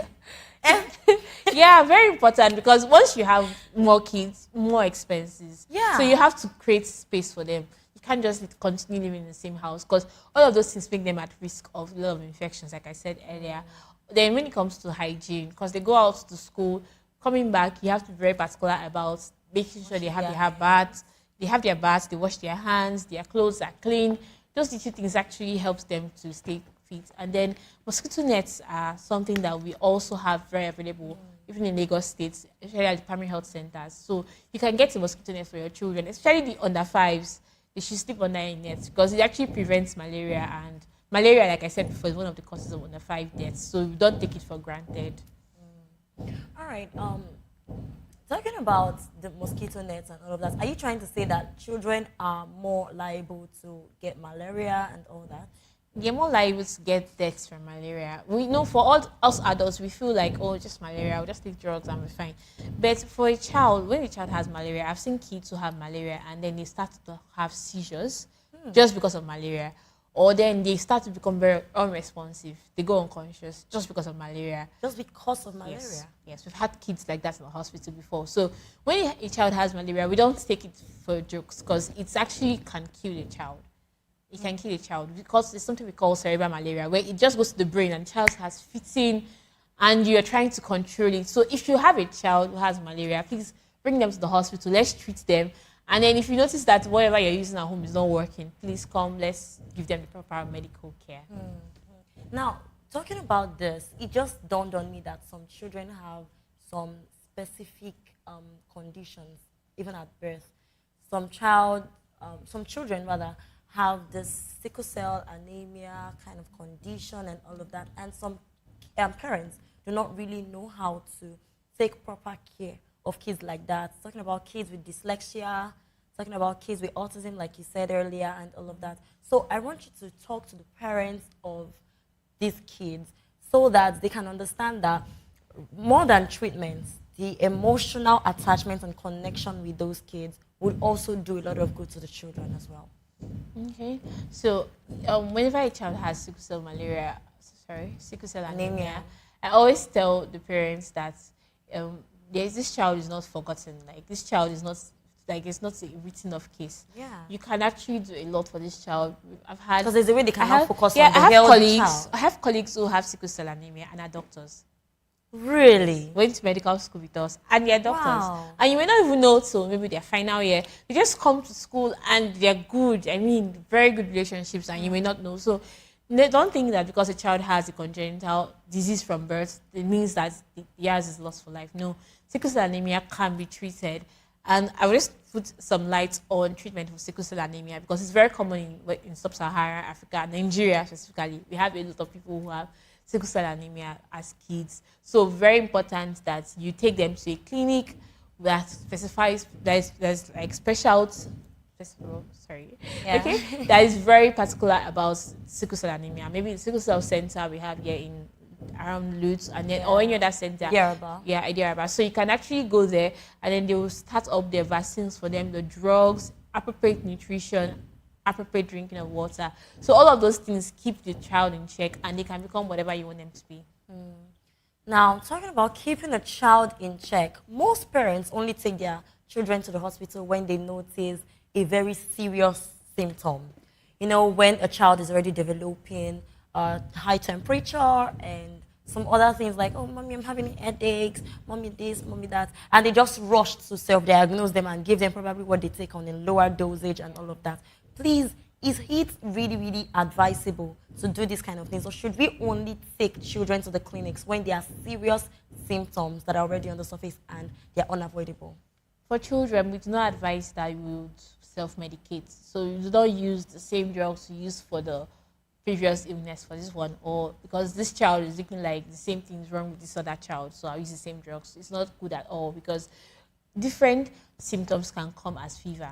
Different diseases can start as fever. So a child's body can be hot and like 20 different things can be wrong with the child. It's not just malaria or cough or whatever. So it's very important you bring the child to the hospital. Let's do appropriate test and then know what to give the child. It's very important.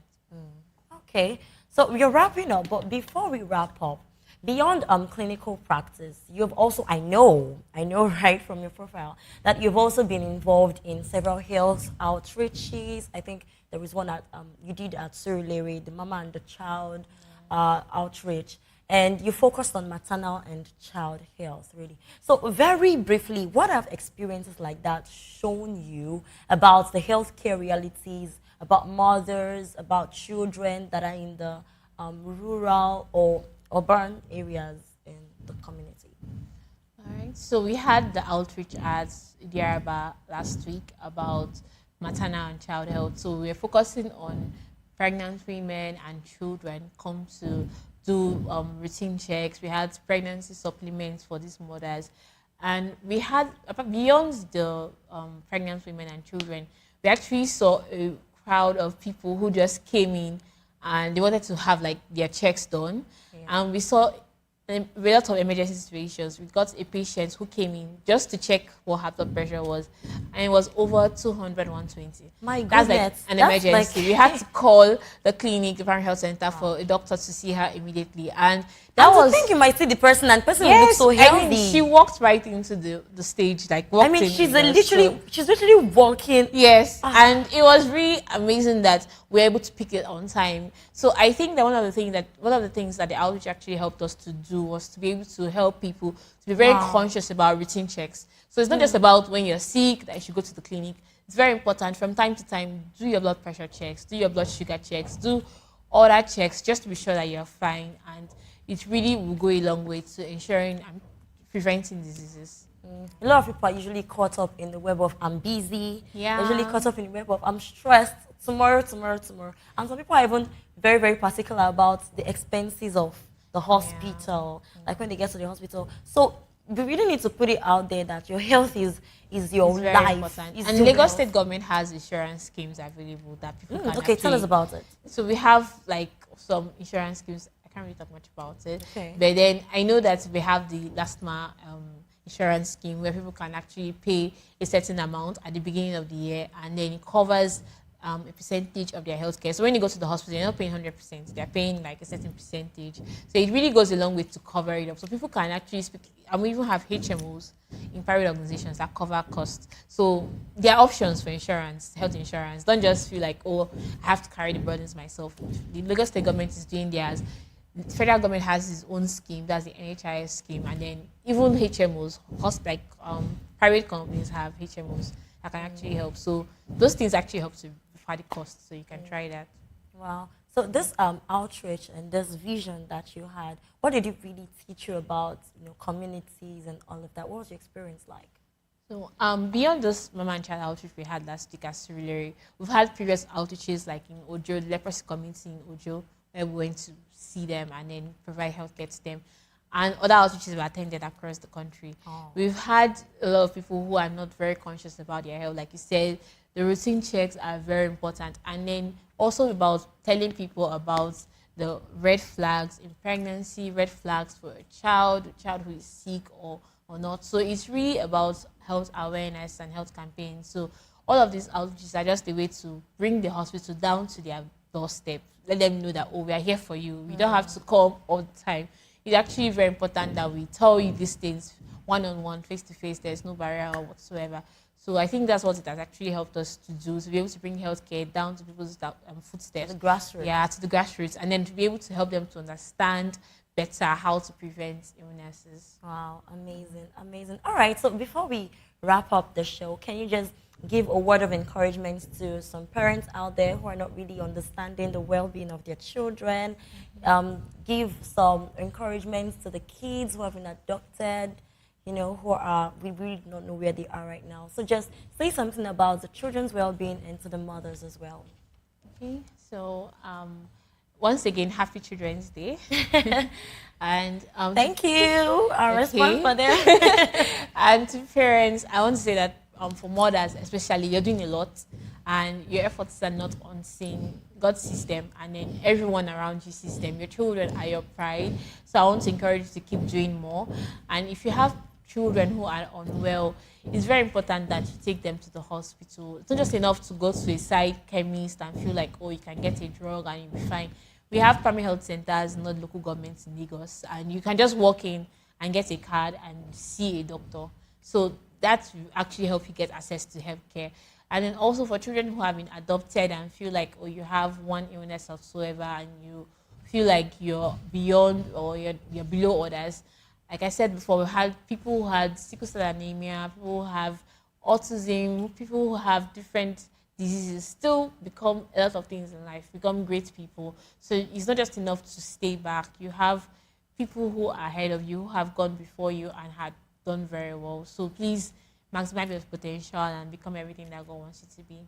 And thank you very much, Praise, for having me on the show. Thank you so much. Thank you so much. All right. Thanks so much, Dr. Gift Jagede, for sharing your time and your insights with us today. It was really, really, really amazing time. Thank you. And that brings us to the end of today's edition of Health Check. Thank you so much for watching. You can also watch this episode again on YouTube at Vop Tv Live and on SLTV channel 264. And as we leave today, please remember this. Healthy children are not raised by chance. You know, they are raised with intention. They are raised through awareness. They are raised through care.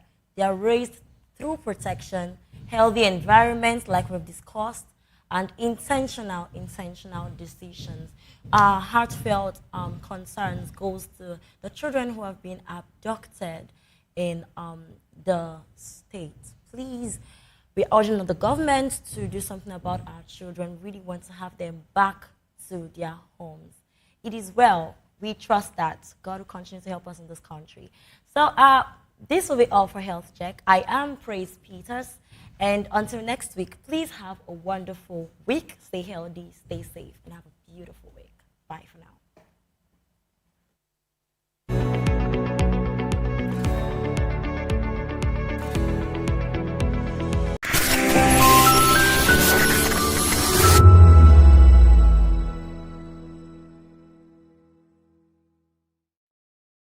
Nigerians, your voice matters, and in 2027 it starts with your permanent voters card, your PVC. If you're 18 and above and you're a Nigerian citizen, you have the right to choose who leads your community, your state, and your country. But that right only counts if you have your PVC and your name is on the voter register. Here's what to do. First, check if you're registered. If you're not, or if you've moved, lost your card, or turned 18 since the last election, go to the nearest INEC office or an INEC registration center. Second, it's free. Don't pay anyone for any registration or collection.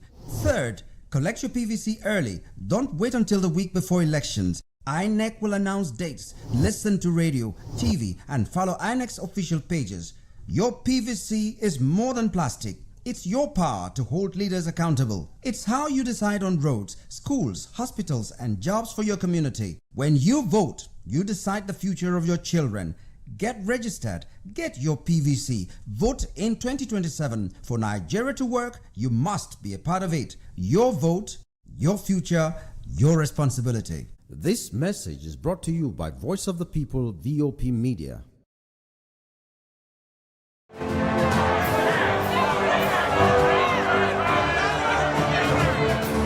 Do you want your voice to be heard? Do you know that you matter in the scheme of things?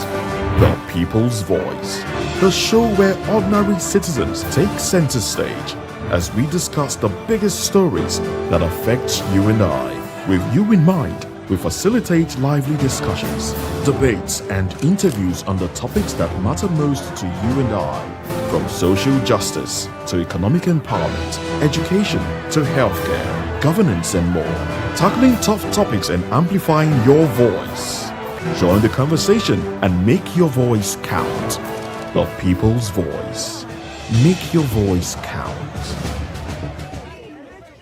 Welcome to the locker room, the home of football talk that matters. I am Jerry Arpelon. Join us every weekday, Monday to Friday at 5 p.m. Nigerian time, as we share the hot takes and hot debates in the exciting world of football. And joining me are the usual suspects, Ikechukwu and Mayowa, as we break down all the hot takes and everything that's happening in the football. Don't just watch football, live it with us. Catch us on the Locker Room and Voice of the People television at 5 p.m. Nigerian time. And like I always say, if not 20 minutes off, with the sport. Hi, my name is Zoe Martinson, and you're watching Vop TV. What's up, people? It's your boy Dulo checking in. I'm here with the fisherman, Dulo, aka Kubi. I want to shout out the VOP, the voice of the people. Make sure you guys tap in, tune into the voice of the people today, tomorrow, and every day. Hi, everyone. My name is Princess Fathia Nkrumah, and you keep watching Voice of the People TV. Rukomi ni Akweja. Ricky Adelaida, the fisherman. Voice of the people. I'm part of the people. So go on and always watch Voice of the People. Wagwami people, it's your girl Endurance Grand, and I'm giving a special shout out to VOP TV. Keep listening, keep watching. My name is Akio Shota. This is VOP TV. Hi, my name is William Lamte. I'm an actor, and keep watching Voice of the People TV. Keep it locked. VOP TV. Now you have more than a voice. Well, before we talk of the impact, we need to talk of where we're coming from. When this administration came on, the president had promised us electricity, and actually said to us that he was going to make sure that there is electricity, and people were not going to be paying for estimated bill, and it was going to be available. So Nigerians were hoping for that. Businesses were looking forward to having electricity available and at an affordable rate. But what we have today is contrast to what the government has promised to us.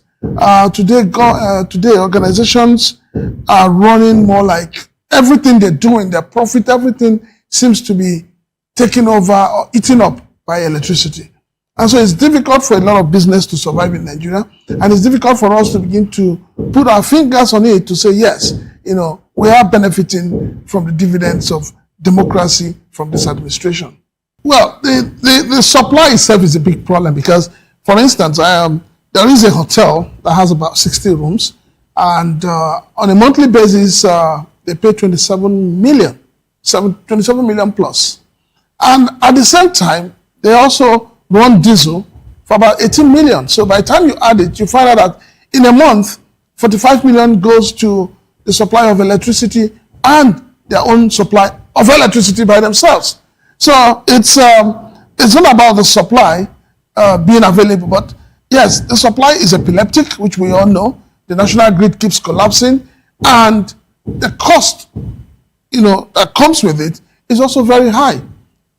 So it's difficult for anybody today in Nigeria to give a pass mark to electricity supply.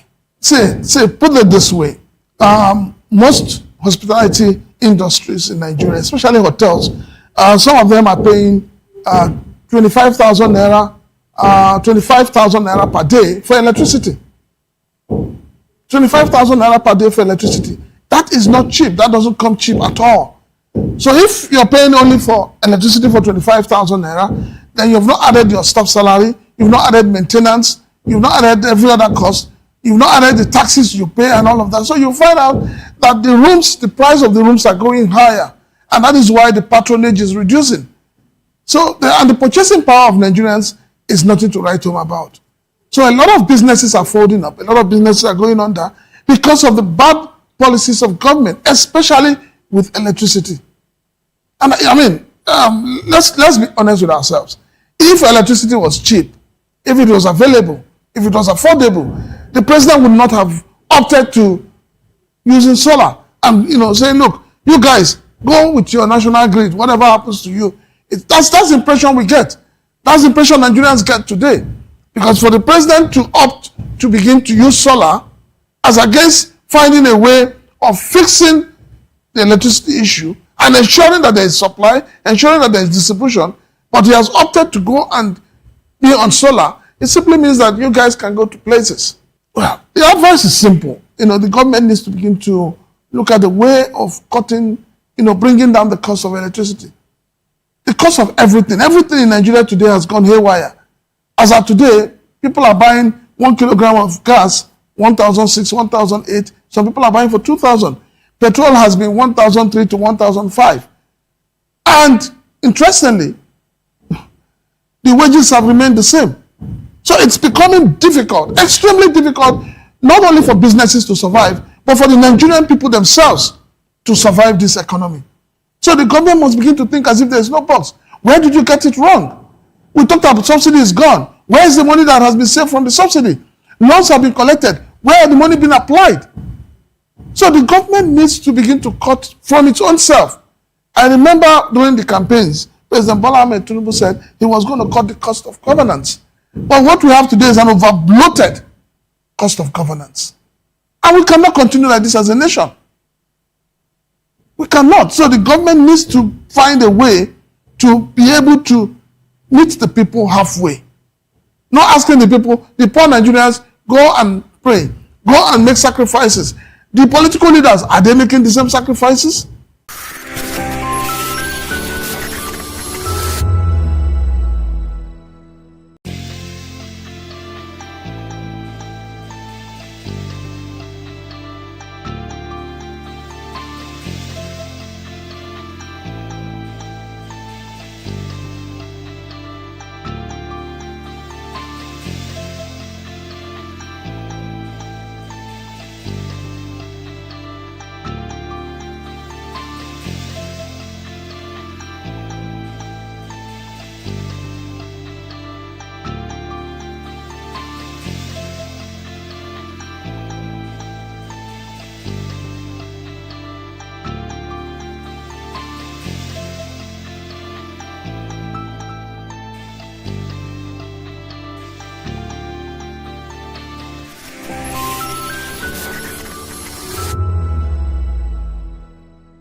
Join us as we drive into the world of politics through insightful interviews with prominent political figures, both serving and former governors, ministers, senators, legislators, party chieftains, activists, and analysts. Get first-hand information into the decision-making processes that affect our daily lives. Highly engaging 1-hour program that brings political discourse into focus.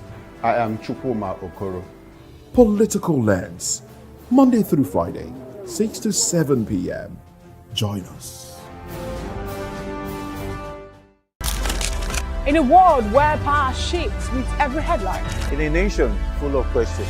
In a world filled with noise, the truth needs a voice. The policies that shapes our world and the economy that determines our future. Every hour, every day, the grapevine keeps buzzing. And together, we are committed to telling the stories that shape our world, because your voice is our focus. Don't forget, our voice matters the most. Let us come together and share our concerns.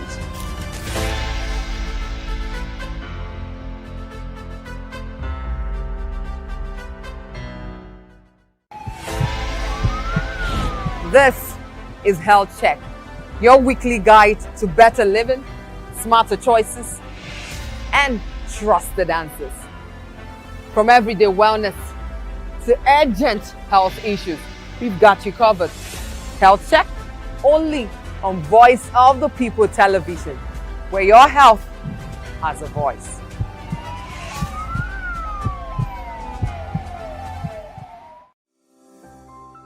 VOP TV. Now you have more than a voice. Protect the old. It's time.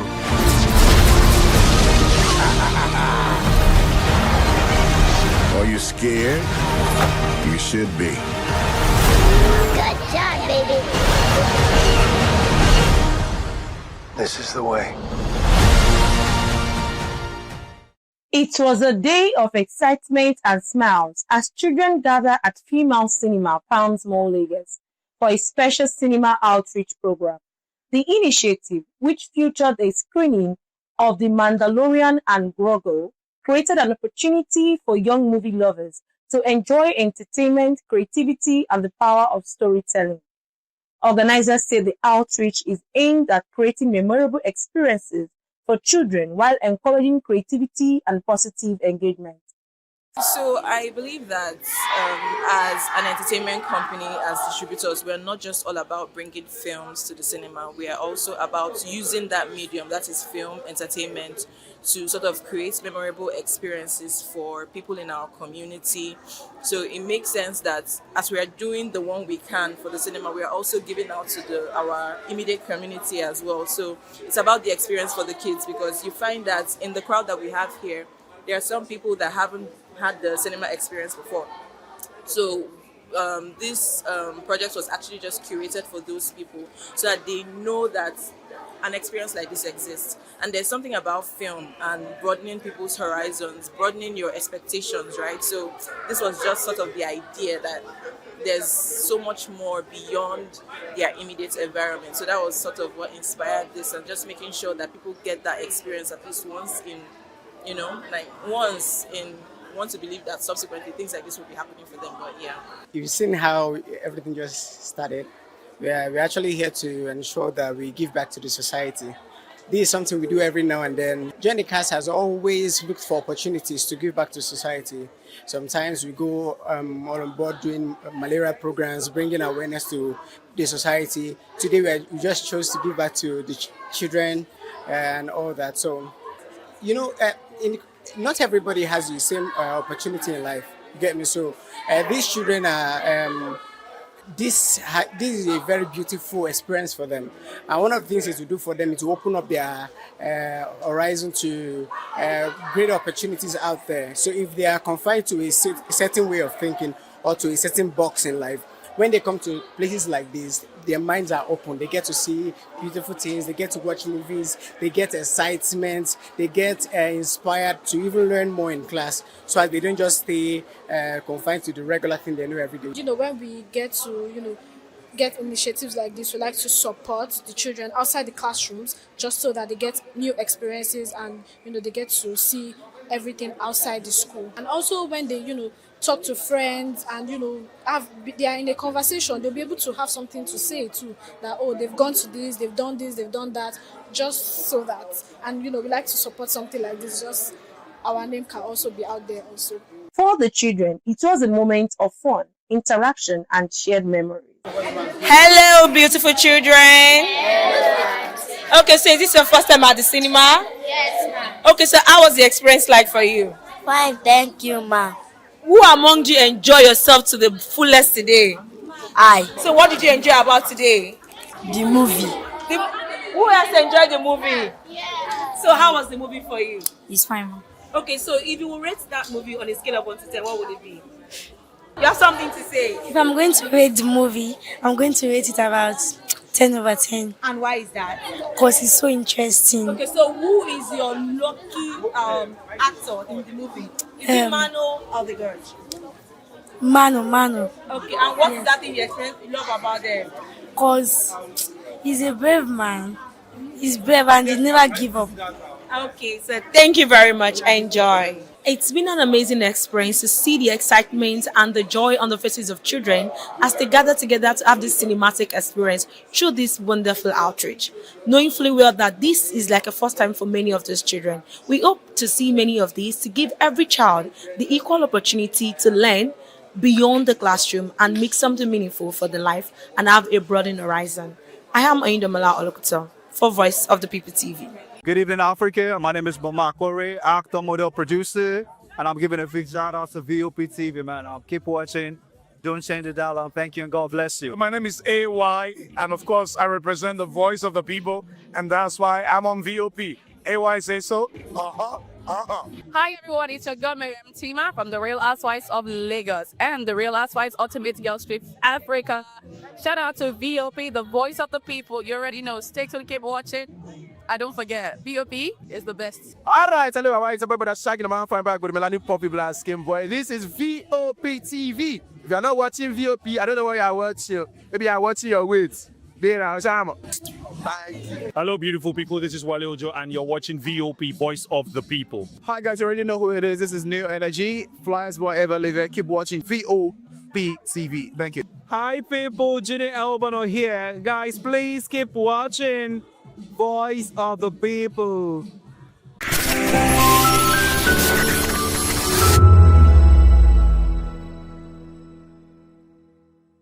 Politics and hot debates in the exciting world of football. And joining me are the usual suspects, Ikechukwu and Mayowa, as we break down all the hot takes and everything that's happening in the football. Don't just watch football, live it with us. Catch us on the Locker Room and Voice of the People television at 5 p.m. Nigerian time. And like I always say, if not 20 minutes off, with the sport. Welcome to Romeo Pizza.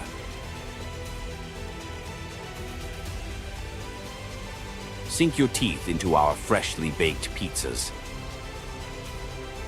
Loaded with rich sauce, melted cheese, and irresistible toppings. Where every bite is a love story. Treat yourself to our creamy, dreamy ice cream. Smooth, sweet, and made to brighten your day. Or maybe you want it hot and satisfying. Our juicy shawarma is wrapped to perfection, packed with flavor in every mouthful. Pizza, ice cream, shawarma. Why choose one when you can have it all? Romeo Pizza has exactly what your taste buds desire. Are you ready for the extraordinary? Something big is happening on your screen. Introducing VOP TV, now streaming on SLTV channel 264. From breaking news to captivating conversations, news analysis, giving you all sides to the story. We break in-depth discussions on the issues that matter, from politics to sports, entertainment, and lifestyle. VOP TV on SLTV channel 264. Join us as we redefine what television means to you. Voice of the People Television, VOP TV. Now you have more than a voice.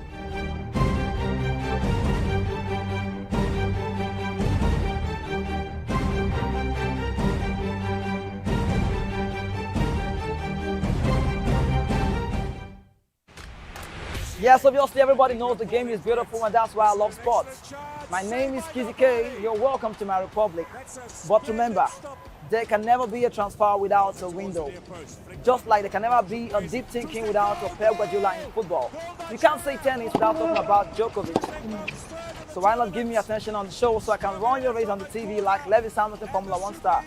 Don't forget, when God have mercy on you, you can achieve your goals like Cristiano Ronaldo.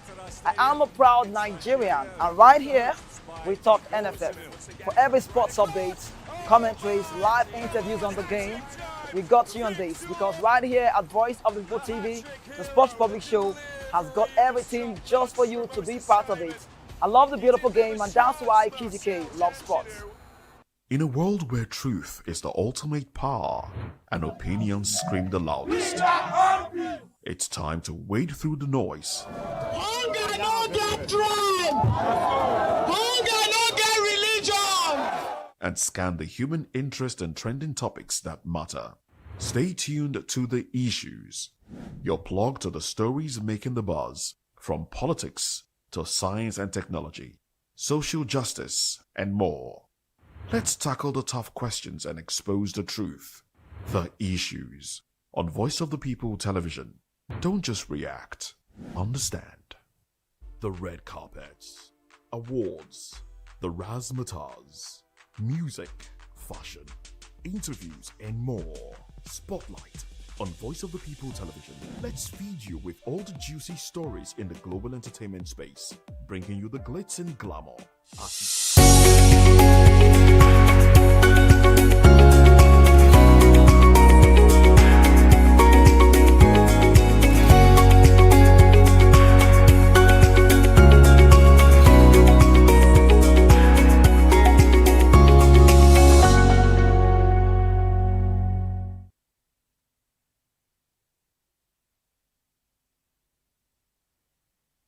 Hello there and welcome on board. Yes, it is People's Voice on Voice of Television, where since stories shape the narrative. And of course, today we'll be dissecting a major story that is dominating the learning sparking conversation across the nation. Soludo sold out Kanu, and this is the conversation that is coming from the IPOB, and Akpabio losing Senate through the help of Adams Shomole. And of course, we just heard from a particular court now that ADC is out. These are the conversation we'll be talking about this wonderful afternoon. Of course, I'd like you to join the conversation with experts, insights, and citizen perspective. Share your thoughts with us. I am Savior Udo. Let's look into other news stories with details. A federal government trial of 400-plus terror suspects in Abuja begins. The federal government has actually started a mass trial of over 400 suspected terrorists at the Federal High Court in Abuja.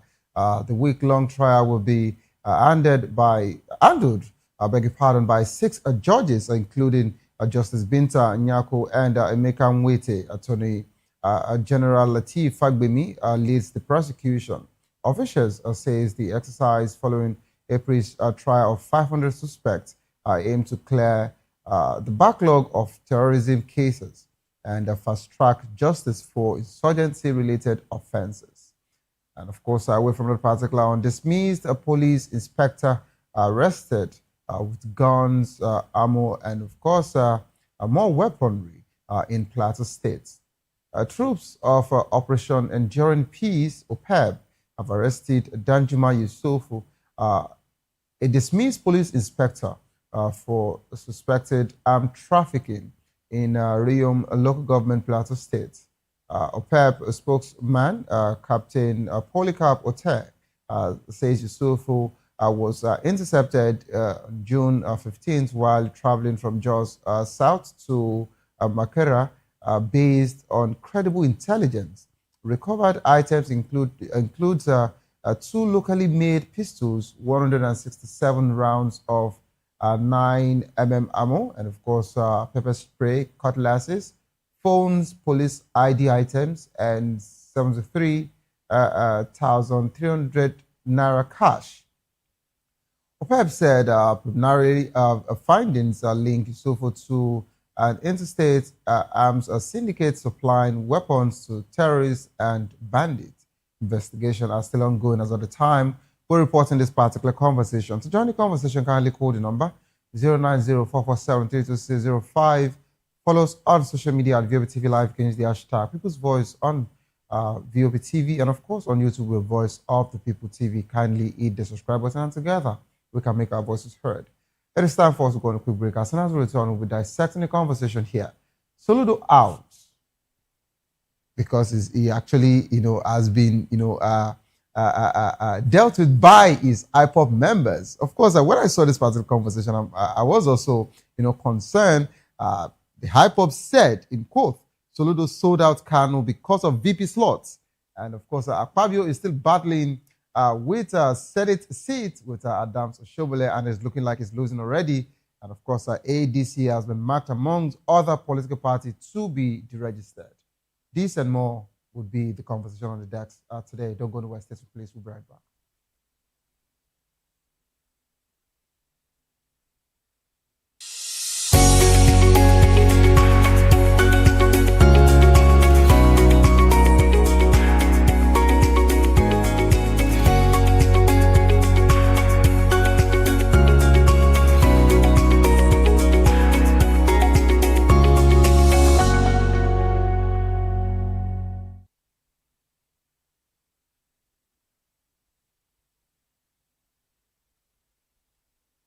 Well, before we talk of the impact, we need to talk of where we're coming from.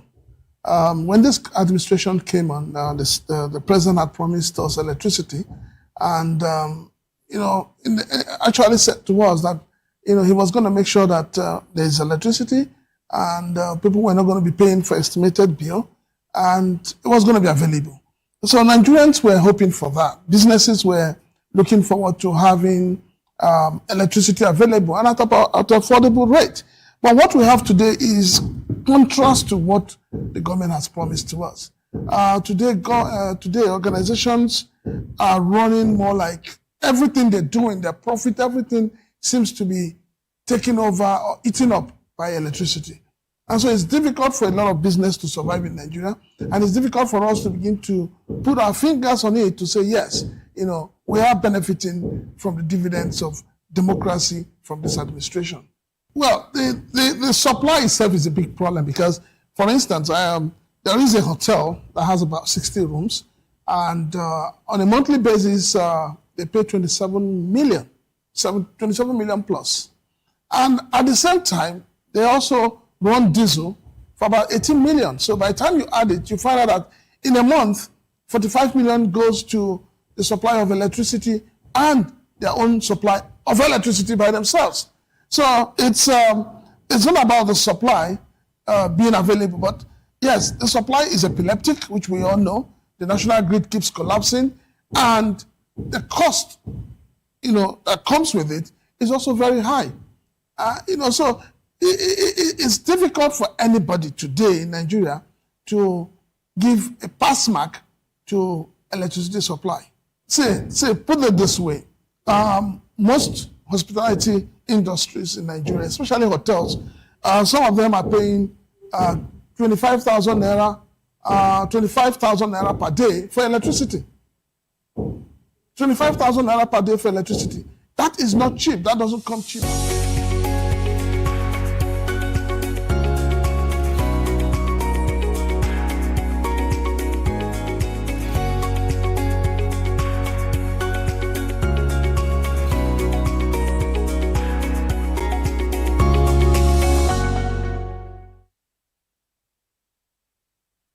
All right, welcome back to the program. It is still People's Voice on Voice of People Television.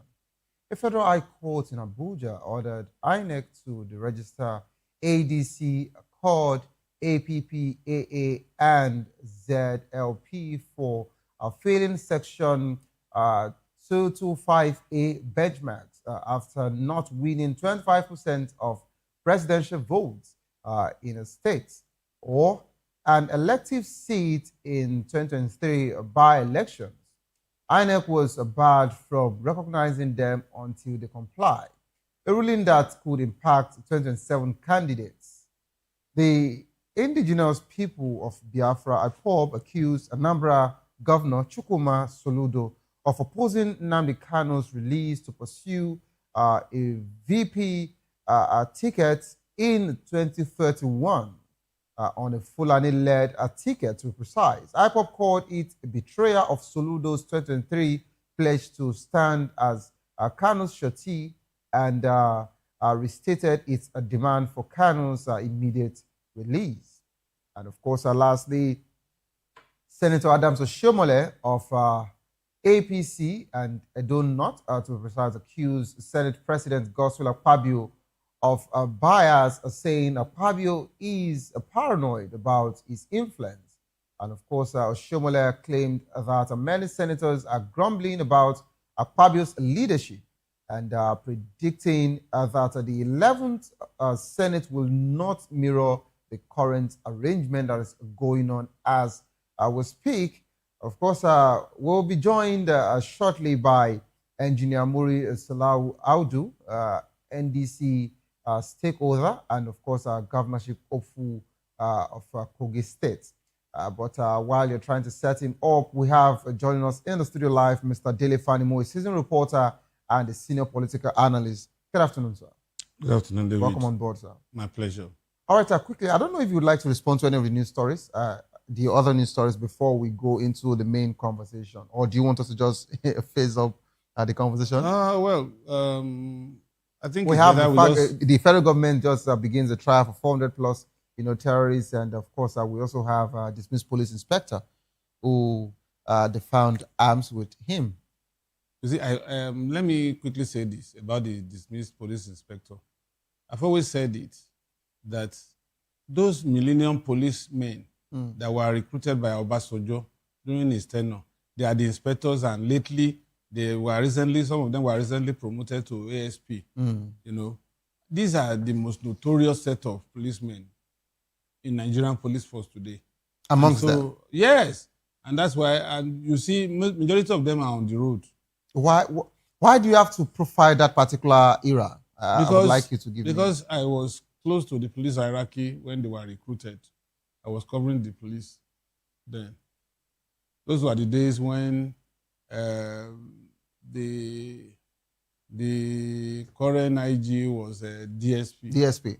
And when the likes of MD Abubakar was AC, you know, and you know, it was AC or DC when he headed the airport command.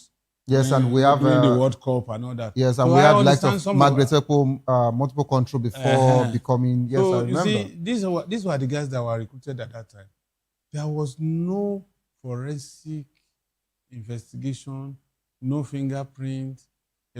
Some of these guys were the hoodlums on the street. They were the criminals in the neighborhood. They just disappear in 6 months and they are back with uniform, licensed to commit what they were committing in their hideout. And were they not the set of people? Go back and find out. The set of people that accosted travelers in Kogi, Edo, killed all of them, burnt them. They didn't know that one survived. And that was the last time Oshiomhole signed death warrant when they were convicted and sentenced to death. So that's why if you go on the road and you meet some of these people, please be civil with them, very careful with them.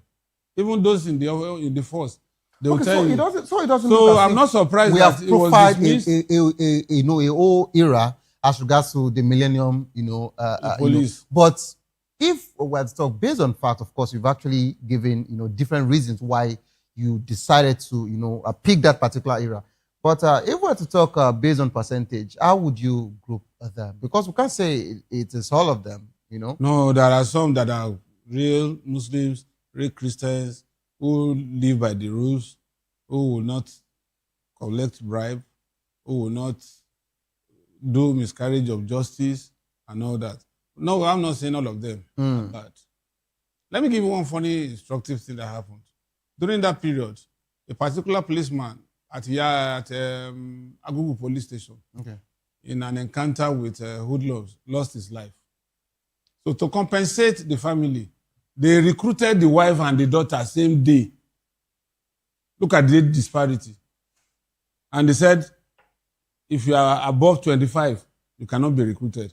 So was it that the daughter, who was probably 20, 22 then, so she had the daughter at the age of 3.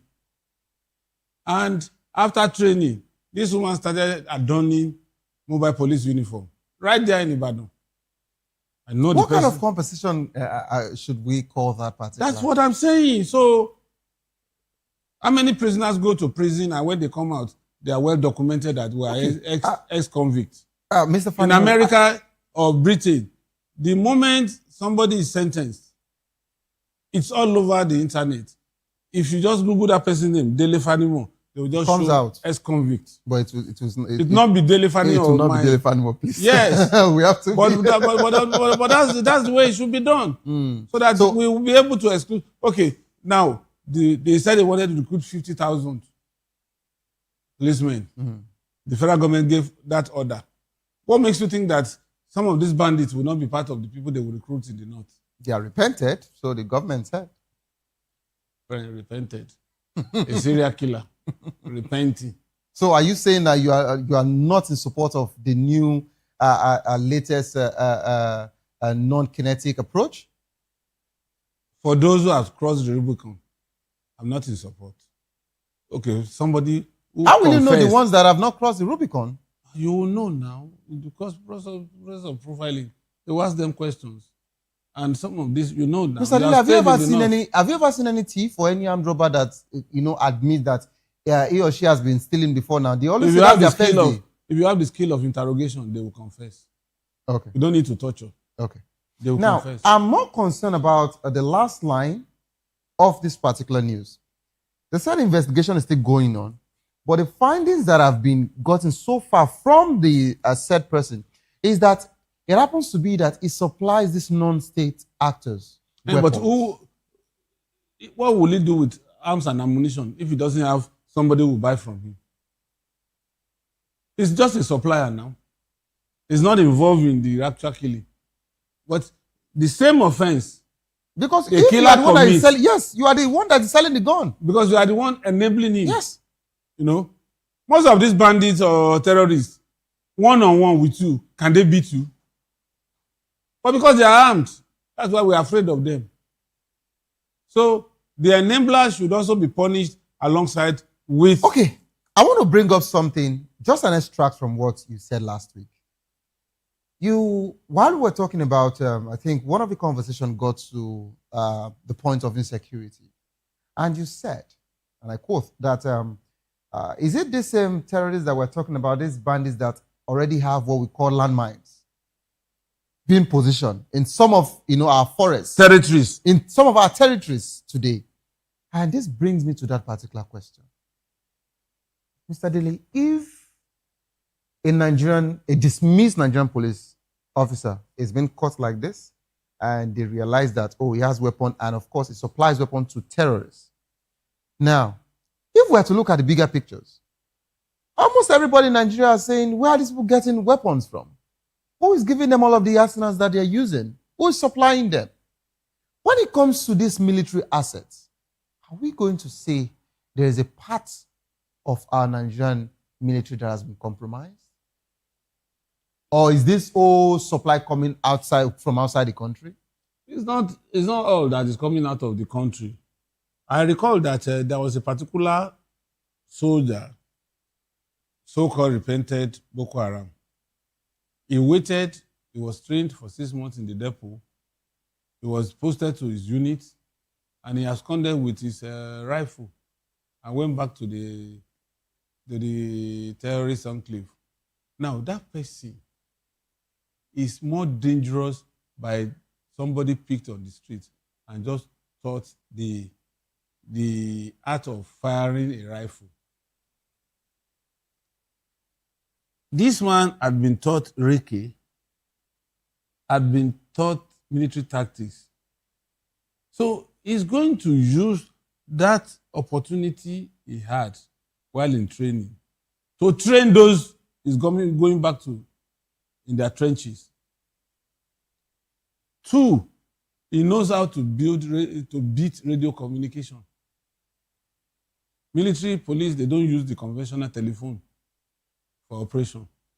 He knows how to beat it. He knows how to jam it. He knows how to intercept it. So it's a valuable asset. That policeman, what makes you think that he doesn't have collaborators within the Nigerian police that are still serving, who supply him probably the armorer of a station, supply him this ammunition, fire and firearm? Okay. Mr. Fanimo, before I move straight to the main conversation, you actually, are saying some serious revelations here, which I want us to just, quickly, touch more of this insecurity conversation before we move to the main topic. Something happened over the weekend. We all had, Rabi's conversation, How can such, a level of in our Nigerian former army spokesperson, right? Die in detention of a bandit. Now, my main question to you, sir, while he was there, nothing was done. Now, upon his death, how did the wife is still there? How did his body get to the families, sir, for burial? This is a question I would like you to clear, because we've seen, both verified and unverified stories, which of course we don't run as regards to speed here to just break any conversation. We follow accurate, stories. But the question the Nigerians are asking, how did the body of Rabbi get to his families for burial? Now, let me start by saying that those days when we were growing up, when we were reading fiction, crime fiction, and all that, Tim Sadly Chase and the rest of them, the mantra is kill a soldier, you have caused crisis. But kill a major, you have declared war. Nobody ever imagined that a brigadier general, not talk of a major general, would be killed the way we have witnessed the killing of our rednecks, flag officers. But unfortunately, that is the reality today. Barracks will be attacked, soldiers will be slaughtered, and I ask myself, I was never in the military, but my father was a soldier. Those days, when there is any riot uptown, the safest place to run to is the barracks. Now, the barracks is now no longer impregnable. As to Rabbi, to become a redneck, that is colonel and above in the Nigerian army, the Nigerian state would have spent close to 100 million in terms of training and development. And the kind of quality service, somebody in the rank of a general is not retired. We just use it loosely here. They are on reserve list. They can be called upon. Because once you retire as a footballer, you become a coach. Those guys are coaches today. But unfortunately, look at the way that man just died helplessly. Look at that brigadier general that was ambushed. He was calling for reinforcement. They intercepted. And they knew where he was And went to kill him there. When you talk of many lieutenant colonels, because some reports are saying that these armed terrorists actually came, fully armed, brought his corpse, dropped the corpse, and went back into the nearby forest. Nothing is beyond these terrorists, particularly with the collaborators that are aiding and abetting them. You see, when you watch the social media, when you read in the social media, you begin to ask yourself, is Nigeria one today? People, because the preponderance of those who commit this heinous crime are from a section of the country, people make excuses for them, as if the person they are killing, the community they are sacking, are not part of Nigeria.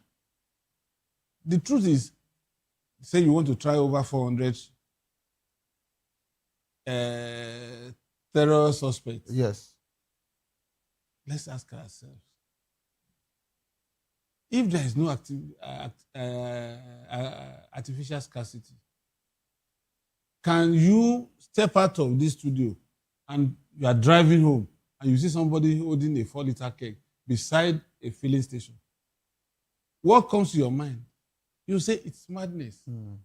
But if there is scarcity in that filling station, or somebody is holding in that filling station, it becomes your king. Because you have to move. It's the same thing.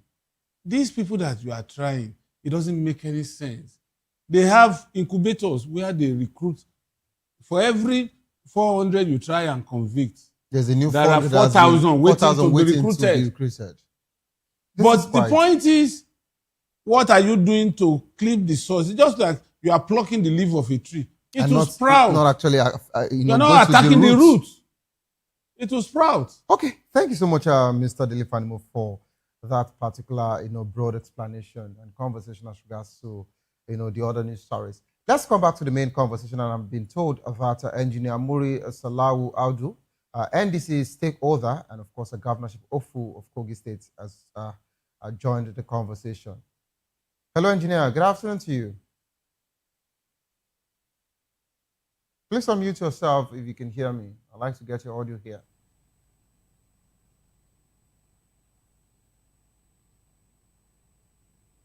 Engineer, are you there? Needs to unmute. Please unmute yourself. All right, I'll just move along as soon as I get... Can you hear me now? Okay, I can hear you loud and clear. Good afternoon to you. How are you doing? I'm good. Are you very well, thank you. Are you in Abuja or you are back to Kogi? I'm in Abuja right now. Okay, all right. Thank you.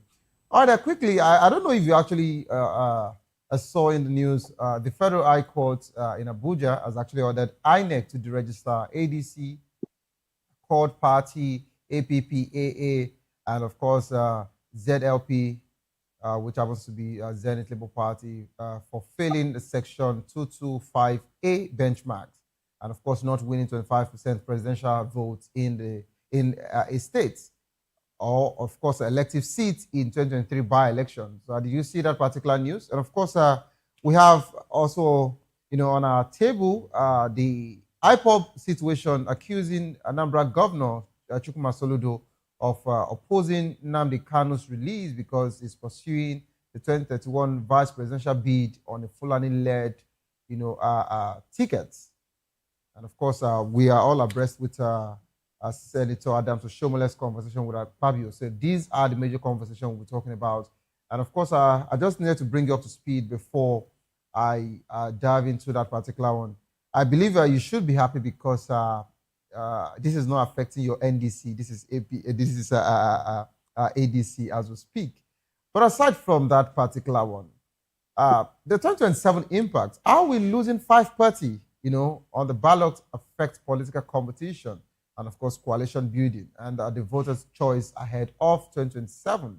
Because some people are already crying foul and saying that why should they do that, which they feel they can still challenge it in court. Having the likes of Atiku Abubakar, as the presidential candidates of that party, and Amechi, which has just been confirmed today by the party as its running mate, and now their party is to be deregistered. Democracy versus consolidation. Is this court action strengthening Nigerians' democracy by enforcing constitutional benchmarks, or is this just reducing by shrinking political plurality? I would like you to talk about that because some people are actually saying that this is the handwork of APC. What do you have to say about that? Please go ahead. Well, thank you very much. I saw the news, and the news is everywhere. If you open, go to social media, it's there. But I didn't open it because it has nothing to do with my party. It doesn't concern my party. So I'm only interested in my party and Nigerians.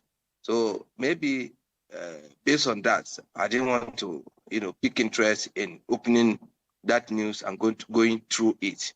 And having said that, I saw court ask INEC to deregister those parties. Not INEC has deregistered those parties. It could be challenged in court. This is still court. So, and they know, I think they have lawyers, they have professionals, they know how to deal with such issue, whether they will appeal the judgment or whatever. So it's left for them to take it up from there.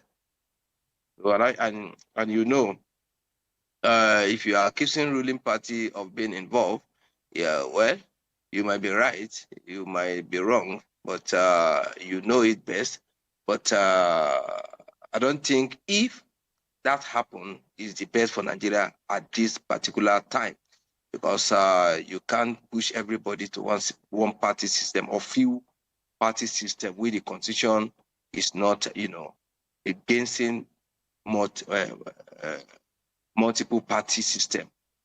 Anyway, I believe they know what to do. The leaders, as leaders of those political party, okay, they will resolve it. Okay, engineer, just like you mentioned, as regards to Nigeria having multiple political parties, this is what people, are actually speculating as regards to the ruling party being involved, but that's not the case or the okay now. Let's talk about your party, NDC, and the ADC. It is looking like the ADC are not even bothered about the APC anymore, but the major problem now is that of the NDC because of Obi and Kwankwaso, or because Obi and Kwankwaso left them, and they've been saying a lot of, conversation that should perhaps, allegedly, devalue your presidential candidates, and just like we heard some of the members of ADC, the likes of Kenneth, who have actually said a lot as regards to your presidential candidates, as regards to their members who actually bought tickets, and were told that they paid between 10 to 20 million. Now, I wouldn't want to ask, amounts your party sold, your forms and all of that. But where I want to really stay as regards to NDC's conversation is about the internal crisis that is going on. Some people are actually, aggrieved already, saying that your primaries was not, was not conducted, fairly, and not only that, the irregularities that they are talking about is true, because some people didn't win that particular primaries, but they were imposed, on them, and the rights winners are actually saying that they actually won, that particular primaries. And of course, the people like Aisha Yusuf also came out, in as much as your national leader, Siraki Dixon, also talked about he and Peter Obi, offering Aisha Yusuf a House of Rep member, a ticket, but she insisted she wanted a senatorial, a form. What can you say as regards to your party's, a situation? Some are saying that if your party cannot solve internal, crisis, and undo your internal democracy, how would you solve Nigerians, problem? And because of your other aggrieved members saying that there was rigging, so should we also be expecting NDC to be more controversial in the 2027? I'd like you to respond to all of this, please. Go ahead. Thank you very much. About the primary of our great party, NDC. Well, in my state, particularly in my senatorial district, we never recorded any issue whatsoever. Primary went, we even did affirmation, because, the leaders of Kogi, I'm from Kogi State, the leaders there, we came together and, we spoke on the with the same voice. Then other states, well, Rome was not built in a day. This is a new party that you have different interests. And don't forget, if new party come up like that, the ruling party will send their agent to come and, cause issues in every new party that are just trying Engineer, to, when I was come talking about ADC's conversation, you said you were not sure if it was the ruling party. But now, you've actually agreed, or you've mentioned that the ruling party has sent agents to NDC. Let me land. Please go ahead. And I said, in new party like that, ruling party always, sends some agent of, I'll call them agent of darkness to come and, do all sorts of things. But I won't believe that is what happened in this scenario. But like issue of Aisha Yusufu, because Aisha, we all know her to be an activist. She is not a politician. She might not know a lot of things in politics, how politics work, how they share things in politics. In politics, they share things block by block. This person is from this block. She is from Peter Obi's block, and which the party was fair enough to have given Peter Obi free ticket and free form, because in the national convention, people were asked to contribute money for Obi's form, which people are contributing money to buy his form, because what we said is, we are going to buy you this form so that we can hold you accountable when you were there. You are not sending yourself. We are sending you. A lot of people contributed money to buy his form. Maybe that is the money they are saying they contributed money, they paid money, because I never pay a dime apart from supporting the party with little that I did, just little. Nobody was asked or forced to pay anything, to my own understanding. But I know in national convention, it was announced that we are going to, no, not national convention, sorry. We hold a meeting, one interactive session with Kwankwaso and Obi, not at the national convention. That is where it was announced that we are going to buy form for, not them announcing it, we announced it ourselves, that we are going to buy form for them, because we are sending them to the villa to represent us. So tomorrow we have to hold them accountable, because they are not the one going for themselves. Now, if your boss, your leader who you came with has gotten presidential ticket, and if by God's grace Peter Obi wins the next election, you are not taking less than probably a minister or DG or whatsoever. Now, if you are not getting the ticket, you are accusing the party of being, whatever. Now, the same system, the same platform that has given your boss ticket without going through primaries, without paying for the form, is giving another person senatorial ticket of Abuja. You are complaining. We have other people who are supposed to complain about giving the ticket to Obi, because Obi came this afternoon to the party. People were there before he came. The party was registered and has been in existence for about 3 months before Obi came. You should understand there will be so many interests that have been coming. National leaders receive the campaign every day by day before Obi came. And as they are coming, politics, they don't do politics for God. Politics is not a religion where you say the reward is in heaven.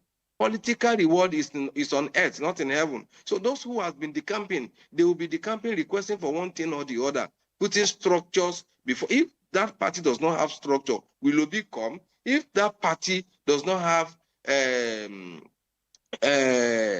people, will Obi come? Obi will not come. You should understand, as your boss came and has gotten the presidential ticket, other might have been, been there before you came and asking for a senatorial ticket. I don't even know. They offered her House of Rep ticket, which they said allegedly she refused.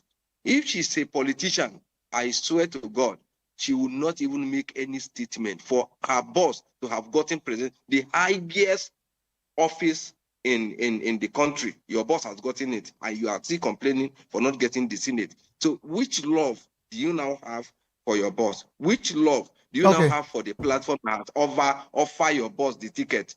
So I think she's making a lot of blunder, a lot of mistake. She might be ignorant of what she's saying because she has not been into politics. She has been into activity. All right, engineer. I would just want you to respond to this in just 20 seconds. The national leader of your party sent a direct warning to the obedient by saying that it is not the obedient that is favoring the NDC, it is the NDC that is favoring the obedient. What does that mean?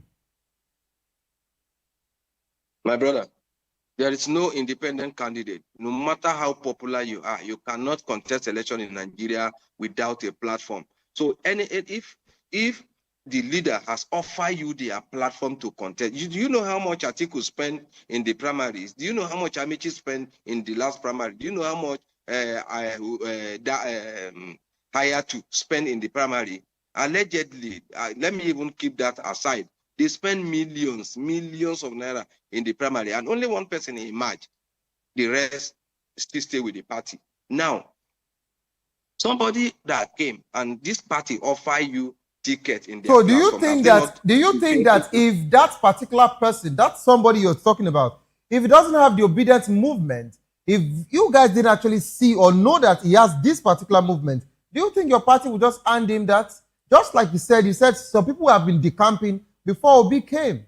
But he was given a ticket because your party knew that he had that particular political bloc. And not only that, of course, the person that was going to work with him also has another political bloc.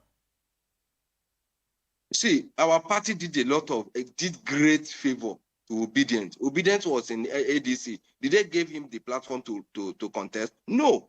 Was Obedient not in ADC? But our party gave him the free of charge, the platform to run his election, which ADC never did. So who is doing who favor? All right, no problem. Engineer, I want you to do something for me. So I would get to communicate with you a day that you and I would actually go head-to-head on this conversation. I will be talking about NDC, strictly NDC, and we would have more, robust conversation then, okay? But of course, just stay put. Let me bring it back to the studio to bring Mr. Dele Fanimo into the conversation. So I would like you to respond to, the NDC's saga, that is going on as regards to, what he just, responded to, what engineer just responded to. I just, linked it as regards to the ADC that has been deregistered, and I asked him, I said, okay, what is going on between this, two political parties? Because it looks like they've forgotten APC already, and they are only talking about that of NDC and ADC. And I want you to, respond to that particular one. But I want to take you as regards to this IPOB versus Soludo's conversation. That word, carries a lot of weight. IPOB would not just come out to talk. But if they're actually saying that the same Soludo that said, oh, it would be a shorty, it would be this, it would be that for, Nnamdi Kanu. But what they were able to gather is that Soludo has actually made some agreements to be a vice presidential, candidate in 2031. Hence, he's not interested as regards to the release of Nnamdi Kanu. I'd like you to respond to that quickly. Well, I'll be brief. Okay.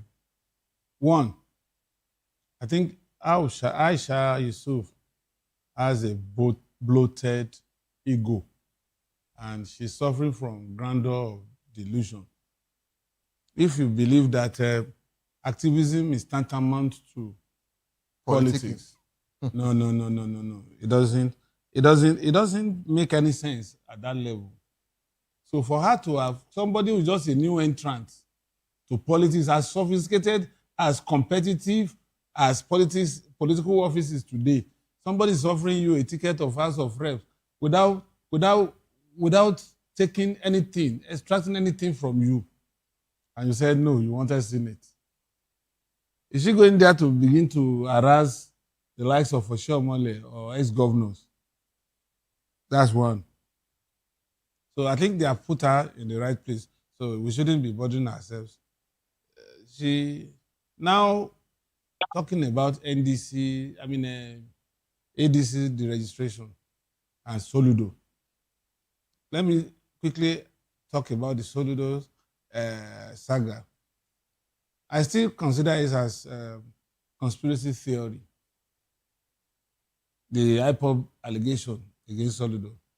But it looks like they've been suddenly quiet. Like everyone is just, suddenly everyone went quiet. No one is talking about, the insane Nnamdi Kanu anymore. That is, I wish you could just roll back some of the engagement we had when the case was still in court. Nnamdi Kanu's case was still in court. I said for more than 3 or 4 times that, look, this Kanu's case, it is better resolved politically. Let's find solutions. The same way they did that of Sunday Igboho. To it. But some people are of the opinion that no, we cannot beg. We cannot. I say, these same people that are saying, do we not go agree. They are the set of people that will go in the night to meet the president that don't release this one, no, because it will be a game changer. And whatever political structure we have built, it can come within 24 hours and disrupt it. Now, IPOB is just seeing it when it's already late. I tell you, if that man is kept in Sokoto longer than December, it may be part of handing over for the new administration that will come in 2031. Because this is how politicians abandon causes. They are holding a rally in Southeast for the APC and the president anytime from now. The same place where they said it is either Kanu or nothing. Now, Kanu's case has become his wife and children's problem. No longer, no longer regional problem or national problem. Some people that are not even of Igbo extraction were rooting for the release of Kanu. Here we are today. Okay. All right. So, sir, in just 20 seconds, respond to Odo Adams, Oshiomhole, and Akpabio. Akpabio is a veteran politician. Oshiomhole is a veteran politician. And between the two of them, and to an extent, I can actually say Oshiomhole is your friend, so please go ahead. He used to be my friend. Okay, he used to be your friend. Okay, let's take it like that on National TV. It's okay. Please go ahead. But then, Akpabio, Oshiomhole, I hope it will not lead to mutual destruct. at the end of the day. Opposition party are actually praying for more of that so that they would. I said I hope it will not be a case of mutual distrust, because Oshiomhole is from South. Akpabio is from South. So there's somebody is waiting in the wings in the Southeast who is ready to forgo his governorship to contest based on assurances that he will become Senate president. So we have three of them. All right, engineer, in just 20 seconds, I would like you to respond. Give me your final thought here before we round off on the show. If you can hear me. Hello. Engineer, yes, please go ahead. Final thought on what? Sorry. Give me your concluding thoughts on all of the conversation we've actually talked about, on the show before we round off. So if I should tell you my conclusion is, I will tell you to go and get your PVC and vote to be voted, vote NDC. All right, thank you. Thank you so much, engineer. I would not actually allow that to just fly because you are indirectly doing campaign. But thank you for being part of the program. Thank you so much. And just like I said, I've actually invited you officially, to go head to head with me as regards to the NDC conversation, so we can have more robust conversation. Thank you so much, Mr. Delefanmu, for being part of the program today. This is how far we can actually go on the show. Coming up next is Locker Room. If you love the world of football, I'd like to stay put to enjoy that particular one. Don't give up, because it is not over. Tough time doesn't last, but tough we do last. Whatsoever you're facing soon be over, and you will definitely smile again. My name remains Xavier Udo. Have a good evening. Rest.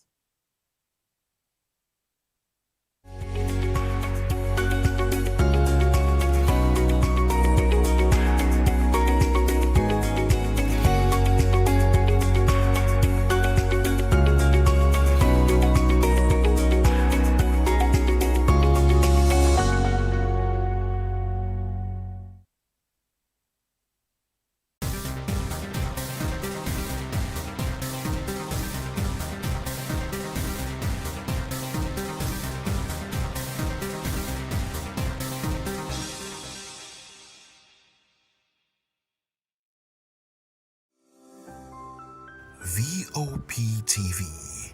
Now, you have more than a voice. To know the happenings in the maritime sector, join us on the program Maritime Frontiers on Vop TV as we discuss key areas in the maritime sector, from aquaculture, maritime transportation, maritime labor regulation, oil and gas exploration, ferry and passenger insurance, marine pollution and prevention, port operations, and lots more. Maritime Frontiers, exploring Nigeria's blue economy. This is African News on Voice of the People Television, where we don't just bring you the news, we bring you Africa's heartbeats, the policies that shapes our world, and the economy that determines our future. African News on Voice of the People Television. Stay with us. This is Health Check, your weekly guide to better living, smarter choices, and trusted answers. From everyday wellness to urgent health issues, we've got you covered. Health Check, only on Voice of the People Television, where your health has a voice.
Join us as we drive into the world of politics through insightful interviews with prominent political figures, both serving and former governors, ministers, senators, legislators, party chieftains, activists, and analysts. Get first-hand information into the decision-making processes that affect our daily lives. Highly engaging one-hour program that brings political discourse into focus.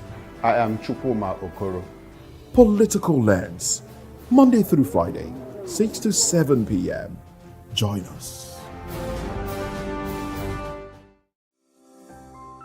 Vop TV. Now you have more than a voice. In a world where truth is the ultimate power and opinions scream the loudest, it's time to wade through the noise. Hunger no get tribe. Hunger no get religion. And scan the human interest and trending topics that matter. Stay tuned to The Issues, your plug to the stories making the buzz, from politics to science and technology, social justice, and more. Let's tackle the tough questions and expose the truth. The Issues, on Voice of the People Television, Mondays to Fridays, 8 to 9 p.m. The Issues. Don't just react, understand. Are you ready for the extraordinary? Something big is happening on your screen.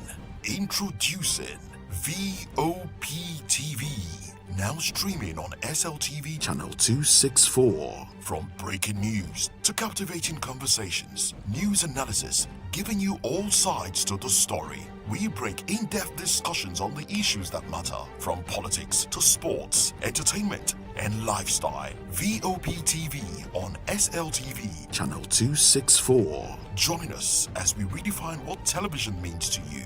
Voice of the People Television, Vop TV.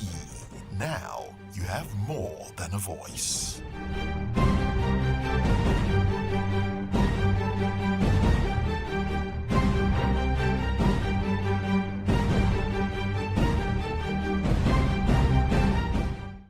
Nigerians, your voice matters, and in 2027 it starts with your permanent voters card, your PVC. If you're 18 and above and you're a Nigerian citizen, you have the right to choose who leads your community, your state, and your country. But that right only counts if you have your PVC and your name is on the voter register. Here's what to do. First, check if you're registered. If you're not, or if you've moved, lost your card, or turned 18 since the last election, go to the nearest INEC office or an INEC registration center. Second, it's free. Don't pay anyone for any registration or collection.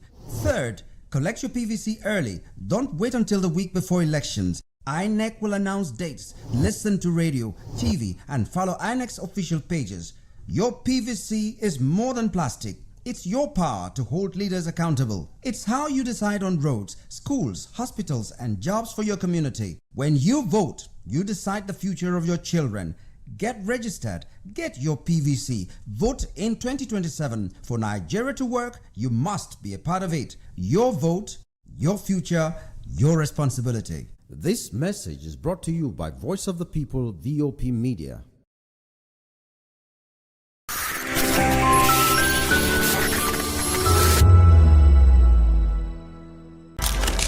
In a world where power shifts with every headline. In a nation full of questions. In a world filled with noise, the truth needs a voice. The policies that shapes our world and the economy that determines our future. Every hour, every day, the grapevine keeps buzzing. And together, we are committed to telling the stories that shape our world, because your voice is our focus. Don't forget, our voice matters the most. Let us come together and share our concerns.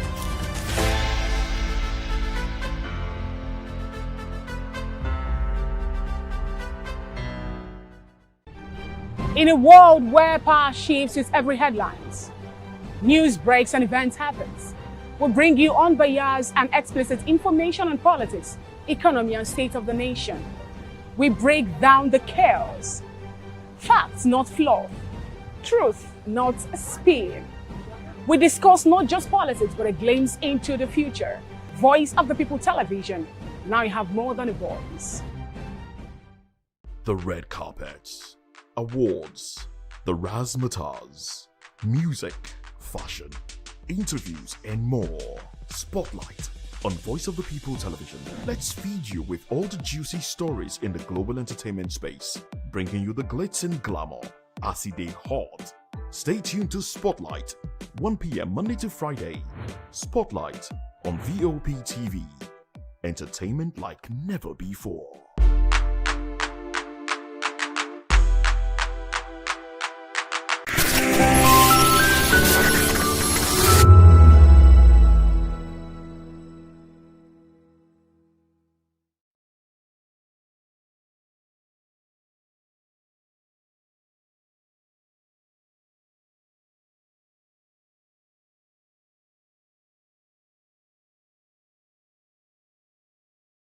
Behind every broken desk lies a broken promise. Education shapes the nations. But who is asking the right questions? Introducing Edu Dialogue, the show that goes beyond the surface, exposes the cracks, the corruption, and the silence in Nigeria's education system. Edu Dialogue, Saturdays, 3 p.m., only on Vop TV. We break the biggest stories, from missing funds to policy failures. We ask the tough questions and demand real answers. Edu Dialogue, this Saturday, 3 p.m. on Voice of the People Television.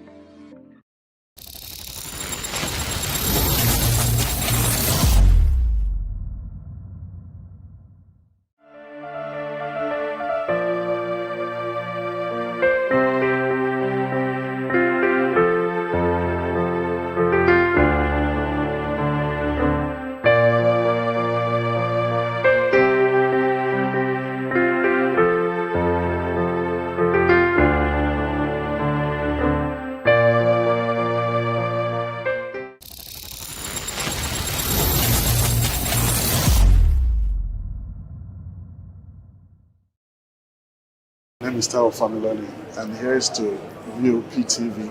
Keep watching, stay tuned, do not touch that dial. Arararara, my name is Made Kuti, and you're watching Vop TV. Keep watching. Welcome, my name is Zika Davis. Distinguished ladies and gentlemen, boys, viewers, everybody, boys and girls. This is Vop TV. Do you know what that means? Voice of the People TV. You don't have a voice, don't come here. You better make sure your voice is heard.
All right, it's another beautiful day to talk of football on the locker room on Voice of the People Television. So much happening in exciting world of football. The FIFA World Cup is upon us. And of course, we've seen some mouth-watering games.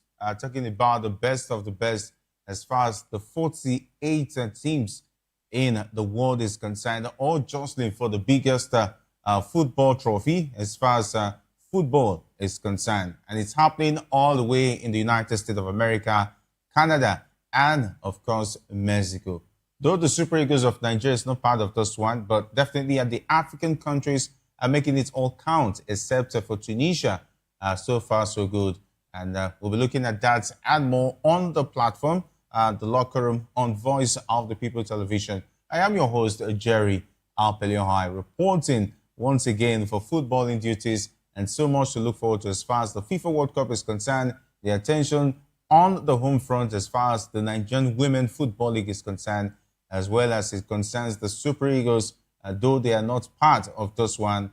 This time around is all about Jose Pesero who missed out on the job to be the number 2 man as far as the Real Madrid coaching position is concerned. That's what we'll be looking at on the show today. I'm alone, definitely not alone. I'm with you to take a look at this. And don't forget, you can be a part of the platform of the program, I beg your pardon, on our YouTube platform. Drop your comments. We'll be taking them as the show progresses. And of course, we're also on Facebook, we're on TikTok, and we are also on Instagram at VOP TV Live. And we're also on YouTube as well on VOP TV Plus, where we'll take a look at interesting matters as far as football is concerned. All right, let's start off with the Super Eagles of Nigeria.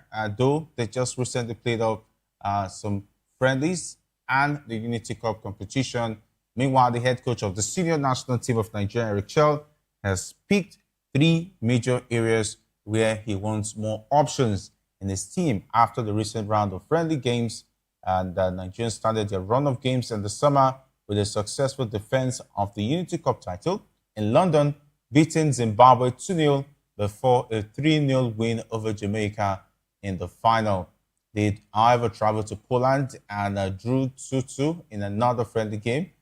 Chelsea suffered his first defeat in regulation time as the coach of the Super Eagles when they narrowly lost 1-2 to Portugal in the final test game of the summer. Chelsea has now prioritized 3 areas where the team need more ideas or fresh legs to bring something different to the current crop in the position.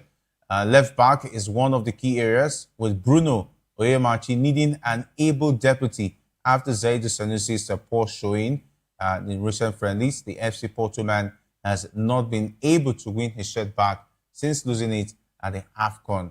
And of course, we can exclusively reveal that he's looking for a new number 10 to understudy Alex Iwobi after noticing that they failed to create anything meaningful whenever the Fulham man is having a bad game or not available. Yes, definitely number 10 role is very important since the days of J.J. Okocha, the Christian Obodos of this world. And of course, John Obi Mikel will fail to have a real number 10 except when Iwobi stepped in. And so far, so good. If no Iwobi, nothing is happening in that midfield as far as creativity is concerned. All right. And of course, there's also the talk about the striking position. And since Victor Osimhen's situation has been the talk of the town, everybody has been that who's going to replace Victor Osimhen if he gets injured. But fortunately, we had Akpo Adams doing very well at the AFCON. And since then, I think other players have stepped up, talking about the likes of Paul Onachu, who has failed to really shine for the Super Eagles. But at the last AFCON, he gave us some flash of brilliance. And of course, in the friendlies that was played recently, and of course, he presently sees the two of Terry Murphy and Akpo Adams as supporting strikers at best and wants an able deputy to Osimhen in attack, with Paul Onachu failing to impress him. That's going to be a big decision for Coach Eric Chell. Okay, Akpo Adams, only a deputy, only supporting strikers, not major strikers. And now the search for who's going to be Victor Osimhen's main, talking about replacement, if anything happens to Victor Osimhen, who's going to be the main man?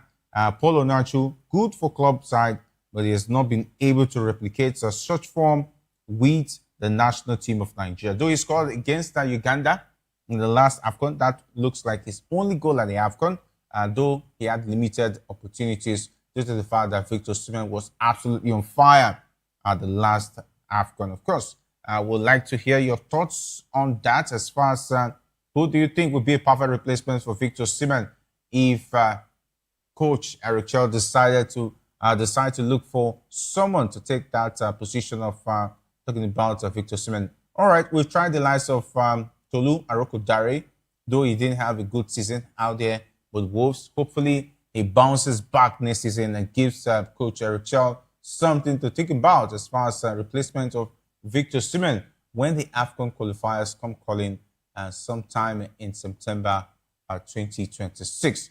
All right, still talking about the situation of the Super Eagles. Hopefully, the number 10 role is a very crucial position for the Super Eagles. The likes of Akin Tamiro, I don't know, maybe talking about the future. And I also must talk about Moses Simon. Age is definitely not on his side. And of course, there's also the talk about the position of Wilfred Ndidi, who age is definitely not on his side as well. The captain of the Super Eagles is in his 30s. There should be a perfect replacement for him, though the likes of Rafa Onyedika has shown some bit of promises. Frank Onyeka too, anytime from now, he'll be in his 30s. So there should be a plan. And I think Eric Chell has proven that he's the man for the job. With the likes of the introduction of Akko Adams, Femi Aziz, Benjamin Fredericks, and of course, even the Bewene guy, the right back, has proven that he knows how to unearth new talent for the Super Eagles of Nigeria. And of course, we hope that when the AFCON qualifiers after the World Cup comes to play, the Super Eagles will have a lot of players jostling for these positions that looks like the players who hold those positions are aging out. Okay?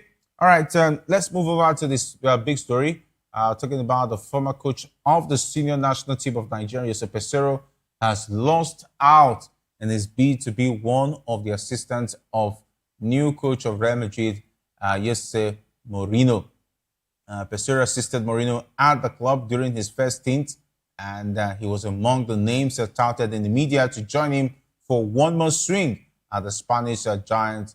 However, Mourinho has now picked his former midfielder at the club, talking about Sami Khedira, to work with him as his assistant, effectively ruling out Peseiro as one of his backroom staff. And of course, the coach who led Nigeria to a second-place finish at the AFCON 2 years ago will now focus on keeping his job at second division Saudi Arabia side Al Hilal FC, where there are doubts over his future after their failure to gain promotion.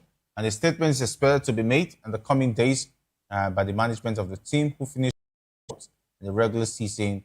And of course, Jose Peseiro, I think he would have loved an opportunity to go one more time with Jose Mourinho out there at the Spanish capital, talking about Real Madrid. It would have been a lovely opportunity for him to at least hone his skills and show that he still has what it takes to coach at the top level, though as an assistant to Jose Mourinho, who has a big job out there in Madrid in Spain. Okay. Good luck to Jose Peseiro. On to other fortunes, maybe in the future, as far as that one is concerned. All right, let's move over to the Nigerian Women Football League, where it looks like big things are going for Edo Queens.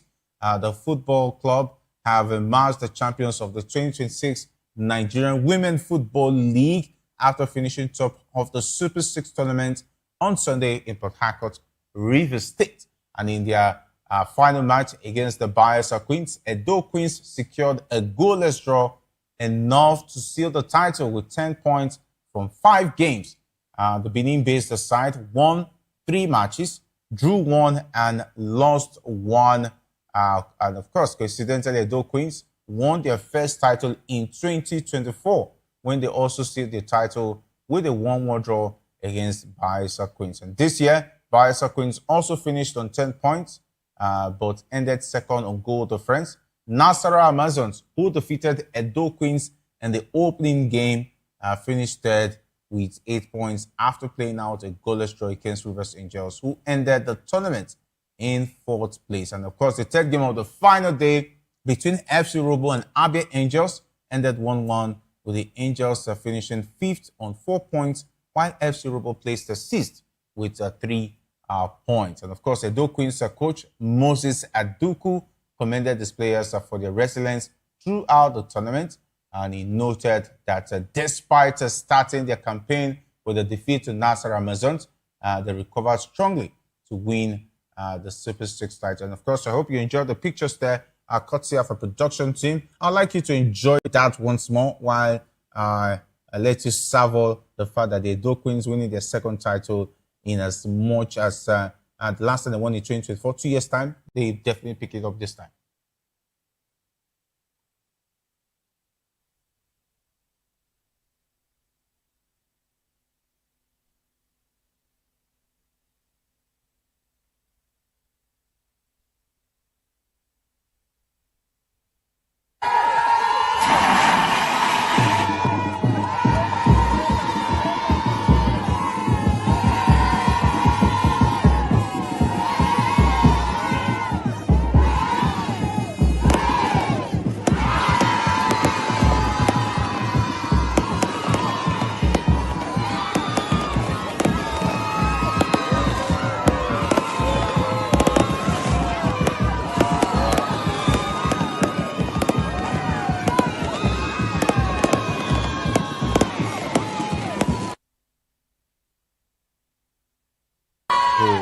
the ladies from Edo State, pride of Edo State, which I'm definitely from. And it's really a proud moment for all Edo people seeing the Edo Queens picking up the NWFL title. They fought really hard for this one. Of course, kudos must go to the handlers of the team, talking about the likes of Aduku, and of course, the commissioner for sport in Edo State. And as well, there have been kudos also going to the governor for maintaining the momentum and not relenting in supporting the girls. And of course, I'm proud of them. Edo Queens, congratulations for winning the Nigerian Women Football League. From all of us at VOP TV, we recognize your resilience, your toughness, and of course, your winning the title out there in the Nigerian Women Football League. All right, let's go to the big one, where it looks like the big boys are talking, the men are talking as far as the FIFA World Cup is concerned, currently going on in Canada, Mexico, and of course, the United States of America. And one man is talking, and you must listen, talking about the captain of the Dutch national team, talking about the Virgil van Dijk, has criticized FIFA's implementation of mandatory hydration breaks during the FIFA World Cup 2026. The Dutch began their campaign by twice throwing the lead away against a strong Japan side, with Van Dijk enjoying a missed game in Dallas as he scored, but was also criticized for some aspects of his performance. The stadium in Dallas was said to be around 20 degrees Celsius during the match, with Van Dijk suggesting hydration breaks were definitely, when the temperature is above a certain threshold, should only be used when the temperature is above a certain threshold. And of course, Van Dijk was not happy that FIFA's approach to this summer's World Cup has not gone down well with a large number of fans, with many concerns stemming around the finances involved. Okay, FIFA has been more or less concerned with those breaks because that's where they put in a lot of ads. Talking about some adverts, the players feel that some of those breaks were definitely not really needed, and they believe that FIFA could do better, and they believe it disrupted their game and the game plan. But do you think this is excuses? The likes of Germany and co have been winning their games clean and swift, even with all the breaks. Okay, I think FIFA should moderate how they go about looking for money at this FIFA World Cup. You take the shine of the beauty of the game when it's only about the money, what FIFA is going to be making out of this tournament due to the ads during the hydration breaks. The hydration breaks is supposedly meant to make sure that players are fresh and good to go as far as the competition is concerned. It will not be good to see that FIFA is using this as an opportunity to make money, not considering the importance and the effect it has on the gameplay. Because if the players keep complaining that they are being distracted with all these hydration breaks when it's not needed, it shows that FIFA is not taking a look at what football is all about. Football is all about the people, the players, and the fans who make sure that football is what it is. If the fans are not enjoying the game, the players are not enjoying themselves, then what is the importance of having the FIFA World Cup? Okay, and I think FIFA should take this seriously, and I hope that we'll be able to get feedback from FIFA as regards those complaints coming from important players, our players, as far as the competition is concerned. All right, still talking about the FIFA World Cup, one man is a line of fire. The Arsenal fans know him as Thierry Henry, while Nigerians know him as Igwe. Yes, he was nicknamed Igwe at some point in time due to the fact that Nigerians actually loved his style of play and they loved him during his footballing days. Talking about the legendary Arsenal France forward, Thierry Henry has apologized to Nigerian fans after comments he made during a 2026 World Cup broadcast, which sparked backlash on social media. The incident occurred on Saturday when Henry, speaking as a pundit alongside the former Swedish international Zlatan Ibrahimovic, was covering the United States 4-1 victory over Paraguay. And in the course of the broadcast, the popular internet streamer IShowSpeed appeared on screen wearing Nigerian shorts together with the U.S. men's national team jersey. However, after Paraguay equalized against the U.S., Henry said that the streamer had brought bad luck, a comment that many Nigerian viewers found offensive and disrespectful. The remarks drew criticism across social media, which led Henry to release a video clarifying his intentions, and he stated that his comment was about a fashion mismatch rather than any slight against Nigeria, adding that he would have said the same about any nation's kit. And Henry, who won the treble with Barcelona under Pep Guardiola in 2009, was emphatic in his affection for Nigeria. Henry won 2 Premier League titles and 2 FA Cup titles with Super Eagles legend Nwankwo Kanu. And also, he, alongside the former African Player of the Year, Victor Ekweba, won Ligue 1 with AS Monaco. Let's take a listen from Thierry Henry apologizing to Nigerians who are not happy that they did not go to the World Cup, and one man is slighting them for being a country with bad luck. Okay, let's hear from Igwe himself, Thierry Henry. Needed to clarify something because, you know, I don't think people understand when you say stuff sometime or when a joke is a joke. So I just played yesterday at the short of Nigeria and the top of the US. And so I just said to him, it is bad luck to break the set. Could have been the short of France, Italy or Spain. I would have said the same thing. I was just having a little joke with him, saying that it will be bad luck. Not Nigeria is bad luck, but to break the set, because you go as a set. And I even said that I love Niger. And by the way, I do. I have mad respect for Nigeria and the people there. A lot of Arsenal fans, by the way, are there. So don't misunderstand stuff, please. Nigeria is never bad luck. I was just saying breaking the set is bad luck with any other shot. Enjoy your day. I needed to clarify something because, you know, I don't think people understand when you say stuff sometime or when a joke is a joke. So, all right, when a joke is a joke. Anyway, when the Nigerians are already feeling slighted, not going to the World Cup, Thierry Henry, they are not just happy that the Super Eagles is not at the World Cup. So they saw a meat to fry, and you were the one available bushmeat, and of course they went for the slaughter. Anyway, Nigerians are really not happy at the moment. A lot of things are going against Nigerians economic-wise. The country is not doing very well.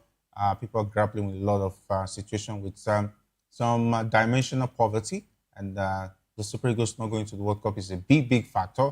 And someone they respect, like Thierry Henry, coming out to say bad luck, even when they know somehow it looks like it was just a joke about the set. Okay, I believe Nigerians have heard from Thierry Henry.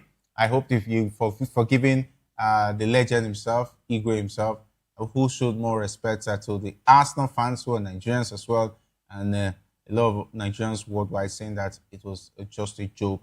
He didn't mean that Nigeria is bad luck. Okay, I hope you take it in good faith, and of course, let the sleeping dogs lie and forgive the man and move on from that situation. Of course, it shows that you don't want to mess with any Nigerian on social media, most especially when you are a personality. Definitely, you need to mind the language because Nigerians, they definitely don't take it easy. All right, let's go back to where it looks like one coach has been fired. Talking about Tunisia, have reportedly parted ways with head coach Sabri Lamouchi following the Carthage Eagles' crushing 5-1 defeat to Sweden in their opening match of the ongoing FIFA World Cup 2026. And the North Africans were classed by the Swedes on Sunday night, prompting the Tunisian Football Federation to make a swift managerial change. And the former head coach, talking about Mode Kabaya, is expected to take charge of the team going forward. And of course, Lamouchi, I don't know whether he's to be blamed for the disappointing performance from the Tunisian side. I think things didn't really go well for him. And of course, talking about the former coach, head coach Mode Kabaya, is expected to take care of the team on interim basis for the remainder of the tournament. Tunisia will look to bounce back when they face Japan in their next group stage fixture on Sunday, the 21st of June. Lamouchi was appointed Tunisia head coach in January 2026 and oversaw 4 matches during his brief spell in charge. The former African champions managed only 1 goal while conceding 11 across 4 matches. The Carthage Eagles began his tenure with a goalless draw against Canada before suffering a 1-0 defeat to Austria and a heavy 5-0 loss to Belgium. The humiliating loss to Sweden ultimately proved to be the final straw, and the man has lost his job. after 4 games. And of course, what a way to go for Lamouchi. Sabri Lamouchi is a well-traveled man, a Tunisian himself, and he gets to lose his job just because the likes of Isak didn't show Messi. Okay, Isak got a goal and 2 assists in that game. Goycoris also got a goal, and they say the rest is history. Goodbye, Lamouchi. Hopefully, maybe Kabaya will do something different in terms of maybe winning the game against Japan and see what happens in the game against the Netherlands. That's quite a difficult group, and that game against Sweden was the only chance that the Tunisians would have had, maybe pitching them against a tougher opponent. But Sweden looked like a little bit tougher opponent, but definitely things did go their way, and Lamouchi had to go, courtesy of the Tunisian Football Federation. Okay, talking about the coach fired in the middle of the competition just after his first game, losing 5 goals to 1. All right, let's still talk about the World Cup this time around. It looks like a referee is in the eye of the storm. A World Cup referee, talking about Sean Evans from Australia, has raised a controversy over a hand gesture caught on camera, which could be interpreted as racist. Okay, that's the hand gesture. Inquiries have been launched by FIFA into whether Evans, an Australian A-League referee, appeared to carry out a hand signal described as an expression of white supremacists. Okay, supremacy. Okay, Evans was in the VAR booth providing screen assistance for Germany's fixture against Curacao when footage showed him staring at the camera while performing the apparent signal. And of course, investigations appear likely into why he appeared to do the OK hand sign upside down. Okay, the hand shape appeared similar to the case surrounding a Paris 2024 official who had his accreditation revoked for appearing to make the gesture during a skateboarding final.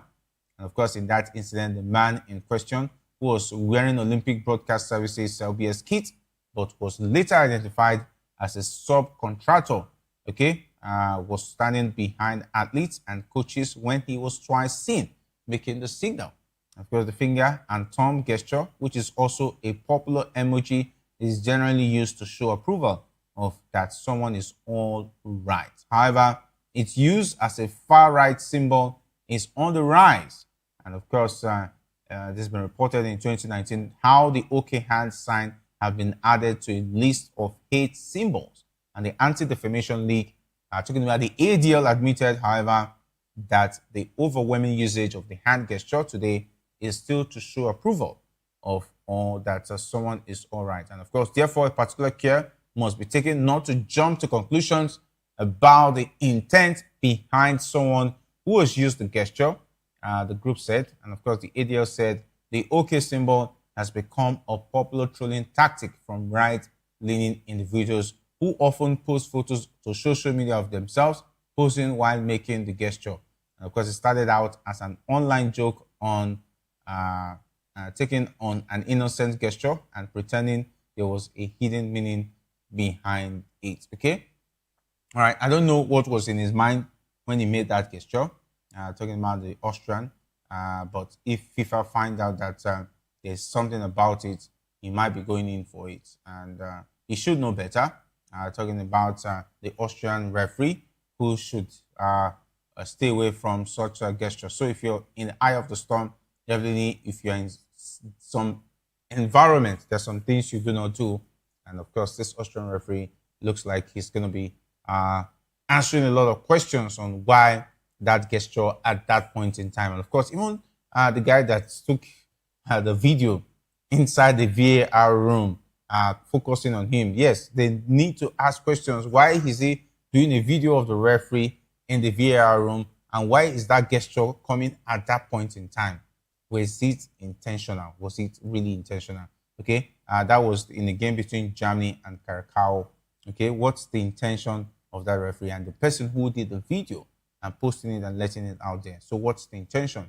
The Australian is going to be fully investigated, and when the investigation comes up, don't forget, we'll be here on Locker Room to give you updates, and we'll be monitoring that information, that news, that situation, to make sure that we give you updates as far as what FIFA has decided to do with the referee from Austria is concerned. Okay, let's now talk about the Golden Boot situation out there at the FIFA World Cup. Germany forward, talking about Kai Havertz, and Sweden midfielder Yashin Ayari have joined United States striker Folarin Balogun at the summit of the Golden Boot race awarded to the tournament's leading scorer at the FIFA World Cup. Balogun was the first player to register a brace at the ongoing tournament being staged across Canada, Mexico, and the United States. And the 25-year-old struck twice in the first half of USA's 4-1 win over Paraguay in their opening Group D encounter at Los Angeles Stadium. And the forward made history by becoming the first US player since 1930 to net 2 goals in a World Cup match. Arsenal forward Havertz then bagged the brace as the Group E campaign in emphatic fashion, hammering World Cup newcomers Curacao 7-1 in Houston on Sunday night, and Ayari scored a superb brace in Sweden's 5-1 victory over Tunisia later the same day. And with several of the 48 participating nations yet to play, the standings are expected to undergo significant changes in the days and weeks ahead. Okay, talking about the Golden Boot race is already hotting up, but we'll take a quick look at this. Havertz Ayari of Sweden, and we also have Folarin Balogun, though a Nigerian, an American citizen playing for the United States of America at the World Cup co-hosted by the USA as well as Canada and Mexico. What a good thing to see a Nigerian doing it, but this time around for the United States, for another country. So that's how the beauty of the World Cup is as far as this one is concerned. We'll take a quick breather. When we come back, we'll be going over to the coaching situation of AC Milan, where it looks like Robert Amorim is in the news. Stay tuned. You're still watching The Locker Room on Voice of the People Television.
From the views on the streets, we go to bed empty hunger, to the blaring horns of a hustling city, the loudest voices of the common man got a medium to be heard. This particular administration, they were coming unprepared. It's not a bad thing to renovate the president's lawn. Through top-notch programming, unbiased reportage of news, sports, business, entertainment, and cultural documentaries, Voice of the People 90.3 FM became a symbol for 21st century media. And now, a new baby is born. Voice of the People Television, VOP TV, youthful, full of vigor and penchant for excellence in the continent's media space, exposing the wrongs, applauding the rights, dissecting the news without fear or favor, through factual and accurate stories and contents. Corruption kills 3 things that makes a society. Representing the interests of the people and giving them a voice. Voice of the People TV is here to stay towards building a fair society. VOP TV, Voice of the People Television, truly a voice for the people. We encourage you to click on the like button and subscribe to our YouTube channel. We are Voice of the People TV. Also follow us on all our social media platforms. We are at VOP TV Live. Visit our website www.vop.ng for fresh and trending news. Also watch us live on SLTV channel 264, VOP TV, Voice of the People Television. 2564 is coming up on Burning 9, right? 2564 Atlantic Tower. What happens in the hush behind hangar doors? Who signs the papers that gamble with lives? Which truths were grounded before they even ever had wings? If you've ever buckled a seatbelt at 30,000 feet, if you've ever stared out of that tiny window and wondered who's really in control of the skies, it isn't just flight, it's power, it's politics, it's pressure sealed in steel. We're peeling back the clouds from runway risks to sky-high secrets. We're diving deep where most dare not to look. Aviation Scope, every Sunday at 7 p.m. only.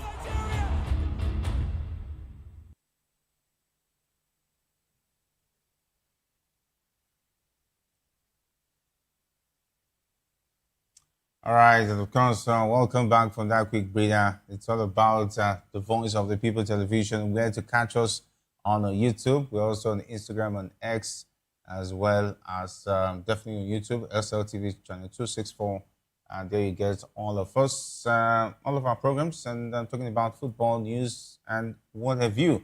Okay, I will be giving you updates as far as the World Cup is concerned. This time around, let's talk about Ruben Amorim. The man who was sacked by Manchester United. Reports reaching us is that he's agreed to become AC Milan's next head coach. While there is no deal signed just yet, the 41-year-old is expected to fly into Milan later this week and sign a 2-year contract to replace Massimiliano Allegri, who was sacked after a catastrophic run of form at the end of the season, which led to the club missing out on Champions League qualification. Reports in Italy claim Amorim has said he will forgo the year's pay he was still owed by Manchester United following his dismissal in January. And in February, United said Amorim's exit, together with his coaching staff, could cost the club up to £15.9 million. It is not known whether United will have to align the saving in their next set of financial results, which are due out in the autumn. Amorim was axed after a torrid 14 months at Old Trafford. And of course, they say the rest is history. He's going to replace him, Massimiliano Allegri. We'll see how that pans out for the young man as far as this one is concerned. Definitely, it's going to be a very, very interesting one to look forward to. Whether he's going to be able to take AC Milan to the UEFA Champions League next season, that's a big question and definitely will not have an answer to until he starts his job. We also understand that the likes of Rafael Leao are believing, meaning that they will have to reinforce attack-wise because Rafael Leao is one of the important players in that Milan side. And of course, taking a look at his style of play, okay, Milan, will they be able to persecute Ruben Amorim's style and give them Champions League football next season? Because it looks like it's only top 4 teams out of the Italian Serie A that makes it to the UEFA Champions League. So it's going to be a difficult call for Ruben Amorim, who will likely be foregoing his pay out there from Manchester United, his settlement pay, okay, and just to take the job out there in Milan. Don't worry, we'll be giving you updates as far as that contract situation is concerned to see whether Ruben Amorim will sign the dotted lines eventually and take the job next season out there at AC Milan. He'll be the manager, calling the shots, deciding the players they're going to be signing. And hopefully maybe we'll be looking at some Manchester United player rejects. Who knows? He might be bringing in some Manchester United players to AC Milan to see if he can, as well as secure Champions League qualification next season. Enough time for us to wrap it up here. I'll be giving you some bit of actualities. Okay, I think there was the Rafael Yendika Super 6 tournament where the likes of Victor Boniface was there, all trying to give back to their roots in terms of showing love to the streets. I even saw a situation where Boniface made a bet with another football fan. 1,000 naira was the bet and he won. He actually collected the 1,000 naira. That's how interesting Victor Boniface is. It's not about the meme, but it's about what he does in real life. The man is quite a funny man, talking about Victor Boniface, okay? enough time to wrap it up and leave you with some bit of action while we wrap it up with those ones. As we wrap it up, I want to say make sure you stay tuned. At about maybe less than 10-15 minutes from now, you'll be having political lens with Chukwuma Okoro. We'll leave you with some bit of actualities so that you can enjoy that as the FIFA World Cup is also upon us, and of course enjoy some bit of side attraction from all of us. And of course, big thanks to the guys who made the show great, talking about the team, not leaving out the lines of Shegun, Jerry, Sam, as well as Sam. My name is Jerry Apelhai. Saying thanks for being a part of the locker room. On to meet again. Stay safe. And like always, if not for anything at all, do it the sport way and enjoy the FIFA World Cup.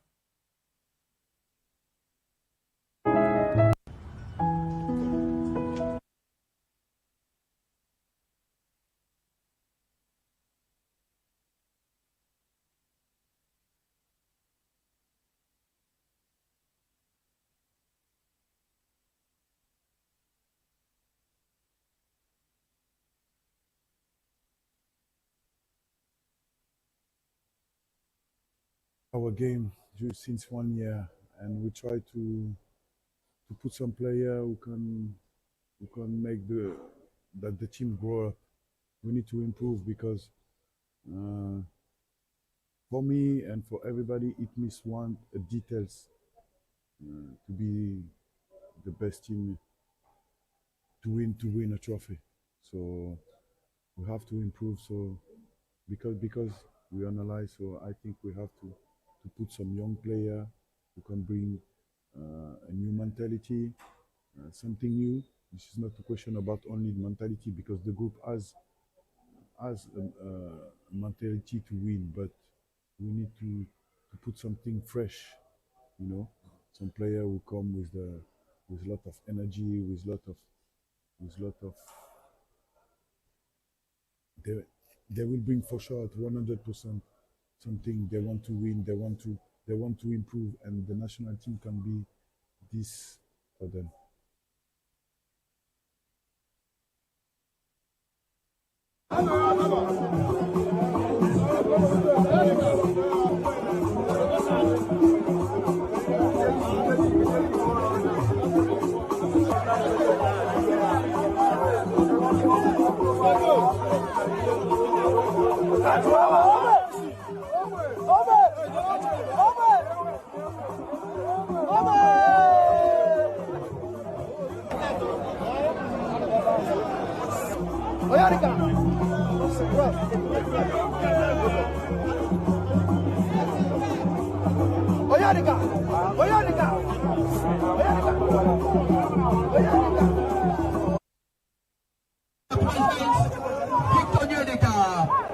Uploading for the Superman General Chicken in USA.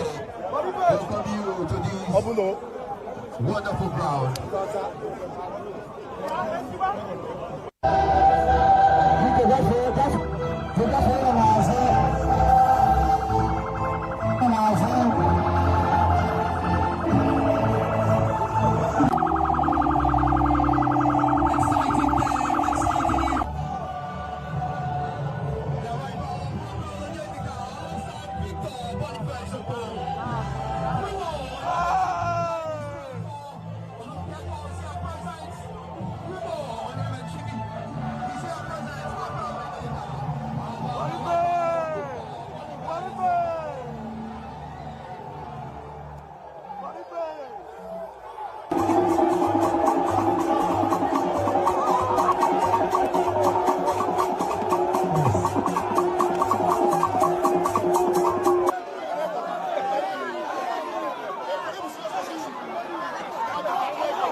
On Edu Dialogue, we bring you fresh ideas and conversations, shaping the future of learning in Nigeria and beyond.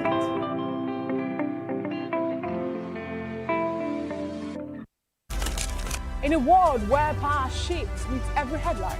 In a nation full of questions. In a world filled with noise, the truth needs a voice. The policies that shapes our world and the economy that determines our future. Every hour, every day, the grapevine keeps buzzing. And together, we are committed to telling the stories that shape our world because your voice is our focus. Don't forget, our voice matters the most. Let us come together and share our concerns.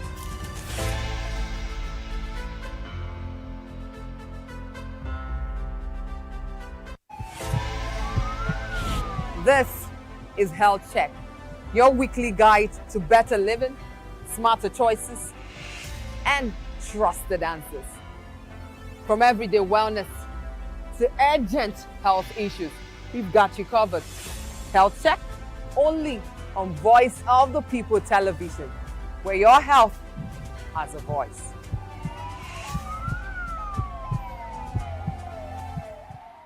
Welcome to the locker room, the home of football talk that matters.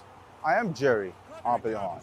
Join us every weekday, Monday to Friday at 5 p.m. Nigerian time, as we share the hot takes and hot debates in the exciting world of football. And joining me are the usual suspects, Ikechukwu and Mayowa, as we break down all the hot takes and everything that's happening in the football. Don't just watch football, live it with us. Catch us on the locker room and Voice of the People television at 5 p.m. Nigerian time. And like I always say, if not 20 minutes off, with the sport. Welcome to Romeo Pizza.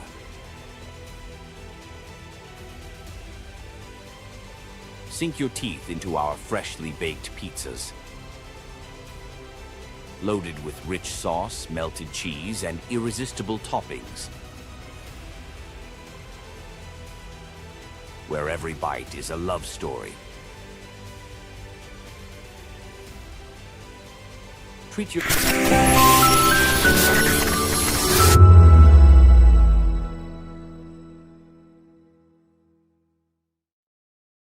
Nigerians, your voice matters, and in 2027 it starts with your permanent voter's card, your PVC. If you're 18 and above and you're a Nigerian citizen, you have the right to choose who leads your community, your state, and your country. But that right only counts if you have your PVC and your name is on the voter register. Here's what to do. First, check if you're registered. If you're not, or if you've moved, lost your card, or turned 18 since the last election, go to the nearest INEC office or an INEC registration center. Second, it's free. Don't pay anyone for any registration or collection. Third, collect your PVC early. Don't wait until the week before elections. INEC will announce dates. Listen to radio, TV, and follow INEC's official pages. Your PVC is more than plastic. It's your power to hold leaders accountable. It's how you decide on roads, schools, hospitals, and jobs for your community. When you vote, you decide the future of your children. Get registered. Get your PVC. Vote in 2027. For Nigeria to work, you must be a part of it. Your vote, your future, your responsibility. This message is brought to you by Voice of the People, VOP Media.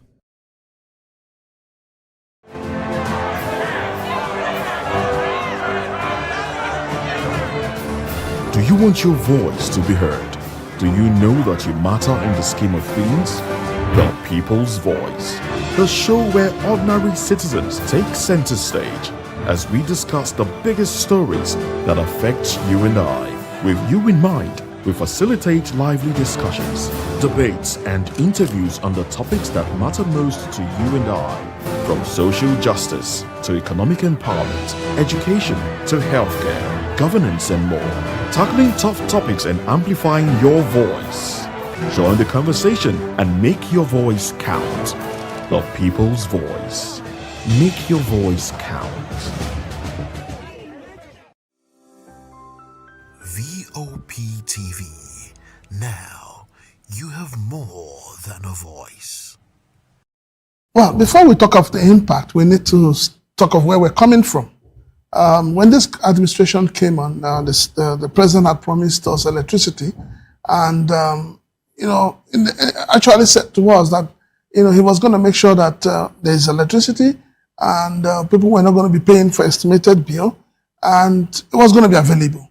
So Nigerians were hoping for that. Businesses were looking forward to having electricity available and at affordable rate. But what we have today is contrast to what the government has promised to us. Today, organizations are running more like everything they're doing, their profit, everything seems to be taken over or eaten up by electricity. And so it's difficult for a lot of business to survive in Nigeria, and it's difficult for us to begin to put our fingers on it to say, yes, we are benefiting from the dividends of democracy from this administration. Well, the supply itself is a big problem because, for instance, there is a hotel that has about 60 rooms, and on a monthly basis, they pay 27 million plus. And at the same time, they also run diesel for about 18 million. So by the time you add it, you find out that in a month, 45 million goes to the supply of electricity and their own supply of electricity by themselves. So it's not about the supply being available, but yes, the supply is epileptic, which we all know. The national grid keeps collapsing, and the cost, that comes with it is also very high. So it's difficult for anybody today in Nigeria to give a pass mark to electricity supply. Say, put it this way, most hospitality industries in Nigeria, especially hotels, some of them are paying 25,000 naira per day for electricity. 25,000 naira per day for electricity. That is not cheap. That doesn't come cheap at all. So if you're paying only for electricity for 25,000 naira, then you've not added your staff salary, you've not added maintenance, you've not added every other cost, you've not added the taxes you pay and all of that. So you find out that the price of the rooms are going higher, and that is why the patronage is reducing. So, and the purchasing power of Nigerians is nothing to write home about. So a lot of businesses are folding up, a lot of businesses are going under because of the bad policies of government, especially with electricity. And I mean, let's be honest with ourselves. If electricity was cheap, if it was available, if it was affordable, the president would not have opted to using solar and saying, look, you guys go with your national grid, whatever happens to you. That's the impression we get. That's the impression Nigerians get today. Because for the president to opt to begin to use solar as against finding a way of fixing the electricity issue and ensuring that there is supply, ensuring that there is distribution, but he has opted to go and be on solar, it simply means that you guys can go to places. Well, the advice is simple. The government needs to begin to look at the way of cutting, bringing down the cost of electricity. The cost of everything in Nigeria today has gone haywire. As of today, people are buying 1 kilogram of gas, 1,006, 1,008. Some people are buying for 2,000. Petrol has been 1,003 to 1,005. And interestingly, the wages have remained the same. So it's becoming difficult, extremely difficult, not only for businesses to survive, but for the Nigerian people themselves to survive this economy. So the government must begin to think as if there is no box. Where did you get it wrong? We talked about subsidy is gone. Where is the money that has been saved from the subsidy? Loans have been collected. Where has the money been applied? So the government needs to begin to cut from its own self. I remember during the campaigns, President Bola Ahmed Tinubu said he was going to cut the cost of governance. But what we have today is an over-bloated cost of governance. And we cannot continue like this as a nation. We cannot. So the government needs to find a way to be able to meet the people halfway. Not asking the people, the poor Nigerians, go and pray, go and make sacrifices. The political leaders, are they making the same sacrifices?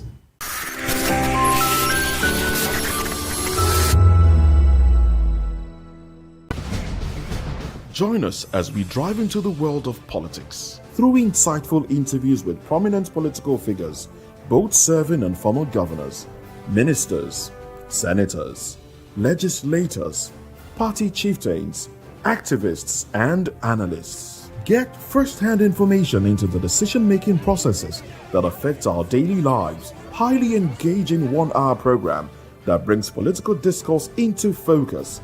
I am Chukwuma Okoro. Political Lens, Monday through Friday, 6 to 7 p.m. Join us. VOP TV. Now you have more than a voice. Protect the old. It's time.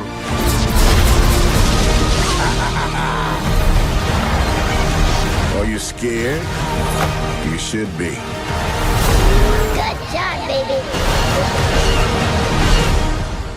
This is the way. It was a day of excitement and smiles as children gather at Female Cinema, Palms Mall, Lagos, for a special cinema outreach program. The initiative, which featured a screening of The Mandalorian and Grogu, created an opportunity for young movie lovers to enjoy entertainment, creativity, and the power of storytelling. Organizers say the outreach is aimed at creating memorable experiences for children while encouraging creativity and positive engagement. So I believe that as an entertainment company, as distributors, we're not just all about bringing films to the cinema. We are also about using that medium, that is film, entertainment, to sort of create memorable experiences for people in our community. So it makes sense that as we are doing the one we can for the cinema, we are also giving out to our immediate community as well. So it's about the experience for the kids, because you find that in the crowd that we have here, there are some people that haven't had the cinema experience before. So this project was actually just curated for those people so that they know that an experience like this exists. And there's something about film and broadening people's horizons, broadening your expectations, right? So this was just sort of the idea that there's so much more beyond their immediate environment. So that was sort of what inspired this, and just making sure that people get that experience at least once in, want to believe that subsequently things like this will be happening for them. But yeah, you've seen how everything just started. We're actually here to ensure that we give back to the society. This is something we do every now and then. Journey Cast has always looked for opportunities to give back to society. Sometimes we go all on board doing malaria programs, bringing awareness to the society. Today we just chose to give back to the children and all that. So, not everybody has the same opportunity in life. You get me? So these children are. This is a very beautiful experience for them, and one of the things is to do for them is to open up their horizon to great opportunities out there. So if they are confined to a certain way of thinking or to a certain box in life, when they come to places like this, their minds are open. They get to see beautiful things. They get to watch movies. They get excitement. They get inspired to even learn more in class, so that they don't just stay confined to the regular thing they know every day. When we get to, get initiatives like this, we like to support the children outside the classrooms, just so that they get new experiences and, they get to see everything outside the school. And also when they, talk to friends and they are in a conversation, they'll be able to have something to say too, that they've gone to this, they've done that, just so that, and we like to support something like this, just our name can also be out there also. For the children, it was a moment of fun, interaction, and shared memories. Hello, beautiful children. Yes. Okay, so is this your first time at the cinema? Yes, ma'am. Okay, so how was the experience like for you? Fine, thank you, ma'am. Who among you enjoy yourself to the fullest today? I. So what did you enjoy about today? The movie. Who else enjoyed the movie? Yeah. So how was the movie for you? It's fine, ma'am. Okay, so if you will rate that movie on a scale of 1 to 10, what would it be? You have something to say? If I'm going to rate the movie, I'm going to rate it about 10 over 10. And why is that? Because it's so interesting. Okay, so who is your lucky actor in the movie? Is it Mano or the girl? Mano. Okay, and what is that thing you love about them? Because he's a brave man. He's brave and he never give up. Okay, so thank you very much. Enjoy. It's been an amazing experience to see the excitement and the joy on the faces of children as they gather together to have this cinematic experience through this wonderful outreach. Knowing fully well that this is like a first time for many of those children, we hope to see many of these to give every child the equal opportunity to learn beyond the classroom and make something meaningful for their life and have a broadened horizon. I am Oyindamola Olokuto for Voice of the People TV.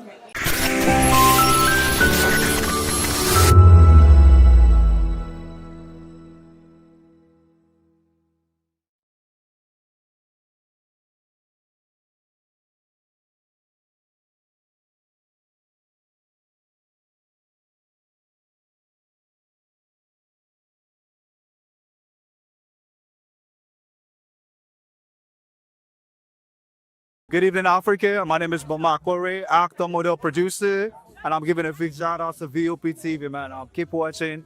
Don't change the dial. Thank you and God bless you. My name is AY, and of course, I represent the voice of the people, and that's why I'm on VOP. AY say so. Hi everyone, it's your girl Miriam Tima from the Real Housewives of Lagos and the Real Housewives Ultimate Girls Trip Africa. Shout out to VOP, the voice of the people. You already know. Stay tuned, keep watching. And don't forget, VOP is the best. All right, hello, it's about that shagging man fine back with Melanie Poppy Black Skin Boy. This is VOP TV. If you're not watching VOP, I don't know why you're watching. Maybe you're watching your weight. Hello, beautiful people. This is Wale Ojo, and you're watching VOP, Voice of the People. Hi, guys. You already know who it is. This is New Energy. Flyers whatever live. Keep watching VOP TV. Thank you. Hi, people. Ginny Albano here. Guys, please keep watching Voice of the People. Are you ready for the extraordinary? Something big is happening on your screen. Introducing VOP TV. Now streaming on SLTV channel 264. From breaking news to captivating conversations, news analysis, giving you all sides to the story. We break in-depth discussions on the issues that matter, from politics to sports, entertainment, and lifestyle. VOP TV on SLTV channel 264. Join us as we redefine what television means to you. Voice of the People Television, VOP TV. Now you have more than a voice.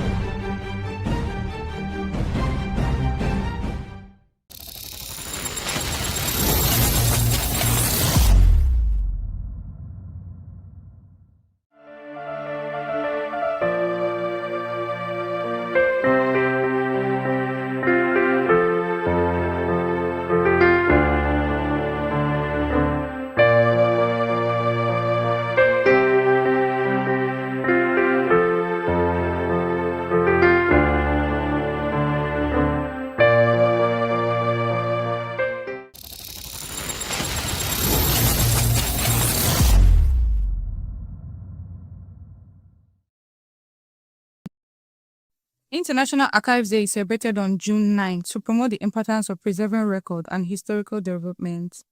Archives help protect valuable information about our history, culture, and society. They serve as important sources of knowledge for research, education, and decision-making.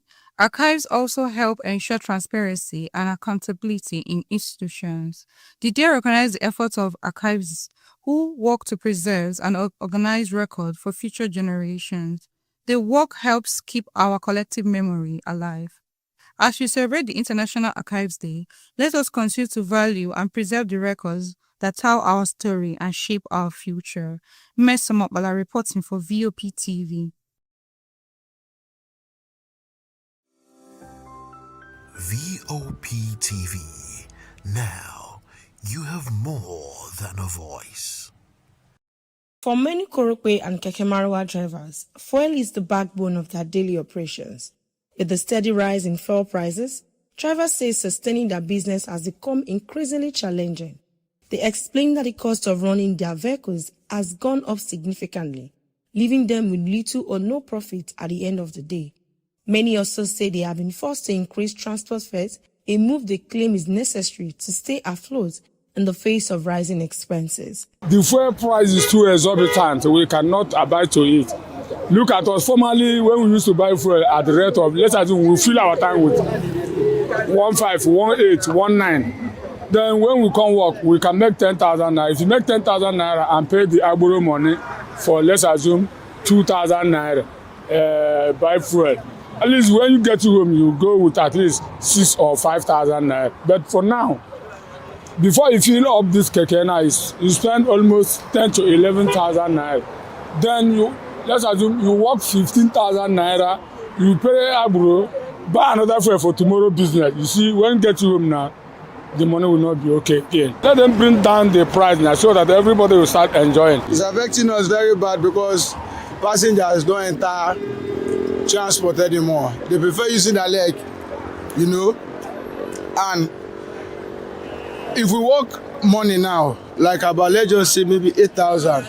If we buy about 5,000, 5 litre, it's almost everything.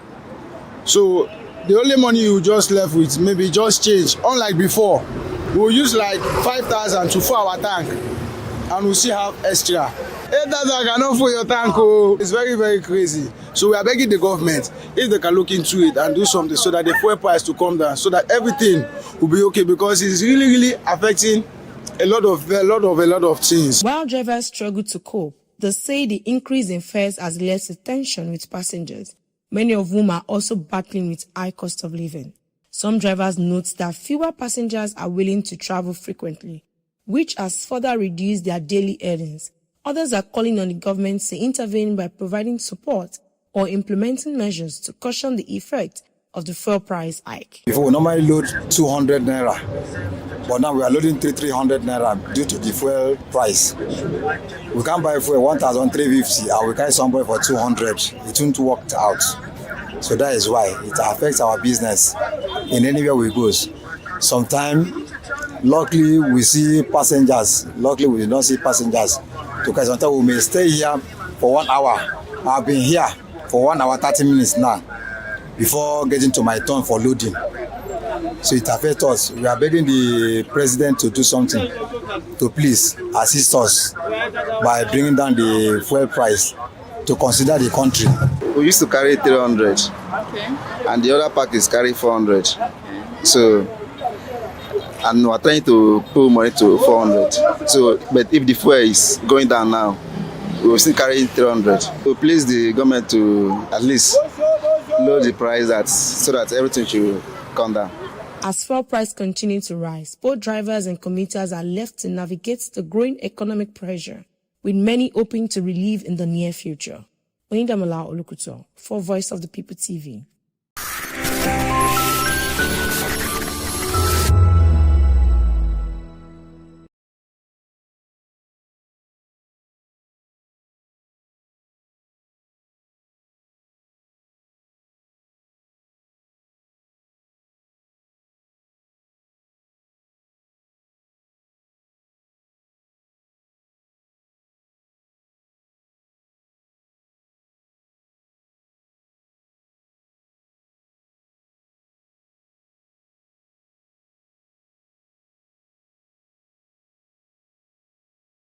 Ready for the extraordinary?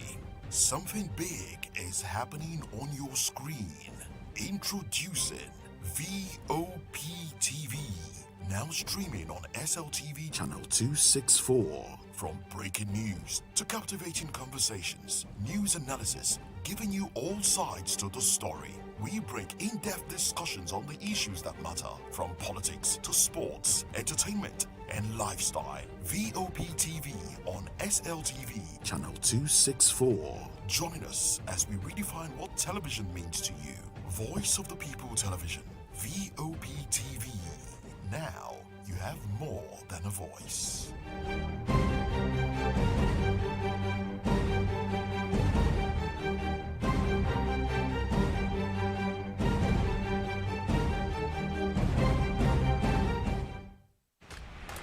Yes, obviously everybody knows the game is beautiful and that's why I love sports. My name is Kizzy K. You're welcome to my republic. But remember, there can never be a transfer without a window. Just like there can never be a deep thinking without a Pep Guardiola in football. You can't say tennis without talking about Djokovic. So why not give me attention on the show so I can run your race on the TV like Lewis Hamilton Formula 1 star. Don't forget, when God have mercy on you, you can achieve your goals like Cristiano Ronaldo. I am a proud Nigerian, and right here, we talk NFF. For every sports update, commentaries, live interviews on the game, we got you on this, because right here at Voice of the Vop TV, the Sports Public Show has got everything just for you to be part of it. I love the beautiful game, and that's why KZK loves sports. In a world where truth is the ultimate power and opinions scream the loudest, it's time to wade through the noise.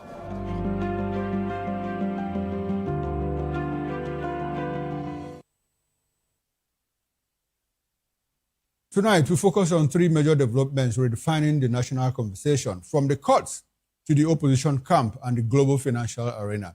A federal high court in Abuja, presided over by Peter Leaf, who has ordered the deregistration of the African Democratic Congress, ADC, and 4 other parties, raising fresh questions about party viability, constitutional compliance, and the role of the Independent National Electoral Commission in Nigeria's democracy. We'll also examine opposition realignments as Rabiu Okokwanso backs Peter Obi for 2027. Of course, he has to, because he is his principal, the presidential candidate, while Okokwanso is running mate, while the International Monetary Fund, IMF, urges President Bola Ahmed Tinubu's government to consider new fuel and telecom taxes amid economic strain in Nigeria. Stay with us as we connect the dots behind all of this and bring that information wholly to you. Good evening, and thanks for joining us on Political Lens. I am Chukwuma Okoro. Good to have you join us. Now, let's bring in our guests. We've been joined in the studio here in Lagos, where we are broadcasting from, by Mr. Shegu Shopito. Shegu is the chairman, Accountability, Candor, and Transparency International, but he appears here in the capacity of a political affairs analyst. Good evening, Shegu, and thanks for joining me on Political Lens. I do appreciate your presence, as always. It's my pleasure to be here. Good evening to all the viewers. All right, now let's quickly run into it. A federal high court in Abuja, presided over by Justice Peter Leaf, has ordered the deregistration of the African Democratic Congress, ADC, and 4 other political parties for allegedly failing to meet constitutional requirements for continued registration, for them to continue to be a political party in Nigeria. The suit was filed by the National Forum for Former Legislators, which asked the court to compel the Independent National Electoral Commission, INEC, to remove ADC, Action Alliance, AA, Action People's Party, APP, Accord Party, and Zenith Labour Party, ZLP, from the official register of political parties. Well, Justice Leaf ruled that INEC should register the affected parties for breaching Section 225 of the Nigerian Constitution. Well, further details of the judgment are expected to be released later. In the meantime, former Vice President Atiku Abubakar has described the court-ordered deregistration of the ADC as a desperate and failed plot conceived in the shadows of fear, orchestrated to cripple opposition voices ahead of the next election cycle. While Atiku's camp released these statements and actions in response to the legal developments, Atiku's senior special advisor, Special Assistant on Public Communication, Frank Shaibu, labeled the attempt to deregister the party as a poorly scripted political ambush designed to suppress the opposition. Recall that Atiku had previously warned the ruling establishment, that's the APC and the Bola Ahmed Tinubu government, against daring to deregister ADC, linking such moves to a broader pattern of state-sponsored intimidation and harassment of opposition figures. Shegu, finally, the court has ordered INEC to deregister ADC. How do you react to this? Did it come to you as a surprise? The thing just happened this afternoon, boom!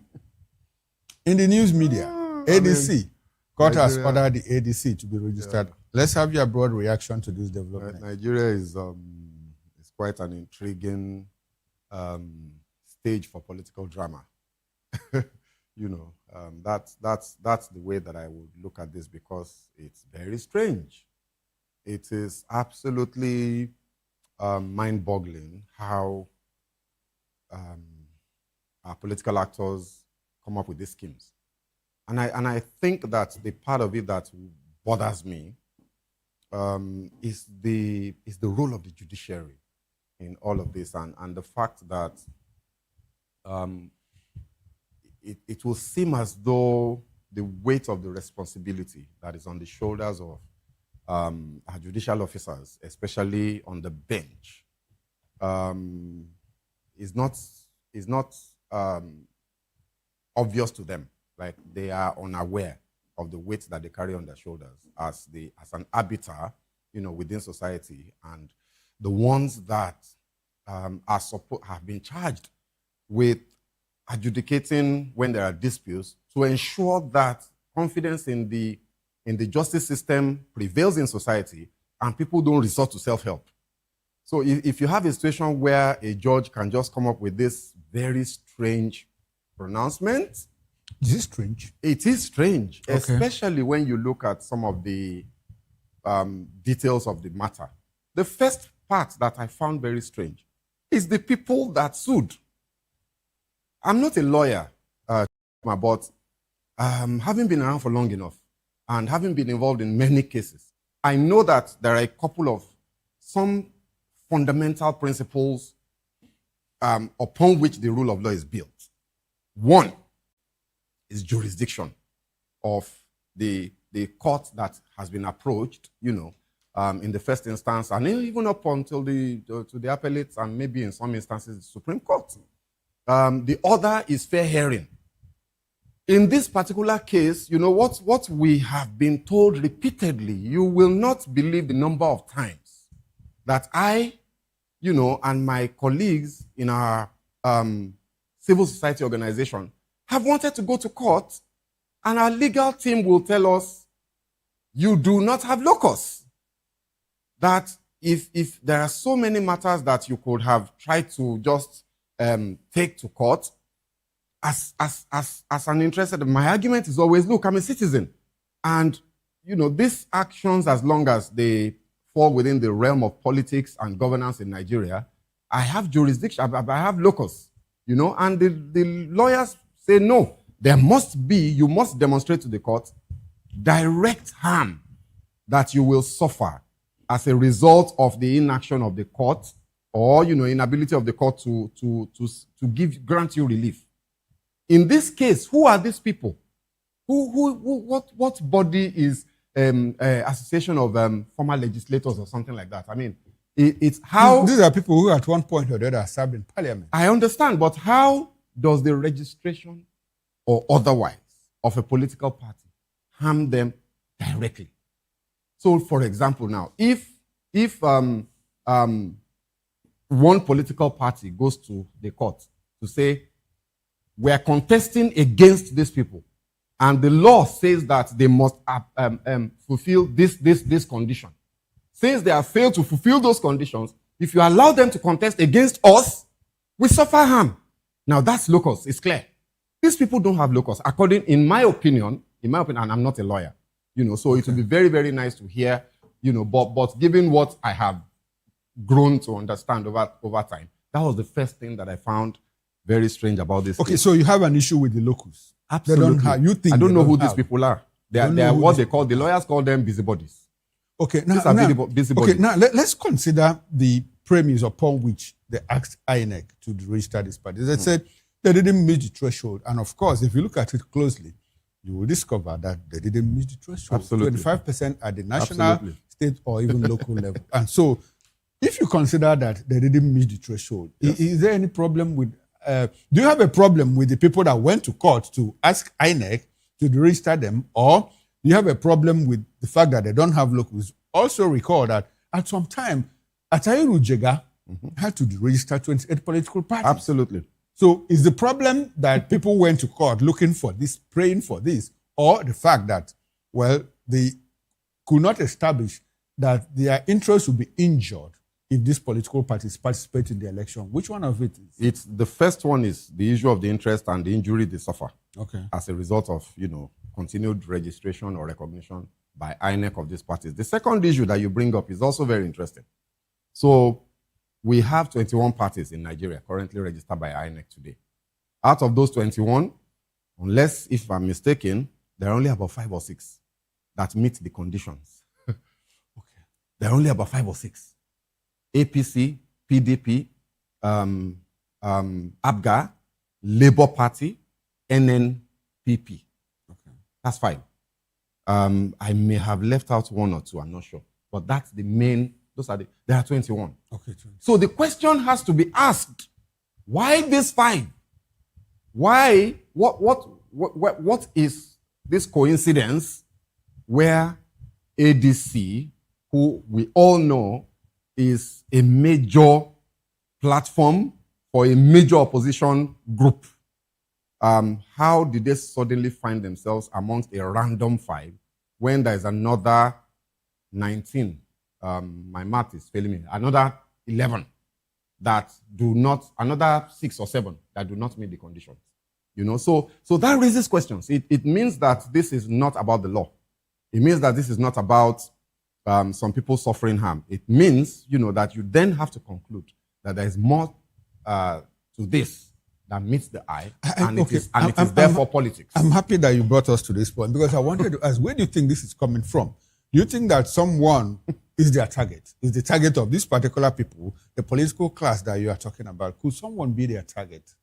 I think there are 2 targets here. Well, 2 major political actors that will be affected by this. It's Atiku Abubakar, Alhaji Atiku Abubakar, and his people. Amechi, you know, we all know who the people in the ADC are. And ironically and incidentally, I found it quite intriguing. The governor of Osun State, because he, to the best of my knowledge, he moved to the Accord Party. And the Accord Party, supposedly, this ruling has deregistered them, which means the governor, you know, is without a party at the moment. And what does that mean? And the elections are coming. What does that mean? And the elections are just around the corner. Osun election is just a few months down the line. It comes up, it's an off-cycle election that comes up before the general elections in January. You know, so what's going on? So there's clearly something going on here. So clearly, to me, Atiku Abubakar and his team, because they are, whether we like it or not, based on the outcome of the last election in 2023, they're a threat to the incumbents. They're a threat. They're a clear threat. They control a political machinery and structure that will command millions of votes. So they're a threat. And then the second victim, and therefore second target, appears to be, for some reason, the Osun State governor. You know, so again, we must continue to ask the question. And I honestly don't think that this thing will stand. Okay, you think it will stand? No, of course, you know, ADC will most certainly appeal. Okay. And I believe this will get to the Supreme Court. And I think that by the time the details, some of which we are not privy to, come out, and then some legal interpretations of the provisions of the law will also come forth, you know, then we may find out, you know, where we really are. Don't forget that the ADC is not new.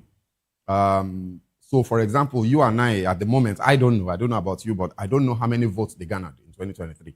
Because they were there, they contested, they had to collapse. Candidates. They collapsed at some point. So, yes. For the Labour Party. Exactly. So they collapsed for the Labour Party, but as you know, I think their logo was still on the ticket, on the ballot, most of the ballots. The same goes for the Accord Party, right? So by the time these facts and details come out during the appeal process, I think we will now know where we're going. But my suspicion is that this can't stand. It can't stand. Well, maybe the ADC will appeal because Atiku Abubakar is already talking top. But before now, Atiku had warned, you know, the APC, look, this thing that you are planning, don't even do it. Atiku had at several times said, well, Bola Ahmed Tinubu, APC government, INEC, the judiciary, you people are working to ensure that I'm not on the ballot, that some people are not on the ballot. And you don't have to try that.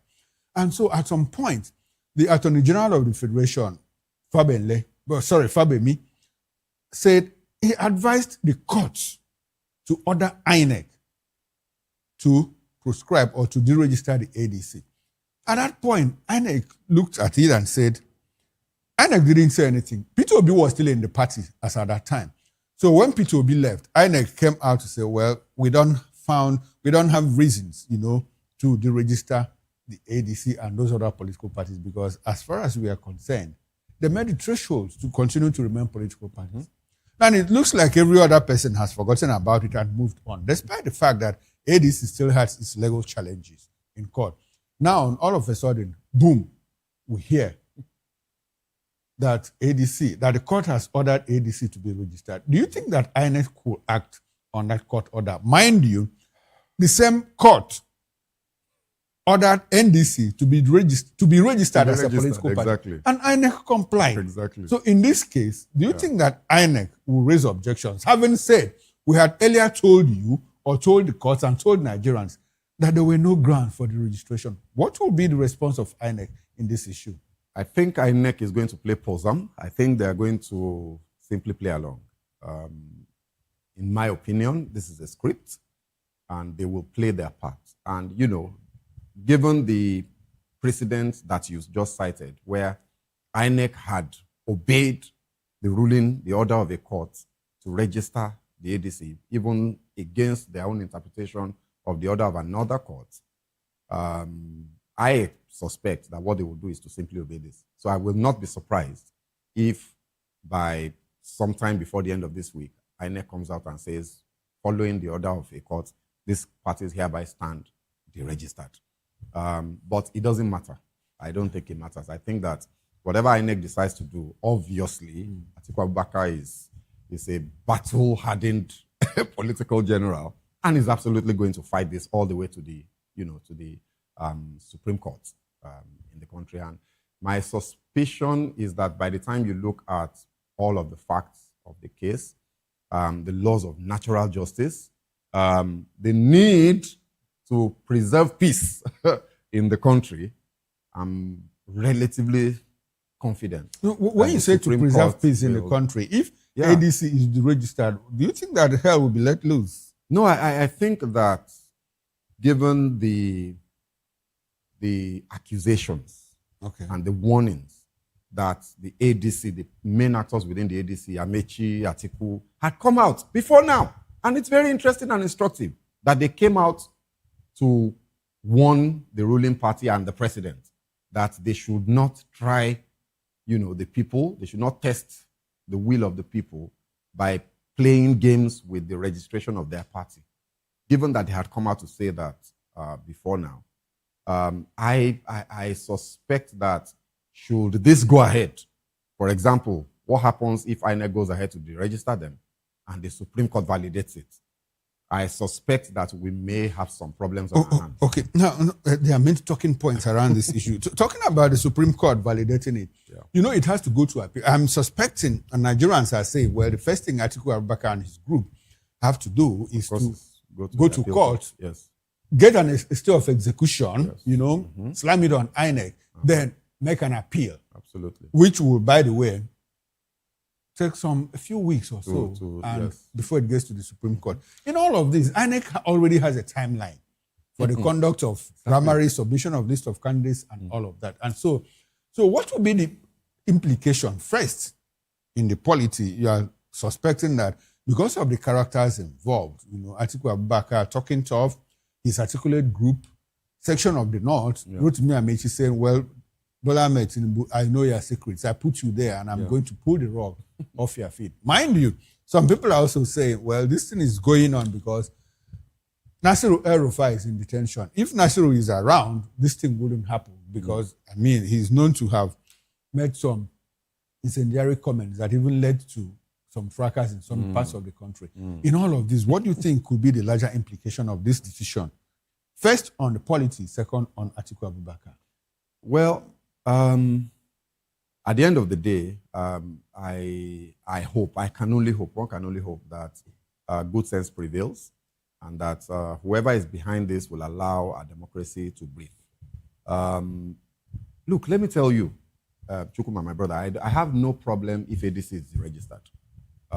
If, in line with the provisions of the law, they do not meet the threshold for maintaining registration as a political party, I have no problem with it. We should follow the law without looking at faces. My challenge is that if you are going to apply the law, you must apply it evenly across board. It cannot be selective. The moment it is selective, then it means that it's no longer about the law, and therefore you have broken the back of the rule of law and the trust that the people, the actors will have in the justice system. Look, you don't want to imagine how dangerous that is. The issue of jungle justice, when people gather, put tire around the neck of a suspected armed robber, pour petrol and burn him alive while they are screaming and shouting and even laughing and celebrating, is because they don't trust the system. They don't trust the justice system, starting from the police. They believe that if they release these people to the police, those people will just pay one thing or the other, or they have one big man somewhere, and they'll be released. That's why people resort to jungle justice, which is self-help. So if the law is applied evenly, without being selective, across board, then deregister the 14 or 15 political parties that do not meet the threshold, including the ADC, then there won't be any problem. Okay, now... But if you've deregistered only 5... Now, the fact of the matter is then that... you have to ask Now, questions. the 5 that have been deregistered, were a court ordered, or the court has ordered for these 5 to be deregistered. Sure. The NFL, members of the National Association of Former Lawmakers, have their reasons, best known to them, to have approached the court. And in courts, in law, we are normally told that, the court will not grant a prayer you that didn't was ask not for. asked for.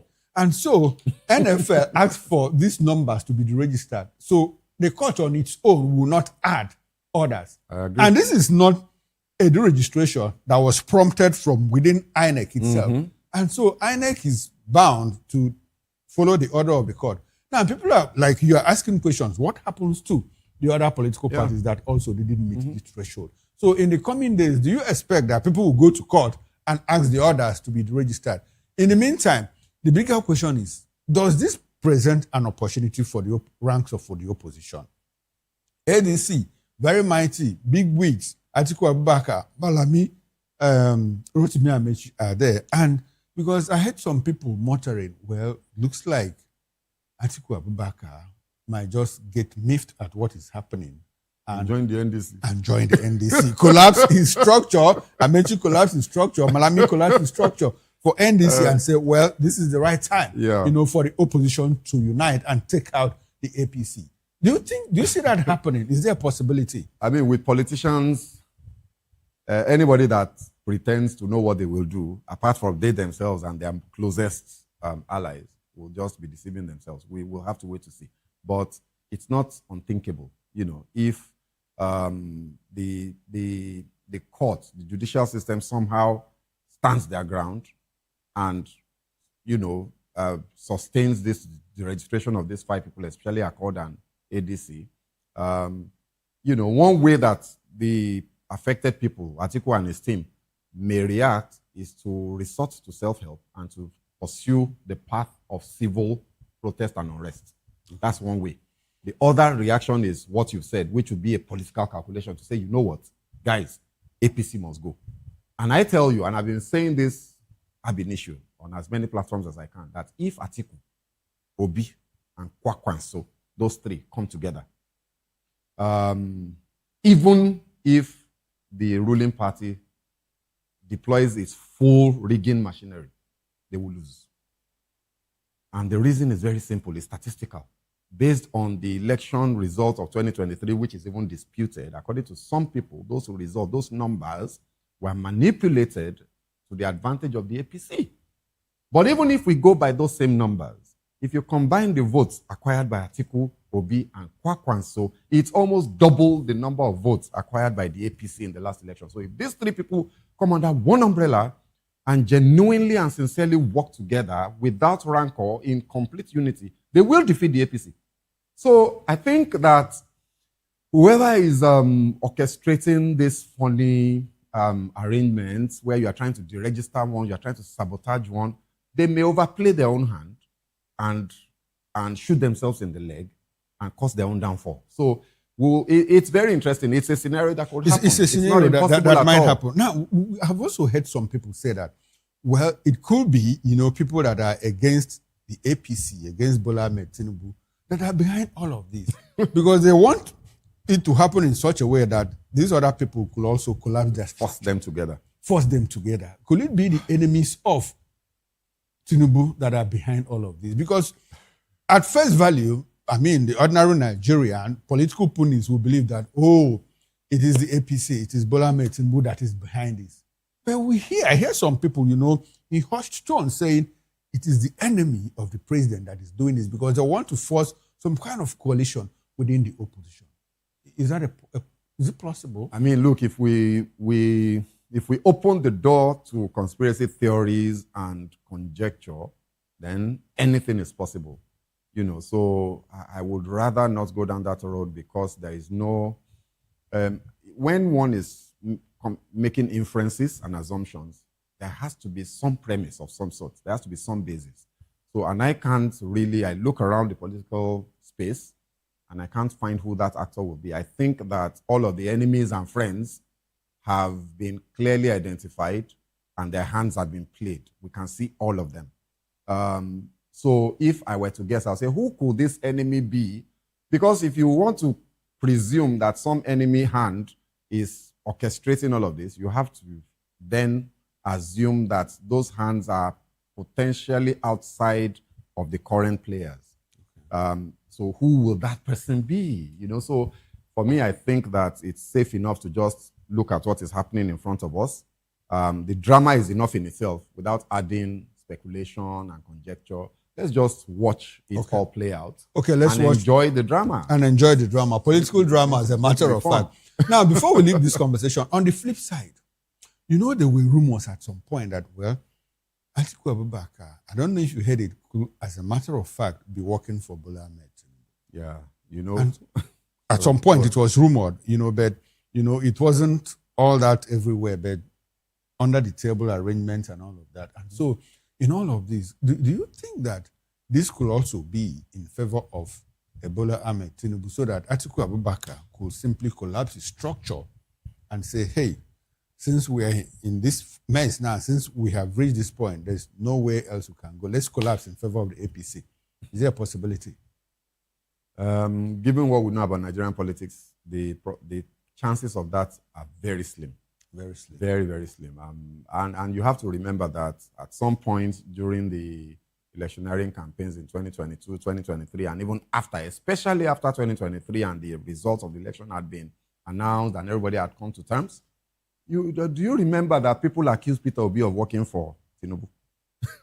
Even up until this moment, some people are still accusing him. Exactly. So for me, and having been pretty close to the ground during those elections, I know that is absolute bunkums.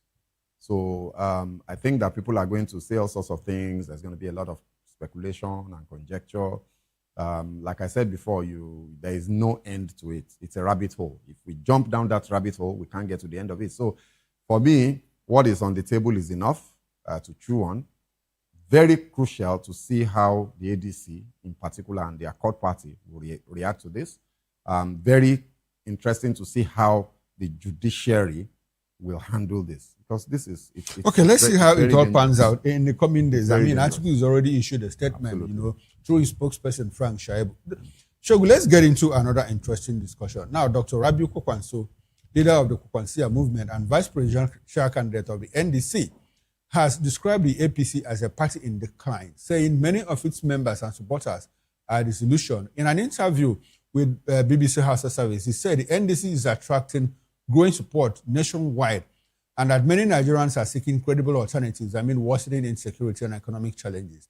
Kokwanso confirmed his alliance with Peter Obi, once again describing him as a credible and fair leader with strong youth support, and reaffirmed that he is Obi's running mate for the 2027 election. I don't know why Mbarabi Musa Kokwanso keeps re-emphasizing his running mate. That position is not threatened. The moment they affirmed Obi, he said, this is my running mate. But at every turn, he has always said, I'm the running mate, I'm the vice presidential candidate, and all of that.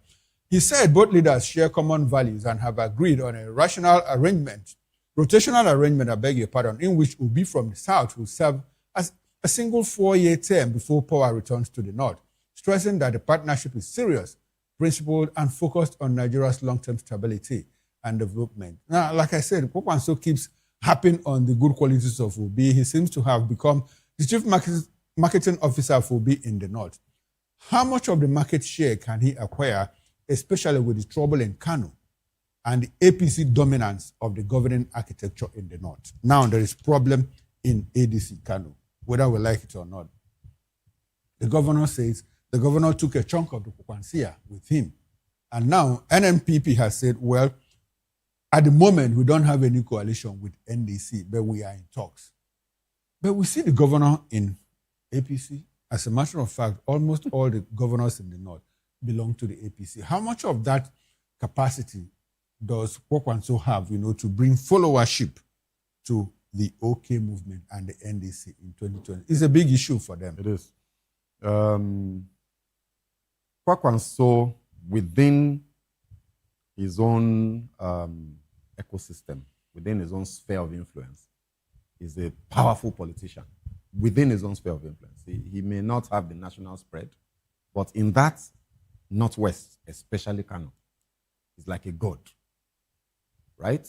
My feeling, and he has echoed that repeatedly, that even the governor, of Kano State is his boy, is his acolyte.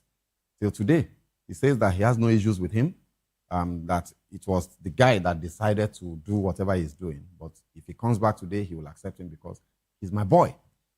I don't think that the governor, in spite of the power of incumbency that he has, wields the influence to dent the Kwansia movement. This movement has been tested by time.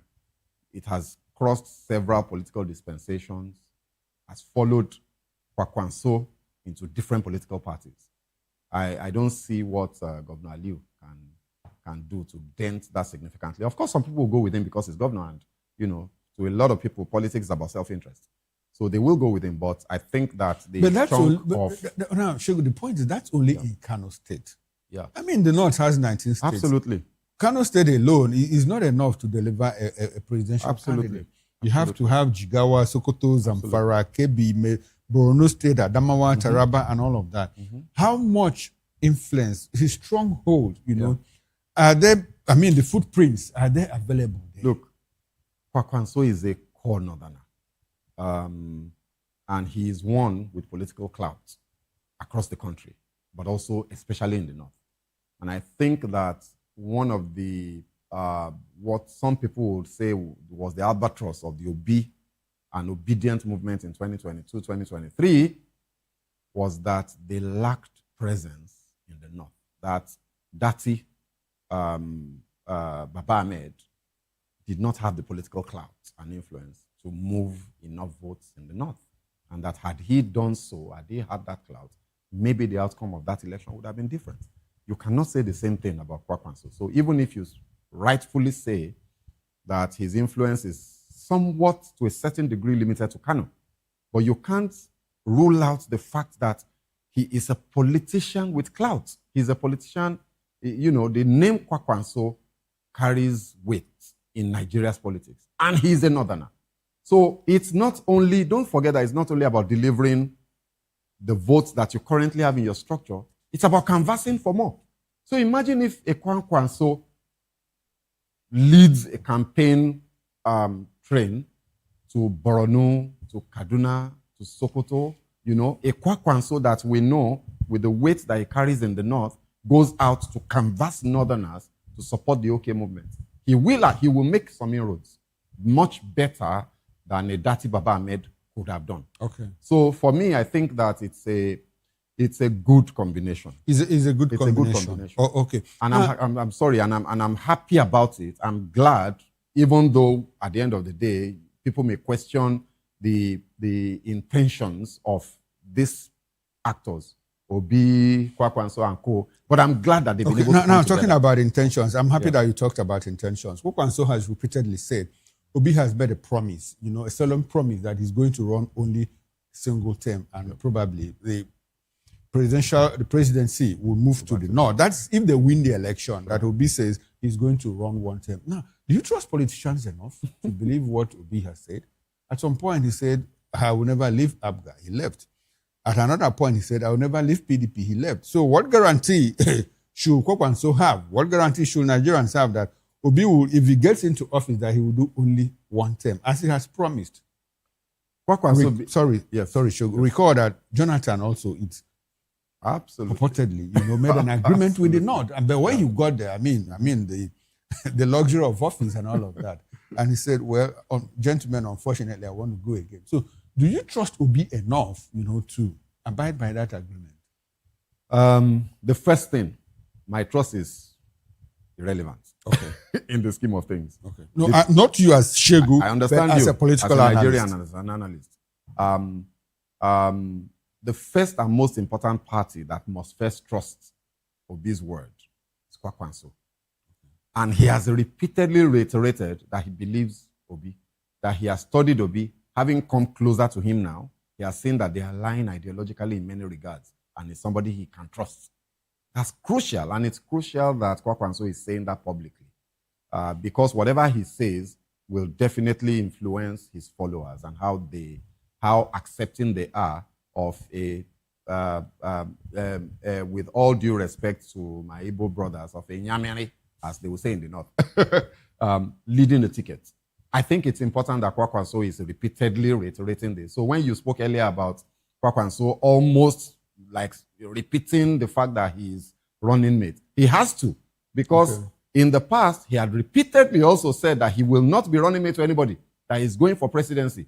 So now, and then given the clout that he carries weight. Okay. And a lot of people actually did not believe that he would step down and be a running mate to anybody. Now I'm talking talking about saying initially that he wouldn't be running mate, and now he has. Amechi had also consistently said that he will not be running mate to anybody. But this evening, the news broke that he has finally accepted to be Atiku Abubakar's running mate. And so what does that tell you about Nigerian politicians? They say one thing, mean another thing, and do another thing. The second part of the question that you asked, let me take that along with what you just said now, is whether Nigerians can trust Obi in saying he will run for only one term. Trust a politician at your own peril. Okay. You know, politicians are politicians, and I really don't think that as long as you have gone into that arena of mainstream Nigerian politics as a major player who has won office before, there is only so much difference you can claim to have. So I don't think that Obi is a saint that will say, oh, because he has said it, he will not do it. Look, he can come out 2 years into his term and say, my people say I must run a second term. And there's nothing anybody will do. At the end of the day, he will find a way to appease his, his bias. We are costing home now. Do you in all of this, do you think that, I will ask you this as an analyst, not as with a political coloration, do you think that one term is enough to make a difference, considering the level of rot and economic decline we have in this country? Briefly, like 1 minute. That's a very, very deep question. But I think the most important thing is that Obi himself believes it. And he has said so strenuously. He was almost swearing by it at a point to say, I need only one term. Nobody, if he's serious enough, needs more than 4 years to make enough foundational impact to start Nigeria on its path to development and progress. And I think he believed it. And to be honest, I also subscribe to that. The key things that you need to do to set Nigeria rolling can be done in 4 years. In 4 years. You can do them in 4 years. You can do that. Okay, we'll talk about that another day. In the meantime, the International Monetary Fund, IMF, has urged government of Bola Ahmed Tinubu to introduce new taxes on fuel products and telecommunication services to boost revenue and create fiscal space for development and social spending.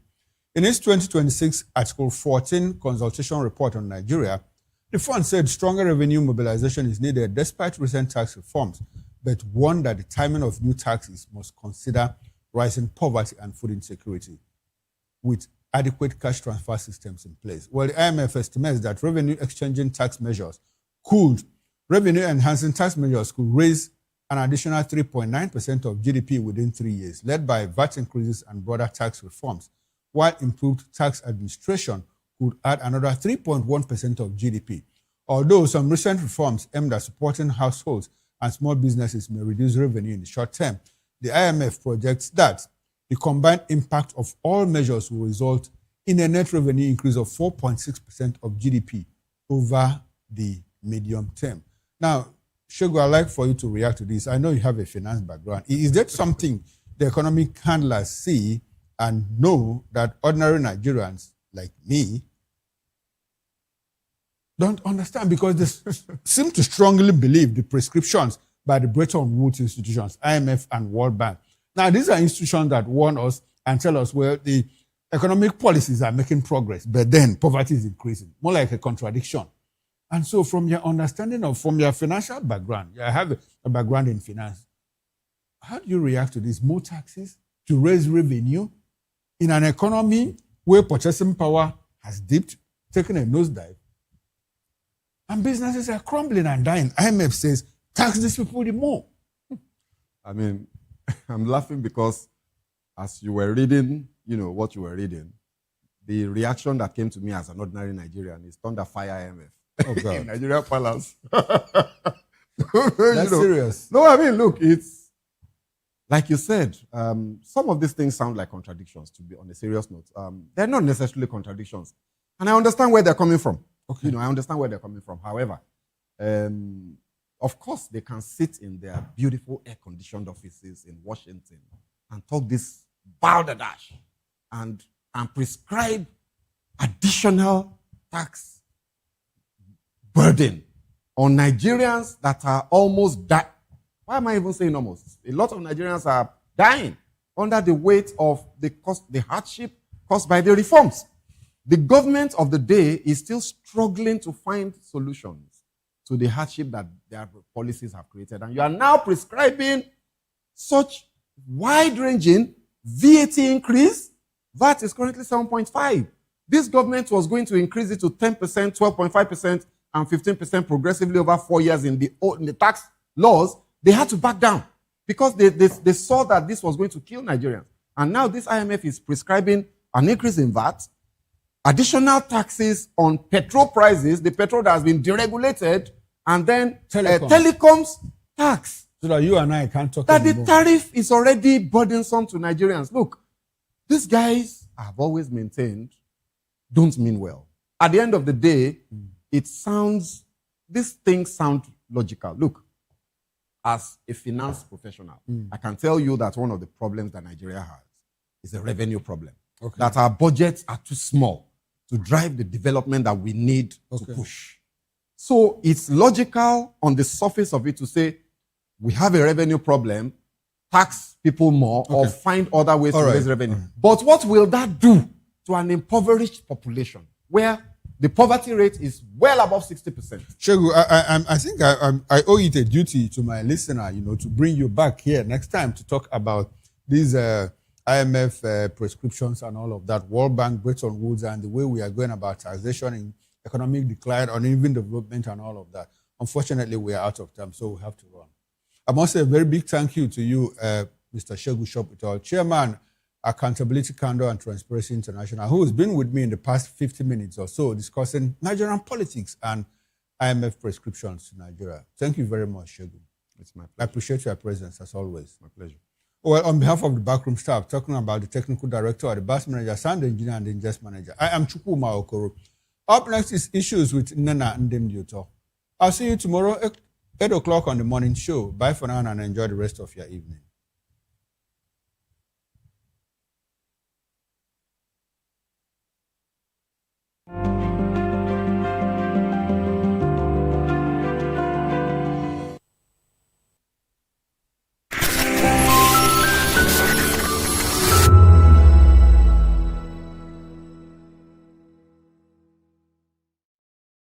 Nigerians, your voice matters, and in 2027 it starts with your permanent voter's card, your PVC.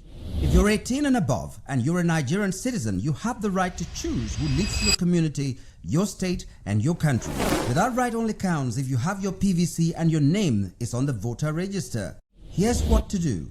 First, check if you're registered. If you're not, or if you've moved, lost your card, or turned 18 since the last election, go to the nearest INEC office or an INEC registration center. Second, it's free. Don't pay anyone for any registration or collection. Third, collect your PVC early. Don't wait until the week before elections. INEC will announce dates. Listen to radio, TV, and follow INEC's official pages. Your PVC is more than plastic. It's your power to hold leaders accountable. It's how you decide on roads, schools, hospitals, and jobs for your community. When you vote, you decide the future of your children. Get registered.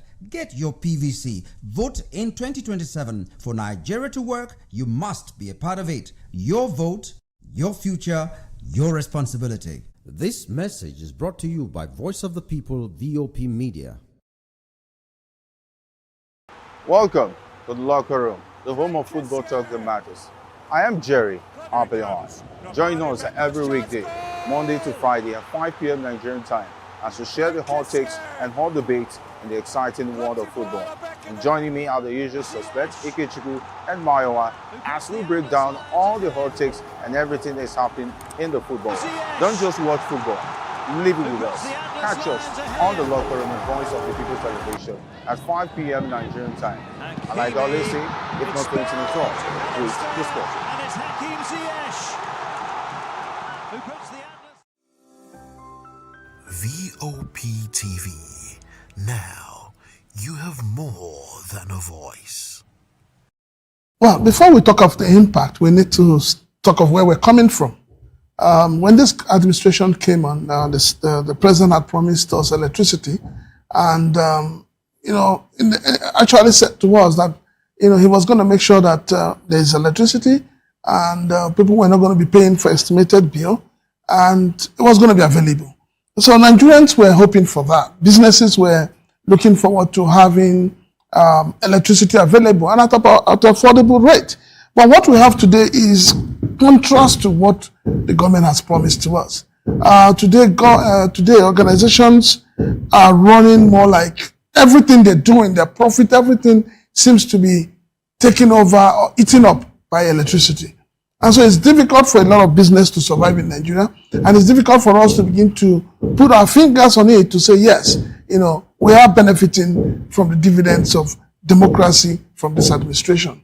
Well, the supply itself is a big problem because, for instance, there is a hotel that has about 60 rooms, and on a monthly basis, they pay 27 million plus. And at the same time, they also run diesel for about 18 million. So by the time you add it, you find out that in a month, 45 million goes to the supply of electricity and their own supply of electricity by themselves. So it's not about the supply being available, but yes, the supply is epileptic, which we all know. The national grid keeps collapsing, and the cost, that comes with it is also very high. So it's difficult for anybody today in Nigeria to give a pass mark to electricity supply. Put it this way, most hospitality industries in Nigeria, especially hotels, some of them are paying 25,000 naira per day for electricity. 25,000 naira per day for electricity. That is not cheap. That doesn't come cheap at all. So if you're paying only for electricity for 25,000 naira, then you've not added your staff salary, you've not added maintenance, you've not added every other cost, you've not added the taxes you pay and all of that. So you find out that the price of the rooms are going higher, and that is why the patronage is reducing. So, the purchasing power of Nigerians is nothing to write home about. So a lot of businesses are folding up, a lot of businesses are going under because of the bad policies of government, especially with electricity. And let's be honest with ourselves. If electricity was cheap, if it was available, if it was affordable, the president would not have opted to using solar and saying, look, you guys go with your national grid, whatever happens to you. That's the impression we get. That's the impression Nigerians get today. Because for the president to opt to begin to use solar as against finding a way of fixing the electricity issue and ensuring that there is supply, ensuring that there is distribution, but he has opted to go and be on solar, it simply means that you guys can go to places. Well, the advice is simple. The government needs to begin to look at the way of cutting, bringing down the cost of electricity. The cost of everything in Nigeria today has gone haywire. As of today, people are buying 1 kilogram of gas, 1,600, 1,008. Some people are buying for 2,000. Petrol has been 1,003 to 1,005. And interestingly, the wages have remained the same. So it's becoming difficult, extremely difficult, not only for businesses to survive, but for the Nigerian people themselves to survive this economy. So the government must begin to think as if there is no box. Where did you get it wrong? We talked about subsidy is gone. Where is the money that has been saved from the subsidy? Loans have been collected. Where are the money being applied? So the government needs to begin to cut from its own self. I remember during the campaigns, President Bola Ahmed Tinubu said he was going to cut the cost of governance. But what we have today is an over-bloated cost of governance. And we cannot continue like this as a nation. We cannot. So the government needs to find a way to be able to meet the people halfway. Not asking the people, the poor Nigerians, go and pray, go and make sacrifices. The political leaders, are they making the same sacrifices?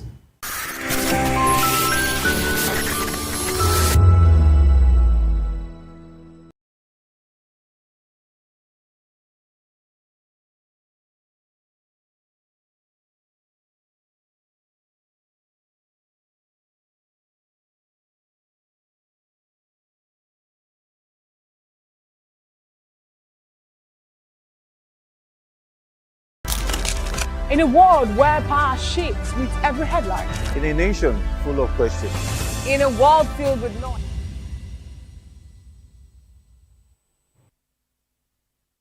A very good evening to you and welcome to another exciting episode of the Issues on Voice of the People television, where we bring you the most important and pressing issues shaping our nation today.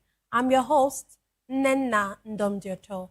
Today on the issues examining the complexities of Nigeria's politics and governance, from military launching new operation in Katsina following the death of a major general, to court deregistering ADC, Accord, and others. Also, Umahi discloses Southeast will adopt Tinubu as sole candidate. Finally, US and Iran reach agreements to end conflict. Join us as we break down the fact and provide context to help you stay informed. We'll take a short break, and when we return, we'll dig deeper into these topics. Don't go away.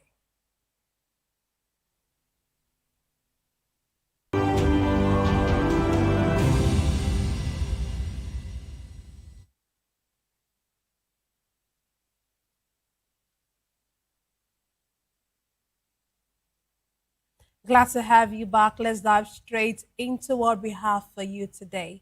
The Defense Headquarters, DHQ, has launched Operation Clean Sweep 3 in Katsina State, following the killing of retired Major General Rabe Abubakar.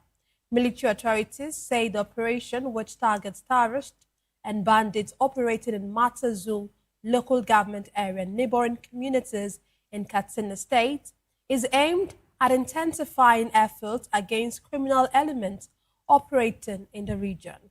Recall that retired Major General Rabe Abubakar, who was abducted alongside his wife by suspected terrorists and bandits in the area, died in their custody. The Katsina state government announced that the former director of Defense Information died while in bandit captivity due to complications from diabetes and hypertension. Meanwhile, the president has called for stronger collaboration between the federal government and traditional institutions in northern Nigeria, as well as efforts to address insecurity and accelerate development across the country. Today, I'm delighted to be joined by two distinguished guests. Here in the studio, we have Dr. Peter Anosike. Anosike is a philosopher, a development economist, and best-selling author. Is also an erudite commentator on economy, finance, politics, and power. Is also the author of the most talked about book titled Abuse of Power, How Democracy Turned into Tyranny of the Few. Glad to have you join us, sir. Thank you for having me. Yes, sir. Also, we have joining us virtually, we have Fimba Ajego. He is the chairman, Safety Engineers, Anambra State, and a member of the Anambra State Anti-Corruption Strategy. He's also a public affairs analyst. He will get to join us later on in the show. Dr. Osike, another general has been killed as a result of the insecurity that has ravaged our nation. What do you make of this? Well, it shows that the Nigerian government is handicapped or incapacitated. Understand? They have no answer to the insecurity ravaging this country. And this one is even at the most funny of it, that a general died in the hands of bandits. Meanwhile, there was no major effort at rescuing him because until his death, we were just hearing from the terrorists only. Understand me? So there was no major effort at rescuing him. Then, and he died.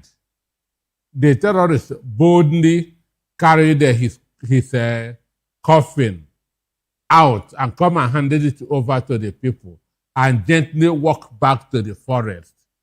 No interception, just boldly take, he has died, understand, and went back. Understand? So now he has gone back. You are now trying to do what you have done initially. And now that they are doing this, one, it is just a story that we are reading because intelligently or psychologically, it is wrong to launch this offensive at this point in time because the wife of the general is still with them.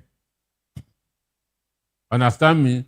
And the wife of the general is still with them. This is even at the time to use a non-kinetic approach. Okay, since the general's wife has died, release his wife, let her go and start taking care of the children.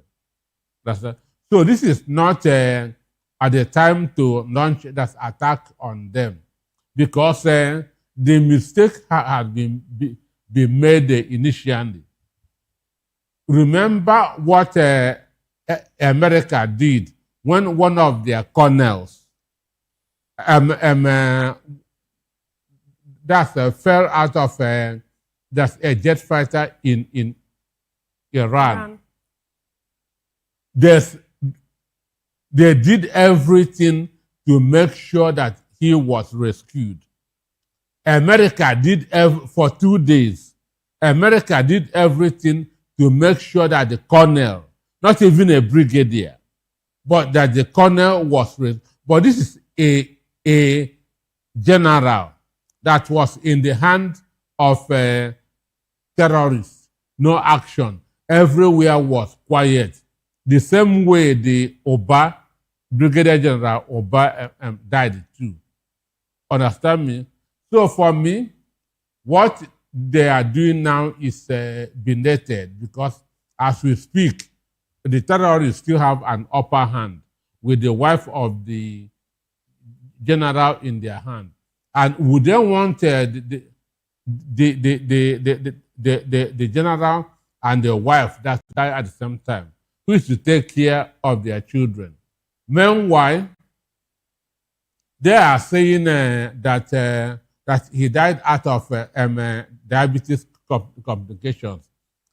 The family of the general has said that their father don't have issue of diabetes.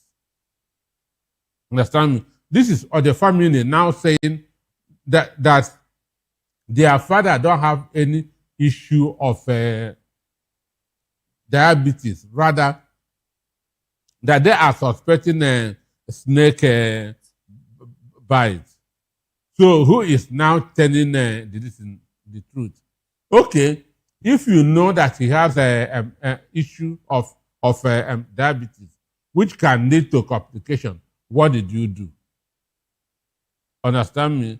So even if he dies because of complications in diabetes, the fact remains that the Nigeria security did nothing to bring him out. Understand? They did nothing to bring him out. So whether it is complication from diabetes or snake bite, the fact remains they did nothing to rescue him. So that's my take. Yeah, when you made mention of the fact that at this point, this is not the time for them to actually want to launch this offensive against this, these terrorists. Especially the things you mentioned, Actually, the fact that The the wife wife is is still still there. there. So Understand everything's supposed to be done to Understand me? ensure that That the wife the wife comes is out. released or Understand or me? is no. But you know, you begin to wonder, how did the government actually get his body without, you know? It just begs the question: what is the connection? What, you know, what's the connection between the government and this banditry, but these bandits rather? Because how can they just release a body? They did not release the person is alive. Then now the person is dead. Just release the It's person of no more use. used to them. Okay, but let's hear from our virtual guest. Glad to have you join us, Finbar.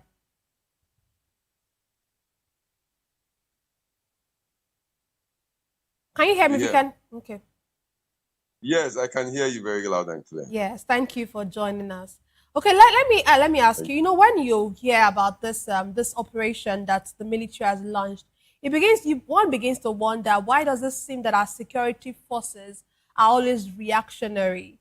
You know, like Dr. Nosike mentioned, when this man was in the custody, nothing was literally done. There was no announcement, no means of wanting to help him in any way. There was no record of any help from, either the government or even the military. This is a major general, someone who was at some point the director of the director of communications, and then he was in custody since May 30 or so, and nothing was heard from the military, nothing was heard from the government. Now he has died, and then they want to launch an operation in Katsina State. What do you make of that?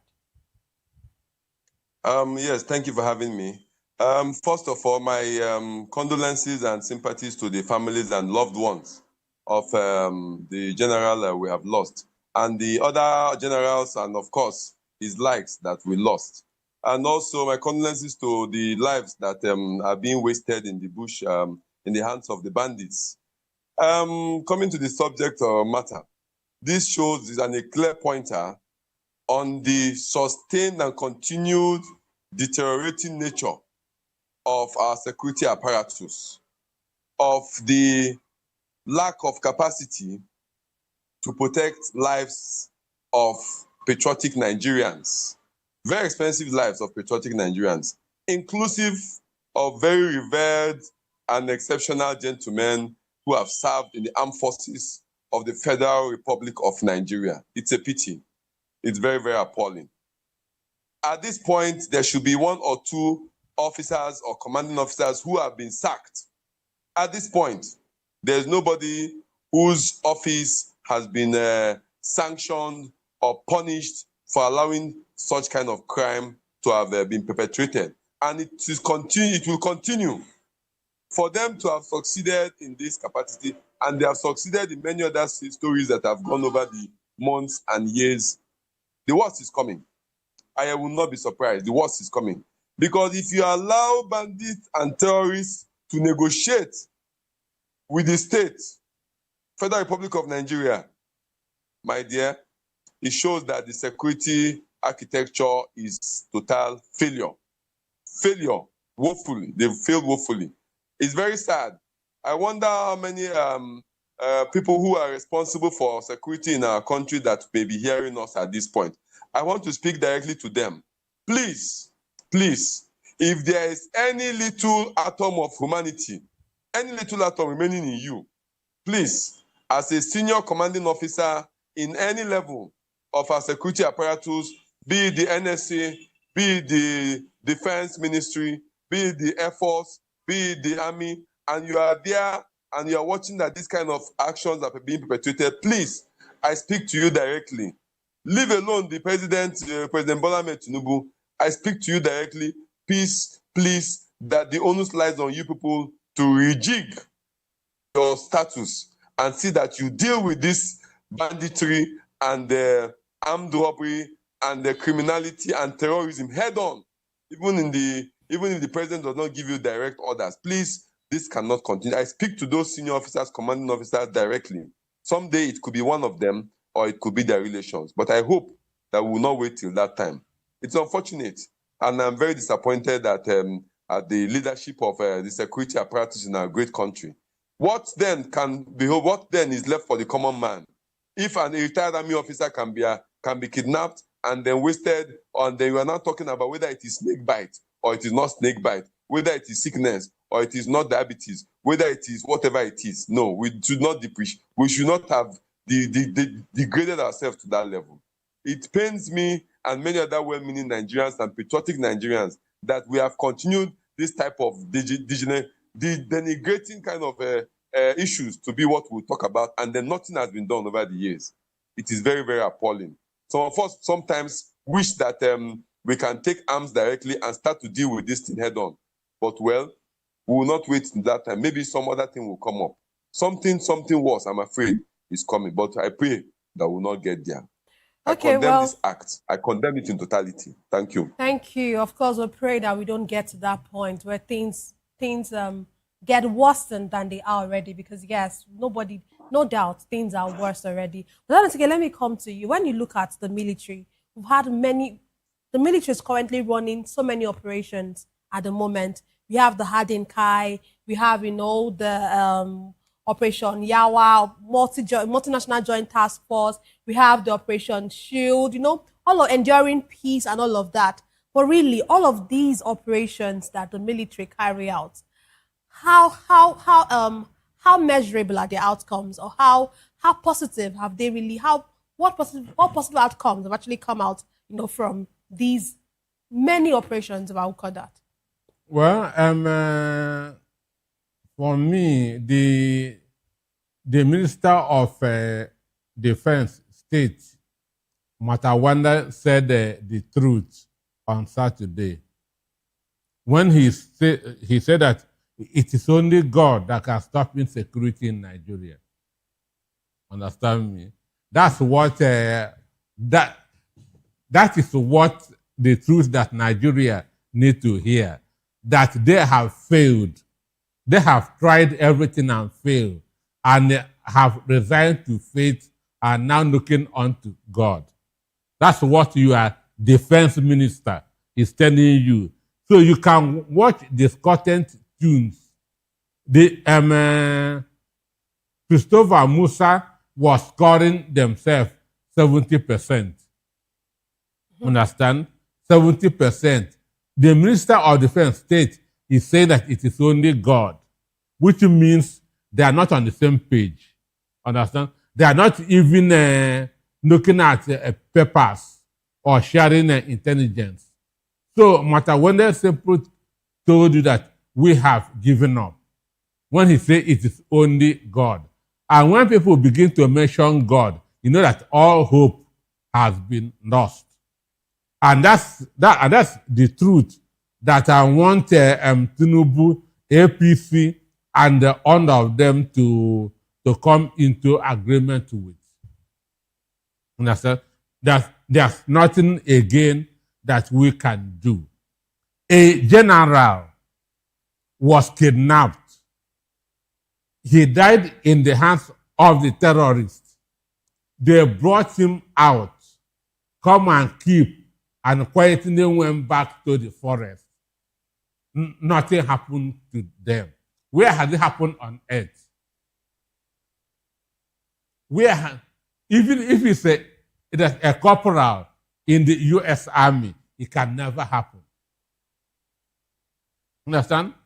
So he died on Saturday. They brought him out on Monday. You say you are not inoffensive. Understand? And the offensive you are launching, the terrorists still have the wife of the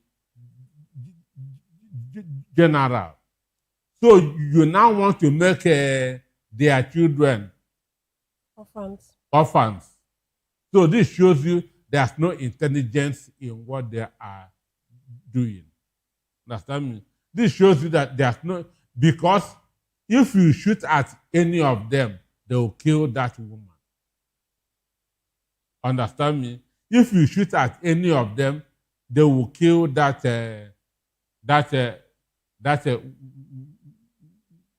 woman. So for me, this is the time to face reality. Bandits, terrorists, whatever name, please, we are no more fighting you.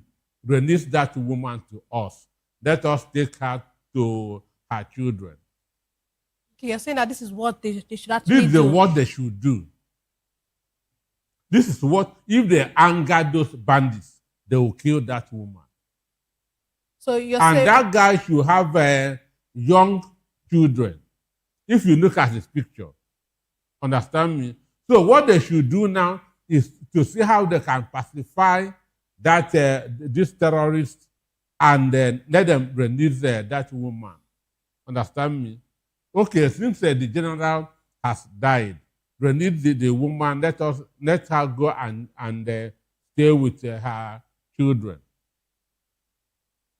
So for me, that's the most intelligent thing to do at this point in time concerning that